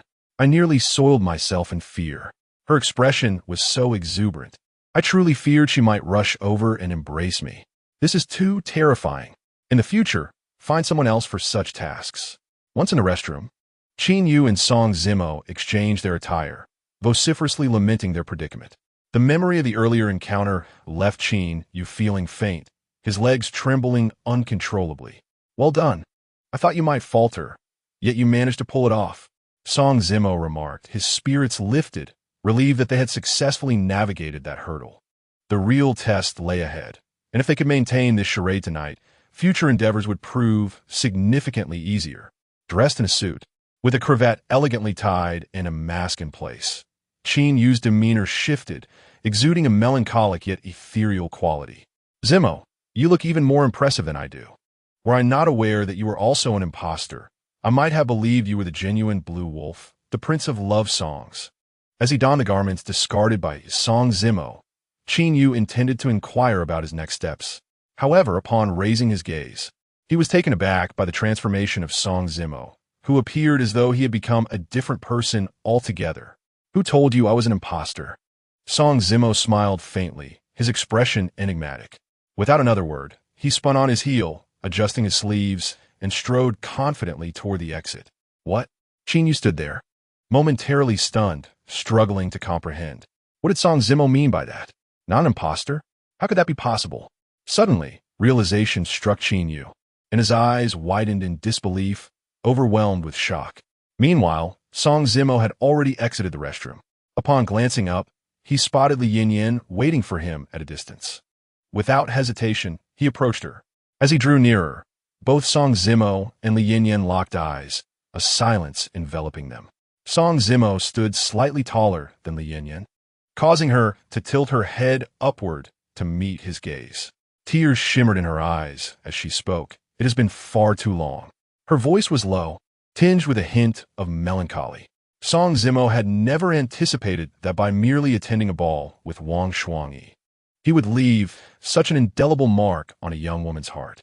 Now he found himself at a loss, unsure of how to navigate the emotional landscape before him, his head spinning. You promised me that when we met again, you would share your contact information, Li Yin said, taking a deep breath to steady herself, her voice catching slightly. Was it a sense of grievance? Or joy? Or perhaps another emotion entirely? Let us wait until tonight's performance concludes. Song Zimo nodded in agreement, refraining from refusing her request. Internally, however, he felt a pang of confusion. He had initially focused solely on persuading Qin Yu to impersonate the Blue Wolf to gain entry, and had completely forgotten that she had asked for his contact information at the last ball. He had only one number to offer, and as an employee of the bar, Li Yin already possessed his number. If he revealed this, she would undoubtedly recognize his identity in an instant. What to do? For the moment, no suitable solution came to mind. Perhaps delaying would work. She might forget by then. Very well. Li Yin smiled, but as she did so, tears began to fall. Before Song Zimo could react, she suddenly threw herself into his arms, sobbing silently. Song Zimo stiffened, unsure of how to respond, his heart aching as he felt her trembling form against him. Yet, as she had previously stated, emotions such as these could not be forced, could they? Where's that guy? Didn't he just accompany you to the restroom? Why isn't he returned? After a while, Li Yin seemed to regain her composure.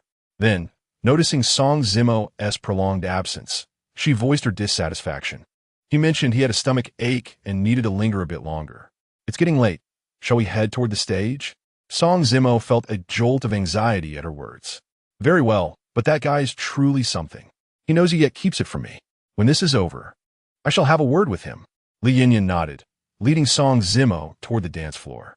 The anticipation grew as the Prince of Love Songs, the Blue Wolf, was set to make his entrance, especially after Li Yin had deliberately promoted the event earlier in the day. The patrons of the bar tonight were nothing short of a throng, teeming with life. After a flurry of preparations, Song Zimo ascended the stage and grasped the microphone. At that moment, his gaze fell upon the audience below, his expression melancholic yet composed, betraying no hint of anxiety. An air of subtle sorrow enveloped him. Meanwhile, in the restroom, Qin Yu hastily emerged, making his way to the dance floor. As he gazed upon Song Zimo, standing on stage, a tumult of disbelief surged within him. Could it be true that Mo was indeed the enigmatic Qinglang? This was simply astonishing. Chapter 64. Qinglang, are you also a reincarnate? With no superfluous words.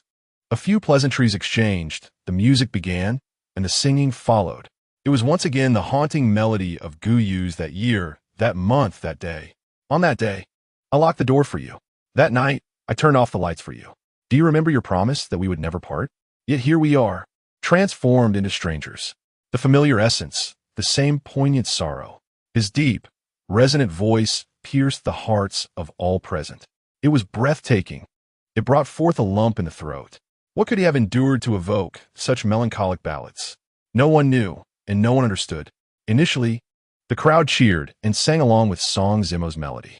But as the song progressed, their jubilant cheers and harmonies gradually faded into silence, their eyes glistening with unshed tears.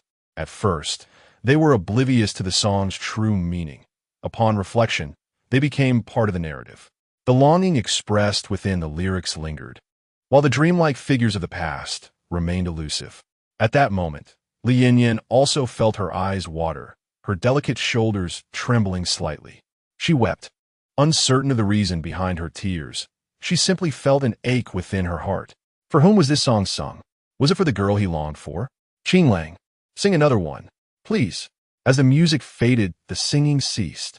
The crowd fell into a hushed stillness. After an indeterminate passage of time, someone finally broke the silence with a loud cheer. Soon, others joined in, voicing their agreement. Since everyone enjoys it, I shall sing another piece, The Day We Parted. People often say that the coldest thing is the human heart, and the most humble emotion is love. Let's use this song to commemorate our lost youth and the girl who has slipped away from our hearts. Song Zimo smiled, nodding in acquiescence. The melody began anew, and he poured his heart into the performance.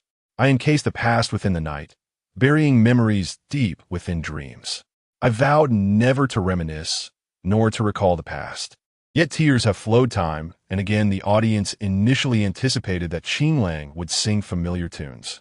Yet unexpectedly, he unveiled a new song, one never before heard, yet imbued with profound sadness. Outside the dance floor, Qin Yu's eyes widened, his body trembling with excitement. Montauk, he was indeed Qinglang? My heavens! This couldn't he possibly be a dream, could it? If he truly was Qinglang, why then masquerade as such? At that moment, Qin Yu was perplexed, with no time to ponder further. On stage, Song Zimo sang with abandon, elevating the atmosphere of the bar to new heights. On the day we parted, I gathered the courage to bid farewell. A simple apology concealed my tear-streaked eyes. That year of separation, the snow continued to fall outside the window. You walked away without a backward glance as he sang. Song Zimo noticed a graceful silhouette emerging from the crowd. Dai Jingjing. The instant he laid eyes upon her, a tremor coursed through his heart. Why had this campus belle sought him out again? At that moment, Song Zimo felt a surge of anxiety. Dai Jingjing had been reincarnated. That day, when Li Yinyan had urged him to sing for the first time on stage, she had approached him with questions about why he sang songs that belonged to a different era. Back then, Song Zimo had given it little thought. Now, however, he understood the reason. The songs he had sung were from the future. She, having also been reincarnated, sought clarity from him. He absolutely could not allow her to recognize him, nor could he let her discover his true identity. If that were to happen, she would likely realize that he too had been reborn, leading to an awkwardness stemming from their past lives. After finishing his performance, he descended from the stage. Dai Jingjing did not immediately approach him, remaining still as she observed him quietly. Song Zimo cast a glance in her direction before turning to leave with Li Yinyan. Qinglang, may I remove your mask and behold your true self? In the office, Li Yinyan's beautiful eyes were fixed intently on Song Zimo, a mix of tension and anticipation evident in her demeanor. No Song Zimo regarded her, his thoughts racing before he ultimately shook his head in refusal. You see my face every day, do you not? Besides, if I were to remove the mask, would you still believe I am Qinglang? What if you fell for me after seeing my true self? Why? Li Yinyan's eyes shimmered with unshed tears. Sometimes a girl's sensitivity is remarkably delicate, especially regarding matters that matter dearly to her. A simple statement could render her heartbroken and sorrowful. Because I vowed that only the one I hold dear may unveil my mask. Taking a deep breath, Song Zimo gazed at Li Yinyan, gritting his teeth as he sought to quell her desires. The one you cherish. I understand now. Li Yinyan's tears could no longer be contained. It was painful. He clearly did not harbor feelings for her. This was unrequited love. It was her own solitary yearning. Yet, the ache in her heart was suffocating. I'm sorry. Seeing Li Yinyan in such distress tugged at Song Zimo's heartstrings, filling him with compassion. However, he knew he could not afford to be soft-hearted, for doing so would only invite more troubles in the future. If there is nothing else, I shall take my leave. The atmosphere in the room grew heavy and oppressive. Song Zimo glanced at Li Yinyan, contemplating a gesture of comfort. Ultimately, he steeled himself and refrained from approaching her. He feared that if he did, he might relent. Weren't you the one who said that when we meet again, you would share your contact information? Are you planning to go back on your word? Just as Song Zimo was about to open the door and exit, Li Yinyan's voice, laced with tears, reached him. Here it is. Song Zimo's expression stiffened, feeling overwhelmed. He had thought Li Yinyan had forgotten about this matter. Yet, it appeared she had not. At that moment, his mind raced as he deliberated, finally deciding to provide her with Qin Yu's phone number. Qin Yu, oh Qin Yu, aren't you supposed to be a loyal brother? I truly have no other choice. Qin Lang, could you wait a moment? As Song Zimo stepped out of the bar, ready to slip away to rendezvous with Qin Yu and reclaim his clothes, a voice called out to him. Without needing to turn around, he already knew it was Dai Jingjing, the campus belle, seeking him out. What is it? Taking a deep breath, Song Zimo turned around to face Dai Jingjing, the campus belle, his emotions in a state of turmoil. As Dai Jingjing approached, she lifted her gaze to meet his. Song Zimo, caught in her penetrating stare, felt a flutter of anxiety. Was it possible she recognized him? If she did, what would that mean for their future interactions? The songs you sang, if my memory serves me right, should belong to 10 years hence. Are you also a reincarnator? Finally, Dai Jingjing spoke, her voice trembling slightly as she inquired about Qin Lang.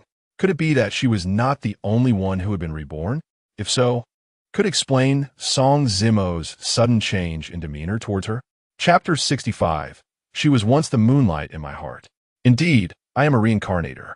Song Zimo inhaled deeply, gazing at Dai Jingjing, his heart a tempest of emotions. He had acknowledged it. At this moment, he wore a mask, and given the songs he had performed, there seemed to be little room for evasion. Yet, he still could not discern her intentions. May I have the honor of being your friend? Dai Jingjing smiled, a smile that stirred something inexplicable within him. She continued to gaze at the masked Qin Lang and pose her question. Perhaps it was due to their shared experience of rebirth. Although they were complete strangers, this being their first encounter, Dai Jingjing felt an inexplicable sense of familiarity rising within her. Friends? Song Zimo paused, instinctively responding, is that not permissible? A hint of undeniable disappointment flickered in Dai Jingjing's eyes. The songs performed on stage had deeply moved her. While she remained oblivious to Qin Lang's past, she could sense that he was a person with a story. Likewise, she too carried her own narrative, yearning for someone with whom she could share her innermost thoughts. Certainly, Song Zimo replied with a gentle smile. Perhaps forging a friendship in this manner would not be so bad after all. Could you share the story behind the sorrowful songs you sang on stage? Song Zimo chose not to depart in his vehicle, but instead walked along the road, with Dai Jingjing leisurely accompanying him. As they walked under the evening breeze, they resembled longtime friends engaged in heartfelt conversation. Once upon a time, he had fantasized about walking hand in hand with the person who occupied his heart, strolling through the bustling streets of the city, reminiscing about the past. Yet, fate had played its cruel hand, leading to a series of misfortunes, and they found themselves reunited in this unexpected manner. You are a girl, a moonlight in my heart, and you appear to be burdened with your own secrets. Song Zimo shook his head, choosing not to elaborate. Let the past fade away with the winds of memory. Moonlight? Dai Jingjing turned to look at Song Zimo, her heart stirred. Was she merely a girl, a desire that remained unfulfilled? Did he harbor feelings for her? While she did not reciprocate, it was no wonder that those earlier songs resonated with such profound sadness. Suddenly, Dai Jingjing perceived a reflection of her own experiences in Qing Lang's plight. In her previous life, Song Zimo had relentlessly pursued her, always striving to elicit joy and surprise. Yet, she had ultimately failed to grant him the opportunity he sought, growing weary of his affections, taking his kindness for granted. Gradually, it became a habit for Dai Jingjing until the fateful accident occurred, the one where someone, bloodied and desperate, had pushed her away. Only then did she realize what she had lost and what it meant to her heart. "What troubles you?" Song Zimo turned to see that Dai Jingjing had halted, her eyes glistening with unshed tears. "Nothing," she replied, shaking her head as she fought to hold back her emotions. "You said I missed my chance with him in my past life. Do you think we could be together in this one?" Turning suddenly, Dai Jingjing looked at Qing Lang, her voice trembling and hoarse. "In this life?" Song Zimo felt a shiver run through him before he quickly regained his composure. "In my previous life, I initially despised him, but later, I realized that I had grown accustomed to his presence. I cannot ascertain if it was love, but I intended to offer him a chance this time around. Yet, I fear that even if I compelled him to be my boyfriend, his heart would not be mine. Do you think I wounded him too deeply in my past life? That in this life, he feels weary and is unwilling to pursue me as he once did?" Dai Jingjing, inexplicably drawn to express her innermost feelings to the newly acquainted Qing Lang, continued, "Perhaps emotions should flow naturally, for feelings cannot be forced, can they? Just like me, I have come to terms with the moonlight of my past, realizing it was perhaps merely a fleeting memory. Therefore, in this rebirth, I have chosen not to trouble myself with her any longer." Her words trailed off, yet the meaning was unmistakable. Upon hearing this, Dai Jingjing felt a pang in her heart as she recognized the depth of Qing Lang's pain. She was frightened, truly frightened that he might share the same sentiments. Unbeknownst to her, she had begun to care for him, especially when she saw him with other girls. It was an unbearable sensation. "All right, it is getting late. Let us continue this conversation another time." Song Zimo noted that they had lingered long enough. If he did not return soon, Li Yanyan might very well unleash her wrath upon him. Thus, he bid farewell to Dai Jingjing. "Thank you for this lengthy conversation. May I have your contact information?" Dai Jingjing smiled and eagerly requested his number. Perhaps it is best to leave it to fate for another meeting, he declined, knowing he had no contact information to offer her. Li Yanyan could easily provide Qin Yu's contact as a diversion, but how could he give her his? Would he give her Qin Yu's instead? They were classmates, and that would surely reveal the truth in no time. Thus, without waiting for Dai Jingjing to finish her sentence, Song Zimo waved goodbye. Dai Jingjing stood momentarily stunned, watching as he walked away until he vanished from sight. "Wow, Zimo, you're truly the prince of love songs. Qing Lang, how'd I not notice your brilliance back in school?" After parting with Dai Jingjing, Song Zimo hurried to meet Qin Yu at their agreed location, where they would exchange their outfits once more. At this moment, Qin Yu gazed at Song Zimo with sheer admiration and excitement. Even now, his mind felt hazy, as though he were caught in a dream. His good friend, unexpectedly, was the recently renowned prince of love songs, Qing Lang. It felt surreal. "I have so many impressive qualities. But this matter, you must keep it to yourself. Otherwise, I shall hold it against you." Song Zimo cast a glance at Qin Yu and issued a warning. "By the way, I have shared your contact information with Li Yanyan. If she reaches out to you later, just ding-ling-ling, ding-ling-ling." Before Song Zimo could finish his sentence, Qin Yu's phone rang. Upon checking, he was instantly dumbfounded. It was a call from Li Yanyan. Chapter 66. Bastard. Does she expect me to date Qing Lang? Damn it. Zimo, you scoundrel. You set me up. Qin Yu's expression darkened as he glared angrily at Song Zimo, utterly exasperated. "You gave my contact information to that goddess, Li Yanyan. Why not give her your own? Good friends should share fortunes and bear misfortunes together. She insisted on having my contact details, and since I am her employee, she already has my information. Besides, I have repeatedly told her that I am Qing Lang, but she wouldn't believe me. What could I do?" Song Zimo hurriedly tried to calm Qin Yu's emotions and offered an explanation. Ding-ling-ling, ding-ling-ling. The phone continued to ring, urging Qin Yu to answer it swiftly. Noticing this, Song Zimo quickly advised, "Good brother, please help me out. Just keep her steady for now, and I will find a way later. You owe me a grand feast." "No, 2 feasts." Qin Yu was speechless, observing Song Zimo's helpless expression. Ultimately, he steeled himself and answered the call. Qinglang, have you arrived home? As soon as the call connected, Li Yinyan's gentle voice greeted him. Qingyu held the phone, looking at Song Zimo with a desperate expression. He felt utterly out of his depth with such a goddess. How could a fresh graduate like him navigate this? Just play it cool, flirt with her a bit, then find an excuse to be busy and ignore her. Though Song Zimo himself had no experience in such matters, he relied on his memories from a past life to concoct a rather dubious suggestion. Upon hearing this, Qingyu nearly collapsed. Is Zimo forcing himself to flirt? He, Qingyu, was a paragon of virtue. However, since he was indeed Song Zimo's good friend, and given the current predicament, he decided to lend a hand, albeit reluctantly. Thus, Qingyu followed Song Zimo's advice, responding with disinterested murmurs of aha and oh, adopting an aloof demeanor. Meanwhile, Song Zimo gave him a thumbs up, showering him with encouragement. At that moment, Qingyu was swept away by Song Zimo's grand illusions, his head spinning and a grin plastered across his face.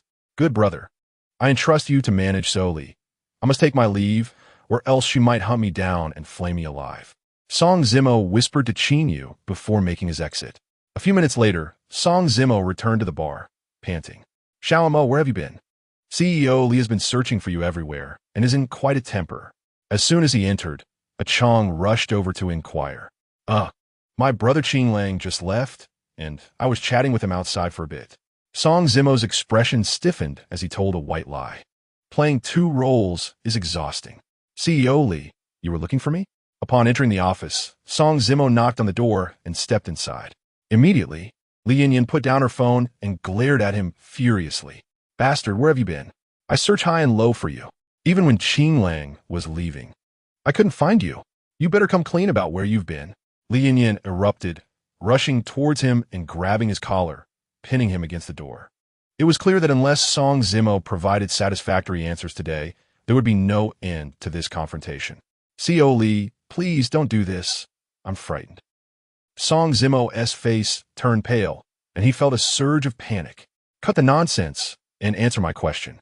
While Qinglang's presence certainly delighted Li Yinyan, the words he spoke before leaving left an unsettling weight in her heart. Initially, she had considered asking Song Zimo to facilitate a connection, to speak some kind words. But this man, inexplicably, vanished, only to reappear after Qinglang had departed. How could she not be infuriated? My aunt called earlier. There were matters at home that require my attention, so I had to go back for a while. Song Zimo's thoughts raced as he fabricated an excuse to deflect her wrath. Your aunt called? You could have at least given me a heads up if you had to leave. How inconsiderate. Indeed, this tactic proved effective. Instantly, Li Yinyan forgave Song Zimo. She returned to her chair, clutching her phone and resuming her texting. As she chatted, Song Zimo noticed Li Yinyan suddenly burst into a fit of giggles. Are you all right? Don't tell me Qinglang rejected your confession, and you're too shaken to cope? Song Zimo, observing her seemingly abnormal state, hurriedly expressed his concern. You're talking nonsense. Who told you he rejected me? Li Yinyan retorted, infuriated, hurling a book from the desk at Song Zimo. This bastard can't say something nice to save his life. Is he trying to drive me mad? Isn't it true? I assume. Song Zimo mumbled under his breath, realizing perhaps he had been too subtle. Next time, he would have to be more resolute in extinguishing her hopes. So, you're smiling like a fool. Who are you chatting with, Qinglang? After Li Yinyan scolded him, Song Zimo couldn't resist asking as she swiftly typed replies on her phone. Yes, I just asked Qinglang for his contact details, and he told me he doesn't have a girlfriend. I'm overjoyed. I always thought he was taken. He also mentioned that the reason he wears a mask and appears so cold, keeping people at arm's length, is because he has been hurt by a girl before and wishes to avoid further pain.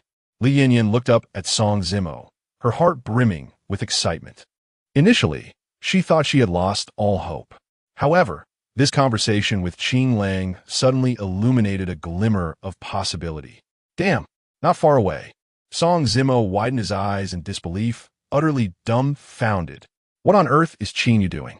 Damn it, is he helping me or digging my grave? Hadn't I already told him to maintain a cool demeanor? and play it aloof? Why is he saying everything?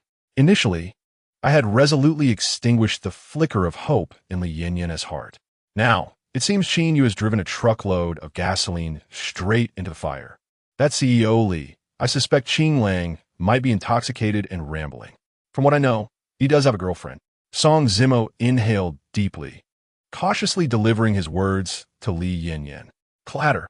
However, before he could finish his words, Li Yinyan had already removed her high heels and hurled them at him. Get out. Leave immediately. From now on, I do not wish to hear any disparaging remarks about my idol. Otherwise, I shall not let this matter rest. Li Yinyan was furious. How could Song Zimo, that scoundrel, wish for her relationship with Qing Lang to fail? Did he truly believe that if she and Qing Lang were to part ways, you have a chance? What a delusion. Chapter 67. Having already taken the plunge, what is there to argue about? Qin Yu, you insufferable fool. What nonsense have you been spewing to Li Yinyan? Did I not tell you before to refrain from discussing matters of the heart and to maintain an air of aloofness? On his way home, having been kicked out of the bar by Li Yinyan, Song Zimo immediately pulled out his phone and dialed Qin Yu. As soon as the call connected, he erupted in a tirade. What the hell? Is this guy trying to ruin me? Calm down, calm down.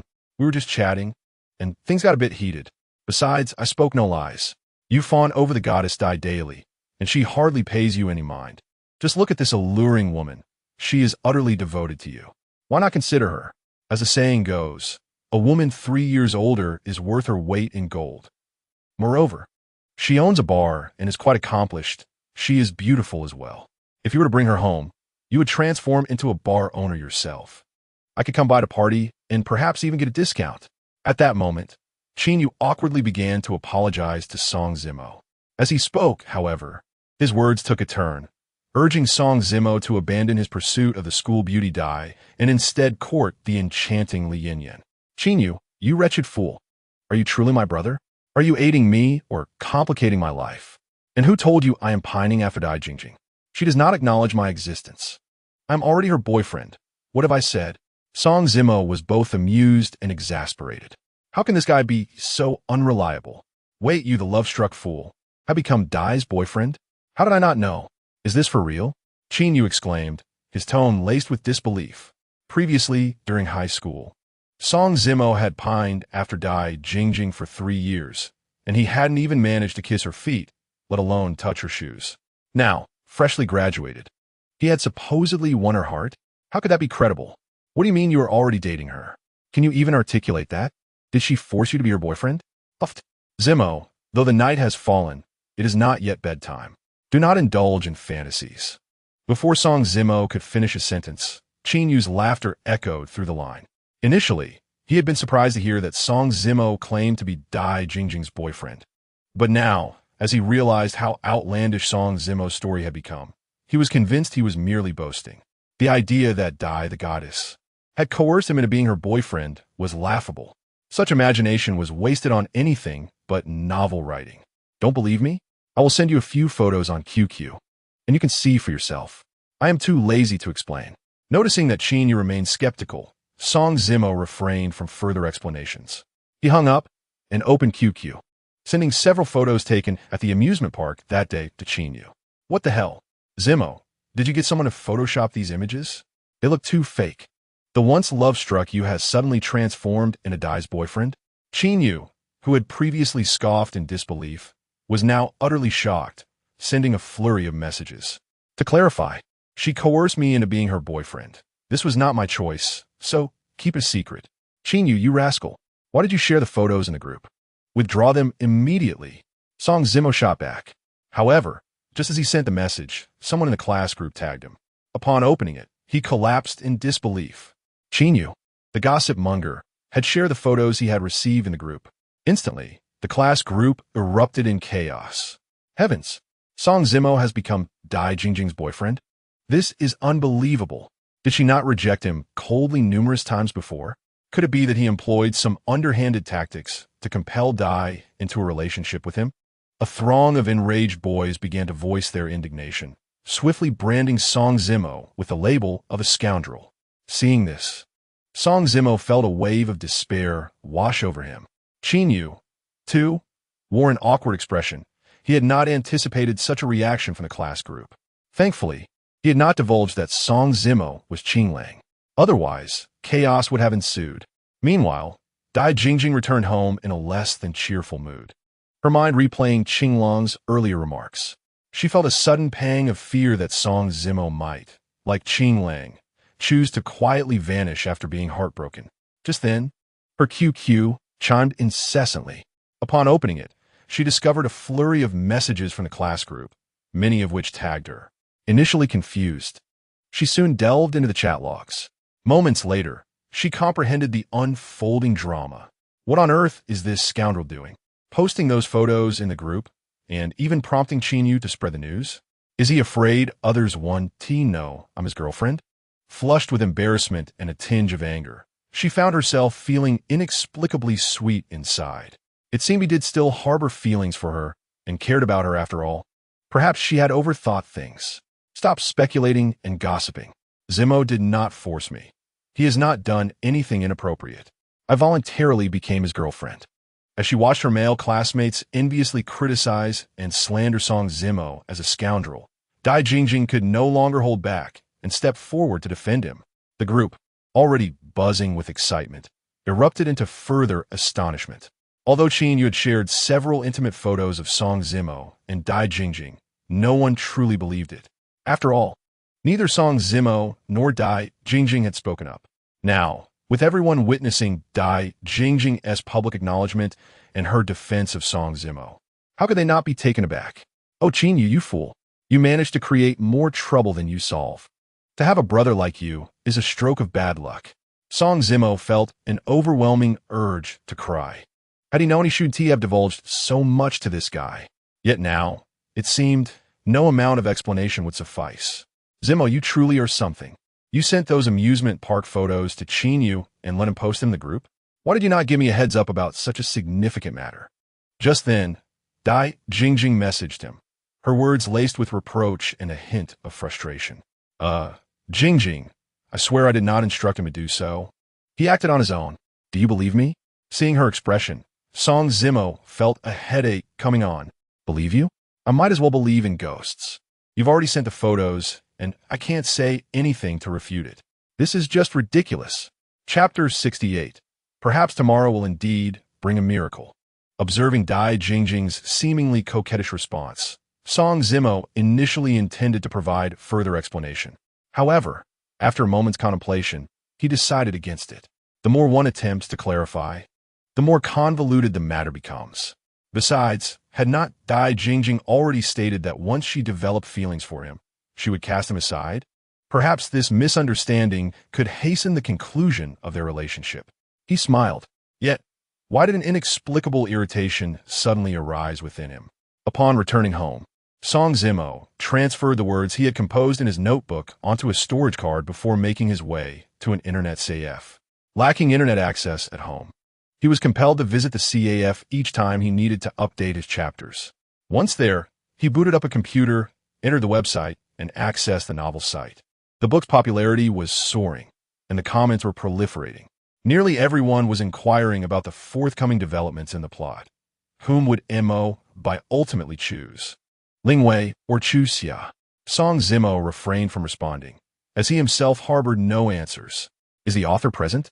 Just as he finished updating the latest chapter and was about to close the web page and head home, a notification glimmered on the screen. Upon clicking, he discovered a private message from a girl with the username Little Bear Cheese. Little Bear Cheese? Song Zimo's expression froze momentarily. He quickly retrieved his phone, opened QQ, and located the account of Wang Shuangyi, the little girl. Little Bear Cheese. He wondered why this username felt so familiar. It turned out to be Wang Shuangyi's. Even the profile picture was identical. What's the matter? Song Zimo pondered, crafting a response. Although he recognized Wang Shuangyi, she remained oblivious to his identity. He was curious about her reasons for reaching out to him. May I inquire about how you plan to write the plot moving forward? Will Mo end up with Lingwei or Chuxia? On the other side, Wang Shuangyi sat at her desk, initially believing that her private message would go unanswered, considering herself merely a fan. To her surprise, not long after sending it, she received a reply. This delighted and excited her immensely. Taking a deep breath, her fingers flew across the keyboard as she posed the question that weighed on her heart, one that resonated with many readers. I don't know. After a brief silence, Song Zimo contemplated carefully. Though he had been reborn and possessed some understanding of future events, he remained perplexed regarding matters of the heart. Perhaps it was due to the lingering memories of his past life, or perhaps because he had been deeply wounded before. In this new life, he dared not allow himself to feel or dwell on such matters, continuously evading the issue. He feared that should he make a choice, he would once again end up battered and broken, teetering on the edge of despair. Moreover, the character Mo Bai had absorbed his very essence. The handling of Mo Bai's romantic entanglements mirrored his own disarray in reality. No one wished to inflict harm, yet no one dared to draw too close. In the end, it seemed he had inadvertently hurt many people. How true were those words Wang Shuangyi had once tearfully uttered to him? The only ones you can hurt are those who genuinely care for you. Will you ultimately let Mo Bai be with Chu Xia? Wang Shuangyi's eyes glistened with unshed tears as her fingers trembled over the keyboard. Nevertheless, she summoned her courage to inquire of Song Zimo. Why should Mo Bai be with Chu Xia? Song Zimo asked, his expression momentarily taken aback. Because I find that Chu Xia in the book resembles me so closely. In reality, I may never leave a mark on that boy's heart, never become the girl he cherishes. Yet in the story, I yearn for them to be together, to have a perfect ending. Author, do you understand? I just saw him post a photo with a girl he likes in our class group, even though I vowed to forget the past after cutting my hair. Seeing those photos still pains my heart. Author, I implore you, let them be together in the end, even if the journey is fraught with challenges and heartache. Tomorrow is my birthday, and this is my greatest wish. Can you fulfill my fantasy? Wang Shuangyi sent several messages in rapid succession, her tears cascading like pearls onto the keyboard. She realized her hands trembled fiercely as she typed. All right, I promise you, tomorrow is your birthday? Then happy birthday. Perhaps the boy you like will celebrate it with you. After a moment of silence, Song Zimo acquiesced. With Wang Shuangyi's reminder, he suddenly recalled that he had forgotten her birthday. During their 3 years of high school, she had always insisted on dragging him along to celebrate, regardless of his reluctance. Those tender years of youthful awakening had now etched an indelible mark upon his adolescence. Thank you, but he won't come. He has never truly kept my birthday in his heart. Did she cry out of joy or sorrow, or had it simply struck a chord deep within her? Perhaps so, yet she still wished him a happy birthday. With a faint smile, Song Zimo felt a heaviness settle in his heart. After exchanging goodnights with Wang Shuangyi, he rose to leave. The following morning, Song Zimo awoke and went to a bakery to order a cake. He then set off for Wang Shuangyi's home. Gu Xiao is impressive. This towering cake must have cost a fortune. A fortune? That's nothing. Gu Xiao's gift for the school beauty Shuangyi is even more extravagant. Today, Shuangyi is bound to be so moved that she'll throw herself into Gu Xiao's arms. Upon entering Wang Shuangyi's yard, Song Zimo was met with a chorus of flattery. Looking up, he immediately spotted a gathering of young men and women around a magnificent cake in the nearby villa. At the forefront stood a boy in a white suit, impeccably groomed, exuding confidence. Gu Fei, the son of real estate magnate Gu Guoxiang and Wang Shuangyi's most ardent pursuer. Yet, sometimes the world is intriguingly ironic. For instance, in his past life, he had been a lovesick fool pining after Dai Jingjing, who had no affection for him. Just as Wang Shuangyi felt no spark with this wealthy heir, even finding him somewhat distasteful. Hey, ISNT, that the lovesick Song Zimo? Come to celebrate the school goddess's birthday? What are you carrying? Bringing a dish? Just then, Gu Fei spotted Song Zimo, possibly due to Yang Fan's close ties with Wang Shuangyi. He feigned surprise, his words dripping with mockery. Song Zimo's expression stiffened at the remark. He glanced down at the modest 8-inch cake in his hands, then at the colossal one Gu Fei had brought, his face flushed with embarrassment. Initially, he had merely heard Wang Shuangyi mention that today was her birthday. This morning, upon rising, I set out to bake a cake, carrying it along without giving it much thought. However, upon my arrival, I was taken aback to discover that Gu Fei had presented an enormous cake. This truly rendered the situation rather awkward. Gu Xiao, the once devoted admirer of Song Zimo, has now become a relic of the past. Last night, it was revealed in the class group that the goddess Dai had succumbed to his affections and has become his girlfriend. Nearby, an astute little brother, well-versed in the latest gossip, leaned in to whisper to Gu Fei. What? The campus belle, Dai, has been won over by him? Incredible. I must step up my game today. As a fellow admirer, he pondered why Gu Fei seemed to excel beyond him. At this moment, Gu Fei, overhearing his companion's words, was filled with indignation. Gu Xiao, do you really need to exert any more effort? Just look at that towering cake of yours. Even a cold-hearted ice queen would be moved by your enthusiasm, let alone a mere girl like Dai. The sycophants surrounding him resumed their flattery. Ha ha ha. Indeed, I share your sentiment.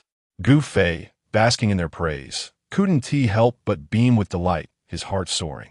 Mo, do you still remember my birthday? Just as Song Zimo glanced at the cake in his hands, contemplating discarding it out of embarrassment, an incredulous voice interrupted. He looked up to see Wang Shuangyi descending the stairs, adorned like Snow White, her eyes wide with excitement and joy, glistening with unshed tears. It dawned on him that he hadn't forgotten her birthday. He had come to celebrate it. A miracle had indeed occurred, just as he had discussed with Maihua the previous night. Perhaps miracles do happen. Sorry for coming in such a rush without a proper gift. Song Zimo felt rather sheepish as he watched Wang Shuangyi rush toward him, her expression radiant as she snatched the modest cake from his hands, exclaiming, "No worries. I adore this little cake. Anything you give me, I will cherish." From a distance, Gu Fei's demeanor stiffened with irritation. What was the meaning of this? Despite his grand gesture of presenting an enormous cake, Wang Shuangyi barely acknowledged it, preferring the small one instead. Couldn't she at least consider his feelings? Sister Shuangyi, my cake is more sophisticated, more substantial. Gu Fei seethed internally, feeling a mix of indignation and dissatisfaction. Seizing the moment, he approached Wang Shuangyi and declared, "Your cake is so large, it's perfect for sharing among the crowd. While Zimo's cake is too small for just the two of us, it would be unfair to share it with you." Wang Shuangyi, however, had eyes only for Song Zimo, oblivious to Gu Fei's attempts to ingratiate himself. She clutched the cake in one hand and held Song Zimo's hand with the other, a picture of bliss as they made their way into the hall. Around them, others exchanged bewildered glances, astonished by the turn of events. Just moments ago, someone had proclaimed that Gu Fei's grand cake would undoubtedly win over Wang Shuangyi. Yet here she was, completely enamored with Zimo instead. Who was it that guaranteed Gu Fei would sweep her off her feet? At that moment, a commotion erupted outside the courtyard.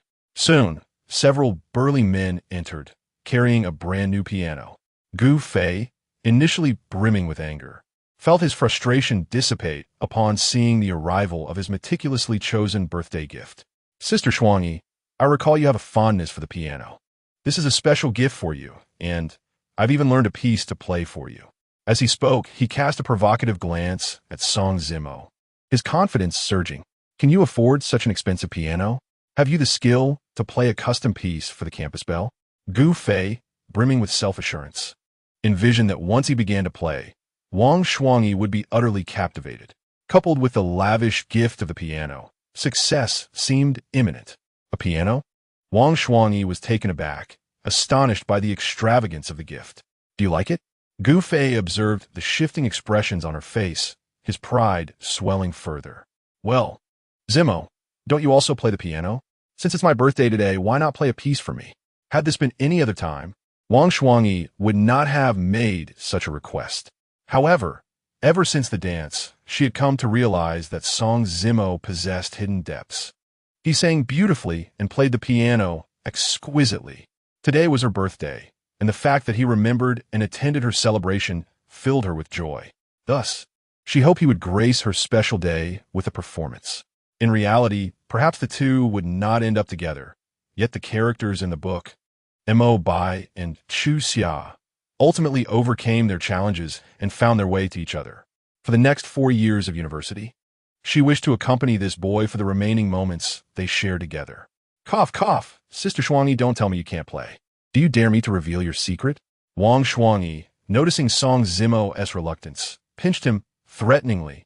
This scoundrel didn't he want to play for her? After all, it was her birthday. Could he not show a little compassion? Ah, so this licking dog Zimo can play the piano too? How delightful. Let us have a little competition. Whoever loses must keep their distance from Sister Shuangi. Gu Fei, pondering how to humiliate Zimo, found that the opportunity had presented itself without his prompting. Gu Fei, watch your words. Speak like that again, and I shall be displeased. Wang Shuangi glared at Gu Fei, delivering a stern warning. Very well. I shan't speak ill of Zimo. What say you? Are you willing to accept the challenge? Gu Fei first addressed Wang Shuangi, then turned his gaze to Zimo, oozing provocation. Perhaps it's best to refrain. My piano skills are merely rudimentary, surely not on par with yours. Zimo spoke humbly, wishing to avoid a contest with Gu Fei. Ha ha ha, such honesty. Since you concede, then hurry and vacate the vicinity of Sister Shuangi. Stop clinging to her like a pesky dog. Who says Zimo concedes? He accepts the challenge. Before Gu Fei could finish, an irate Wang Shuangi interjected, swiftly agreeing on Zimo's behalf. Sister Shuangi, Song Zimo's eyes widened in shock as he turned to her, bewildered. What was his campus bell doing? Was it necessary to escalate the festivities of what was supposed to be a simple birthday party? Is it too much to ask for a joyful celebration on my birthday? Wang Shuangi glared at Song Zimo, feeling as though he sought to distance himself from her in this moment. Once again, it was because she had become Dai Jingjing's boyfriend that they had become estranged, even to the point of losing their friendship. Wang Shuangi felt a sense of grievance welling up inside her, and her eyes began to redden. All right, I promise you. I admit I was wrong. Is that satisfactory? Song Zimo, seeing Wang Shuangi on the verge of tears, recalled her words from the previous night and found his heart softening. You simpleton. Don't go back on your word. Whoever loses must leave the radiant Wang Shuangi. Gu Fei, witnessing Wang Shuangi's seemingly coquettish demeanor, felt an ever-growing fury within him. Damn it, this Song Zimo is indeed the epitome of a scoundrel.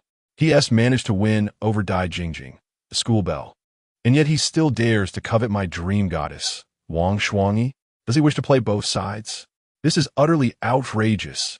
Without further ado, Gu Fei dismissed any idle chatter and moved a chair to the newly placed piano, retrieving a score and beginning to play. To his credit, Gu Fei's piano performance was quite impressive and perfectly suited to the atmosphere of the birthday celebration. The boys and girls attending the gathering were momentarily taken aback by his talent. After a pause, as the melody concluded, Gu Fei rose with a deeply affectionate expression, gazing meaningfully at Wang Shuangi. Seizing the moment, he launched into a confession. Shuangi, this piece is composed especially for you. I hope you adore it.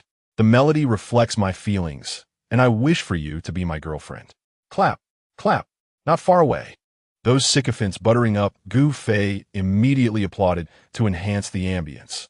Girls, being easily moved, especially in such romantic moments, were certain that his declaration would resonate perfectly. Together, together, accept, accept. A chorus of voices erupted, and some even set off firecrackers, creating a raucous atmosphere. However, it seemed that Wang Shuangi was wholly unimpressed. Had it been Song Zimo making such a confession, she would have readily accepted. But Gu Fei, the notorious playboy, was another matter entirely. He had changed girlfriends more times than she could count during their school years. Everyone quiet down. Today is my birthday celebration. What are you all doing? If anyone else tries to stir the pot, you can leave. Wang Shuangi's voice rang out, cold and commanding, instantly silencing the crowd.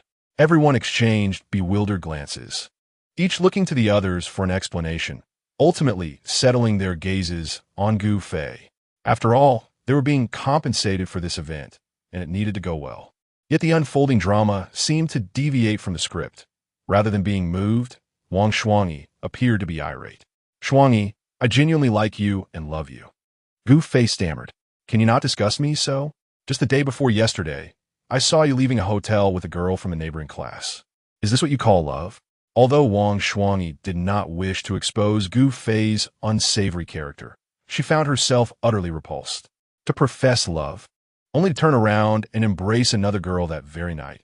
What kind of love was that? If this was love, she would rather remain single for life. Shuangi, you are misunderstanding me.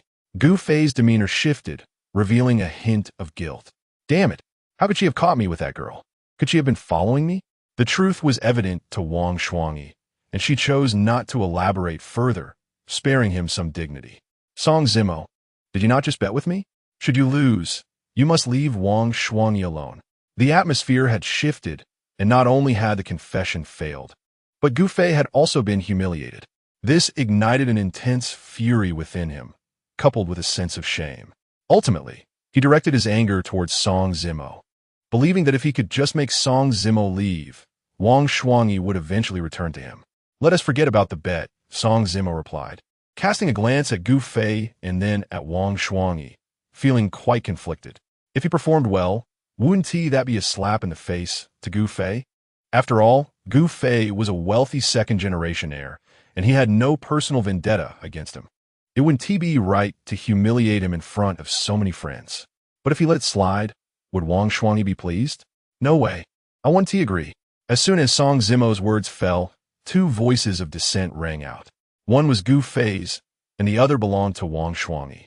Both turned their attention towards him, especially Wang Shuangyi, whose anger was palpable. Are you afraid, you country bumpkin? If you are afraid, just admit defeat. If you're scared, then leave. If you're afraid, why are you clinging to Wang Shuangyi like a leech? Gu Fei, under the impression that Song Zimo was cowering, spoke harshly, offering him no quarter. Even Wang Shuangyi could no longer tolerate Gu Fei's words. Zimo, you scoundrel, did you hear that? Your reluctance to stand firm will only embolden certain individuals. It won't earn you a shred of gratitude. In fact, they will see you as incompetent, a mere weakling. Do you truly wish to depart from my side in this manner? Are we to sever even our friendship? If so, you may leave right now. I assure you I will not make things difficult for you. This time I'm serious. Her tone was eerily calm, devoid of any anger, which only served to further irritate Song Zimo. He then lifted his gaze to meet Wang Shuangyi's, both silent and locked in a moment of mutual understanding. Country bumpkin, simpleton, with your caliber, you dare to aspire to the beauty of Wang Shuangyi? It is laughable. Gu Fei, sensing victory, became increasingly arrogant and derisive. Finally, with a heavy sigh, Song Zimo approached the piano, taking a seat and beginning to play once more. The melody that flowed was from years later, light and fluttering, weaving a story that tugged at the heartstrings. It seemed as though he was not merely playing a piece, but narrating a tale that moved the audience to tears. Some say it is a city that confines me, yet I know it is not the city itself, but the person within it that holds me captive.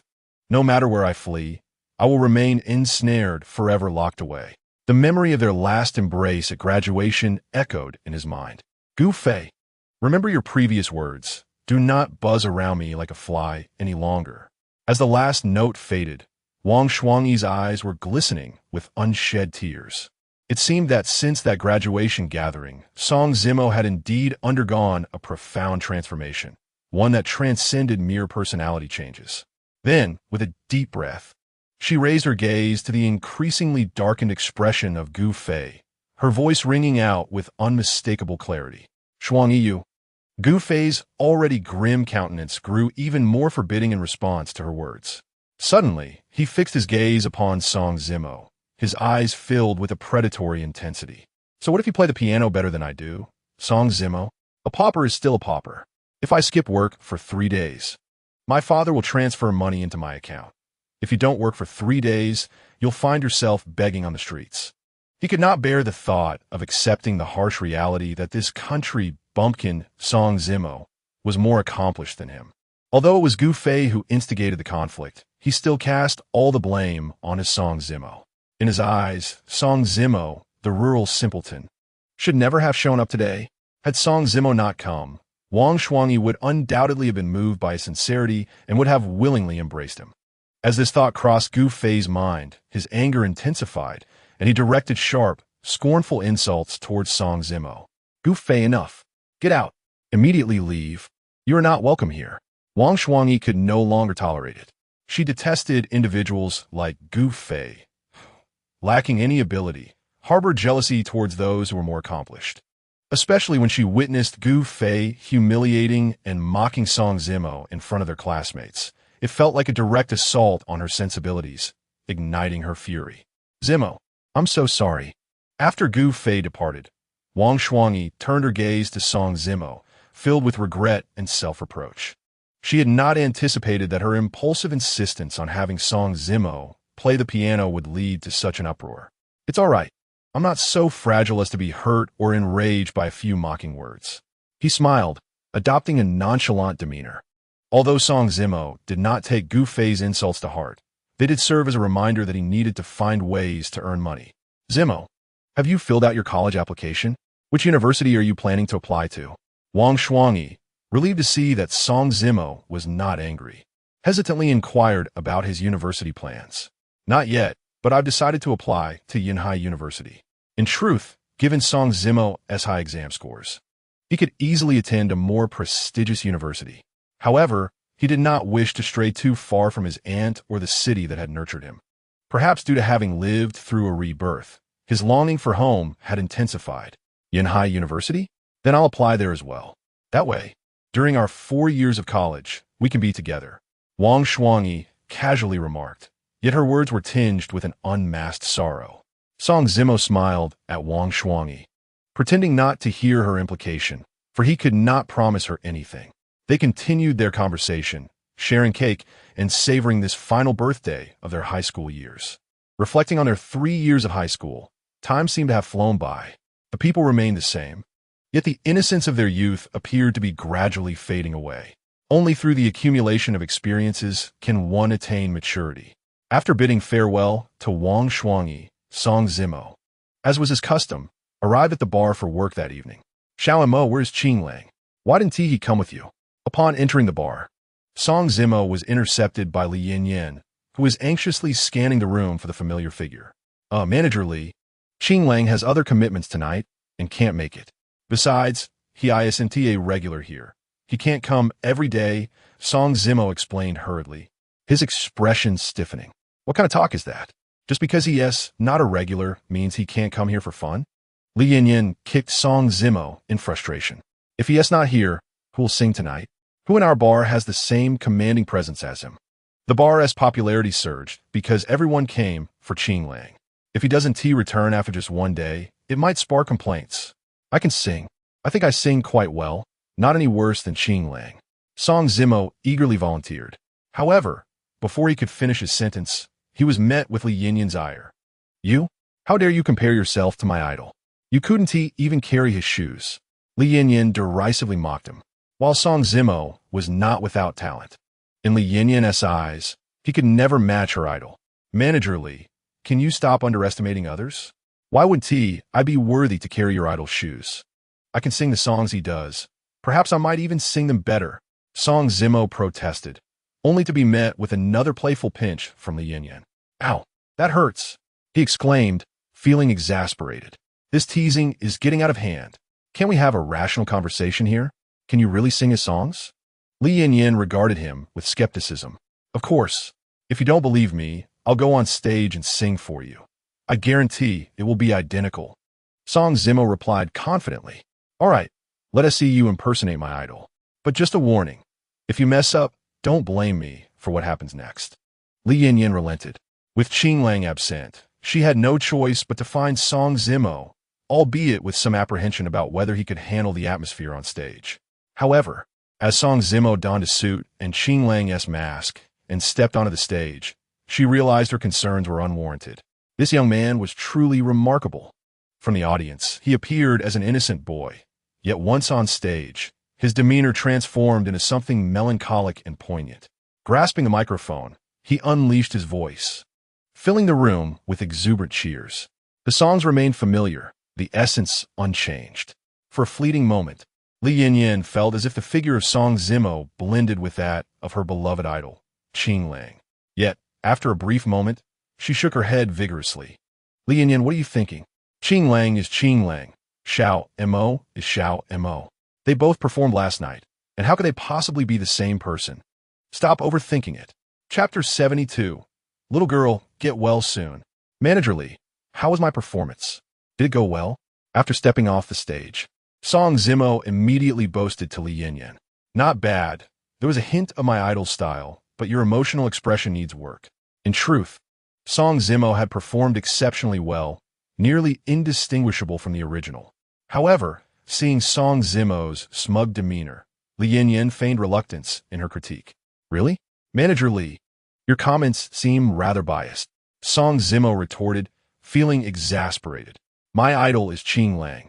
I want to show favoritism towards you. Li Yin shot a glance at Song Zimo, her annoyance palpable.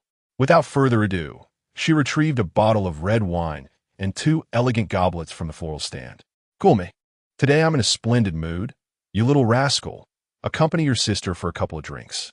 Before Song Zimo could protest, she filled the glasses to the brim.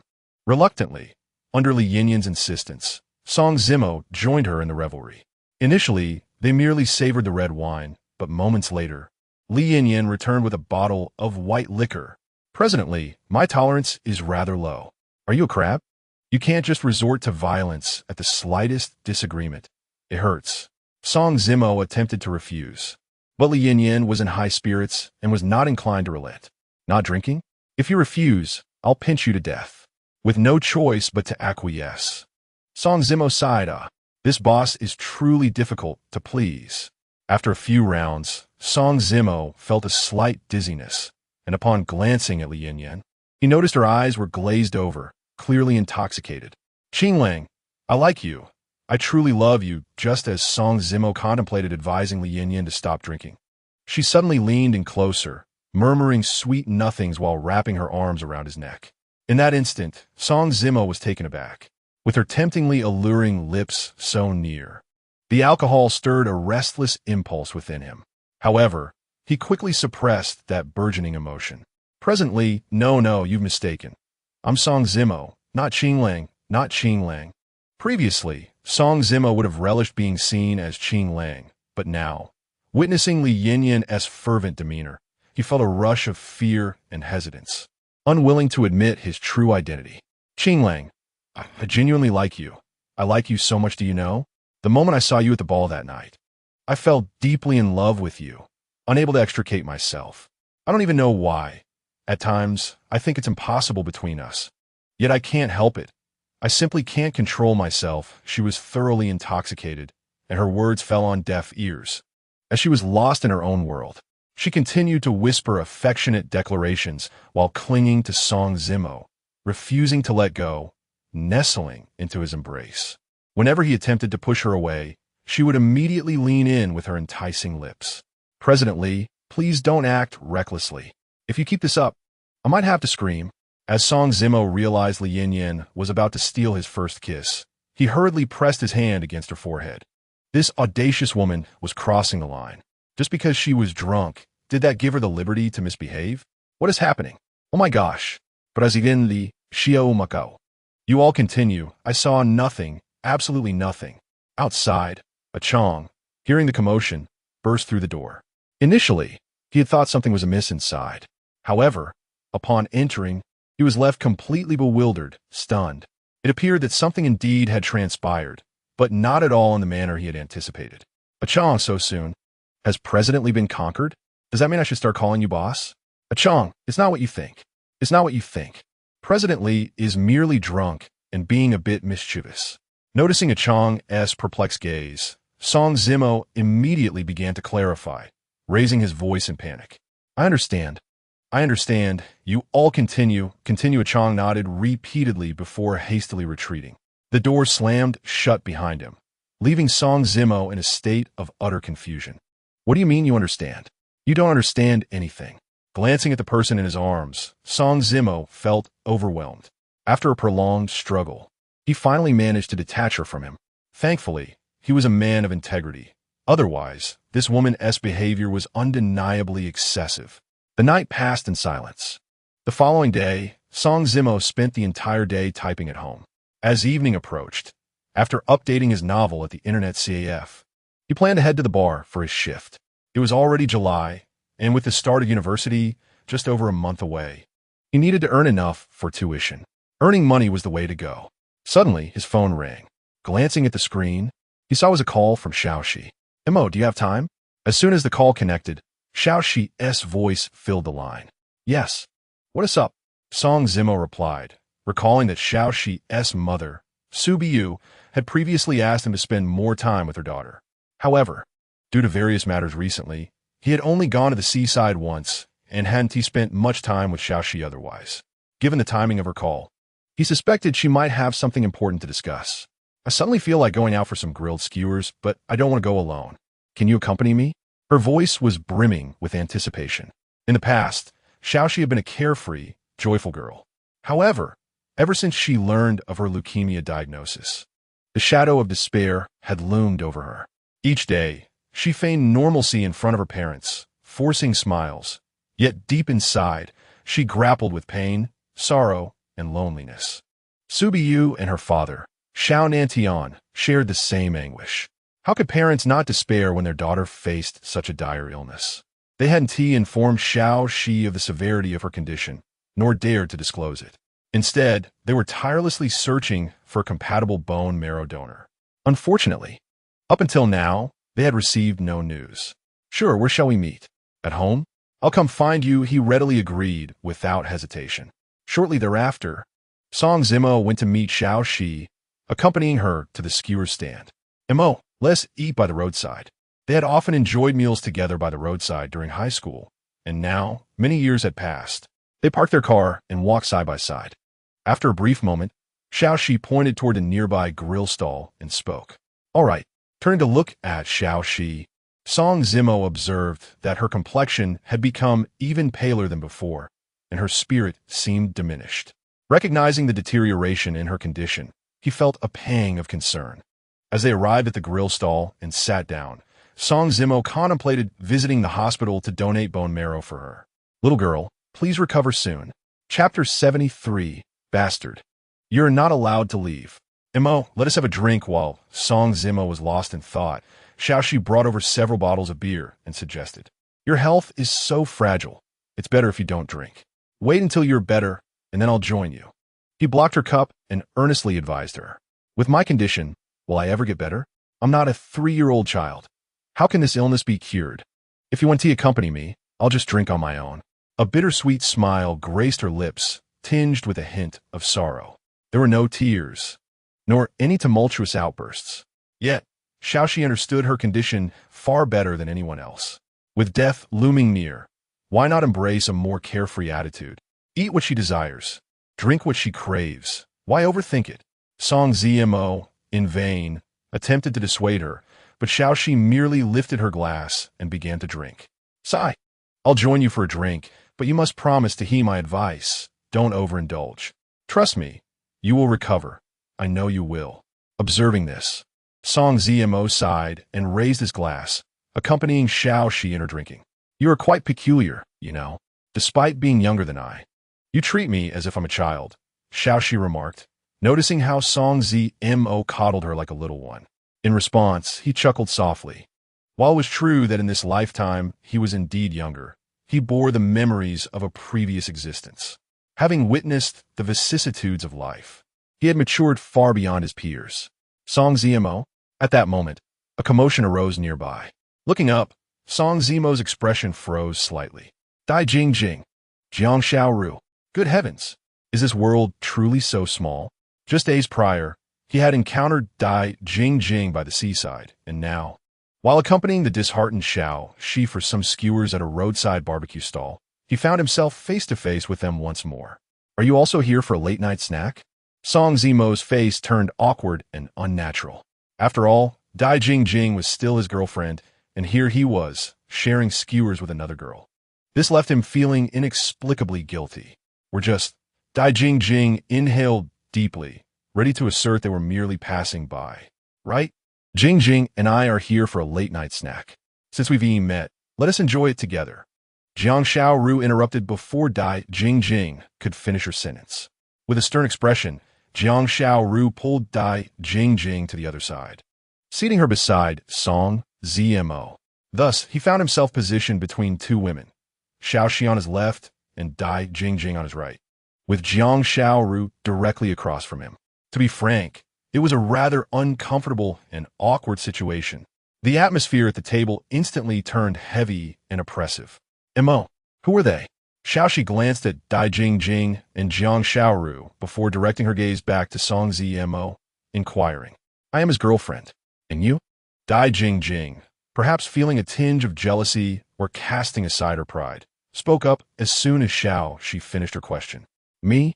You should ask Mo himself. Xiaoxi innocently tossed the ball back to Song Zimo, prompting the gazes of the three women to converge upon him. In that instant, he felt an overwhelming pressure. What had once been an ordinary square table now resembled a battlefield. Ahem, Xiaoxi's my friend. Song Zimo coughed awkwardly, feeling utterly uncomfortable. His mind racing. Mo, you haven't finished the drink you poured for me just now. Xiaoxi smiled, lifting her glass once more in a toast to Song Zimo. Seeing this, he could only comply with a resigned expression. What is happening here? Sigh. Mo, I also wish to drink. Join me. No sooner had one cup and down than Dai Jingjing also raised her glass. In that moment, Song Zimo was rendered speechless. Were they intent on getting him drunk? Casting a glance at Dai Jingjing, he then turned to Xiaoxi. The tension between the two women was palpable, while Jiang Xiaoru wore a look of malicious glee, seemingly relishing the unfolding drama. How could you betray your girlfriend and take another girl out for skewers at night? Caught red-handed, aren't you? Serves you right. Scoundrel. Drink, drink, let us drink together.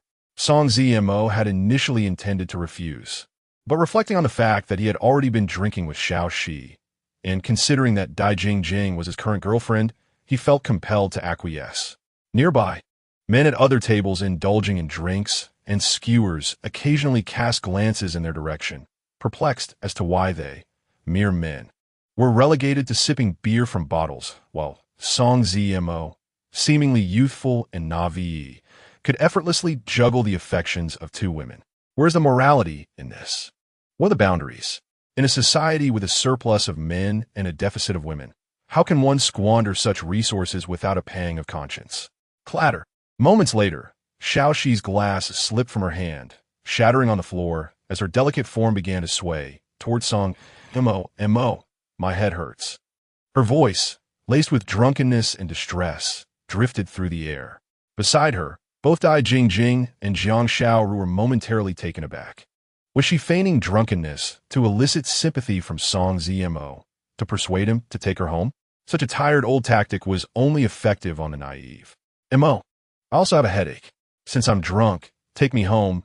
Dai Jingjing, her pride seemingly abandoned, swayed towards Song Zimo's embrace, directly requesting him to escort her home. Oof, pretending to be drunk? Who can't do that? After all, Song Zimo is still my boyfriend. If anyone should be taken home, it should be your own girlfriend. Not far away, a crowd of onlookers set down their bottles, captivated by the spectacle. In their envy and intrigue, they awaited to see how Song Zimo would navigate this precarious situation. Upon witnessing this, Song Zimo found himself at a loss for words. It was clear that Dai Jingjing was acting. Moments ago, she had been perfectly fine, and yet now she feigned collapse after just one drink. As for Xiaoxi, her tolerance should not have succumbed so quickly. Just as he began to suspect that Xiaoxi was also playing a part, he noticed her delicate form trembling. Suddenly, he looked down at her. Beneath the dim glow of the streetlight, her complexion was pallid, devoid of color. Her eyes were tightly shut, and she murmured incoherently about her head hurting and feeling unwell. In that instant, a realization struck him, and he immediately pushed aside the pretender, Dai Jingjing. Xiaoxi, what is wrong? I'm taking you to the hospital. Right now. With that, Song Zimo lifted Xiaoxi into his arms, intent on rushing her to the hospital. Scoundrel, you can't leave. Am I your girlfriend, or is she? You want to take her and leave me behind. Dai Jingjing, now shedding her act, blocked Song Zimo's path. Her heart brimmed with anger and hurt. After all, she was his girlfriend, and he was abandoning her to tend to another girl. Jingjing, stop this. You must listen to me. Xiaoxi is in grave danger. She has. Song Zimo, filled with urgency, sought to explain. His aunt had suffered a sudden health crisis nearly a month ahead of schedule, leading him to fear that Xiaoxi's situation was similarly dire. I want to listen. She can pretend to be drunk, but why can't I? Before Song Zimo could finish his sentence, Dai Jingjing interrupted him with an angry retort. She glared at him, her eyes glistening with unshed tears. Tonight, I demand that you take me home. I am your girlfriend. Or why does she have to ask you to escort her home? Jingjing, please listen to me. Cece's condition is truly dire. How about this? I will take her to the hospital first, and once we arrive, I will call her parents and then bring you home. Please, be reasonable and don't act out. Song Zimo was genuinely anxious. Cradling Xiao Cece in his arms, he could feel her body trembling increasingly, her skin growing cold. Such symptoms were undeniably not those of mere intoxication. They were all too real. Am I being unreasonable? Why is it that everything I do is considered capricious? I am your girlfriend. She is merely pretending to be drunk to elicit your sympathy, and you acquiesce to her request? But when it comes to me, you refuse. Do you even care for me at all? Last time, when you held her by the seaside, I forgave you and believed in your words. This time, I only ask you to take me home. What have I done wrong? Why must you view my actions as frivolous and petulant? I want to agree to anything else. Tonight, you must take me home. Song Zimo's words ignited the flames of fury within Dai Jingjing. Tears streamed down her face as she confronted him, her obstinacy refusing to yield. This evening, she would not allow him to take that pitiful girl home. Otherwise, she would get lost. Song Zimo was furious, truly enraged. He tried to explain, but she refused to listen. He had already stated he would take Xiao Cece to the hospital first and then return for her. But she would not accept it. In a previous life, he had arrived too late to save this girl, watching helplessly as she passed away. In this life, having encountered her early on, how could Song Zimo stand by and witness such a tragedy unfold again? In the next moment, he would not indulge Dai Jingjing's spoiled behavior or her unreasonable tantrums. With a stern expression, he pushed her aside and hurriedly carried the unconscious Xiao Cece away. Why? You scoundrel, why? Why must you treat me this way? Dai Jingjing looked up in disbelief as she watched Song Zimo depart with Xiao Cece in his arms. She had never seen him so angry before. He had never raised his voice at her, not even once. And now, he was shouting at her to leave for the sake of another girl. How could her heart not burn with indignation? You scoundrel, after all I've done for you, how could you treat me this way? Go to hell. Beside them, Jiang Xiaoru was equally incensed. She picked up a beer bottle and hurled it at Song Zimo. Bang! The bottle struck his arm, aggravating an injury he had sustained. In an instant, his shirt was stained crimson. Xiao Cece nearly slipped from his grasp, but he reacted swiftly, enduring the pain as he held on tightly. Without looking back, he rushed away. Jiang Xiaoru trembled with rage, cursing under her breath before turning to comfort Dai Jingjing. Montak, I'm about to die. You shouldn't treat your girlfriend like this for my sake. In the car, Xiao Cece struggled to open her eyes, weakly speaking. Don't say such ominous things. You will recover. You will. Song Zimo glanced at her, accelerating towards the hospital. Upon their arrival, he immediately carried her into the emergency room. Once her condition stabilized somewhat, he took out his phone to call Su Biyu. Auntie, Cece's condition has worsened. She is in the hospital. Before Su Biyu could respond, Song Zimo inhaled deeply and continued, click. On the other end of the line, the sound of a glass shattering on the floor echoed. Xiaomo, which hospital are you at? I will rush over with her father right away. Su Biyu's voice trembled with urgency, and soon she was sobbing, unable to contain her emotions. Auntie, please don't panic. Although Cece's condition has deteriorated somewhat, it is stable for now. I'm here looking after her. Please take your time on your way here. Song Zimo understood Su Biyu's feelings well, and he hurriedly offered words of reassurance. After hanging up, he stepped into the hospital room, gazing at Xiao Cece on the bed, his expression complex. Mo, don't be sad. To have met such a good friend in the final moments of life. Even if I die, there would be no regrets. If only I had met you sooner, perhaps we could have created even more beautiful memories together. Xiao Cece turned her head, her beautiful eyes landing on Song Zimo, appearing frail, yet trying to sound nonchalant. However, her words still pierced his heart. Met me sooner. We have known each other in a past life. Stop saying foolish things. I've already told you, you will be fine. You will recover. Approaching the bedside, Song Zimo gently ruffled Xiao Cece's hair, smiling as he spoke. Russell. 20 minutes later, Hurried footsteps echoed outside the room. Soon after, Song Zimo saw Xiao Cc's mother, Su Biyu, and her father, Xiao Nantian, burst in. As they reached the bedside, their eyes were red and swollen, tears streaming down their faces. "Mom, Dad, please don't cry. If you cry, it makes my heart ache too." Seeing her parents' grief-stricken faces, Xiao Cici felt an overwhelming sorrow. As she spoke, she too began to weep softly. Standing a short distance away, Song Zimo silently stepped outside. "Dr. Wang, on donate bone marrow." Finding Xiao Cici's attending physician, Dr. Wang Shengming, Song Zimo took a deep breath and stated directly, without any preamble, "Donate bone marrow?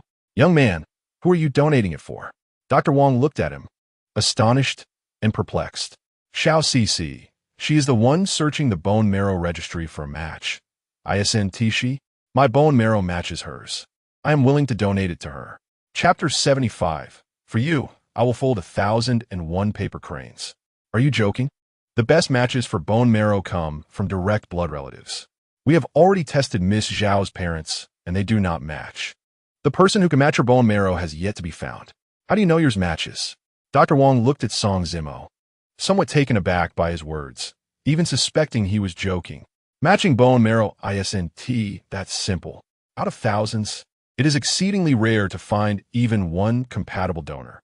How could it be that you know your bone marrow matches Xiao Cici's? I know that you want to believe me now, but you can extract my bone marrow and match it with Xiao Cc's to verify the results. Song Zimo shook his head, offering no further explanations. Can the events of a past life be elucidated with clarity? If he were to earnestly explain, it is likely that Wang Shengming would deem him to be deranged.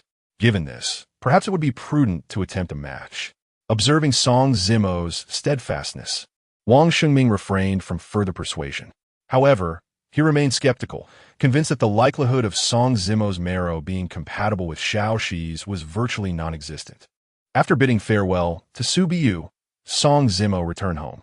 As he passed by a stationery store, he paused momentarily, entering to purchase a collection of vibrant colored papers. Origami cranes. In his previous life, he had folded 1,001 paper cranes for Xiao Shi before her untimely departure. It is often said that each paper crane encapsulates a fragment of blessing and a whisper of a wish. 1,001 cranes embody the aspirations and well-wishes of the one who folds them, directed towards the recipient. Get well soon, little one. On the following day, Song Zimo devoted himself to folding cranes at home. 1,001 cranes, a monumental task that would require an extensive amount of time. The marrow compatibility results would take at least 3 to 4 days. Thus, apart from accompanying Xiao Shi, he spent the remainder of his time crafting these colorful cranes. Stop right there, you scoundrel. 3 days swiftly passed. On the 4th day, as Song Zimo set off for the hospital to visit Xiao Shi, an irate voice rang out nearby. Glancing up, he immediately spotted Jiang Xiaoru, fuming and standing not far away. "What is the matter?" Song Zimo inquired, furrowing his brow as he approached her. "What is the matter? That night, why did you take that girl named Xiao Shi home, leaving Jingjing behind? Do you have any idea how heartbroken she was? Who is your girlfriend, Xiao Shi or Jingjing?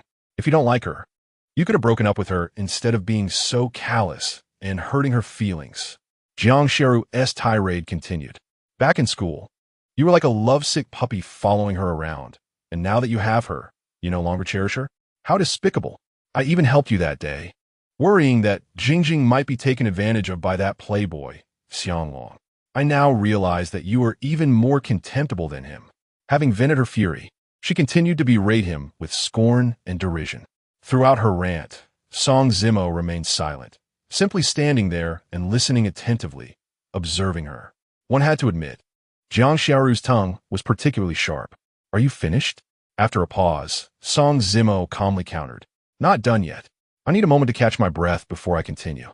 Jiang Xiaoru had initially released some of her pent-up anger, yet upon witnessing Song Zimo's indifferent demeanor, her fury reignited. "How can you be so insufferable? Xiao Shi is suffering from blood cancer. That night she collapsed was not an act of drunkenness, but a worsening of her condition. I tried to explain to Jingjing, but she wouldn't listen. I told her I would take Xiao Shi to the hospital first and then return her home, yet she refused to comply. In that situation, what would you have chosen? Would you have stood idly by as Xiao, she writhed in pain? Song Zimo inhaled deeply, gradually articulating his account. What? That girl has leukemia?